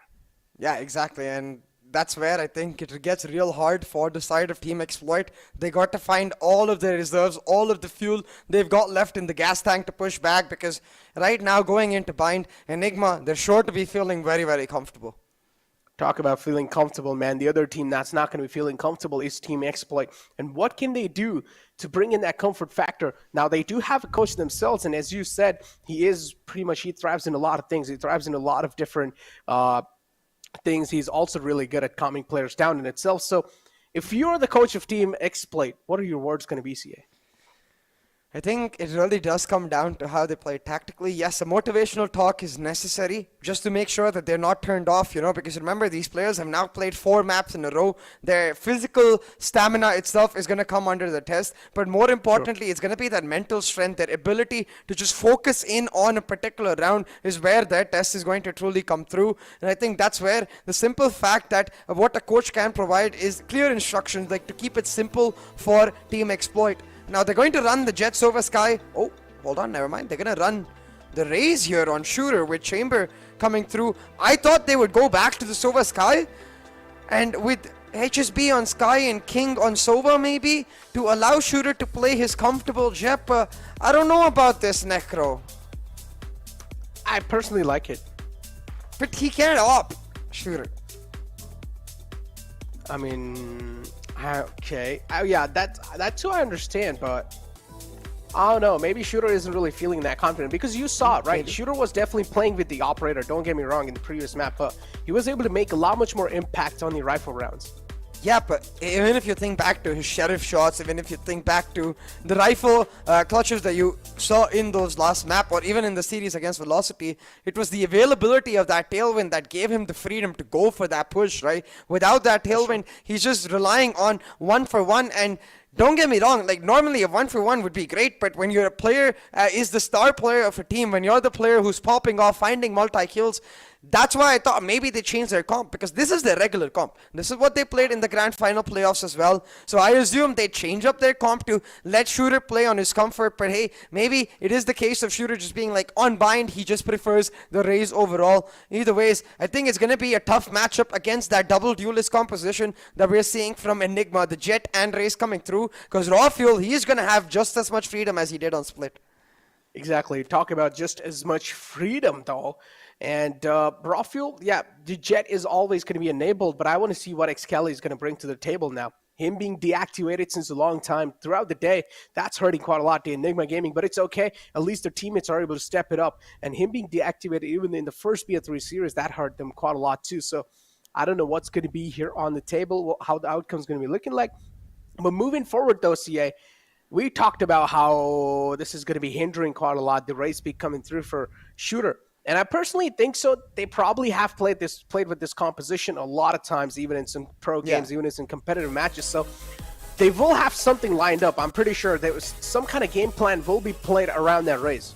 100%. Like, we've seen this even before in the grand final playoffs. They played, if you forget the Enigma Gaming matchup where it was actually the opposite, King playing the race and their substitute Zarya playing the chamber. They played in other matchups too against God Particles, for example, where Shooter was able to perform on the race. So there's no doubt he's going to be extremely good on that race. It is just for me a simple concern around the fact that he's not going to have nearly as much individual freedom to go for the plays because of the utility that the race has herself. He needs to make sure that he finds value out of that utility as compared to the Jet, where the utility you have to yourself is based around your aim game. It's all about taking the fights and then using that utility to either enable the fights or get yourselves out from a bad situation. The same can't be said for a race. Yeah, the satchels are more kind of like to give you the proactive control. Yeah. Or even the boombot. Yeah. So overall, the utility that Raze has is really good in close range. Or the paint shells can definitely be lobbed in a little bit longer, but for example, the Raze can definitely have a lot of impact in clearing out some corners, some little nukes and crannies. Paint shells can help you out quite a lot, isolating the duels too. So the kit definitely is understandable why it's been picked or preferred on the map of Vine, because it does have a lot of those little choke points that can make another team choke. But Enigma Gaming now on the attackers and Team Exploit on the defenders. I want to see how they're going to be able to activate Shooter here. It's also because of the fact that we've seen King play a mean Raze on Split, right? So we know he can pick up the Raze himself, and they could go for the Jet Raze. It would just mean they don't have the Sentinel, which, to be fair, is quite a big loss. So we'll have to see how the extra presence of the Sentinel can help them out, because right now it's a 3-man push down B long for Exploit, while Enigma sneak in and walk in through U-Halls. They go for the wrap, they shut down Soulmate, and now they're able to get a free plant, but they forgot to check their flanks. Talk about forgetting to check the flanks. It's just within a blink of an eye. 3 kills already on the board, and Enigma Gaming now trying to bounce back in the spot they found themselves in the position they found themselves in. King getting the setup as well, or at least the teleport set up for himself. RVK now is the man left in these clutch situations, and we've seen him pull off some insane clutches without a doubt. And yes, he can make it happen. But 3 players in the front all by himself. Oh, something that is looking quite highly unlikely, but they're giving him these solo duels. Didn't expect the final man there. My heart, Necro. I don't know how much more. Wait, what is Shaka doing? But yeah, man. That's why I said wait a minute, because we saw RVK in this exact position on Split Pistol. He pulled it off then. Almost pulled it off right here. But thankfully, King goes for the trade and is able to find it right then and there. I say thankfully because I feel like that would have destroyed Exploit if that happened again. Oh, yeah. Talk about destroying, though. I'm expecting Enigma Gaming to get destroyed in this round because, of course, it's their eco. But it does really come down to how much damage they're going to be doing here. And, oh, little whiff shots, and he's not able to dash away, CA. The problem already occurring. Yeah, the Jet can definitely be a little bit of better pick in these kind of angles when you're especially going to be holding those aggressive corners. There we go. Snow peeks out the corner. He's able to connect those shots. He's not going to miss out on those. And now it's a 3-on-4. Got RVK wrapping around though, but instantly Soulmate able to shut him down. Should be a simple enough round picked up now for Exploit. But yeah, back to the topic we were discussing, which is I 100% agree. It's like, don't get me wrong, the Raze is better holding that hookah angle down. But Shooter's playstyle to hold those aggressive peaks to find that headshot and then get away, that's not something he can do on the Raze. Bits and pieces of chip damage is what the Raze really excels on, using the boom bot to get information, using the paint shell to deny entry. But that needs a lot of patience, which I fear Shooter is not necessarily showing a lot of. One enemy remaining. That is true. Spike down. And there we go. Nice double dink right there. All down to the final man, Excali. And he will be taken care of too. Now it's going to be the rifle round, CA. And the main eyes on players like Excali and Rafael. especially Excali. I think Bind is going to be a bit of a redemption for him to prove himself and to get himself back his confidence, which he had an umpteen amount of through the qualifiers, through the grand final playoffs. Every single time we saw prime time Excali. So far it hasn't happened in the grand finals today, but hey, better late than never is what I always say. And if Excali is able to turn up now in this map 2 of this best of 3 series, find Enigma the victory and get themselves into the lower bracket finals, I don't think anyone else is going to remember the rest of the maps. Talk about remembering the rest of the maps. That's going to be the hookah presence already there. Control a lot for sure in the hands of Enigma. Well, they will need to try and convert this control into an actual site take. Rafuel missing those initial bullets and will need to pay the price for that. He's lost battle. There's lost a duel between a Spectre and a Vandal, and that's a huge duel to lose too. Here's the reload coming through. Instant peek from Shaka is going to peek out again. And the drive-by, the run and gun from Spectre is going to help him out a little bit. Adds on a little bit of run and gun accuracy right there. Misses those shots with the Vandal. And now Shaka also gets a Vandal in the hand. So overall, the advantages after advantages, but that little time that flow through right there. Blocking vision. Nice snake bite. Forces him out of his comfort spot. Shaka is isolated right here, but the shock darts are there to try and support him. Nice shock dart to follow it up, and there we go. Shaka in the corner with the help of King will shut him down. I have the spike. It's a huge round for Team Exploit Necro because remember, this is just the bonus. This was the full buy for Enigma Gaming, but they get shut down piece by piece. This time Shooter with his utility really making it count, and the rest of the team chiming in with some crispy shots as well.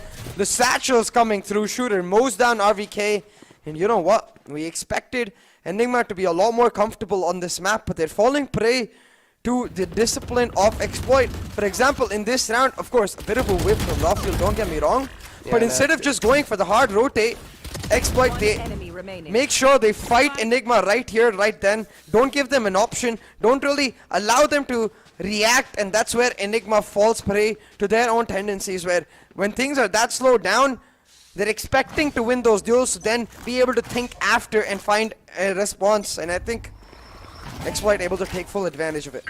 Having said that, I honestly feel like the first 2 duels, if they would have won that, then the outcome would have been completely different. And as soon as they whiffed a lot of shots in the first 2, I knew that losing a battle to a Spectre with the ARs is not something that you would want to have, especially in your team. The Soul right here is trying to create some space for his team.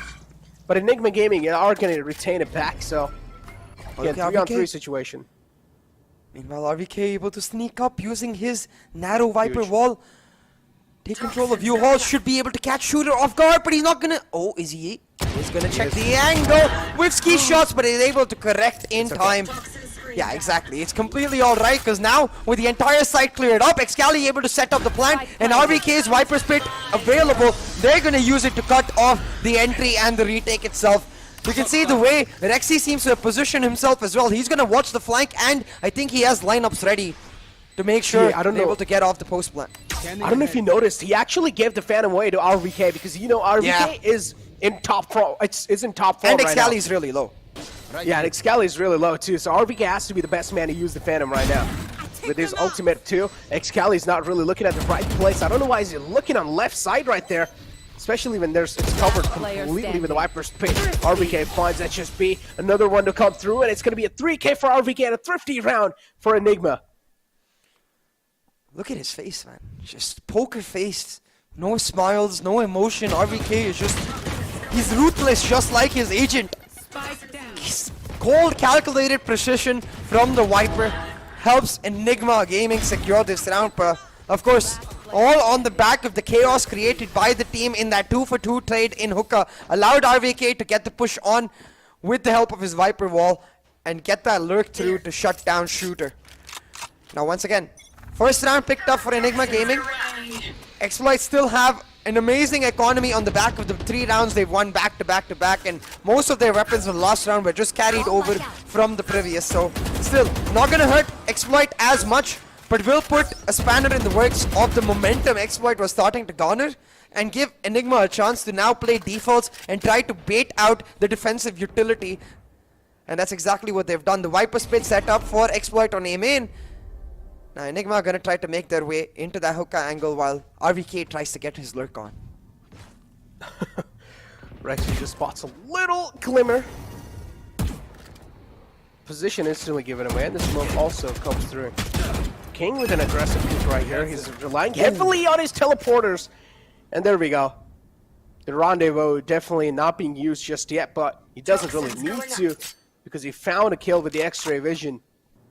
And it was combined with the fact that the trademark got hit right there, so he knows as the player has been slowed down, he just needs to spam that exact spot that he saw Cali in before, and he's able to shut them down. So great usage of that trademark trap. That is true. And there we go. King now has a little bit too many things to take care of, too many men in front of him. It's going to be a little tough to take care of all of them at the same time. Satchel's out from shooter to try and reposition himself, and he does exactly that. The final man's position's known, and it's going to be Rexy. The recon card maybe will get a scan through, but no, it's going to be the answer. Rexy with a cracked out headshot percentage. Left all by himself, actually scratched that. It's a 2-on-2 situation, so both of them get tagged up. And thought it's over, but there's just not really a lot of time left. And it's a clutch. That's where the team comms needed to come in. You could clearly see after the fight with HSB, Rexy did not have an idea of where the spike was. If the pings had come through from the team, maybe he could collect the spike and try to get a plant in the right time. Or at least force HSB into a fight.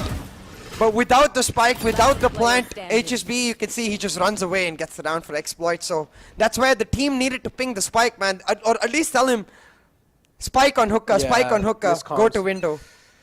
Yeah. Get out of my way! Miscomms right there. Raufil, of course, is not going to be buying a rifle because he has the Blade Storms available.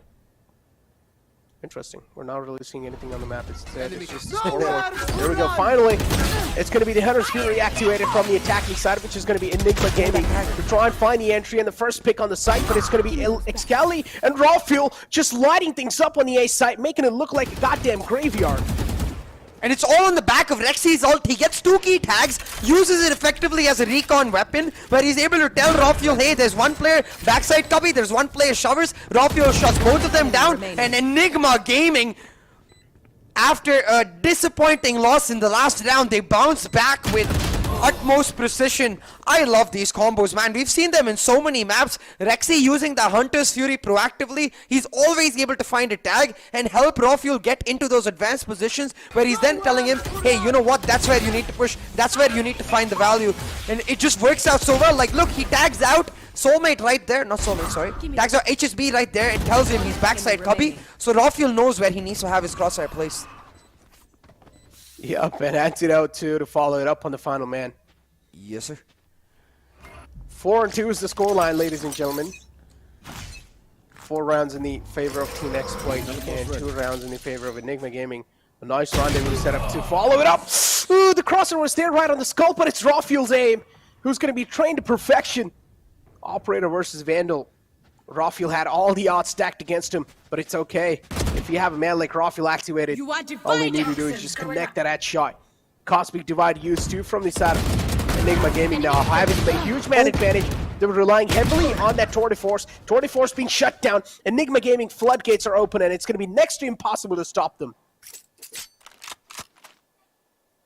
RVK, though, getting flanked from both angles, going to come down to timing and... With the skin of his teeth, he manages to escape them both. He actually stays here. Yeah, he just stays here and now waits. Both of them are going to walk into his crosshairs and get shut down, most likely. HSB first, Soulmate second. And timing is in the favor of RVK. You can call that luck or you can call that skill. Either way, RVK will take them kills. Enemy kill.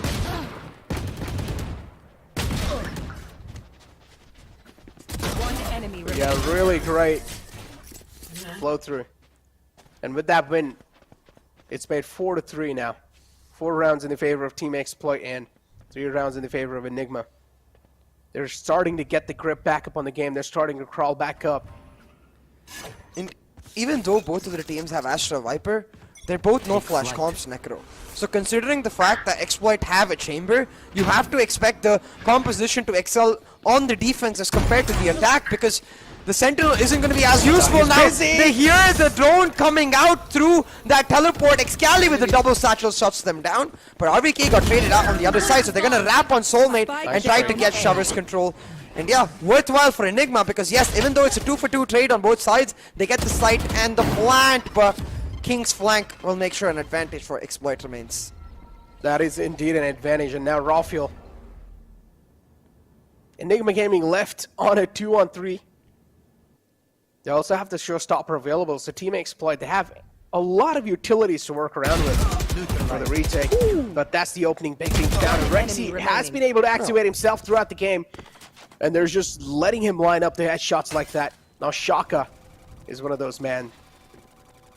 His headshot percentage has been looking really cracked up throughout the day.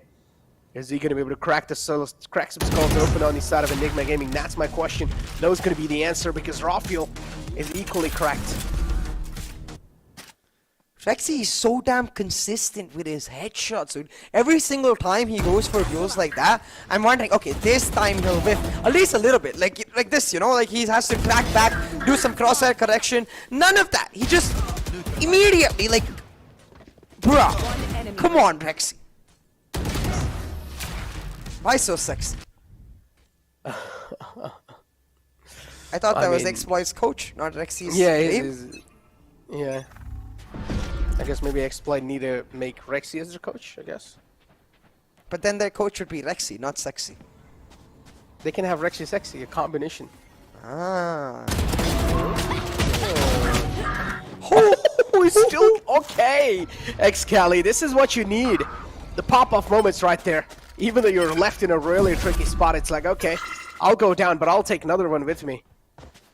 2 quick kills on the board, and also being the huge difference maker right here. Enigma Gaming, they're just single-handedly winning these duels with their aim. Oh my god. Oh my god.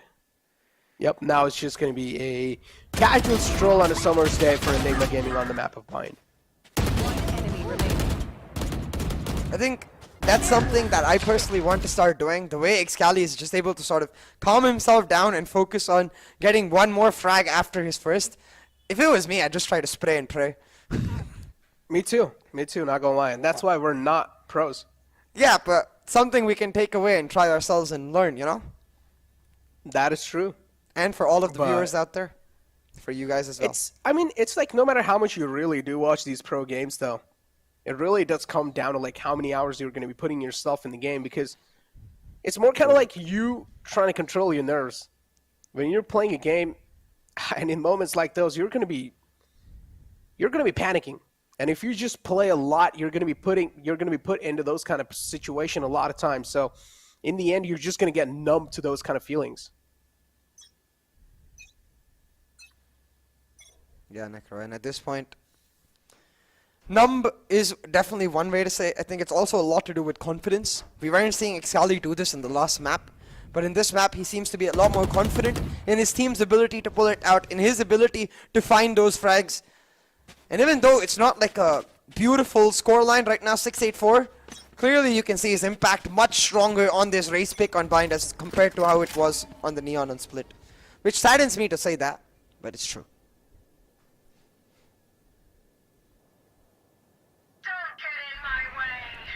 Rawfield's gun is glowing.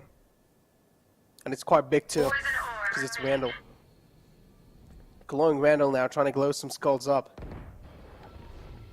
And they're just able to walk on the site. Team Exploit, they just can't really do much. Rafiel has already found quite a lot of 8 control. And he's going to keep walking through. Should be able to shut down a man like Shooter right here, but no is going to be the answer. Instead, it's Rafiel, okay, trying to redeem himself back up. Even though he messed up, it's okay. The rest of the players have got his back. And Excali now finally gets the aim on the board too. All about that confidence, that double frag giving Excali the confidence he needed to push through and find these openings. Now with Excali flowing as well, with RVK vibing, with Rafiel popping, it looks like Enigma Gaming, they're closing right here, right now, this map and this series. Talk about the map and the series, man. 2-on-4. And this is where Exploit are going to be needing a lot of composure, but They definitely do have that on the board, but the time's running away, so Exploit 2 are going to run away from the site. Instead going for the save, because it's understandable. 100 Furies available for HSB, and that's going to be worth it. Save on their side. Rawfield peeks out, but a little too late to get to safety. I think Exploit also starting to panic a little. For example, like the Viper's wall you saw in that situation, it's such a weird wall. It denies your own vision. Coming into you all, it helps. The only thing it really provides is an extra bit of DK, and if you want that, you can just set up the smoke on that short angle, because it's a really good smoke. Even though the boxes were changed, still the Viper smoke on those boxes is just as good. Instead, they go for a weird Viper wall setup from CT down into U-Haul. It doesn't work out for them at all. And now a bit of panic on the faces of Exploit, you can see, as Enigma push forward with the lead. Again, a crucial reminder that this chamber composition with the Sentinel so much better on the defense than it is on the attack. But unfortunately, it's that chamber. King not able to find much value off of it. Knew that Excali was coming, but that's all he knew. Excali still pops his head, and Enigma will still get the site. They're just not able to stop these takes, and what can Team Exploit do? They need a tactical timeout desperately to try and get the crypt. There we go. Little gun barrel being spotted. Rawfield's going to capitalize on top of it. Shaka kind of isolated, and Elbow right here also gets tagged through. Now this is where the spam's going to start to come in. Showstopper being utilized too to try and shut him down. And now Rawfield just being as aggressive as possible in the smoke. Will be shut down by HSB. It's a 2-on-4. And Team Exploit, they cannot keep giving these rounds away like that. But they have no other choice too. Exactly, right? It's like they have no options, no choice, no say in the way they can play this map right now. HSB's forehead camp has been downgraded to just a hair cam now. And you can see his head is ruffled and feeling the brunt of all of the nervousness that his entire team is feeling. That's a nice curvy hair though.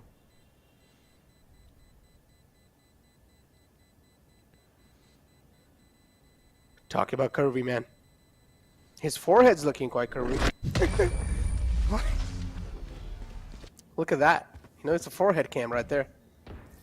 It was a forehead cam because we could see his entire forehead. Now we can just see half his forehead and his entire hair, so it's a hair cam. He's got noodly hair. Yikes. Spike planted. Right now though, Exploit might just be pulling their hairs out of their roots because 7-4 Necro with 1-0 down in this series. Enigma with a significant lead in terms of the scoreline, and now in this round in terms of the weaponry. Exploit have broken buys. They don't have the Tour de Force to try and make up for it. They don't have the Blade Storm because they don't have a Jet to try and make up for it. All they have are hopes and dreams which are slowly just shattering and disappearing. Talk about hopes and dreams shattering. It's Enigma Gaming as always, just trying to take the control, and look at this. Rawfield has the biggest one, which is the operator. Just trying to make some difference here on the long. As always, just going to be going for those aggressive peaks. Doesn't see the first man being pulled out, and now he wants to isolate some duels or either get a little advantage with that one-way smoke. Yeah.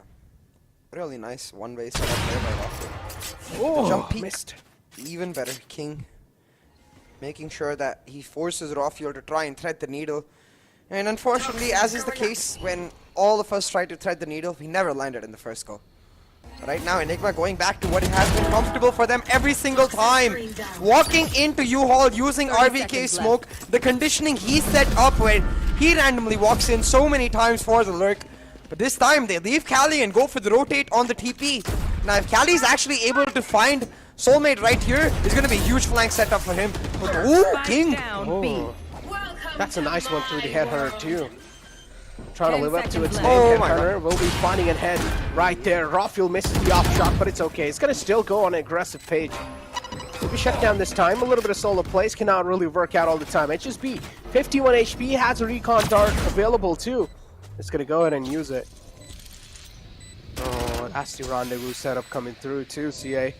King looking to make some impact. 3 3-on-2 situation, taking a lot of damage from the Viper's pit, and RVK is going to take full advantage of that. HSB's position unknown is slowly and steadily approaching the long side. Kind of gets a little glimmer over the final man. Might just be. There we go. RVK peeks out, but the time's running out. HSB's not really having a lot of time. The first half's going to be 8-4. 8-4 in this first half. And Enigma Gaming now in a great flow. Necro going on to the defensive half. They're going to be that much more comfortable because we know that the strength of Enigma on that defense lies in their capability to just be disciplined. They never early rotate, and the only way GE was able to upset that flow was go for hard executes. But for the side of Team Exploit, how are they going to go for those hard executes? They are going to have to rely on King to just become a pseudo jet and help Shooter create that extra space. Because look at Shooter, man.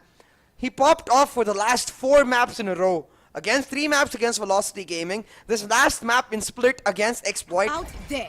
But on this race pick, I had my concerns, I had my reservations, and unfortunately they've come true. He's not finding his form at all. I like HSB's glasses, not gonna lie. Maybe I need to buy some like those for myself. I like his hair too, man. Pretty cool. But yeah, for now, Team Exploit though, definitely struggling quite a lot, CA. And I don't know what they can do to try and redeem themselves. Rafael a little AFK in the corner, but it's okay. Is gonna get himself back and is gonna shut down the man who was trying to talk a lot. Now it's a 4-4. RVK over here all the way in heaven. Now all he needs is a little pixel off the skull and he's going to shut him down. And, oh no, Rafael is just clicking on skulls. He's looking unstoppable. RVK, come on. You can't just steal it like that. I don't think they care. They should though. This is not 4K Rossi. You're trying to make 4K Rafael, dude? Nah, but it's a simple fact that at this point, they're upset about the fact that they even lost against GE, you know? They want redemption. They're focused on getting the rematch against the loser of GE VLT and getting that APAC playoff spot, so they don't care. I think the call for the team is the sooner we get this map done with, the sooner we can sit in ward review our GE versus EG game, figure out what went wrong. EG versus GE. Opposite of each other, and the opposite attract. That means our global esports gonna lose tomorrow. Sneak peeks. Necro has a script, so we may never know. We're talking about the script right now. Soulmate, what are you doing, my man, walking through the snake bite? Man, he's just trying to have a great time. He thought he was some green water. It was some green sparkly water, but turned out to be a snake bite. It's okay. He's playing the same agent, Necro. Bye, Rexy. He's like, you're the headhunter? No, I am the real one right here. And King pretty much shuts down Rexy. Rexy is a man who has had the headshot percentage up to the mark all the time. He's been one of those players that has had the highest headshot percentage. The flank again might just catch him off guard. But King, what are those shots? Are you kidding me? Oh. Enemy punished. Hold on, though. Still, anti-long range spray is not what we expect from the Spectre, but he still manages to shut them down. And now in this 2v2, they've got the weapons. King has got the Spectre, but Anti will find Shaka. Now King with the 4K, looking for the ace, has his trademark set up to get him the contact. Will jiggle out, but Cali trying to force him down. Will make sure that he doesn't get a chance. And Cali, so quick on that decision. Knew that he couldn't wait and couldn't jiggle, couldn't rely on the fact of when King is going to go to peak, took matters into his own hands, went for the aggressive push, and had the confidence to make it happen. Talk about the confidence, man. When you shoot with a Spectre in long range like that, it feels like you're trying to sprinkle the demons with holy water. What? Doesn't it feel like that? I don't know what it feels like to sprinkle demons with holy water. In the movies, dude. Come on. It's like, you know, it's just like throw the little water. It's like, go away. Shh, go away. It's like sprinkling the water. Oh boy. I think Necro has certain demons of his own. Okay. That we might not necessarily want. I'm a demon myself. I was born in Halloween, 35th October. Sheesh. Makes sense with all the lame jokes. Okay, buddy. You want to torture people, you know, made to torture. Wait, back to the map itself right now. Exploit, they're crumbling and they're falling apart. Necropa, this is their final chance. They're on the buy. They did significant damage to Enigma Gaming on the anti-eco. And now they've put Enigma in a situation where they have to invest into weaponry that is not as good as their own. So definitely an advantage for Exploit in this round. But if the same happens to them the way it happened to Enigma, then it's GG, WP. There's no more next to go because this will be the end of their tournament. GG, go next. There is no next, literally. Satchel out. I mean, for third-party tournaments for Exploit. Satchel out. They won't even be with Exploit after this if they lose. I mean. Oh yeah, that's true. There's literally no next. That is true.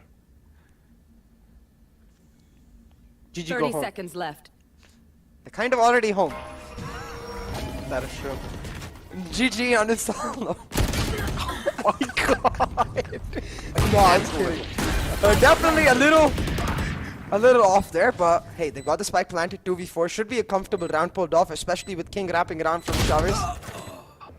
Oh, Antidote shuts him down though, and both of these players stop that spray could have ended Exploit's hopes and dreams, but Anti Okay, hold on. didn't go for it, and exactly, hold on. Again, I just want to reiterate, I was just joking there. Okay, alright. But I still want the comeback to happen, man. I don't want the end of Exploit's journey to be a 2-0. I want them to go 3 maps, at least, if they're going to end their journey. If either team is going to end their journey, because someone has to end their journey with this series. 5 rounds in the favor of Team Exploit, and 10 rounds Start this party. in the hand of Enigma. Having a huge cushion for themselves and also a little mental edge in this competition. Team Exploit are looking to exploit that fact, or at least Team Enigma are looking to exploit that fact. But still, you can't really heavily rely on that cushion that you've got for yourself. Because, as you can see, King has the tour de force available. He's not going to use it as long as he's forced to. He has the Vandal in the hand. If he's going to use it when he feels like it's really necessary. Shooter's positioned himself for success in U-Haul. And is also going to go for the Boombot right here. Boombot being shut down. 2 players position now known. Enigma Gaming. Both the players are known that they're on default boxing, and the other one's pretty much holding the shower's angle. Antidote peeks out, takes a couple of shots onto himself. Down to 45 HP, but that shock dart's gonna seal the deal. But this time, Raw Fuel, a little bit of whiffy moment from his side, but it's fine. Excali is able to activate himself, but he gets shut down too. 1v3 for RVK now, not unfamiliar territory. He's been here before. Let's see if he can do it again. Easier said than done though, because you can see Shaka marking one flank while HSB marks the area from which RVK is gonna show up. Not expecting HSB so damn close. He gets shut down and oof. Enigma starting to feel the pressure, Necro. The economy is broken. Exploit are on the comeback. They have the momentum, and at this point, yeah, really nice shock dart from HSB. But at this point, Enigma, they need themselves a tactical timeout. I feel like we haven't seen one in this half just yet. So a tactical timeout from YB could just sort of disrupt the momentum Exploit have going for themselves right now, while also calming down Enigma Gaming, force them to just play on a simple note. But some glitches right there. Yeah, but now here we go. They're quite desperate to get these peaks, and there we go. Finds a little dink through the wall, and he's going to convert it into a kill. He's not just going to let it go through with the damage. The Shooter's able to at least straight things out. The Showstopper's out too. He's able to find one, and Shooter now with a quick 3K on the map is able to get the Stroll on the site too. An easy control of the site. RVK reduces the Vandal, but does not expect Soul to be there. RVK shut down, and now it's all down to the final man, Rexy. Rexy Dreams.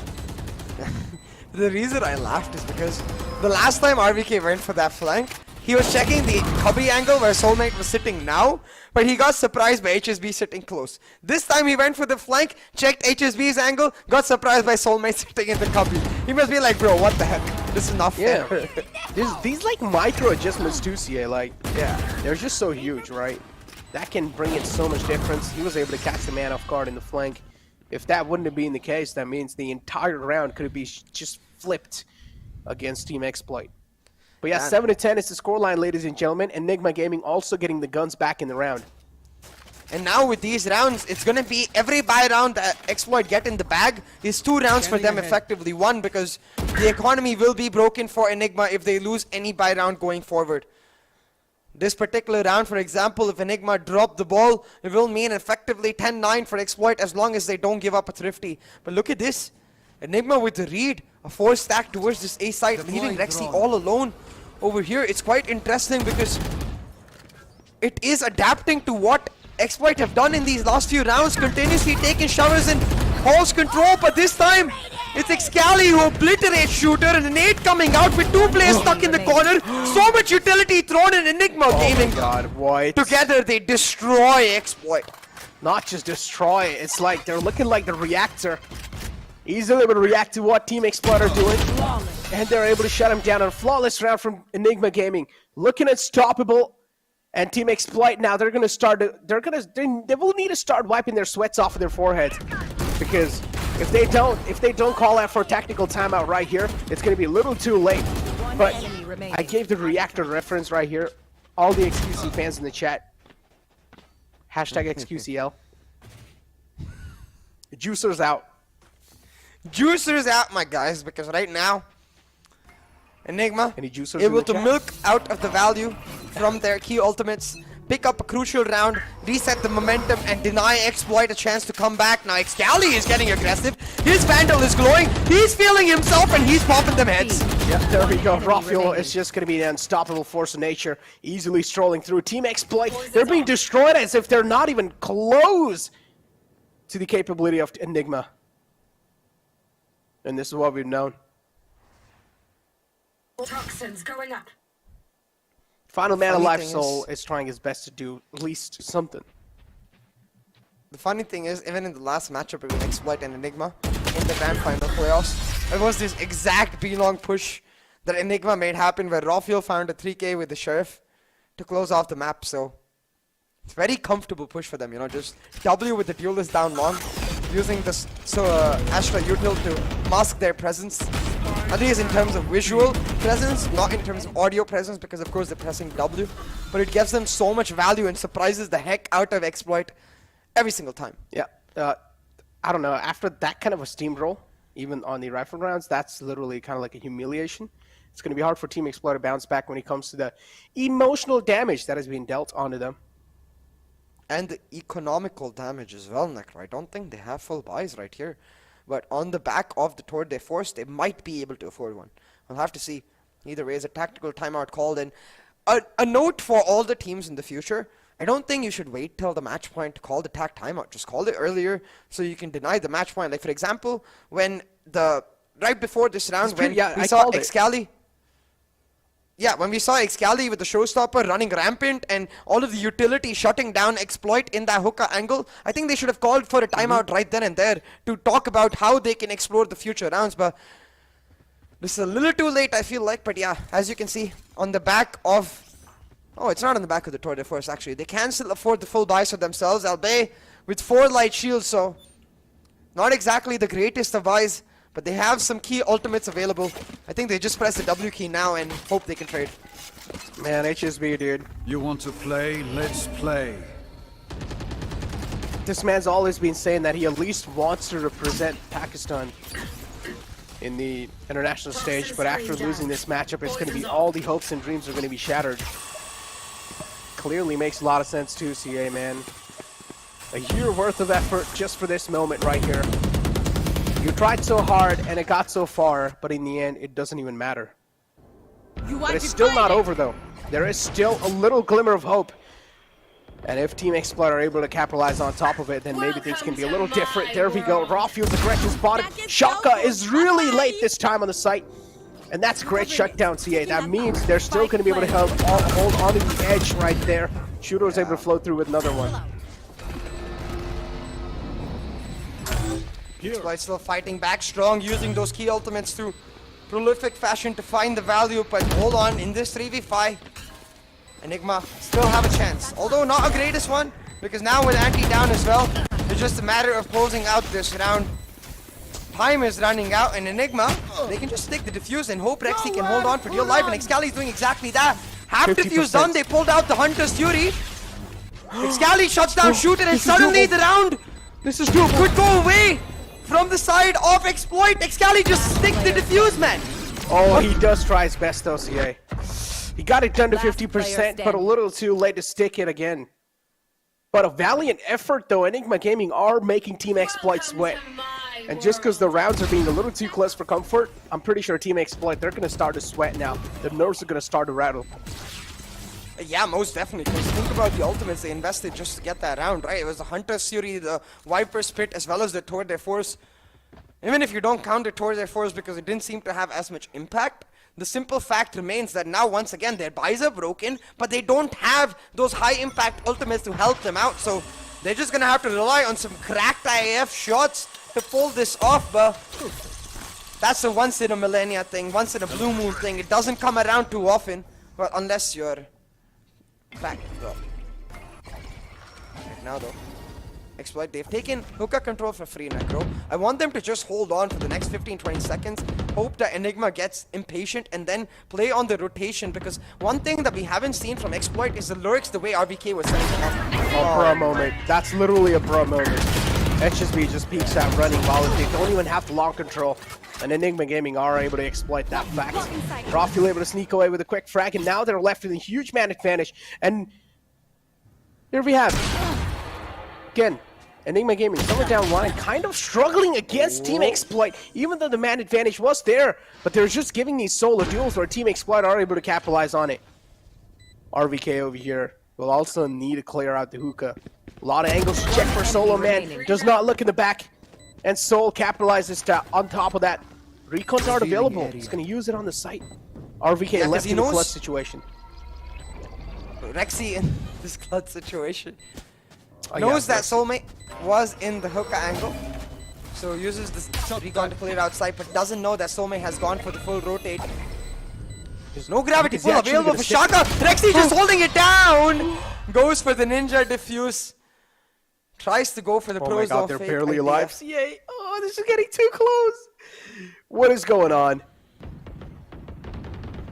Oh, this is getting going on is we've got two top tier teams facing off against each other and neither willing to give it up. At this point in this 4v2, I think Enigma, they're going to be disappointed that they threw it away, you know? And if this comeback does end up happening, this is the round they'll come back on and be like, bro, we should not have lost that.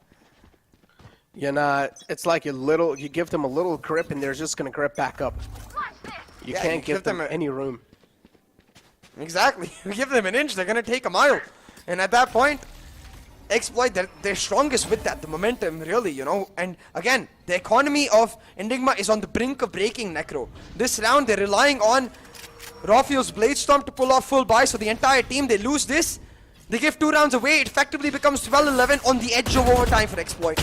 Yep, on the edge too, and I don't know why Excali did not drop back, even though he gets spotted like that. Still, he makes the decision to not drop, and this is where, within a blink of an eye, Enigma able to flood away with 3 quick frags on the A site.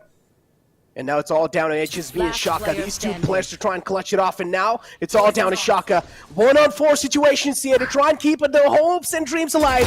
All the Pakistan eyes on Shaka now. Cosmic Divide utilized too. A lot of utilities on his way, and he will be shut down. Finally, 13-9 is the scoreline. Enigma Gaming are going to be moving forward in the elimination brackets, and unfortunately, Team Exploit's hopes and dreams, they get shattered right here. Big congratulations to Enigma Gaming as they move on and improve on their finish from VCC 1. They finished 4th in VCC 1. Now they've guaranteed themselves at least into the top 3, but a little unfortunate that we're not going to see Team Exploit anymore. I hope they find themselves a suitable org in the near future. I hope they put themselves in a position where they continue as this roster, because these lads are so damn talented, man. They have everything they need to make it to a top tier team, and I think today's losses are not a testament to their full potential, especially on the map of Bind. I think clearly a composition issue. I feel like Shooter could have popped off on the Jet a lot more.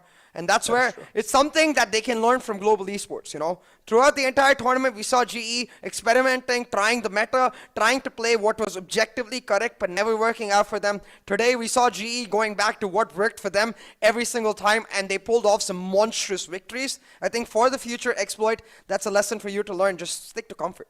Stick to comfort, and in the end of the day, things will be paid off. Again, trying to step out the comfort here sometimes cannot work out. But hey, again, each and every single player of Team Exploit, they have a lot of caliber, and please keep on playing as you guys were playing even last year too, because there's going to be plenty of opportunities for you guys to try and represent your countries internationally. You guys have done it once, and I'm pretty sure you guys want to do it again, and you guys will make it happen. But moving forward, though, we have our top 3 teams, CA. Top 3 freaking teams. All the time, all the regions, CA, that we went through, that we personally casted together, and now we're down to like top 3 teams. There were like I don't even know, it's uncountable amount of teams that participated in here, and now we have came down to only the top 3. I'm pretty sure a lot of emotional connections for a lot of players, a lot of teams, but hey, it is what it is. You guys were able to give it a fair share of shots, and I'm pretty sure next year you guys are going to come back even stronger. But let's take a look at the scoreboard, and of course Soulmate's going to be top fragging over here, and on the other hand it's going to be Rafuel. Yeah, really unfortunate for the side of Team Exploit, but once again, big shout outs to Enigma Gaming.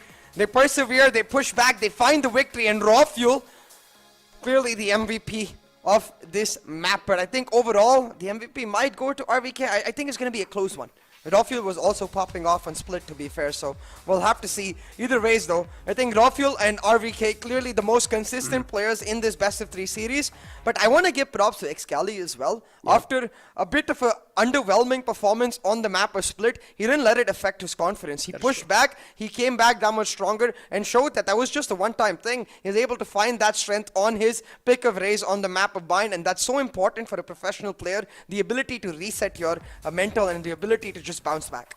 But Enigma Gaming over here and the stats just proven Team Exploit completely unparalleled in all the different aspects. So Team Exploit, as we said, now they're probably going to be leaving the organization too, because there was a lot of stuff going on the social medias we don't really have the insights on, and we don't even want to talk about the insights.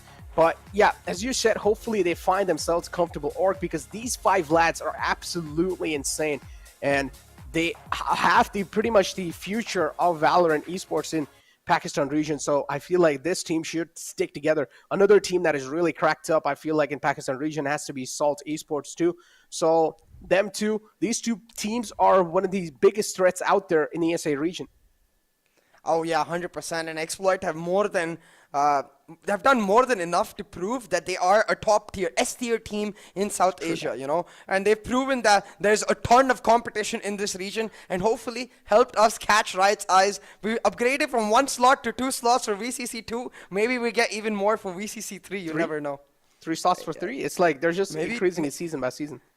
Maybe they're doubling it season by season. Like 1 times 2 equals 2. 2 times 2? Guys, CA is giving insights. Trust me, CA is actually giving insights. No. Clip that. He's giving insights. Clip that right now, because we already you see our kind of like the virtual desk. We have like the local time too, in Valorant Conquerors Championship, and there's like this little wording lines just moving through. I actually feel like I'm a news reporter, and I'm over here reporting the news. Doesn't it feel like that? Oh boy. It actually gives me those kind of vibes, I'm not gonna lie. Breaking news, Team Exploit is now out of the Valorant Conquerors Championship. Oh, that's a huge news in itself. I have another breaking news to follow it up, and now we're going to be seeing the Val Classico tomorrow. So ladies and gentlemen, do not forget to tune in Valorant Conquerors Championship, brought to you by NODWIN Gaming, and also grooming partner as Gillette. But moving forward, the jokes aside, CA, a great journey for Team Exploit themselves, but now Enigma Gaming, they're looking to get their revenge, at least back up on any of these teams that are going to be moving down, or at least in the Val Classico. Whoever loses, they're going to be pushed down to the lower brackets. Yeah, exactly. It's going to be an exciting affair tomorrow.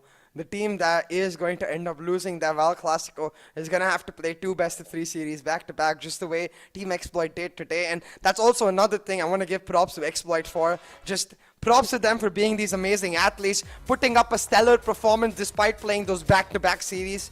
Giving it their best, giving it their all, really. We're talking about giving it their all. This man, he's hunting for that $1,500 MVP prize. Rafuel with yet another MVP in a best-of-3 series. Another MVP. Rafuel is just an absolute monster, and proving it again with a monstrous performance with 46 kills on both the maps here and 27 deaths and 6 assists. This man is absolutely cracked out of his mind, and we talk about consistency. Rafuel is one of those duelists that is always going to give you consistency no matter how things are going to be looking for your team.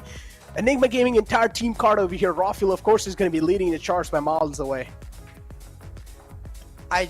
Always, my eyes always go to the bottom. Rexy, 37.3. He's so cracked. Why is he so cracked?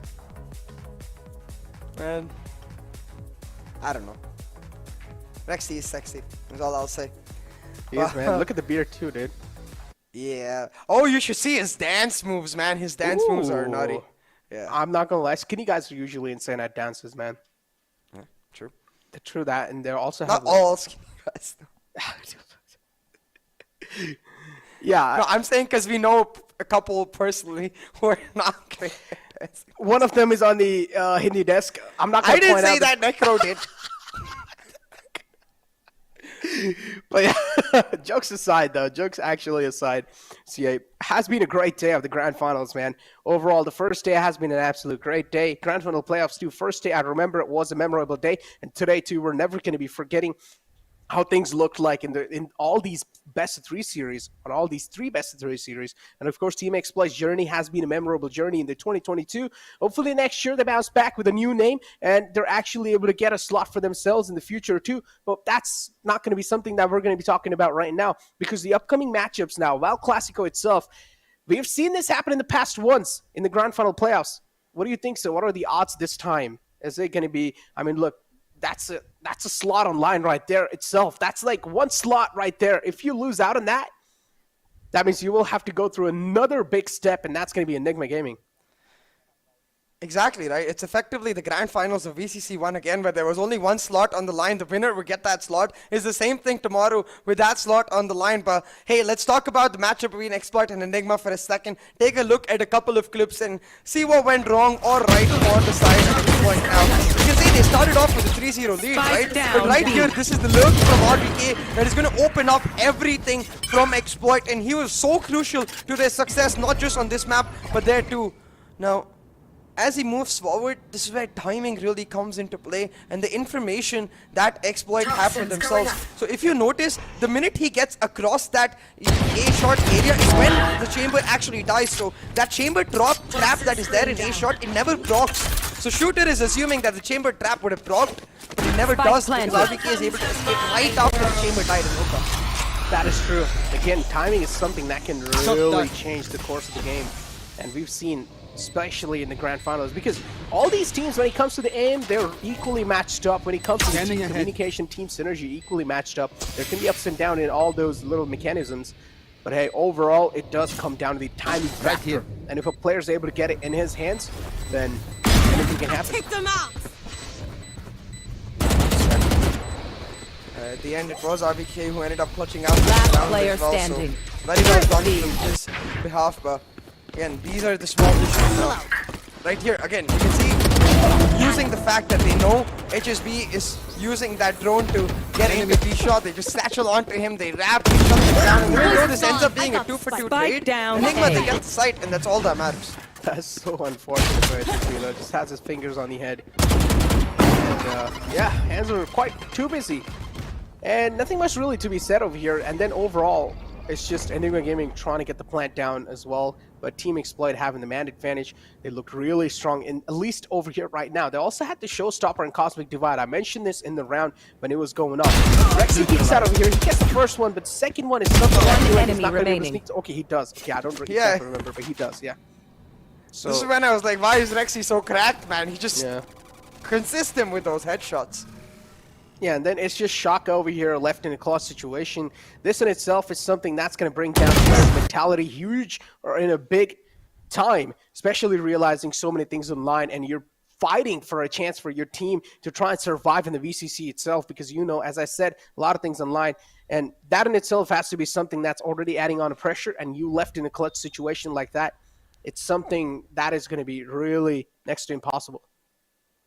Yeah, exactly. It happened in the last round as well. Unfortunately for Shaka, it's a once-in-a-blue moon kind of clutch that somehow you're able to pull through, you know. Those are not the kind of things you want to rely on, and that's exactly what I think Exploit has to take away from this map. Find a level of consistency in their systematic approach, and I think you also have to give a shout to the fact that they only recently found Sexy as a coach. It was just been, I think, less than a month or so, so they haven't really got as much time with him as they would have liked. So I'm sure with more time and more presence of the coach and the team working together, they will come become that much better because the players themselves, they are extremely talented. Oh, they're talented individuals, and we've seen them when it comes to the mechanical skill. When it comes to the team communication itself, that counts under mechanical skill of a team.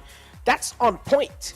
All they need is a little bit of more backup support from the coach, as you said, and a little bit of more kind of like a little bit of more groove with each other, and they can try and get these biggest of the biggest names down. Because we're talking about Enigma Gaming, we're talking about global esports. They've been with each other since not just Valorant, they have been with each other since the past FPS titles too. You guys need to realize. And CSGO in itself was really big in India, and they were there, they were sticking around with each other, they know how each other think, and it's just overall you're able to gel up pretty well. Exactly. I think it really did come down to that synchronization that Enigma had towards the end to make sure even when Exploit were starting to come back, Enigma held on strong and they pushed forward for the win.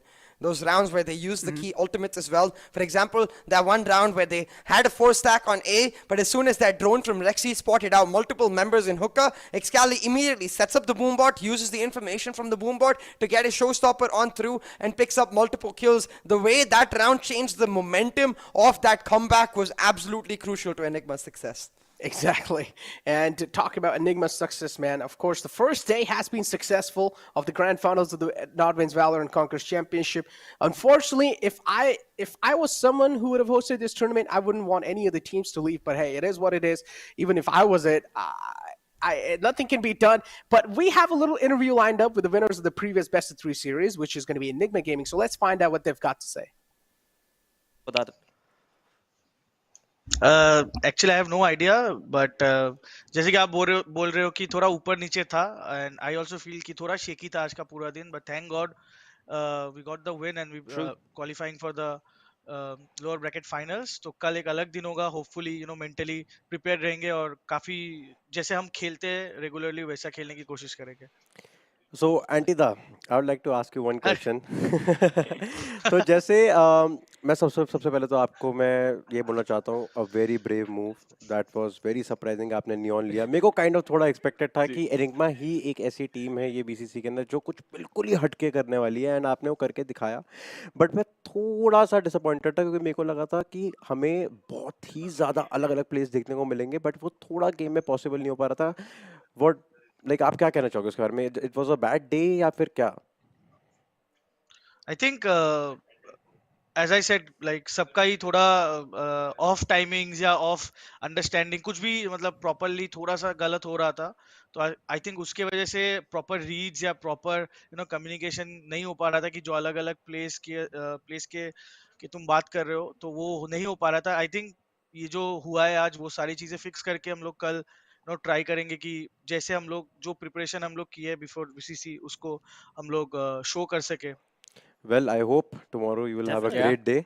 सबके bad days, good days आते हैं, and I hope आपका कल काफी अच्छा दिन हो, and हमें असली एनिग्मा जो क्वालिफायर 1 में दिखी थी वैसी परफॉर्मेंस वापस देखें. I believe fans की तो उम्मीद वही रहेगी जैसे साई ने पॉइंट आउट किया कि कल हमको एक असली एनिग्मा नजर आए. बट मैं एक लाइट हार्ट क्वेश्चन पूछना चाहूंगा आपसे. फर्स्ट जो मैप था स्प्लिट थोड़ा सा स्लो स्टार्ट हुआ था. How proud of you of आरवी के कि उन्होंने किसी तरह तक प्रेशर जो था वो आपके लिए रिलीव करके रखा. I think like I am proud of him because you all know कि वो कैसा प्लेयर है, उसका कैपेबिलिटी क्या है, और वही चीज मेरे को खाली देखना था कि जब when we needed him the most he performed. So I think hopefully ये परफॉर्मेंस कल तक चले और for further और भी चले और मेरे को और इजी पड़े गेम में. अगर तुम्हारे जो स्टार प्लेयर्स है, तुम्हारे जो बैकबोन्स है टीम के, वो अगर फ्रैगिंग करना चालू कर दिए तो for me it's very easy to rotate mask and call. Exactly. Absolutely. एक और क्वेश्चन. लास्ट टाइम आपको फिस्ट बम्प नहीं दिया था किसी ने, इस बार दे रहे हैं? इस बार फ्रैग ही नहीं किया तो फिस्ट बम्प मांग ही नहीं पाया. Win is a win.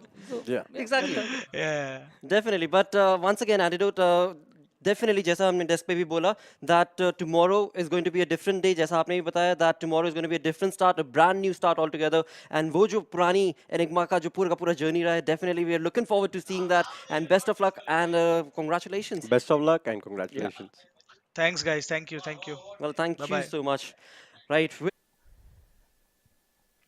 They themselves said that they had an off day, CA. Understandable, every single team has their own ons and off day. But again, moving forward tomorrow, this is where they will have to find a chance. If you're going to be having an off day tomorrow, you're only going to be getting one BO3 to play. And that's the only time you're going to be able to test if you're having an off day or an on day. Yeah, exactly. It's going to be down to just that final battle to try and secure yourself a spot in the grand finals, and I think inherently get a spot in the APAC Challengers playoffs too. But they will get a moment to watch both of the teams before they have to do that. The Val Clasico is what we're going to get to witness first tomorrow, with GE and VLT taking on each other, and then the loser of that will have to go face Enigma Gaming in the lower bracket finals. Talking about facing them in the lower brackets finals, CA, man, look. Tomorrow is going to be a day filled with some high roller coaster and emotions. Not going to lie. Tomorrow is going to be where one other Indian team will take a lead from the VCC too. So, of course, VCC has been having a huge Indian fan base without a doubt, and we're probably going to be seeing a lot of sad faces tomorrow. But hey, ladies and gentlemen, don't worry, man. Making it this far itself in the VCC, it is quite huge. As I said, even for Team Exploit, their journey has been memorable. Every single player from Team Exploit has been an absolute impeccable player. Please keep playing how you play, because I'm pretty sure the future is bright for you guys. Oh yeah, most definitely. I think every single player from Team Exploit is one heck of a talented individual, and I don't want to see this team breaking apart or anything of that sort. I really do hope they stick together and they persevere, especially with their coach, and keep improving for the better. You know, I think that's something that we can expect from Team Exploit, because they most definitely improved as a team from VCC 1 to VCC 2, and now maybe come any VCC 3, and maybe the letters change, you never know. It might be something that we get to see new from Exploit themselves, or rather this team of 5 individuals that is Exploit. Exactly. With that all the talk, all these teams have been one of the best teams out there. Team Exploit, again, a memorable journey. I'm mentioning this over and over again because they deserve all the shout out that I'm giving over here. They have been playing absolutely phenomenally throughout. But it's time for us to conclude the day. It's time for us to conclude the day 1 of the grand finals of the Valorant Conquerors Championship. Thank you, ladies and gentlemen, for tuning in. Shout out to everybody in the chat too. Shout out to everyone. Shout out to CM, my co-caster. Shout out to myself. You guys can go ahead and follow us on our socials. Moving forward, though, it's time for us to conclude the day. And it's time for us to take a leave. So it's going to be me, Necro, and CA signing off. Sayonara.